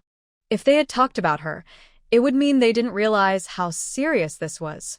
Since they didn't mention her, it shows they are aware and are investigating quietly, without alarming anyone. It looks like the He family has some trouble ahead. Xiao Yumin stopped thinking about this and, after delivering the food, went home to continue building the shelter with Lu Huiye. A week passed, and all 3 beds in the He family were set up and used smoothly. The shelters were also completed. During these 7 days, the villagers talked most about the feud between the Lin and He families and about Xiao Yumin's small warm shelter. Rural people are not unfamiliar with plastic. Fertilizer bags are made of plastic strips, and some even use fertilizer bags to make clothes. But large pieces of plastic, especially with enough transparency, become a topic of conversation. Xiao Yumin generously shared how she built the warm shelter, but she told a small lie about the source of the plastic. She lied, claiming it was her uncle who brought it to her, but the source was still the scrap collection station in the county town. Meanwhile, some people went to the county town to buy a little, but after searching the scrap station thoroughly, they only found a small piece. Although it couldn't be used to build a warm shelter, it could be used to nail windows and provided some warmth. The grains had already been dried and packed in bags. Every family pushed out their carts, ready to deliver their public grain quota. Usually, young men from the village went to deliver the grain. Because the Yashiga brigade was far from the Shihizi commune and didn't have tractors or gravel roads like the Xinglongshan brigade, they had to leave in the middle of the night so they could arrive at the commune during work hours. After arriving, they had to wait in line for inspection. Delivering grain often took a whole day and night. Lu Huiye dressed neatly, ready to go with the grain delivery, but was stopped by his father when he left the house. "You're not allowed to go." Lu Huiye looked expressionless. "Dad, you don't want me to go because you don't want me to attract attention. Even if we hide in Yeshigu our whole lives, they won't leave us alone. When they strike again, Should we hide underground? I just want to go out and show myself, to see which forces are harming our family. Lu's father frowned. Now is not the time to stand out. Once the investigation results come out, we'll know who's behind this. Lu Huaya disagreed. Wait. Wait until when? If the results take a year or two, that's okay. But what if it takes 30 or 50 years and there's still no answer? What should we do then? If the results come out and they accuse us directly, it will be hard for us to turn things around. Xiao Yumin was shocked by the argument between the father and son. They argued fiercely, each expressing their own views without giving in, until Lu's father, red-faced and furious enough to hit someone, raised his hand. Xiao Yumin stepped in front of Lu Huaya to stop him. Lu's father lowered his voice slightly. Yumin, step aside. Today I will beat this troublemaker to death. Let's see whether the disaster is caused by him, or if my ignorance has brought trouble to the whole family. Old Madam Lu pushed Lu's father hard. I think you're the troublemaker. If you want to kill him, first kill me. Lu Huayu held Lu Huiyan, and they trembled in fear. Lu's mother sat silently on the Kong, wiping tears. The family was in chaos. Xiao Yumin thought for a moment. Dad, I want to share my opinion. Father Lu is strict with others, but always shows respect to himself. As long as you speak kindly, he will listen carefully. Xiao Yumin organized her words. I think Huaya is right. No matter who targets the Lu family, their ideas are usually one of two things. First, to make the Lu family suffer and never recover, forcing them to stay in Yushir Gorge forever. Or, the other side has interests they want from the Lu family, but with the family's current status, they wouldn't exchange those easily. So they need to suppress the Lu family, make them live hard lives. Once the Lu family is afraid and suffering, then they might offer help, and that's how they get what they want. Father Lu's mood gradually calmed down, and Mother Lu wiped her tears and listened carefully. Whatever their goal, they probably just want the Lu family to survive on the edge. So I think patience probably won't work. The more we stay low, the happier they are. Being low-key for a few years can bring temporary peace, but many changes happen during that time. Maybe the other side doesn't need the Lu family and has better resources to exchange. Maybe, Dad, you have some contacts now that you can use, but you can't guarantee these people will still be in their positions in 3 or 5 years or still help you. We stay low to avoid bigger suppression that could completely crush the Lu family, but we can't just wait and do nothing. We need to gather some information without alerting anyone. Maybe someday, we will get a chance that belongs to the Lu family. When that happens, this information will be key to turning things around. Father Lu's face softened a little, and after a while, he finally sat back on the bed. Yumin, I've always felt that since we don't worry about food and clothes, living here is fine. Grandma is not in good health, Grandpa is still unconscious, and you and your mother are both old. Even if I get my official position back, I can't do much. Huaya has a family now, married to a smart and capable wife like you. I'm very happy about that. In 2 years, I want to find a good family for Huayu to marry, and Huainan can grow up happily and freely. There's nothing wrong with us living an ordinary life. My wife and I serve in the military for half our lives, but now we're just worried and living in fear. Our heads are tied to our belts, and now it's all gone. I'm tired. I don't want to keep going. Grandma Lu, lively and energetic, pointed at Father Lu and scolded him. You saying that is irresponsible. Maya Hai is so excellent. Shuawei is smart and capable. 2 children like angels. Can you bear to let them live their lives in this mountain valley, facing the dirt, with their backs to the world? Seeing Grandma Li so angry that her hands trembled, Xiao Yumin quickly went to the stove and poured a bowl of warm water with spiritual spring water. Grandma, drink some water and rest. I'll talk to Dad. Xiao Yumin turned to Mr. Lu. Dad, I understand your feelings. You just want us to be safe and sound. But now, no one can guarantee if the other side has a backup plan. We can't just wait and see. This time, I will go with Anya to deliver the grain. If anything happens, there will be more people to come up with ideas. Mr. Lu nodded. I'm glad you're with I. Remember, always be patient and don't give others a reason to blame you. Xiao Yumin smiled and agreed. I understand. When they left, the village grain team had already set out. They chased for a while before catching up. When they reached a bumpy area, Lu Huaye ran ahead to help push the cart, then came back to chat with Xiao Yumin. Are you tired? I can carry you. Xiao Yumin shook her head. I'm not tired. Because she was scolded, Lu Huaye was in a low mood all the way. This made Xiao Yumin think of how the Lu family behaved in her previous life. In her past life, after the Lu family came to Yeshigu, they faced a tough life. Many relatives passed away, which was a heavy. Under those circumstances, the Lu family had no time or energy to figure out who was attacking them. Later, since the Lu family never recovered, it was clear they had been abandoned or replaced, becoming unimportant. Old friends who used to support them also stopped for various reasons. Otherwise, with Mr. Lu's connections, how could only Xia Ran be transferred back to the city?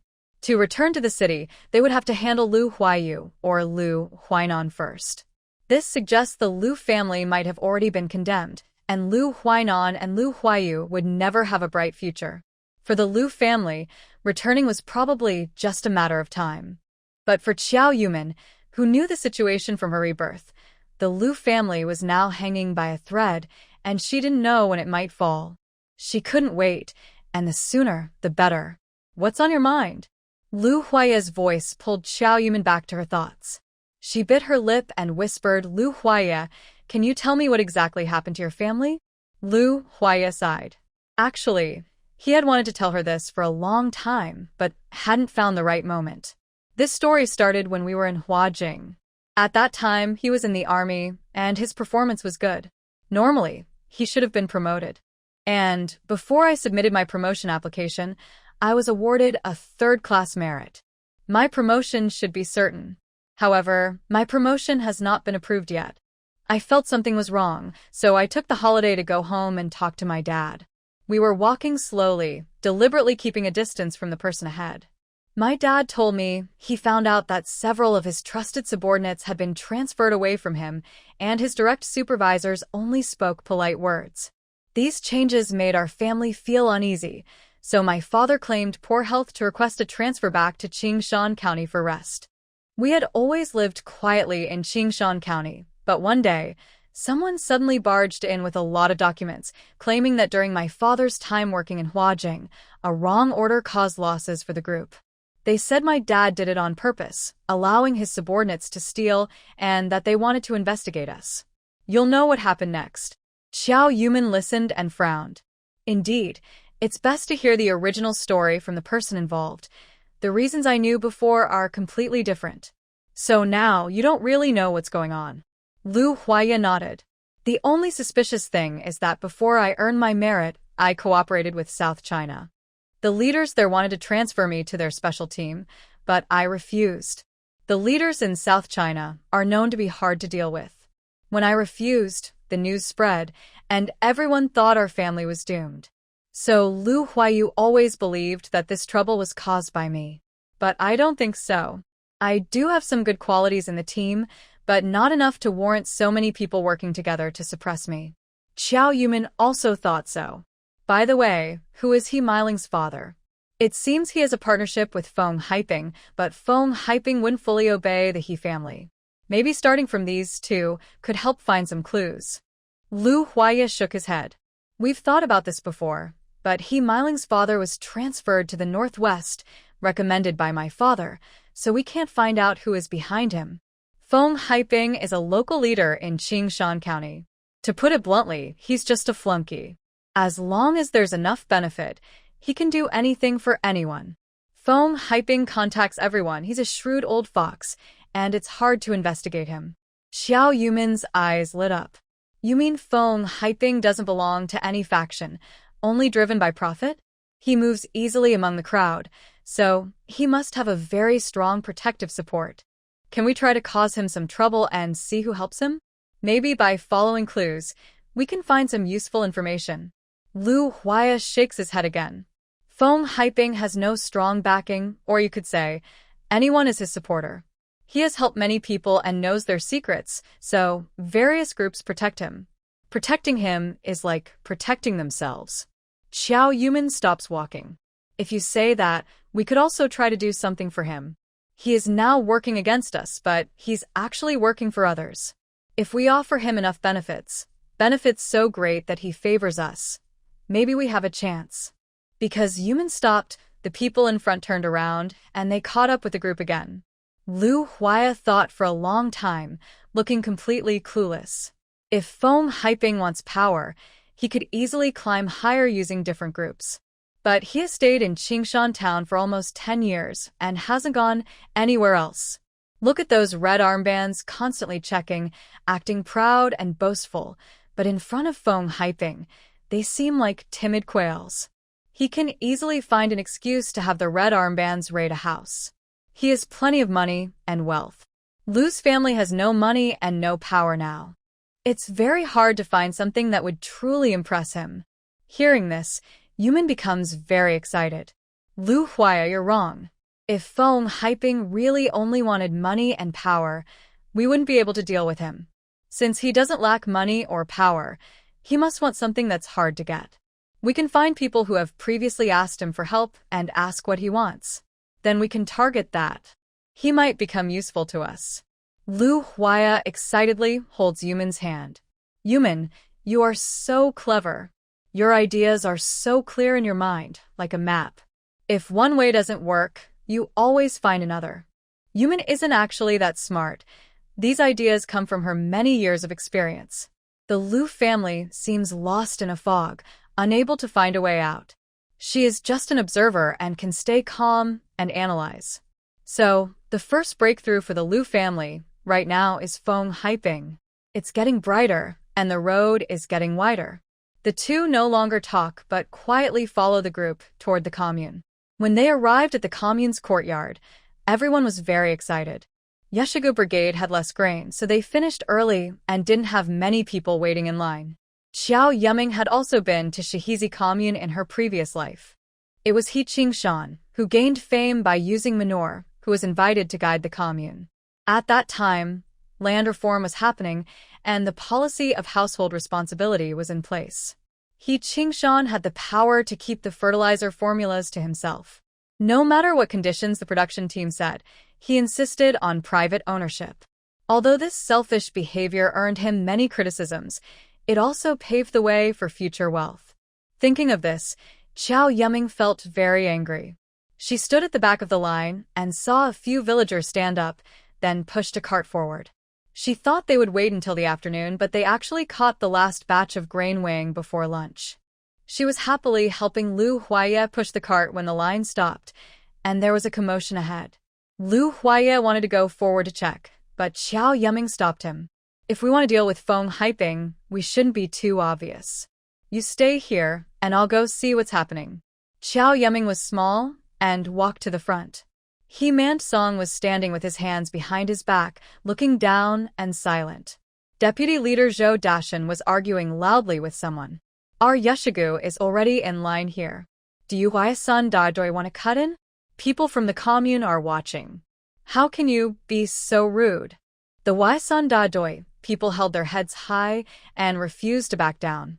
The person in front of you is a member of our brigade. We asked him to line up first. This is called grain before soldiers, meaning supplies come first. Zhou Dashan spat. Pooh, still quoting poetry. What you mean is before the troops move, the grain must go first. I've been waiting here all morning, but he just arrived and hasn't been in line the whole time. The person in line simply played the fool. You must be blind. I was gone to the bathroom and just came back. Zhou Dashan's face immediately turned red with anger. You little brat, who are you calling blind? A few people were about to fight, pulling and shouting, creating chaos. Xiao Yuming watched the lively scene and wanted to laugh. The Huaya-san Dadoi and Yeshigu Brigade were like sworn enemies. Their production teams competed to be the best or first, but these two communes were fighting for second to last place. As the worst two teams in Shihizi Brigade, their annual grain output was a contest of wit and strength. Seeing Hee-man-sung, who was hiding aside and pretending to be a good person, Xiao Yumin didn't need to think to know that this year they couldn't compete with the Huai Mountain Brigade.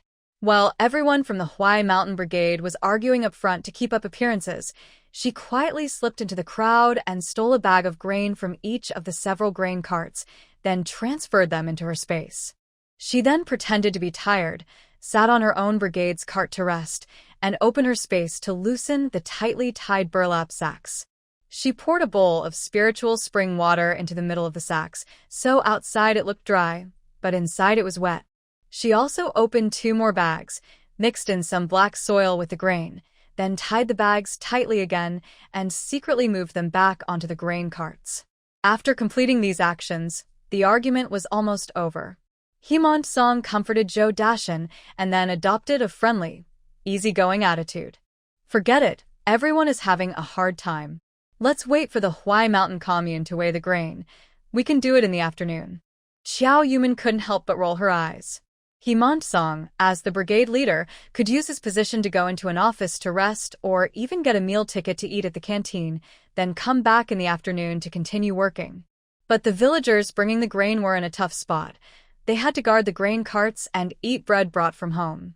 As winter approached, the bread was cold and hard, and standing outside all day made them freeze through. She had heard He Qing-shan say many times about how good the food was at the commune canteen, and villagers often complained about how miserable it was to pay grain taxes. Sure enough, when the brigade leader spoke, everyone had to swallow their anger. The villagers pushed their carts outside the yard, while the Huai Mountain Brigade members happily pushed the grain carts inside. The brigade leader of Huai Mountain proudly puffed out his chest, took out a box of Dakianmin cigarettes, and gave one to each of the 3 workers. Comrades, thank you for your hard work. The quality inspector was straightforward, lighting his cigarette with a match, holding the cigarette in one hand, and taking out an iron skewer with the other. Bring the grain carts over. Xiao Yumin knew that the iron skewer was hollow in the middle. Inserting it into the grain sacks would allow her to extract some grain from the hollow part. The placement of the skewer was random, depending on her mood, which helped prevent anyone from reporting bad grain. She inserted the skewer into the first bag, pressing it against her hand, causing some grain to fall into her palm. The inspector pinched the grain, then bit the bag in half to check its moisture. First-grade grain, take it for weighing. The Huai Mountain team leader immediately smiled happily. Rest assured, the grain we brought from our production team is definitely the best. Several members of the team carried the bag of grain aside. The weighmaster weighed it and told the ticket clerk to record the weight. The first batch of grain was all good, and the team members from Huai Mountain looked happy. After the grain was stored, 2 members pushed a cart out, looking smug. We're all first-class grain this year. I wonder if Yeshigu can make second class this year. Probably not enough.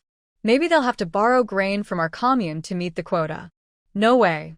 Our commune has decided to sell excess grain but hasn't lent any to them.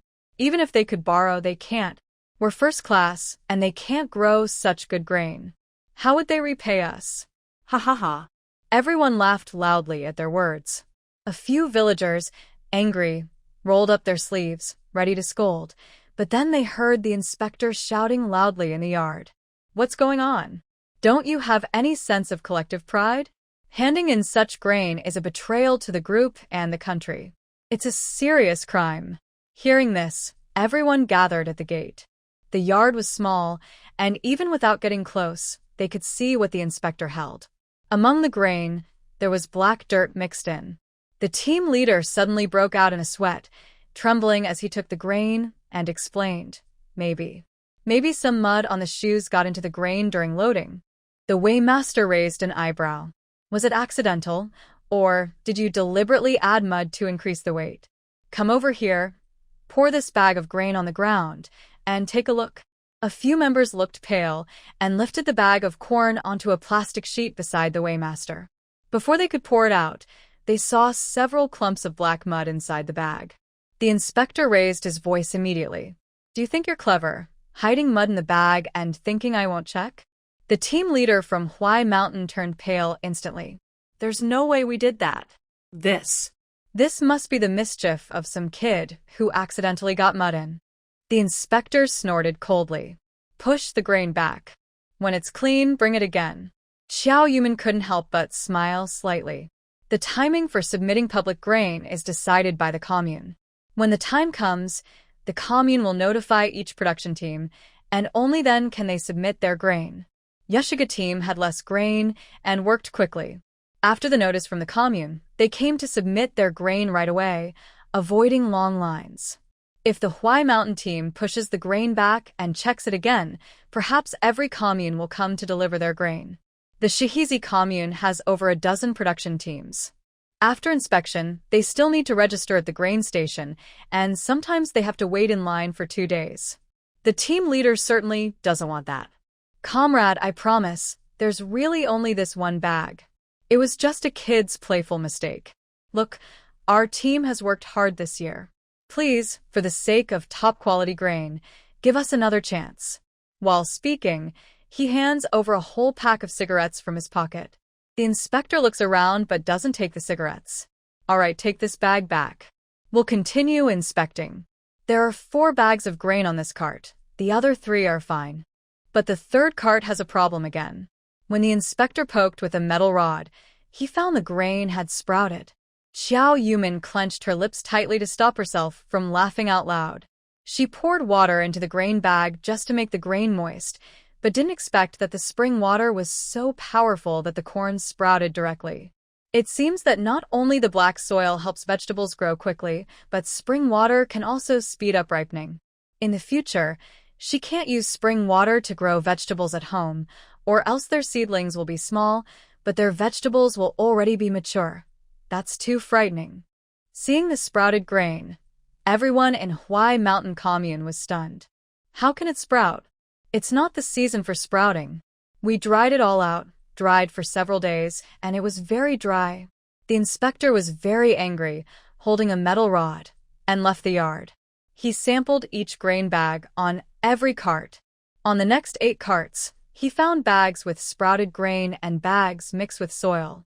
Xiao Yumin had randomly moved the grain bags. When she put them back, she placed them on the top layer. She originally planned to finish delivering the grain in the morning and then go to Qingshan County with Lu Huaiye in the afternoon. If they queued until the afternoon, by the time they finished, it would be dark and they would have to return to the commune with the team. She knew that growing grain was not easy, so she didn't want to completely ruin it. She just mixed in some soil. This kind of grain could be taken back, cleaned, and resubmitted later. Since Huai Mountain Commune didn't want to wait in line, she decided to let them wait enough. Sure enough, the weighmaster didn't listen to explanations and directly told the Huai Mountain team to take the grain back and reorganize it. Xiao Yumin and Lu Huaiye said nothing, but other villagers started to mock. Oh, we can't lend you our grain. 5 gene, 3 gene of soil, 2 gene of sprouted grain. We can't grow grain with soil, nor can we grow sprouted grain. Would you like to borrow some grain from our commune? After paying our quota, we still have some surplus grain for collective purchase. Forget it. They don't want our second-grade grain. The people from Huaishan Brigade were just criticized by the inspector. Now everyone is feeling down, and even though they were mocked, no one responded. Before the lunch break, after Huaishan Brigade left, Yushergo Brigade went to deliver their grain.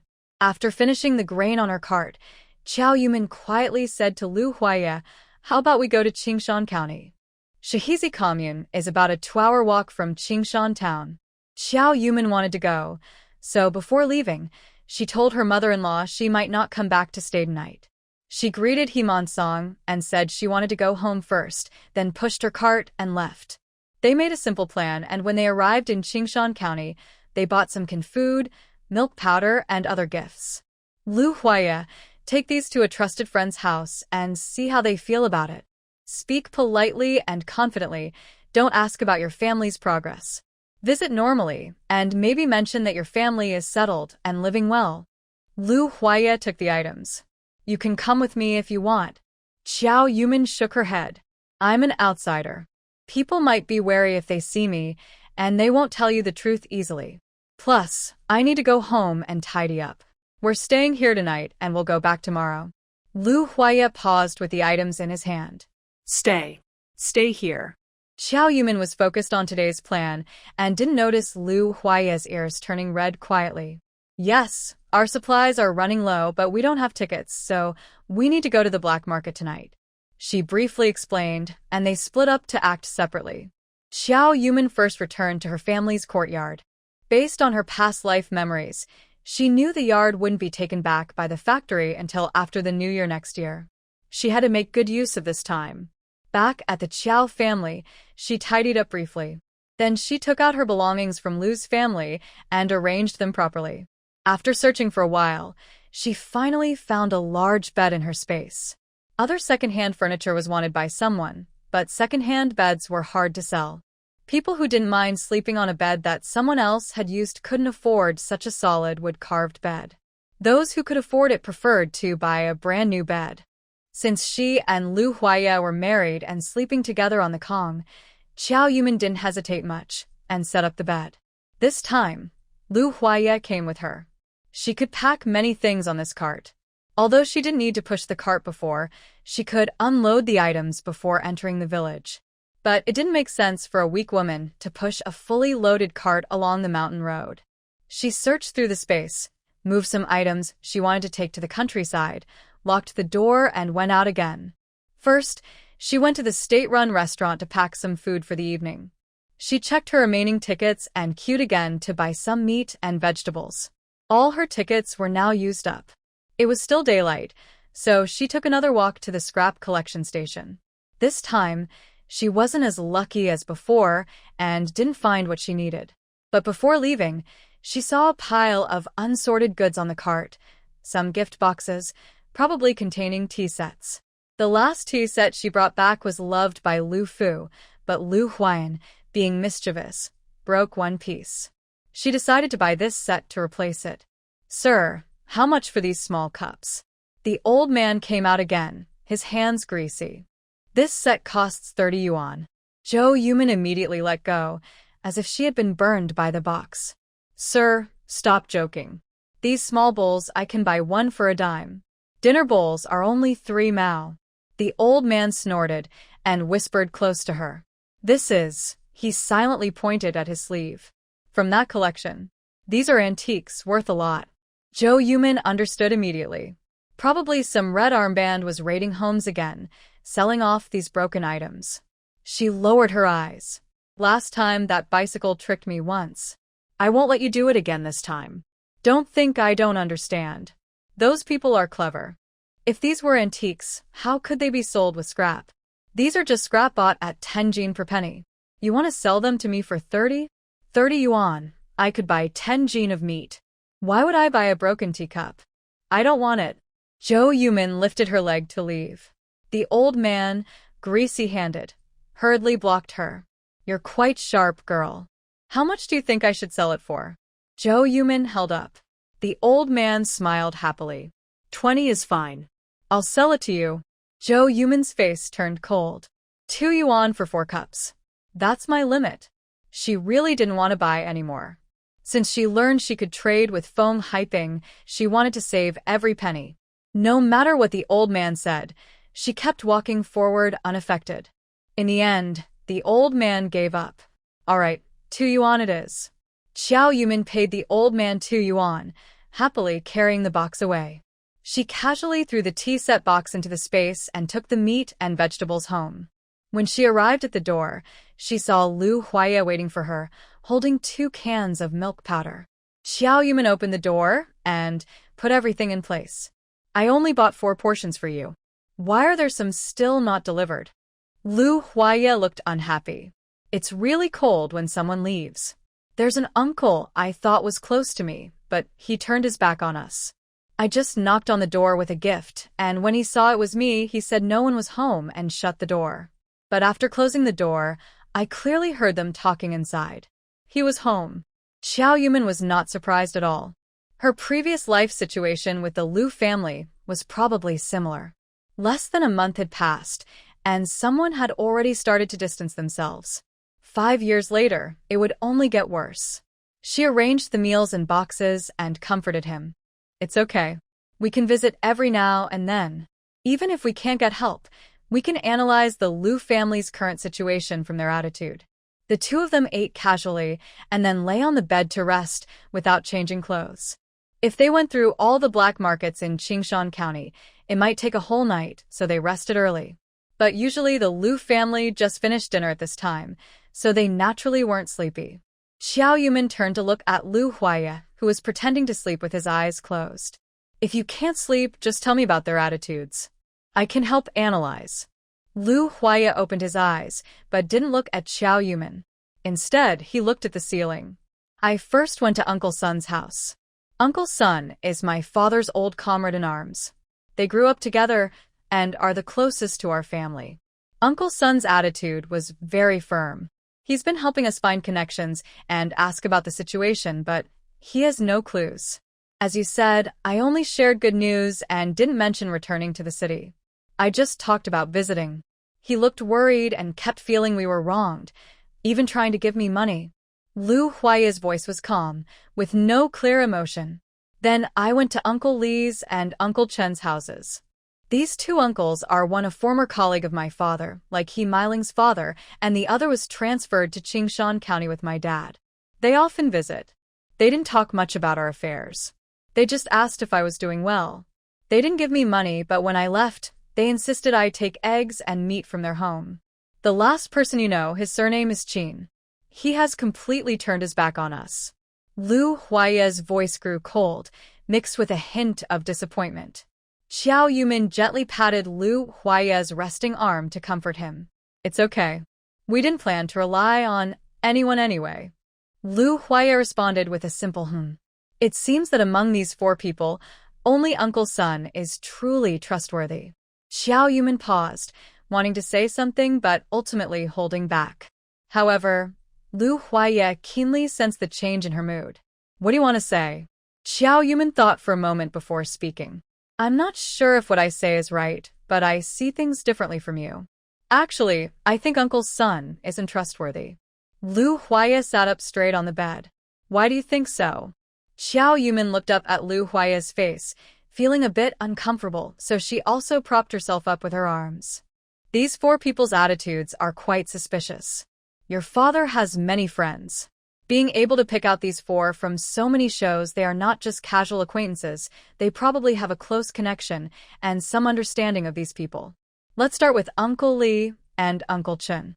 They don't discuss your family situation, they only listen to your updates. They seem a bit cold, but actually, they haven't found a way to help and are afraid to give you false hope. They bring you meat and eggs because they know you're short on supplies. They're genuinely concerned. The sky had completely darkened. Xiao Yumin lowered her voice. Now about Uncle Sunday. You haven't asked about your family, but he took the initiative to tell you how many contacts he checked and how much information he gathered, yet there's no news. Honestly, I think this behavior seems kind and caring on the surface, but it's actually a bit fake. If he really cared about your family, he wouldn't say things that make you lose hope. Don't you think he's kind of showing off? Plus, he gave you money when you left. You're in the countryside, and coming to the city is hard. How much can money buy, and how long can it last? Honestly, it would be better to give you some meat and eggs. He talks smoothly and acts well, but in reality, besides causing you anxiety, it has no real meaning. I suspect he doesn't expect your family to recover, or he wants to take credit after your family does. He's too slick. Lu Huaya lowered his head in silence, seeming to recall the details of their meeting. Xiao Yumin didn't disturb him, letting him gather his thoughts.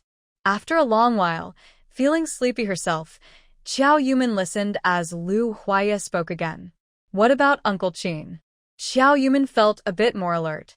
Uncle Qin's attitude is even stranger. Normally, a leader in his position wouldn't do something so lacking in tact. Most likely, he would wait patiently for the right moment or speak politely, like the other uncles. But he seems eager to cut ties with you. He could have just been polite, invited you in, and said some empty words, no loss for him. But he closed the door when he saw you and made a clumsy excuse that he wasn't home. If he really didn't want you to know he was home, he could have waited until you left to talk. But they knew you were outside and still spoke loudly, revealing they were inside. What do you think this shows? Lu Huaya swallowed and said calmly, "This means he's either trying to send me a message or doing it to show others. He probably already found out what's wrong with our house. Uncle Qin is deliberately keeping his distance from me." Xiao Yumin clapped her hands. Exactly. He must have sensed something or learned something, and he's acting, but he can't let anyone know. Lu Huaya got up from the bed. "I'm going to visit the Qin family again." Xiao Yumin grabbed Lu Huaya. "You big fool. They rejected you the first time, they won't let you in the second time either. Maybe someone is watching their house, and now isn't the right time to meet." Lu Huaya sank down sadly on the bed. "Uncle Qin's position isn't high, just his desire to help my family commit a crime is too difficult." Xiao Yumin sat beside him. "Don't be upset. All of this is just my guess. If you want to find out if the Qin family is on our side, I have an idea." Lu Huaya held her shoulders with both hands. "What's the idea? Tell me what I can do, I'll cooperate." Xiao Yumin smiled faintly. No rules. "First, we need to go to the ghost market." Xiao Yumin pretended to find old clothes in a cabinet and dressed herself up, then made Lu Huaya wear his father's old clothes. The clothes were old-fashioned, and when they stood together, they looked like an ordinary married couple. Xiao Yumin carried a small basket on her arm. "Let's go." As soon as she finished speaking, someone shoved a brick into her hand. "What is this?" The room was dark, with no lights on. Using the moonlight outside, Xiao Yumin saw that the brick in her hand was actually money. Stacks of bills were neatly folded together, but she didn't know how many there were. "Where did you get this? If Uncle's son gave it to me, I might have to rethink his motives." Lu Huaya chuckled softly. "Uncle's son only gave 50 yuan, but I didn't take it. I didn't want anything else others gave either. This is my secret savings, hidden inside a hollow brick at the head of my bed in my room. It totals 3,000 yuan. Xiao Yumin was shocked. This was 3,000 yuan. In a few years, when property transactions are allowed, this money could buy a small courtyard house in Beijing. Right now, a courtyard house can sell for over 10 million yuan, and in better locations, even over 100 million. Holding this money in her hand, she felt it was hot and heavy. "Where did you get so much money?" Lu Huaya shyly scratched his head. "I saved it since I was a kid. My grandparents and relatives, uncles and aunts, all give me red envelopes during festivals. My parents also give me money. The army provides many allowances, and I don't spend much. Over time, I saved this much." Xiao Yumin couldn't help but sigh. "This is all your family savings. You just gave it to me so easily?" Lu Huaya's eyes sparkled in the moonlight, sincere and bright. "Yes, I gave it all to you. This is my savings for my wife. Of course, I want to give it to my wife." His words sounded flirtatious, making Xiao Yumin feel her ears heat up. This trust, as if she was entrusted with her entire family's wealth, made her feel incredibly important, as if she suddenly had value. The timidness and feelings of unworthiness she had developed in her past life disappeared instantly. Still immersed in this happiness, the next moment, Lu Huaya took her hand. "Let's go." Xiao Yumin held Lu Huaya's hand back, and the two stepped out of the door. Until they reached the entrance, Lu Huaya pushed the cart, and their hands finally let go. The flirtatious atmosphere lingered all the way, and both of them were lost in this subtle feeling, neither speaking. When they reached the black market entrance, the feeling of happiness and dizziness finally faded, and both became tense. The black market was chaotic, filled with people who knew their way around. Those who dared to sell things were usually experienced, and those who came to buy were often helpless. Prices in the black market were high and not fixed. They depended on how rare the items were. Xiao Yumin knew a rumor about the black market. There was a time when cotton fabric was in short supply, and the state stores limited the amount sold. Even with a ticket, it was impossible to buy any. When using the ticket, cotton fabric cost 6.5 cents per yard, but on the black market, the price could be 10 times higher. This was due to the imbalance between supply and demand. People entered the black market only when they had no other choice. Otherwise, who would pay high prices or sell rare items? Lu Huaya had never been to the black market before. He found it very interesting just by looking at the entrance. However, Xiao Yumin stopped him. Wait for me in the alley nearby with the cart. I'll have someone deliver the items once I buy them. Since we're both together, many people are afraid there might be trouble and don't want to sell to us. Obediently, Lu Huaya pushed the cart into the alley, and after Xiao Yumin paid the entry fee, she went inside. Winter was coming, and the Lu family had many members. The most urgent need was pork. This time, with Lu Huaya here, she could buy more. After browsing around, she found only a thin, tall man selling pork. How much for this pork? 6.5 cents per pound. Xiao Yumin calculated that pork bought with a ticket cost about 8.5 cents per pound. The black market price was less than double, which was still reasonable. I want all the pork you have on this stall. Not only was she wealthy, but Lu Huaya had just given her 3,000 yuan. She was generous. The man's eyes lit up. You're quite generous, young lady. I still have some pork. How much do you want? The man looked sharp and efficient. Xiao Yumin immediately became serious. I want 200 pounds. Do you have that much? The man smiled. 200 pounds, a whole pig. He hesitated. Yes, but it's at another market.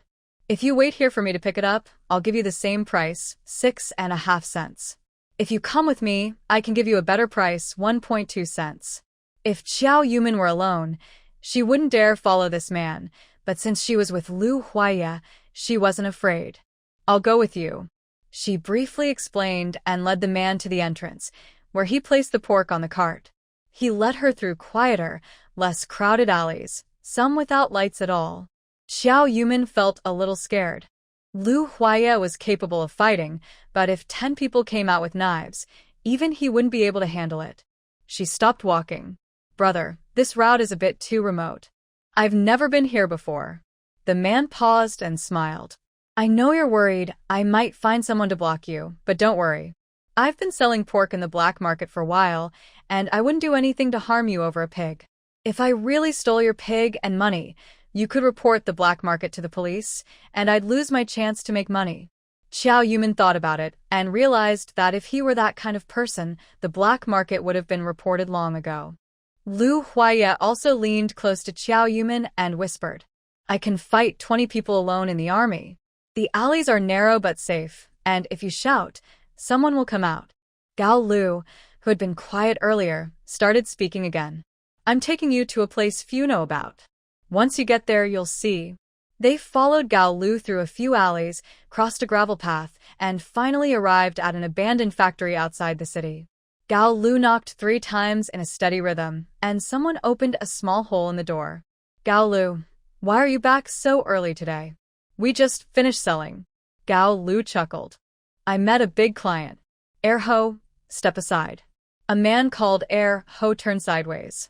Through the small opening, Xiao Yumin saw what was inside. Most black markets are in small alleys, where people keep their heads down and don't talk much. Even bargaining is done quietly to avoid attracting attention. But this abandoned factory was different. It was well lit, with electric wires, and people had set up stalls. Buyers could clearly see what was being sold. It looked more like a night market than a black market. Gao Lu turned around. You see?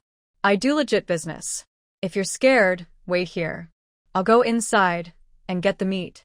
Xiao Yumin nodded. As soon as Gao Lu went in, Ho closed the door behind him.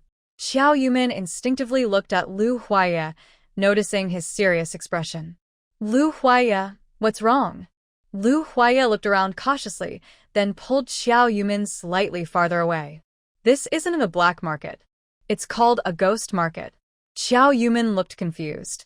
What's a ghost market? That sounds creepy. Lu Huaya explained slowly. This kind of ghost market isn't for ordinary people. It's a place where both good and bad people trade, thieves, smugglers, and people from both the black and white sides. They sell all kinds of things, stolen goods, smuggled imports, and more. Not only can they sell physical goods, but they can also sell information and even threaten or intimidate others. As long as you have money, you can buy anything you want. Zhou Yumin couldn't help but feel scared. Maybe she had been living too simply, only thinking about meat and saving a few cents, almost putting herself in danger. How do you know that? Lu Huaya frowned and stared steadily at the door. I've received many missions in the army to eliminate these illegal markets. But they only communicate internally, and their meetings are not regular, nor are the locations fixed, making it hard to catch them. Zhou Yumin started to feel frightened. Lu Huaya, let's go. I don't want the pork anymore. Just as they finished speaking, Gao Lu pushed the door open and came out. Don't go. I've already brought you to the door. Why do you still want to leave? Zhou Yumin protse instantly. She felt Lu Huaya's aura change completely. It was as if his whole body became alert, ready to act at any moment. Zhou Yumin broke out in a cold sweat. They had already moved some distance from the door, and speaking softly nearby, no one else should hear them. But Gao Lu, inside the door, could hear every word clearly. His sharp ears were frightening. Gao Lu smiled sincerely. Young lady, I admit, bringing you here wasn't just to sell you pork. I also wanted to make another deal with you. But don't worry, if you don't want to do any other business with me, I won't force you. You can leave after you get the pork. But if you're willing to do this deal, I'll give you the pork for free. Zhou Yumin's mind was a mess. She kept thinking about what she could use to defend herself in her space. She desperately tried to recall the path she had just walked, considering which place to run to.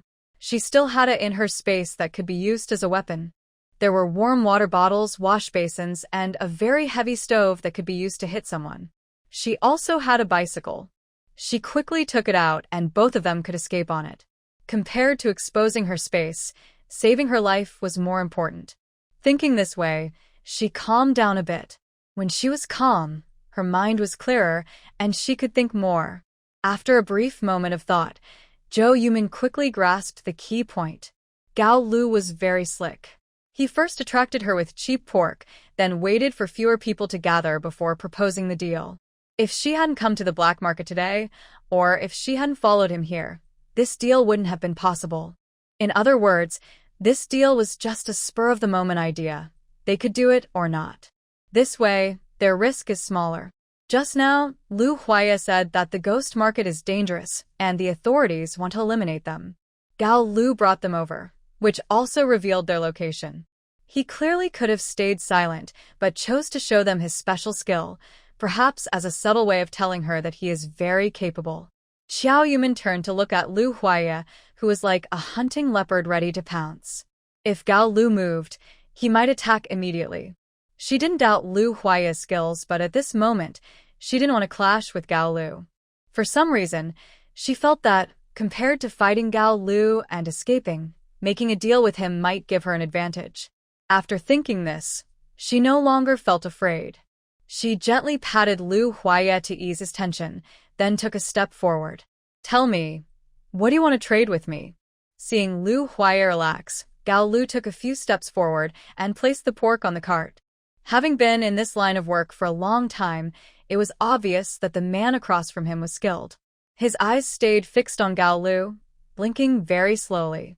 Without considering his aura, just the fact that he could keep his eyes open without blinking showed he had training. Sure, Gao Lu called out his brothers in the yard, so he wouldn't suffer losses. But he just wanted to do some small business, not cause a big fuss. Gao Lu held his trembling hands, which had been holding the pork, and forced a natural smile. I won't beat around the bush. I'll be honest with you. Gao Lu, am just a jobless drifter, usually making a little profit by flipping small items. If today's deal doesn't work out, I'd like to make friends with you too. Maybe in the future, I could be useful to you. Zhou Yumin immediately understood. People like Gao Lu are probably among the first wave of middlemen. Since private business isn't allowed yet, people like Gao Lu can only operate in the ghost market.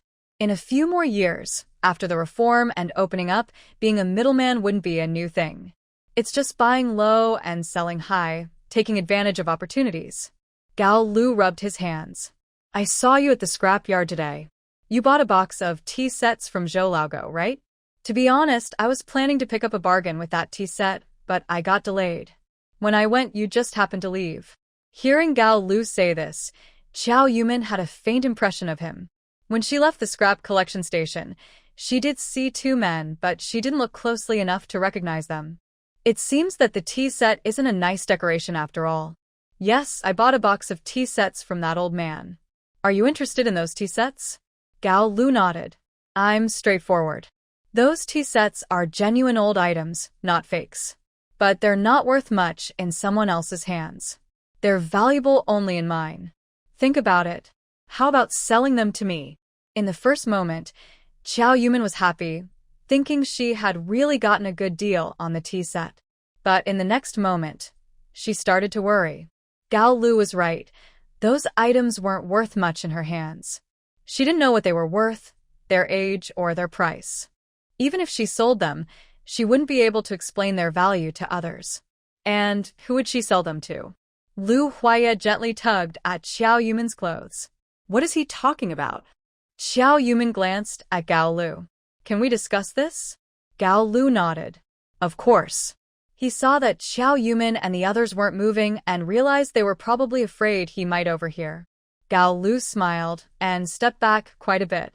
Xiao Yumin watched Gao Lu walk away silently, memorizing the distance. He briefly explained the tea set to Lu Huaya and then asked, I wanted to give this tea set to my dad, but Gao Lu wants it. Should I sell it to him? Although Lu Huaya was speaking, his eyes kept on Gao Lu, always alert. Yumin, it's your decision about what to buy or sell. If you want to sell, go ahead. If you don't want to, no one can force you. Xiao Yumin thought for a moment. Let's sell it to him. It's just an ordinary tea set in my hands anyway. And I want to get to know Gao Lu. We don't often come out to Yeshigu. We really need someone like him to run errands for us. Lu Huaya nodded lightly. All right, then let's sell it. Xiao Yumin waved to Gao Lu. Gao Lu jogged over. So, have you decided? Xiao Yumin nodded. I can sell the tea set to you. How much do you want to offer? Gao Lu was very happy and rubbed his hands together. The last pork was 120 jin, and I brought this one, about 200 jin of pork, for free. How about I give you an extra 100 yuan on top? Xiao Yumin blinked. Gao Lu's offer was quite generous, more than she expected. These pork pieces are worth over $300. If I add another 100, it will be over 400, but she only spent $2 on this tea set. Deal. Gao Lu happily starts to take out the money. Xiao Yumin raises her hand to stop him. I didn't bring the teacups with me. I need to go back and get them. Also, I have one more request besides this money. Gao Lu pauses, surprised. What request? Xiao Yumin glances at the large black iron gate. I want to go inside and take a look around. Hearing this, Gao Lu looks uncomfortable. This. I mean, it's not that I don't want you to go in, but this place is a bit complicated. You can't just go in casually, only trusted people bring friends inside. I don't know the people there well, and if I take you in, others might complain. Xiao Yumin blinks. So, I can't go in? Gao Lu thinks for a moment. Maybe this way, you go home, get the stuff, and bring it to me. Once I have it, I'll talk to the people inside. We've done business before, so we're somewhat familiar. Gao Lu looks at Lu Huaya behind Xiao Yumin. You can go in, but he can't. Before Xiao Yumin can speak, Lu Huaya responds firmly. That's impossible. Gao Lu carefully forces a smile. I really didn't mean to stop you. Just look at yourself. Getting her inside with a new face is already hard enough. If I also bring you in, the people inside will see you, and Lu Huaya pulls Xiao Yumin into his arms. Our problem can be solved in other ways. I can't let you take risks just because of this. Xiao Yumin gives Lu Huaya a reassuring look, then speaks to Gao Lu. I'll go back first and get the stuff. I'll push the meat aside. Do you think that's okay?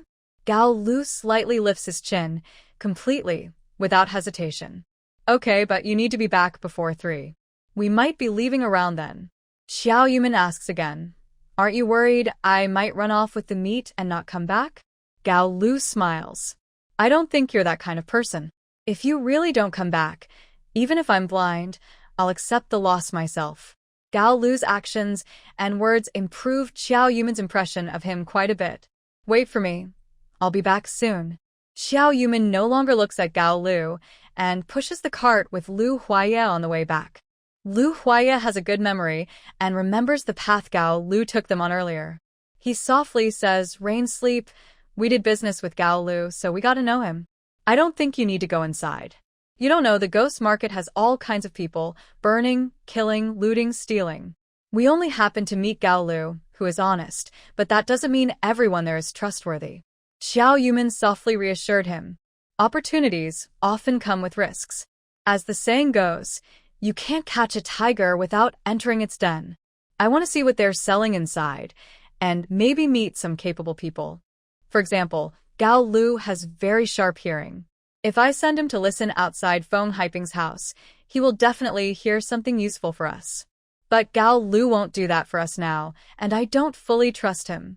We need to build trust slowly. You said everything is sold there.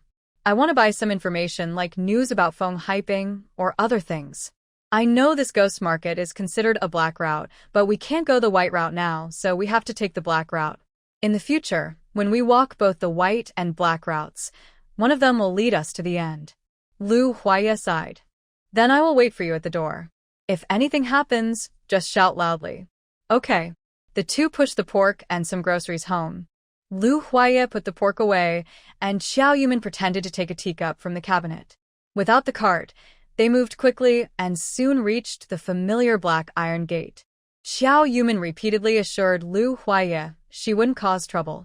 Then she raised her hand, mimicking Gao Lu's earlier rhythm, and knocked on the big iron door.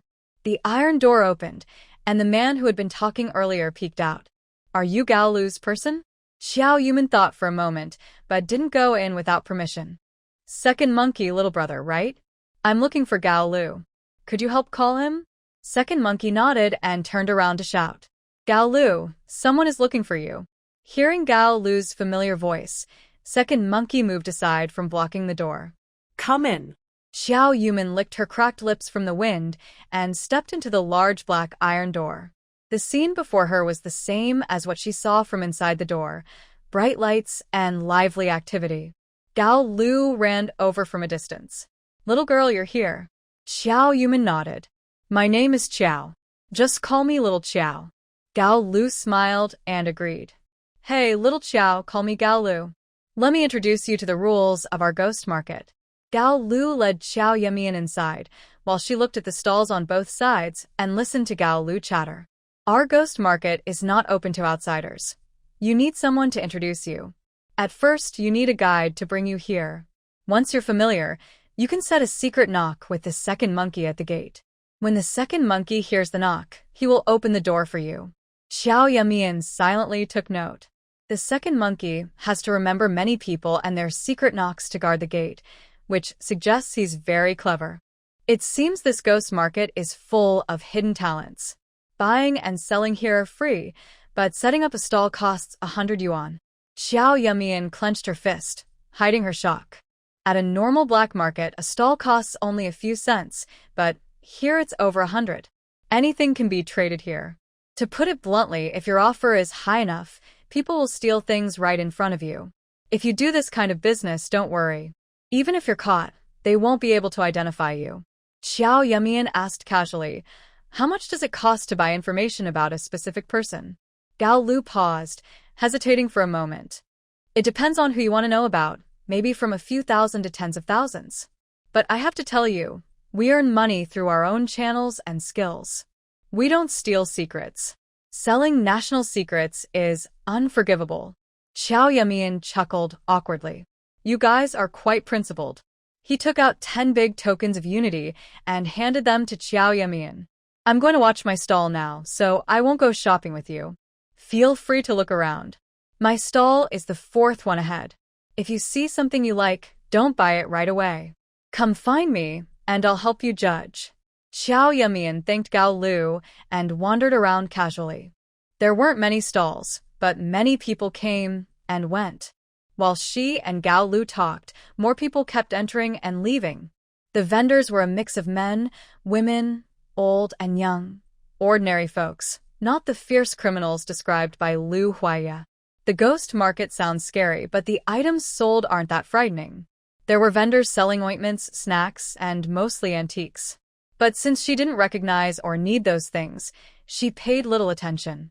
She came just to open her eyes, make some contacts, and get closer to Gao Lu. Next time, she might ask Gao Lu for help with small favors. From Gao Lu's words, she understood he was probably the kind of person who believes in honorable theft. Lu Huaya was still waiting outside. She didn't dare to browse here for too long. She only remembered what she wanted to buy, and then found Gao Lu. Gao Lu sells antiques and calligraphy, sitting on a small stool, with a string of beads in his hand. Seeing Xiao Yuman arrive, he came out from behind his stall. Finished shopping so quickly? There's a small radio over there, and some Hong Kong skincare products. Didn't you look at them? Xiao Yuman didn't answer directly, but asked back. Aren't you the one selling pork? How come you're selling antiques now? Gao Lu pointed to the kids selling pork across the street. The pork is sold by those kids. Not many people buy meat at our ghost market. The kids aren't bullied here, but if they sell meat at the black market outside, the older women would bother them. So I help them sell a bit. Xiao Yuman's impression of Gao Lu improved a little. She looked at the kids, who were a bit ragged but lively and not thin. Seems like they eat well. Gao Lu saw her looking at the kids and whispered, "They're orphans," following Ah Qing. Ah Qing is worried they'll get bored, so he got some piglets for them to raise. Finally, they raised a pig that can be sold. They're selling it to get some money. Xiao Yuman looked at the pig, which had good meat quality.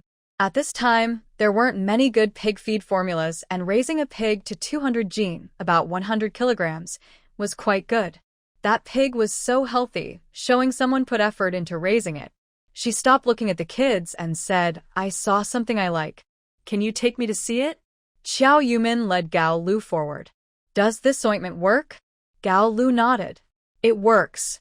The people selling this ointment come from a traditional Chinese medicine family. I heard their ancestors worked in the palace. They have a secret recipe that they refuse to share, which caused them trouble. This ointment is very effective for injuries and bruises, even for broken bones. Applying it to the belly button can treat diarrhea and vomiting." The price was 2 yuan per patch, and Xiao Yuman bought 10 patches with a wave of her hand. Although she had spiritual spring water in her space, if she really got hurt one day, she couldn't just tell the Lu family to drink water and heal. Since Gao Lu was with her, he also gave her 2 patches for burns and scalds. With Gao Lu's company, Xiao Yuman felt more free to buy what she wanted. She bought whitening makeup and some prescription medicines only available at hospitals. A pile of spent bullet casings on a nearby stall caught her attention. She thought about buying them to give to Lu Huayan to play with, so she crouched down to examine them. How about this? Before she could finish speaking, she realized it wasn't a bullet shell, but a solid bullet. She put the bullet down and apologized. The seller was an old man, smiling kindly as he leaned forward. "It's just for look, nothing special. This is a box cannon's bullet, but it can be used. Do you want to buy some?" Xiao Yuman waved her hand. "I don't have a box cannon, and buying bullets won't help me." The old man crouched down and opened the box next to the bullet. "I have some here. Just buy for me." Xiao Yuman looked at the dark object inside the box, feeling frightened and staggering back. The old man looked kindly and smiled, showing the item as if it was just a simple vegetable. Compared to this thing, antiques and old collectibles seemed insignificant. This was something truly capable of impressing people. No wonder it was recommended by someone familiar. This place really isn't easy to enter. Gao Liushu helped Xiao Yuman. "Old man, don't scare people. Just take back your little toy." The old man closed the box, still smiling. "It's just a toy. Don't be afraid." Xiao Yuman nodded. "Yes, I know. It's just a child's toy. My brother has one too." Gao Liushu led Xiao Yuman toward the door. When they reached the entrance, Xiao Yuman saw Gao Liushu's face turn pale. They greeted the second monkey and stepped out through the large black iron gate. They had gone quite far when Gao Liushu finally let out a deep breath. "Oh my goodness." Seeing Gao Liushu like this, Xiao Yuman started to understand a little. "That wasn't a toy just now, was it?" Gao Liushu nodded. "There are no toys here. Look, that old man may seem unremarkable, but he's actually the boss of this ghost market. Really impressive. Xiao Qiao, just pretend you didn't see anything." Forget about all this. Xiao Yuman nodded. By the way, how many pigs do those kids still have? I want to buy one. Gao Liuxiu's eyes widened. Are you planning a wedding? One pig isn't enough. Xiao Yuman smiled helplessly. I'm not planning a feast. It's just for our own family. Gao Liuxiu smiled shyly.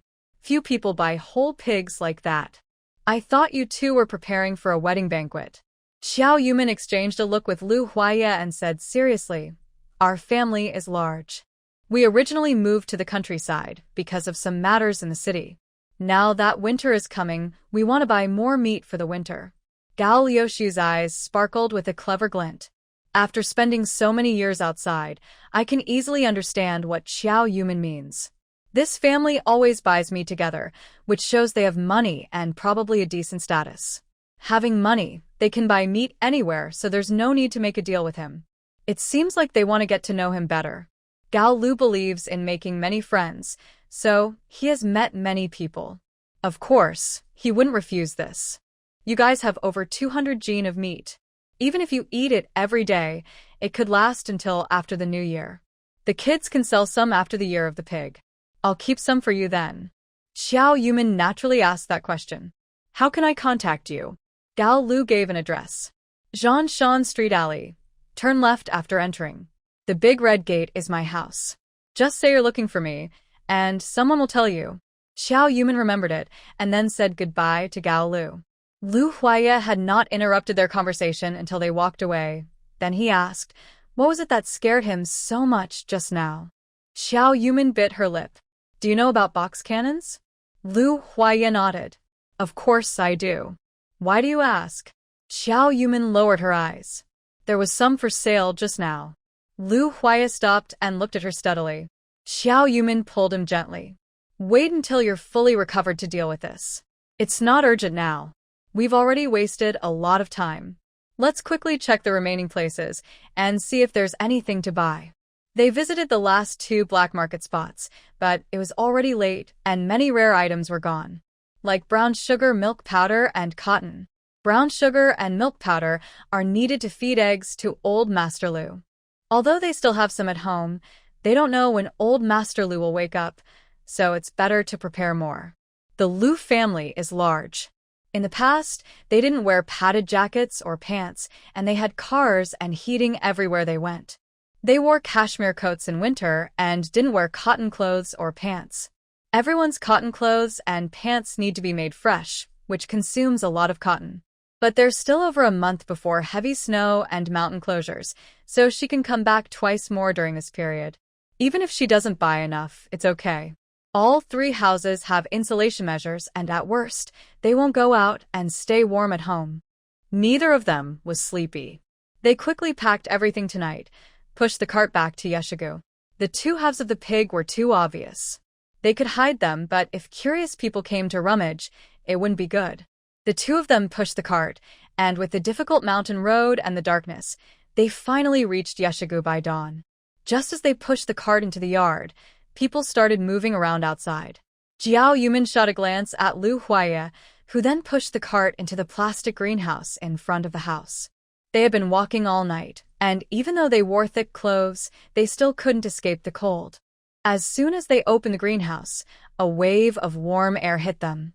Although Jiao Yuman had told the Lu family that they would sleep outside, the family was worried all night.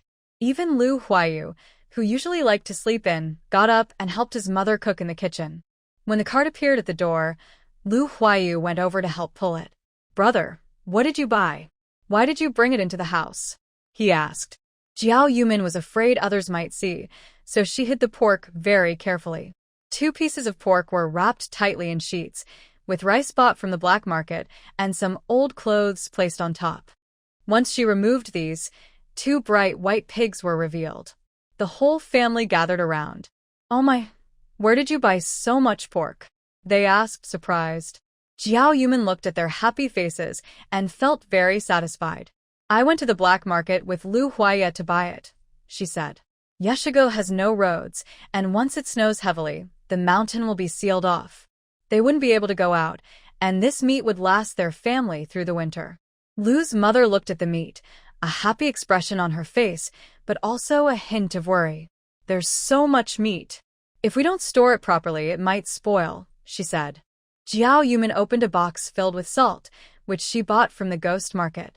Fattier meat can be used to make oil, and ribs and pig's feet can be hung in the shed to dry, she explained.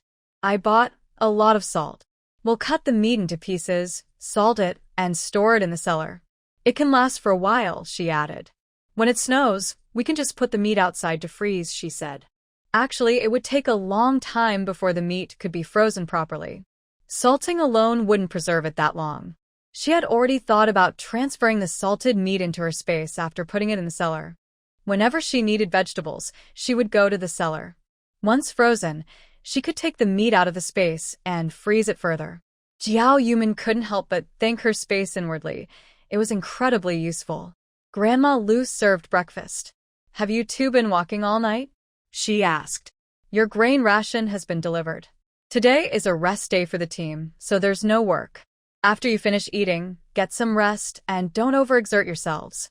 Since she started drinking water from the spirit spring, her body rarely feels tired. Most of the time, she just needs rest for her mind. Yesterday, after meeting Gao Lu, she went to the ghost market and used up almost all her energy. Now, she really needs a good sleep.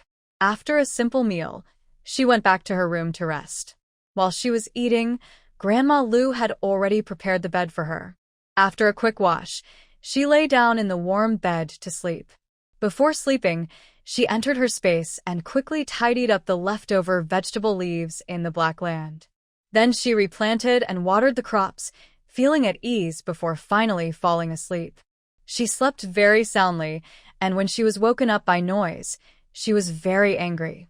The room had no clock, and the plastic cover outside the window made it hard to tell the time. She could only see shadows moving outside through the plastic. She dressed quickly, opened the door, and stepped outside. The plastic kept the warmth in, but it felt a bit cold. Once she left the greenhouse, she felt the sharp, cold wind hitting her face. The first time she moved here, she had a conflict with the He family, and the fence was kicked down. Recently, Lu Huaye rebuilt the fence to separate the Lu and He family yards. Now, this house is considered part of the He family's yard. Outside the fence, a group of people gathered, including curious onlookers, Lin family couple, and Lin's eldest and second sons. Xiao Shuoei knelt on the ground, her cheeks swollen from crying, and Tian Guohua also sat there crying. He Man Song didn't know where he was. Only He Qingshan stood nearby, with an angry expression. The Lin family auntie crossed her arms, pointing at Tian Guohua. The doctor has given a diagnosis, so you can't deny it anymore. When will He Man Song come back? I need him to give me an explanation. He Qingshan looked disdainful. I already beat this shameless woman. She promised she wouldn't come near your house again. What explanation do you want? Do you want me to divorce her? If I divorce her, you can stop being angry. I'll go divorce her right now. Hearing the word divorce, Xiao Shuoei was stunned, and then suddenly threw herself at He Man Song's legs. Qingshan, please, I don't want to divorce you. I really know I was wrong. I know I was wrong. She knelt and crawled over to Auntie Lin. Auntie, please calm down. If I get divorced, where can I go? It's like forcing me to die. Auntie Lin took a step back. I'm not forcing you to die, but you should pay the price for what you've done. He Man Song quickly pulled Xiao Shuoei back. You are a troublemaker. We are getting a divorce now. From this moment on, you have no connection to my family. Your sins are yours to atone for. After the divorce, go work for the Lin family as a servant. Xiao Shuoei was pulled and struggled desperately. Mom, please just pay for the medical bills for the Lin family. I will pay you back later. I've already written to my mom and dad. As soon as they receive the letter, they'll send the money. Tian Hohot was crying sadly. I really don't have money. If I did, I would pay them back. Xiao Shuoei was dragged out of the yard. Suddenly, she shivered and shouted loudly. Ah, my stomach, it hurts so much. Then everyone saw blood traces winding on the ground where Xiao Shuoei was dragged. Everyone was stunned. Experienced women reacted quickly. Oh no, Qingshan, Quickly put your wife down. She might be pregnant. She's having a miscarriage. He Qingshan instinctively let go, and Xiao Shuowei's head hit the ground. She fainted with her eyes rolled back. Tian Hohat's previous sorrow turned into shock. She immediately jumped up. Pregnant? She turned Xiao Shuowei over and saw dark marks on her pants. Blood had soaked her pants, and some had spilled onto the ground. Tian Hohat's face turned pale. Her eyes darted, then suddenly changed as she pointed at the Lin family and scolded them. We only tried to help your daughter-in-law with some remedies. How dare you repay us with hatred? If anything happens to my grandson, I won't forgive your family. This is the daughter of a scientist. When she gives birth, she'll be very smart and could become a top leader someday. If I lose this child, I won't want to live. Your Lin family won't be safe either. Oh, my precious grandson. Everyone's attention was on the snow beneath Xiao Shuowei, but Xiao Yumin kept watching Tian Hohat, who was crying and begging. From this angle, she saw Tian Hohat's face clearly. Tian Hohat tilted her head and exchanged a quick glance with He Qingshan beside her. He Qingshan immediately reacted. He grabbed a big stick nearby and started swinging it at the Lin family. Get out of here. You've caused my child's death. My wife was only trying to help. Even if she made a mistake, you should understand. Now look at this. Your child is safe, but mine is dead. You people from the Lin family get out now, or I will beat you to death. 1 is deserved, 2 would be a profit. All of you, pay with your lives for my son. The Lin family members were caught off guard by this sudden turn of events and were all stunned. Seeing He Qingshan waving a big stick, their first instinct was to run away. The villagers, afraid of getting hurt accidentally, also started to flee. A group of people hurried outside the gate, cautiously peeking inside. Tian Hohat sat on the ground crying, while He Qingshan stood at the door, shouting angrily. Xiao Shuowei lay on the ground, her face turning pale. Xiao Yumin couldn't help but sneer coldly. This is how the family is. They weren't standing up for Xiao Shuowei, just using her to protect their own interests. If Tian Hohat truly cared about Xiao Shuowei, she wouldn't just cry and ignore her lying on the ground. If He Qingshan truly cared about Xiao Shuowei, he would have taken her to the hospital immediately, guarded the door with a stick, and used her miscarriage to scare others from entering the yard. But Xiao Shuowei was just a tool being used. No one really cared about her at all. Xiao Yumin felt a weight on her shoulders as a thick coat was draped over her. If you want to watch the show, you should dress warmer. It gets especially cold after sunset. This coat was probably Lu Huaye's, hanging down to her calves. For a moment, it blocked out all the cold, making her feel as warm as wrapped in a quilt. She spoke softly, almost to herself. I'm just saying, sometimes being too stubborn isn't a good thing. Life is what you make of it. The pie falling from the sky might be poisonous. Lu Huaye chuckled softly. You can tell so much from just a quarrel. The silent confrontation lasted nearly 10 minutes before Uncle Lin finally spoke. Qingshan, we're just here to seek justice. We don't mean any harm. Your wife is like that now. Shouldn't you take her to the hospital first? He Qingshan lifted his head. Whether she goes to the hospital or not is my business. If you all stay here, you're just watching her die. If she really dies, it's your fault. Every one of you is a murderer. As soon as He Qingshan finished speaking, several villagers quickly turned and left. He Qingshan was well known in the village. Everyone knew what kind of person he was. Tian Hohat was also someone who wouldn't give in once she had the upper hand. Their family was still the team leaders, so who knew what charges they might face in the future. The crowd gradually dispersed and Uncle Lin sighed. Let's go.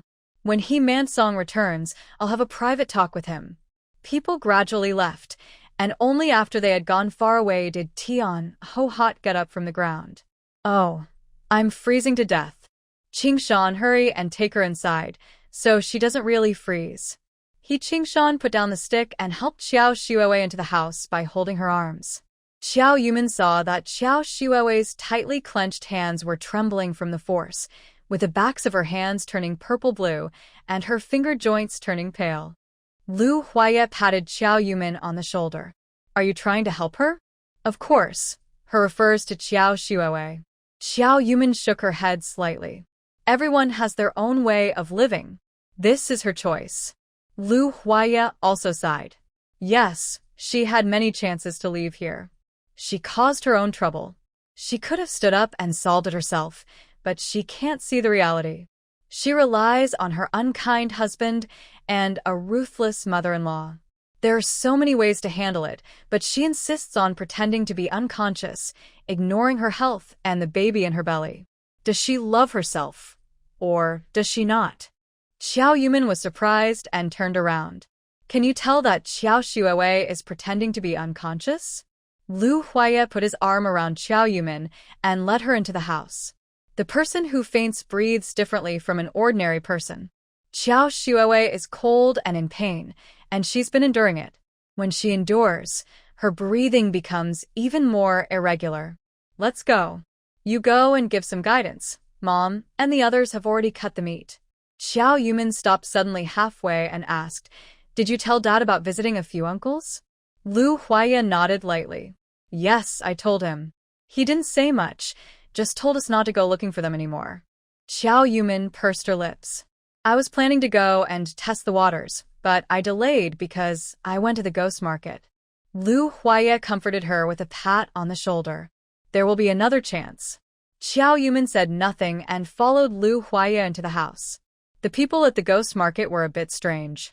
She was worried that someone might target her if she left, so she decided not to go to the Qin family to test things out.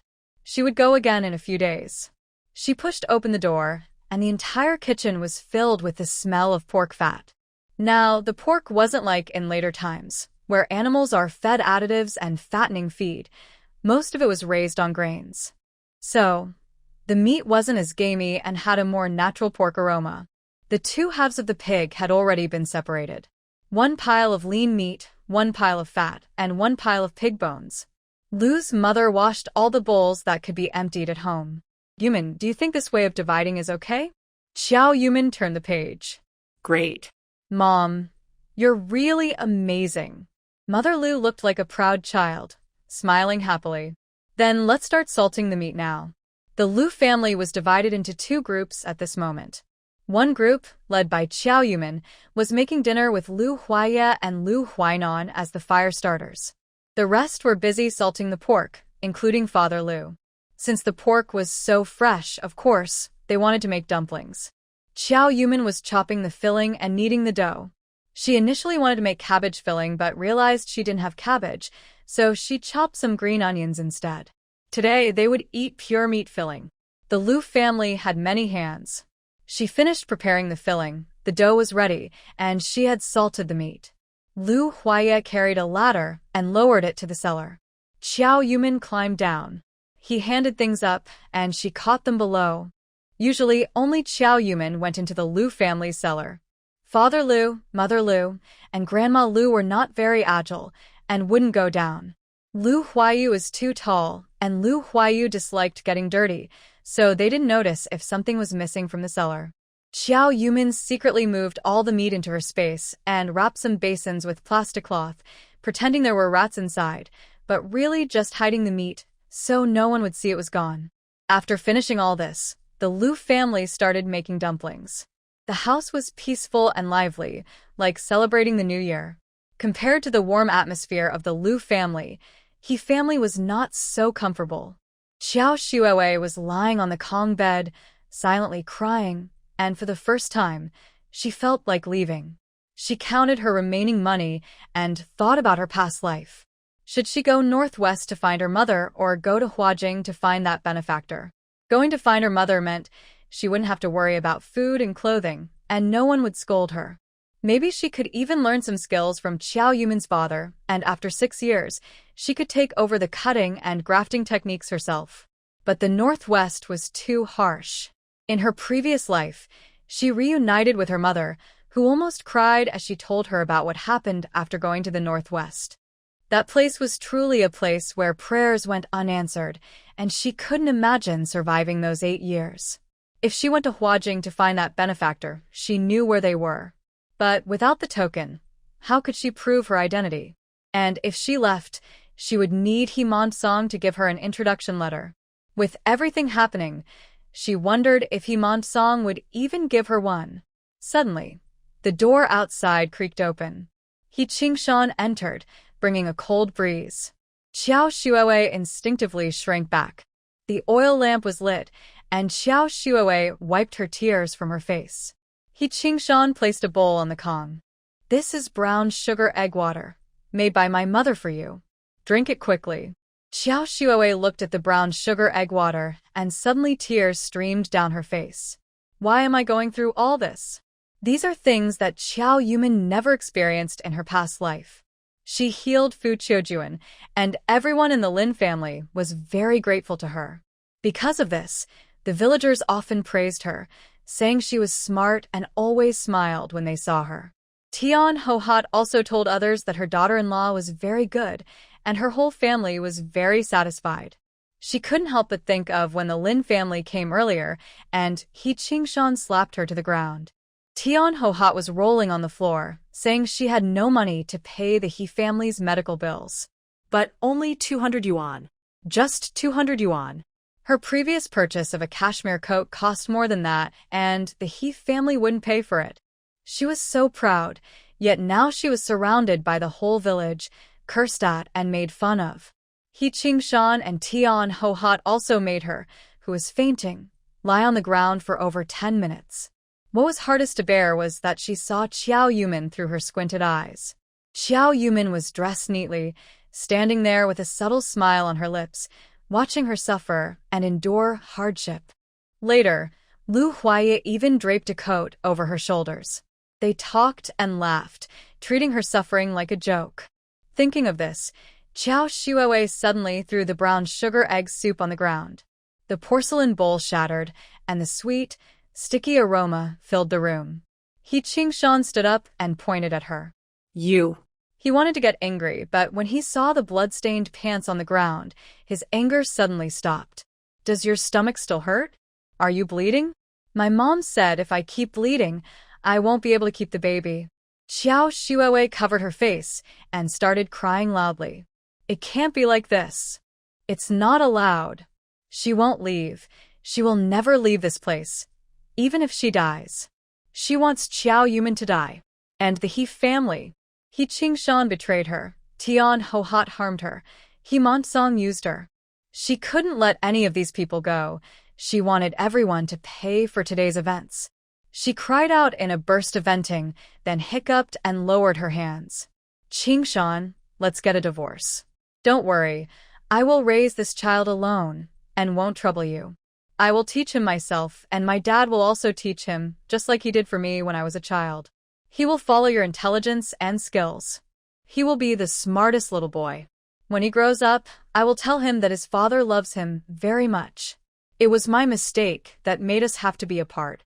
After he becomes successful, I will let him come here to find you. If we are destined to be together, we will happily spend the rest of our lives as a family. Sniff, sniff. Xiao Shuowei covers her face and starts crying again. He Qingshan is moved by these words, his eyes turning red. Shuowei, why are you saying these things again, when you're doing so well? My son, I love him very much. I will give him the best in the world. I would never let you suffer or carry all the burden alone. Xiao Shuowei holds her chest and tears fall like pearls. But the Lin family wants 200 yuan in compensation. You know, I already gave all my money to you. I know you're a loyal person. These expenses are for our future plans. When you go out to entertain friends, you're expanding your network and preparing for our future. I understand all that. Our parents have no money, and I don't want to make things difficult for them. I really don't have the money to pay the Lin family.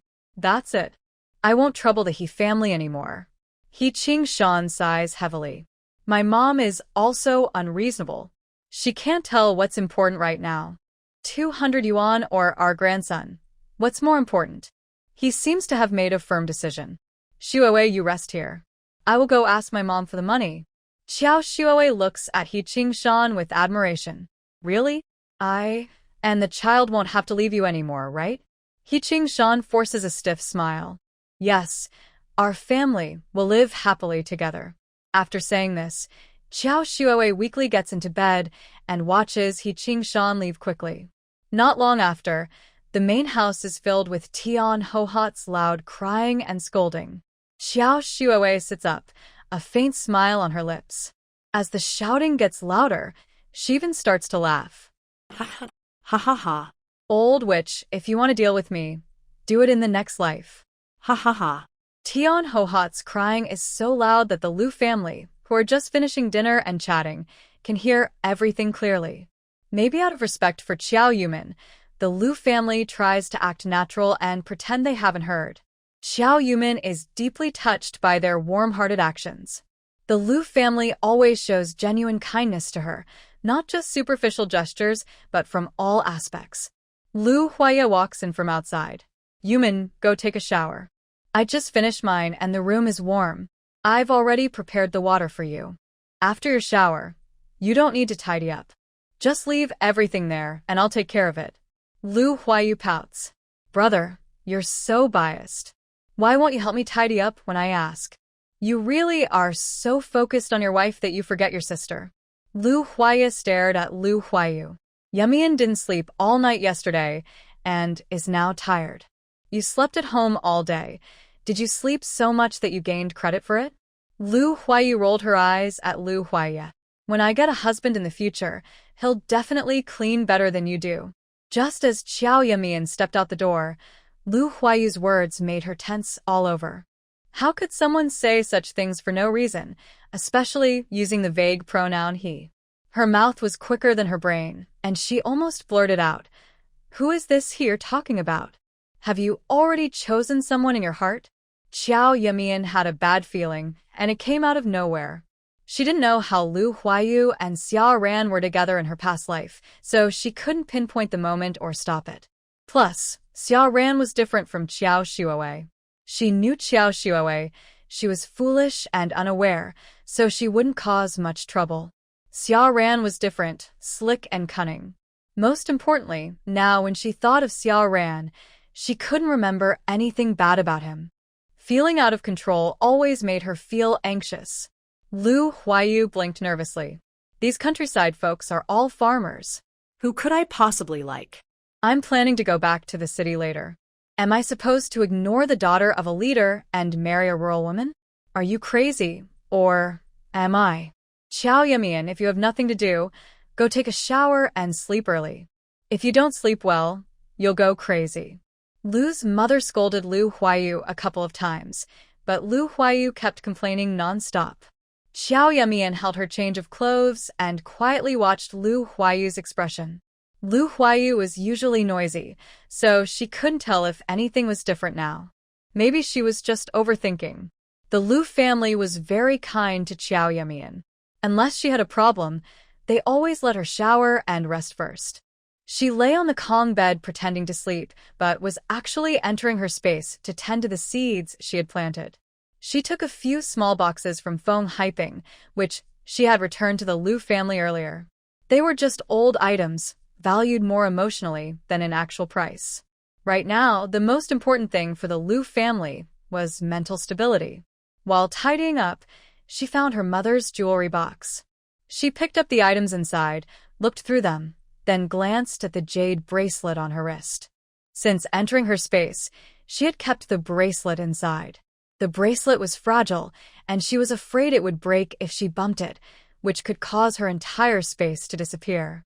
In her past life, Sun Huiqin used a box of jewelry as a threat, so she had no choice but to marry into the He family.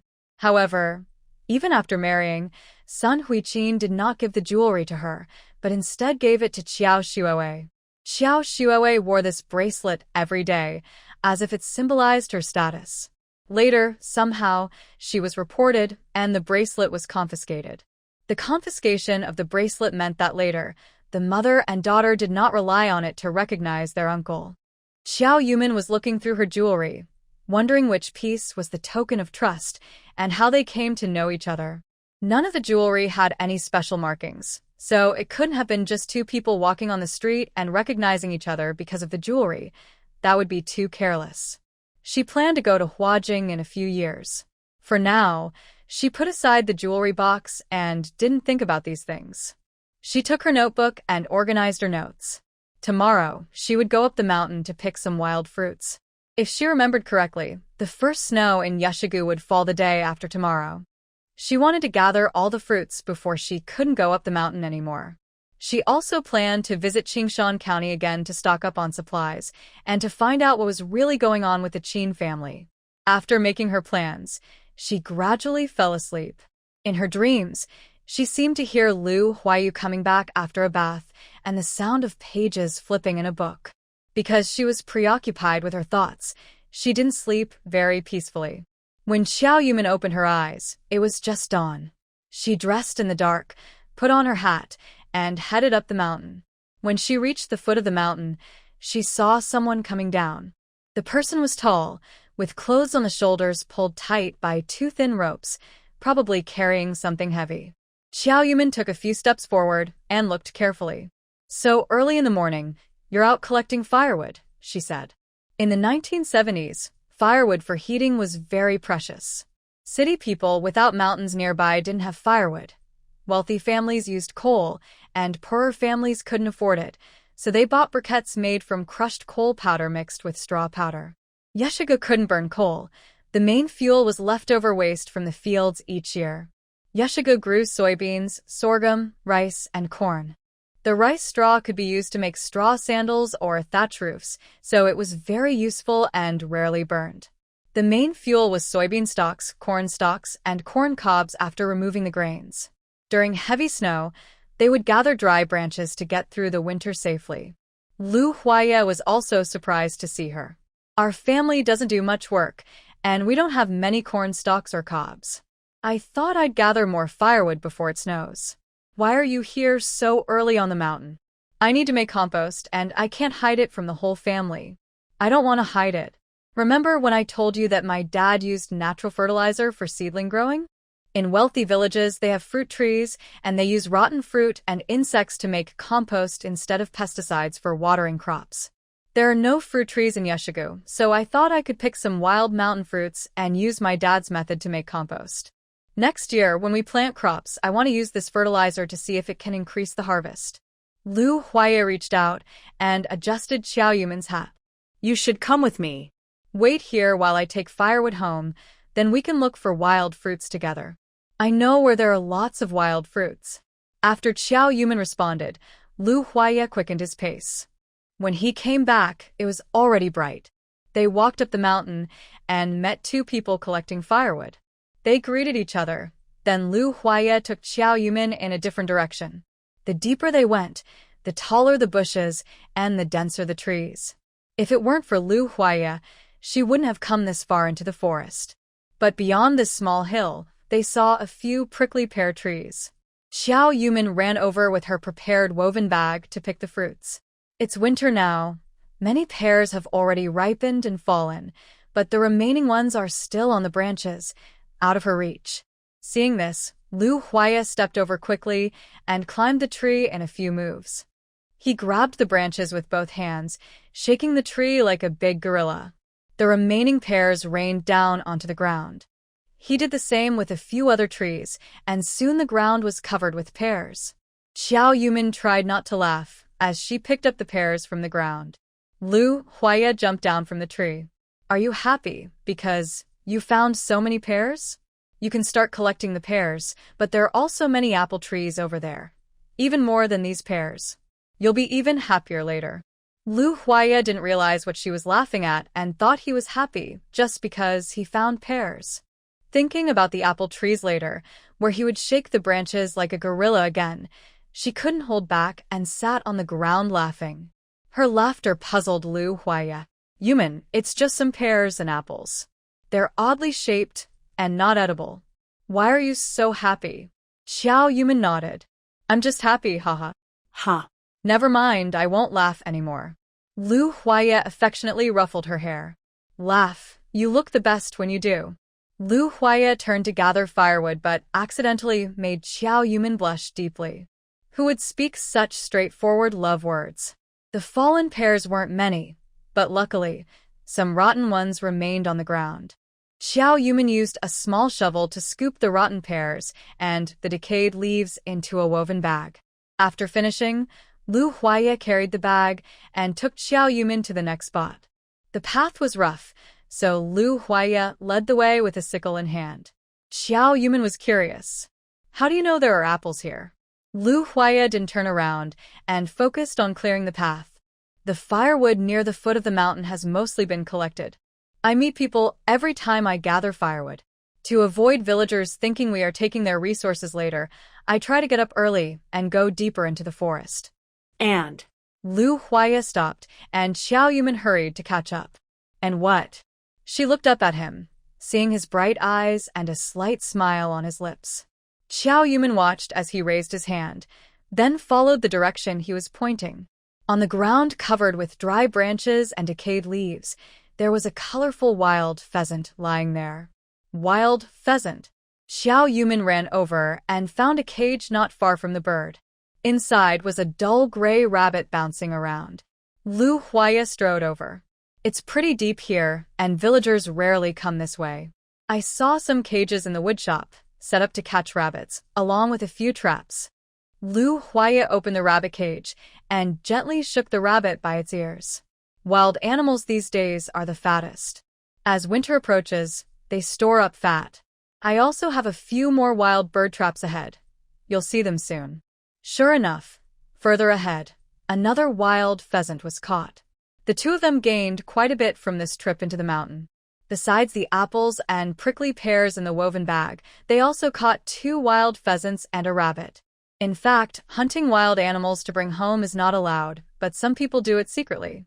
To avoid villagers seeing, Lu Huaya directly broke the necks of the pheasant and rabbit and hid them in firewood. Fortunately, no one saw in the mountain, but on the way down the mountain, they met quite a few people.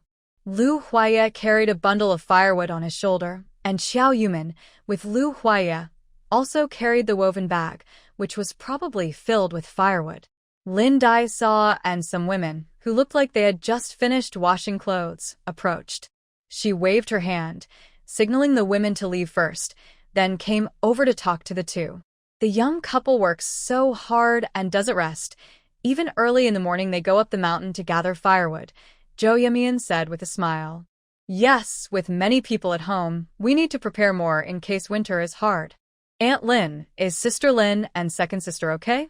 Aunt Lin's eyes are full of smiles. Fortunately, you stopped her from drinking that bowl of medicine and revealed this matter. You don't know, we just got on the cart, and on the way she started bleeding. Juanzi cried so much, saying the baby might not survive. I was so scared I couldn't move. But before we reached the hospital, the bleeding stopped. At the hospital, they gave her some medicine to prevent miscarriage, and she stabilized. Yamian, it's thanks to you. Our whole family doesn't know how to thank you.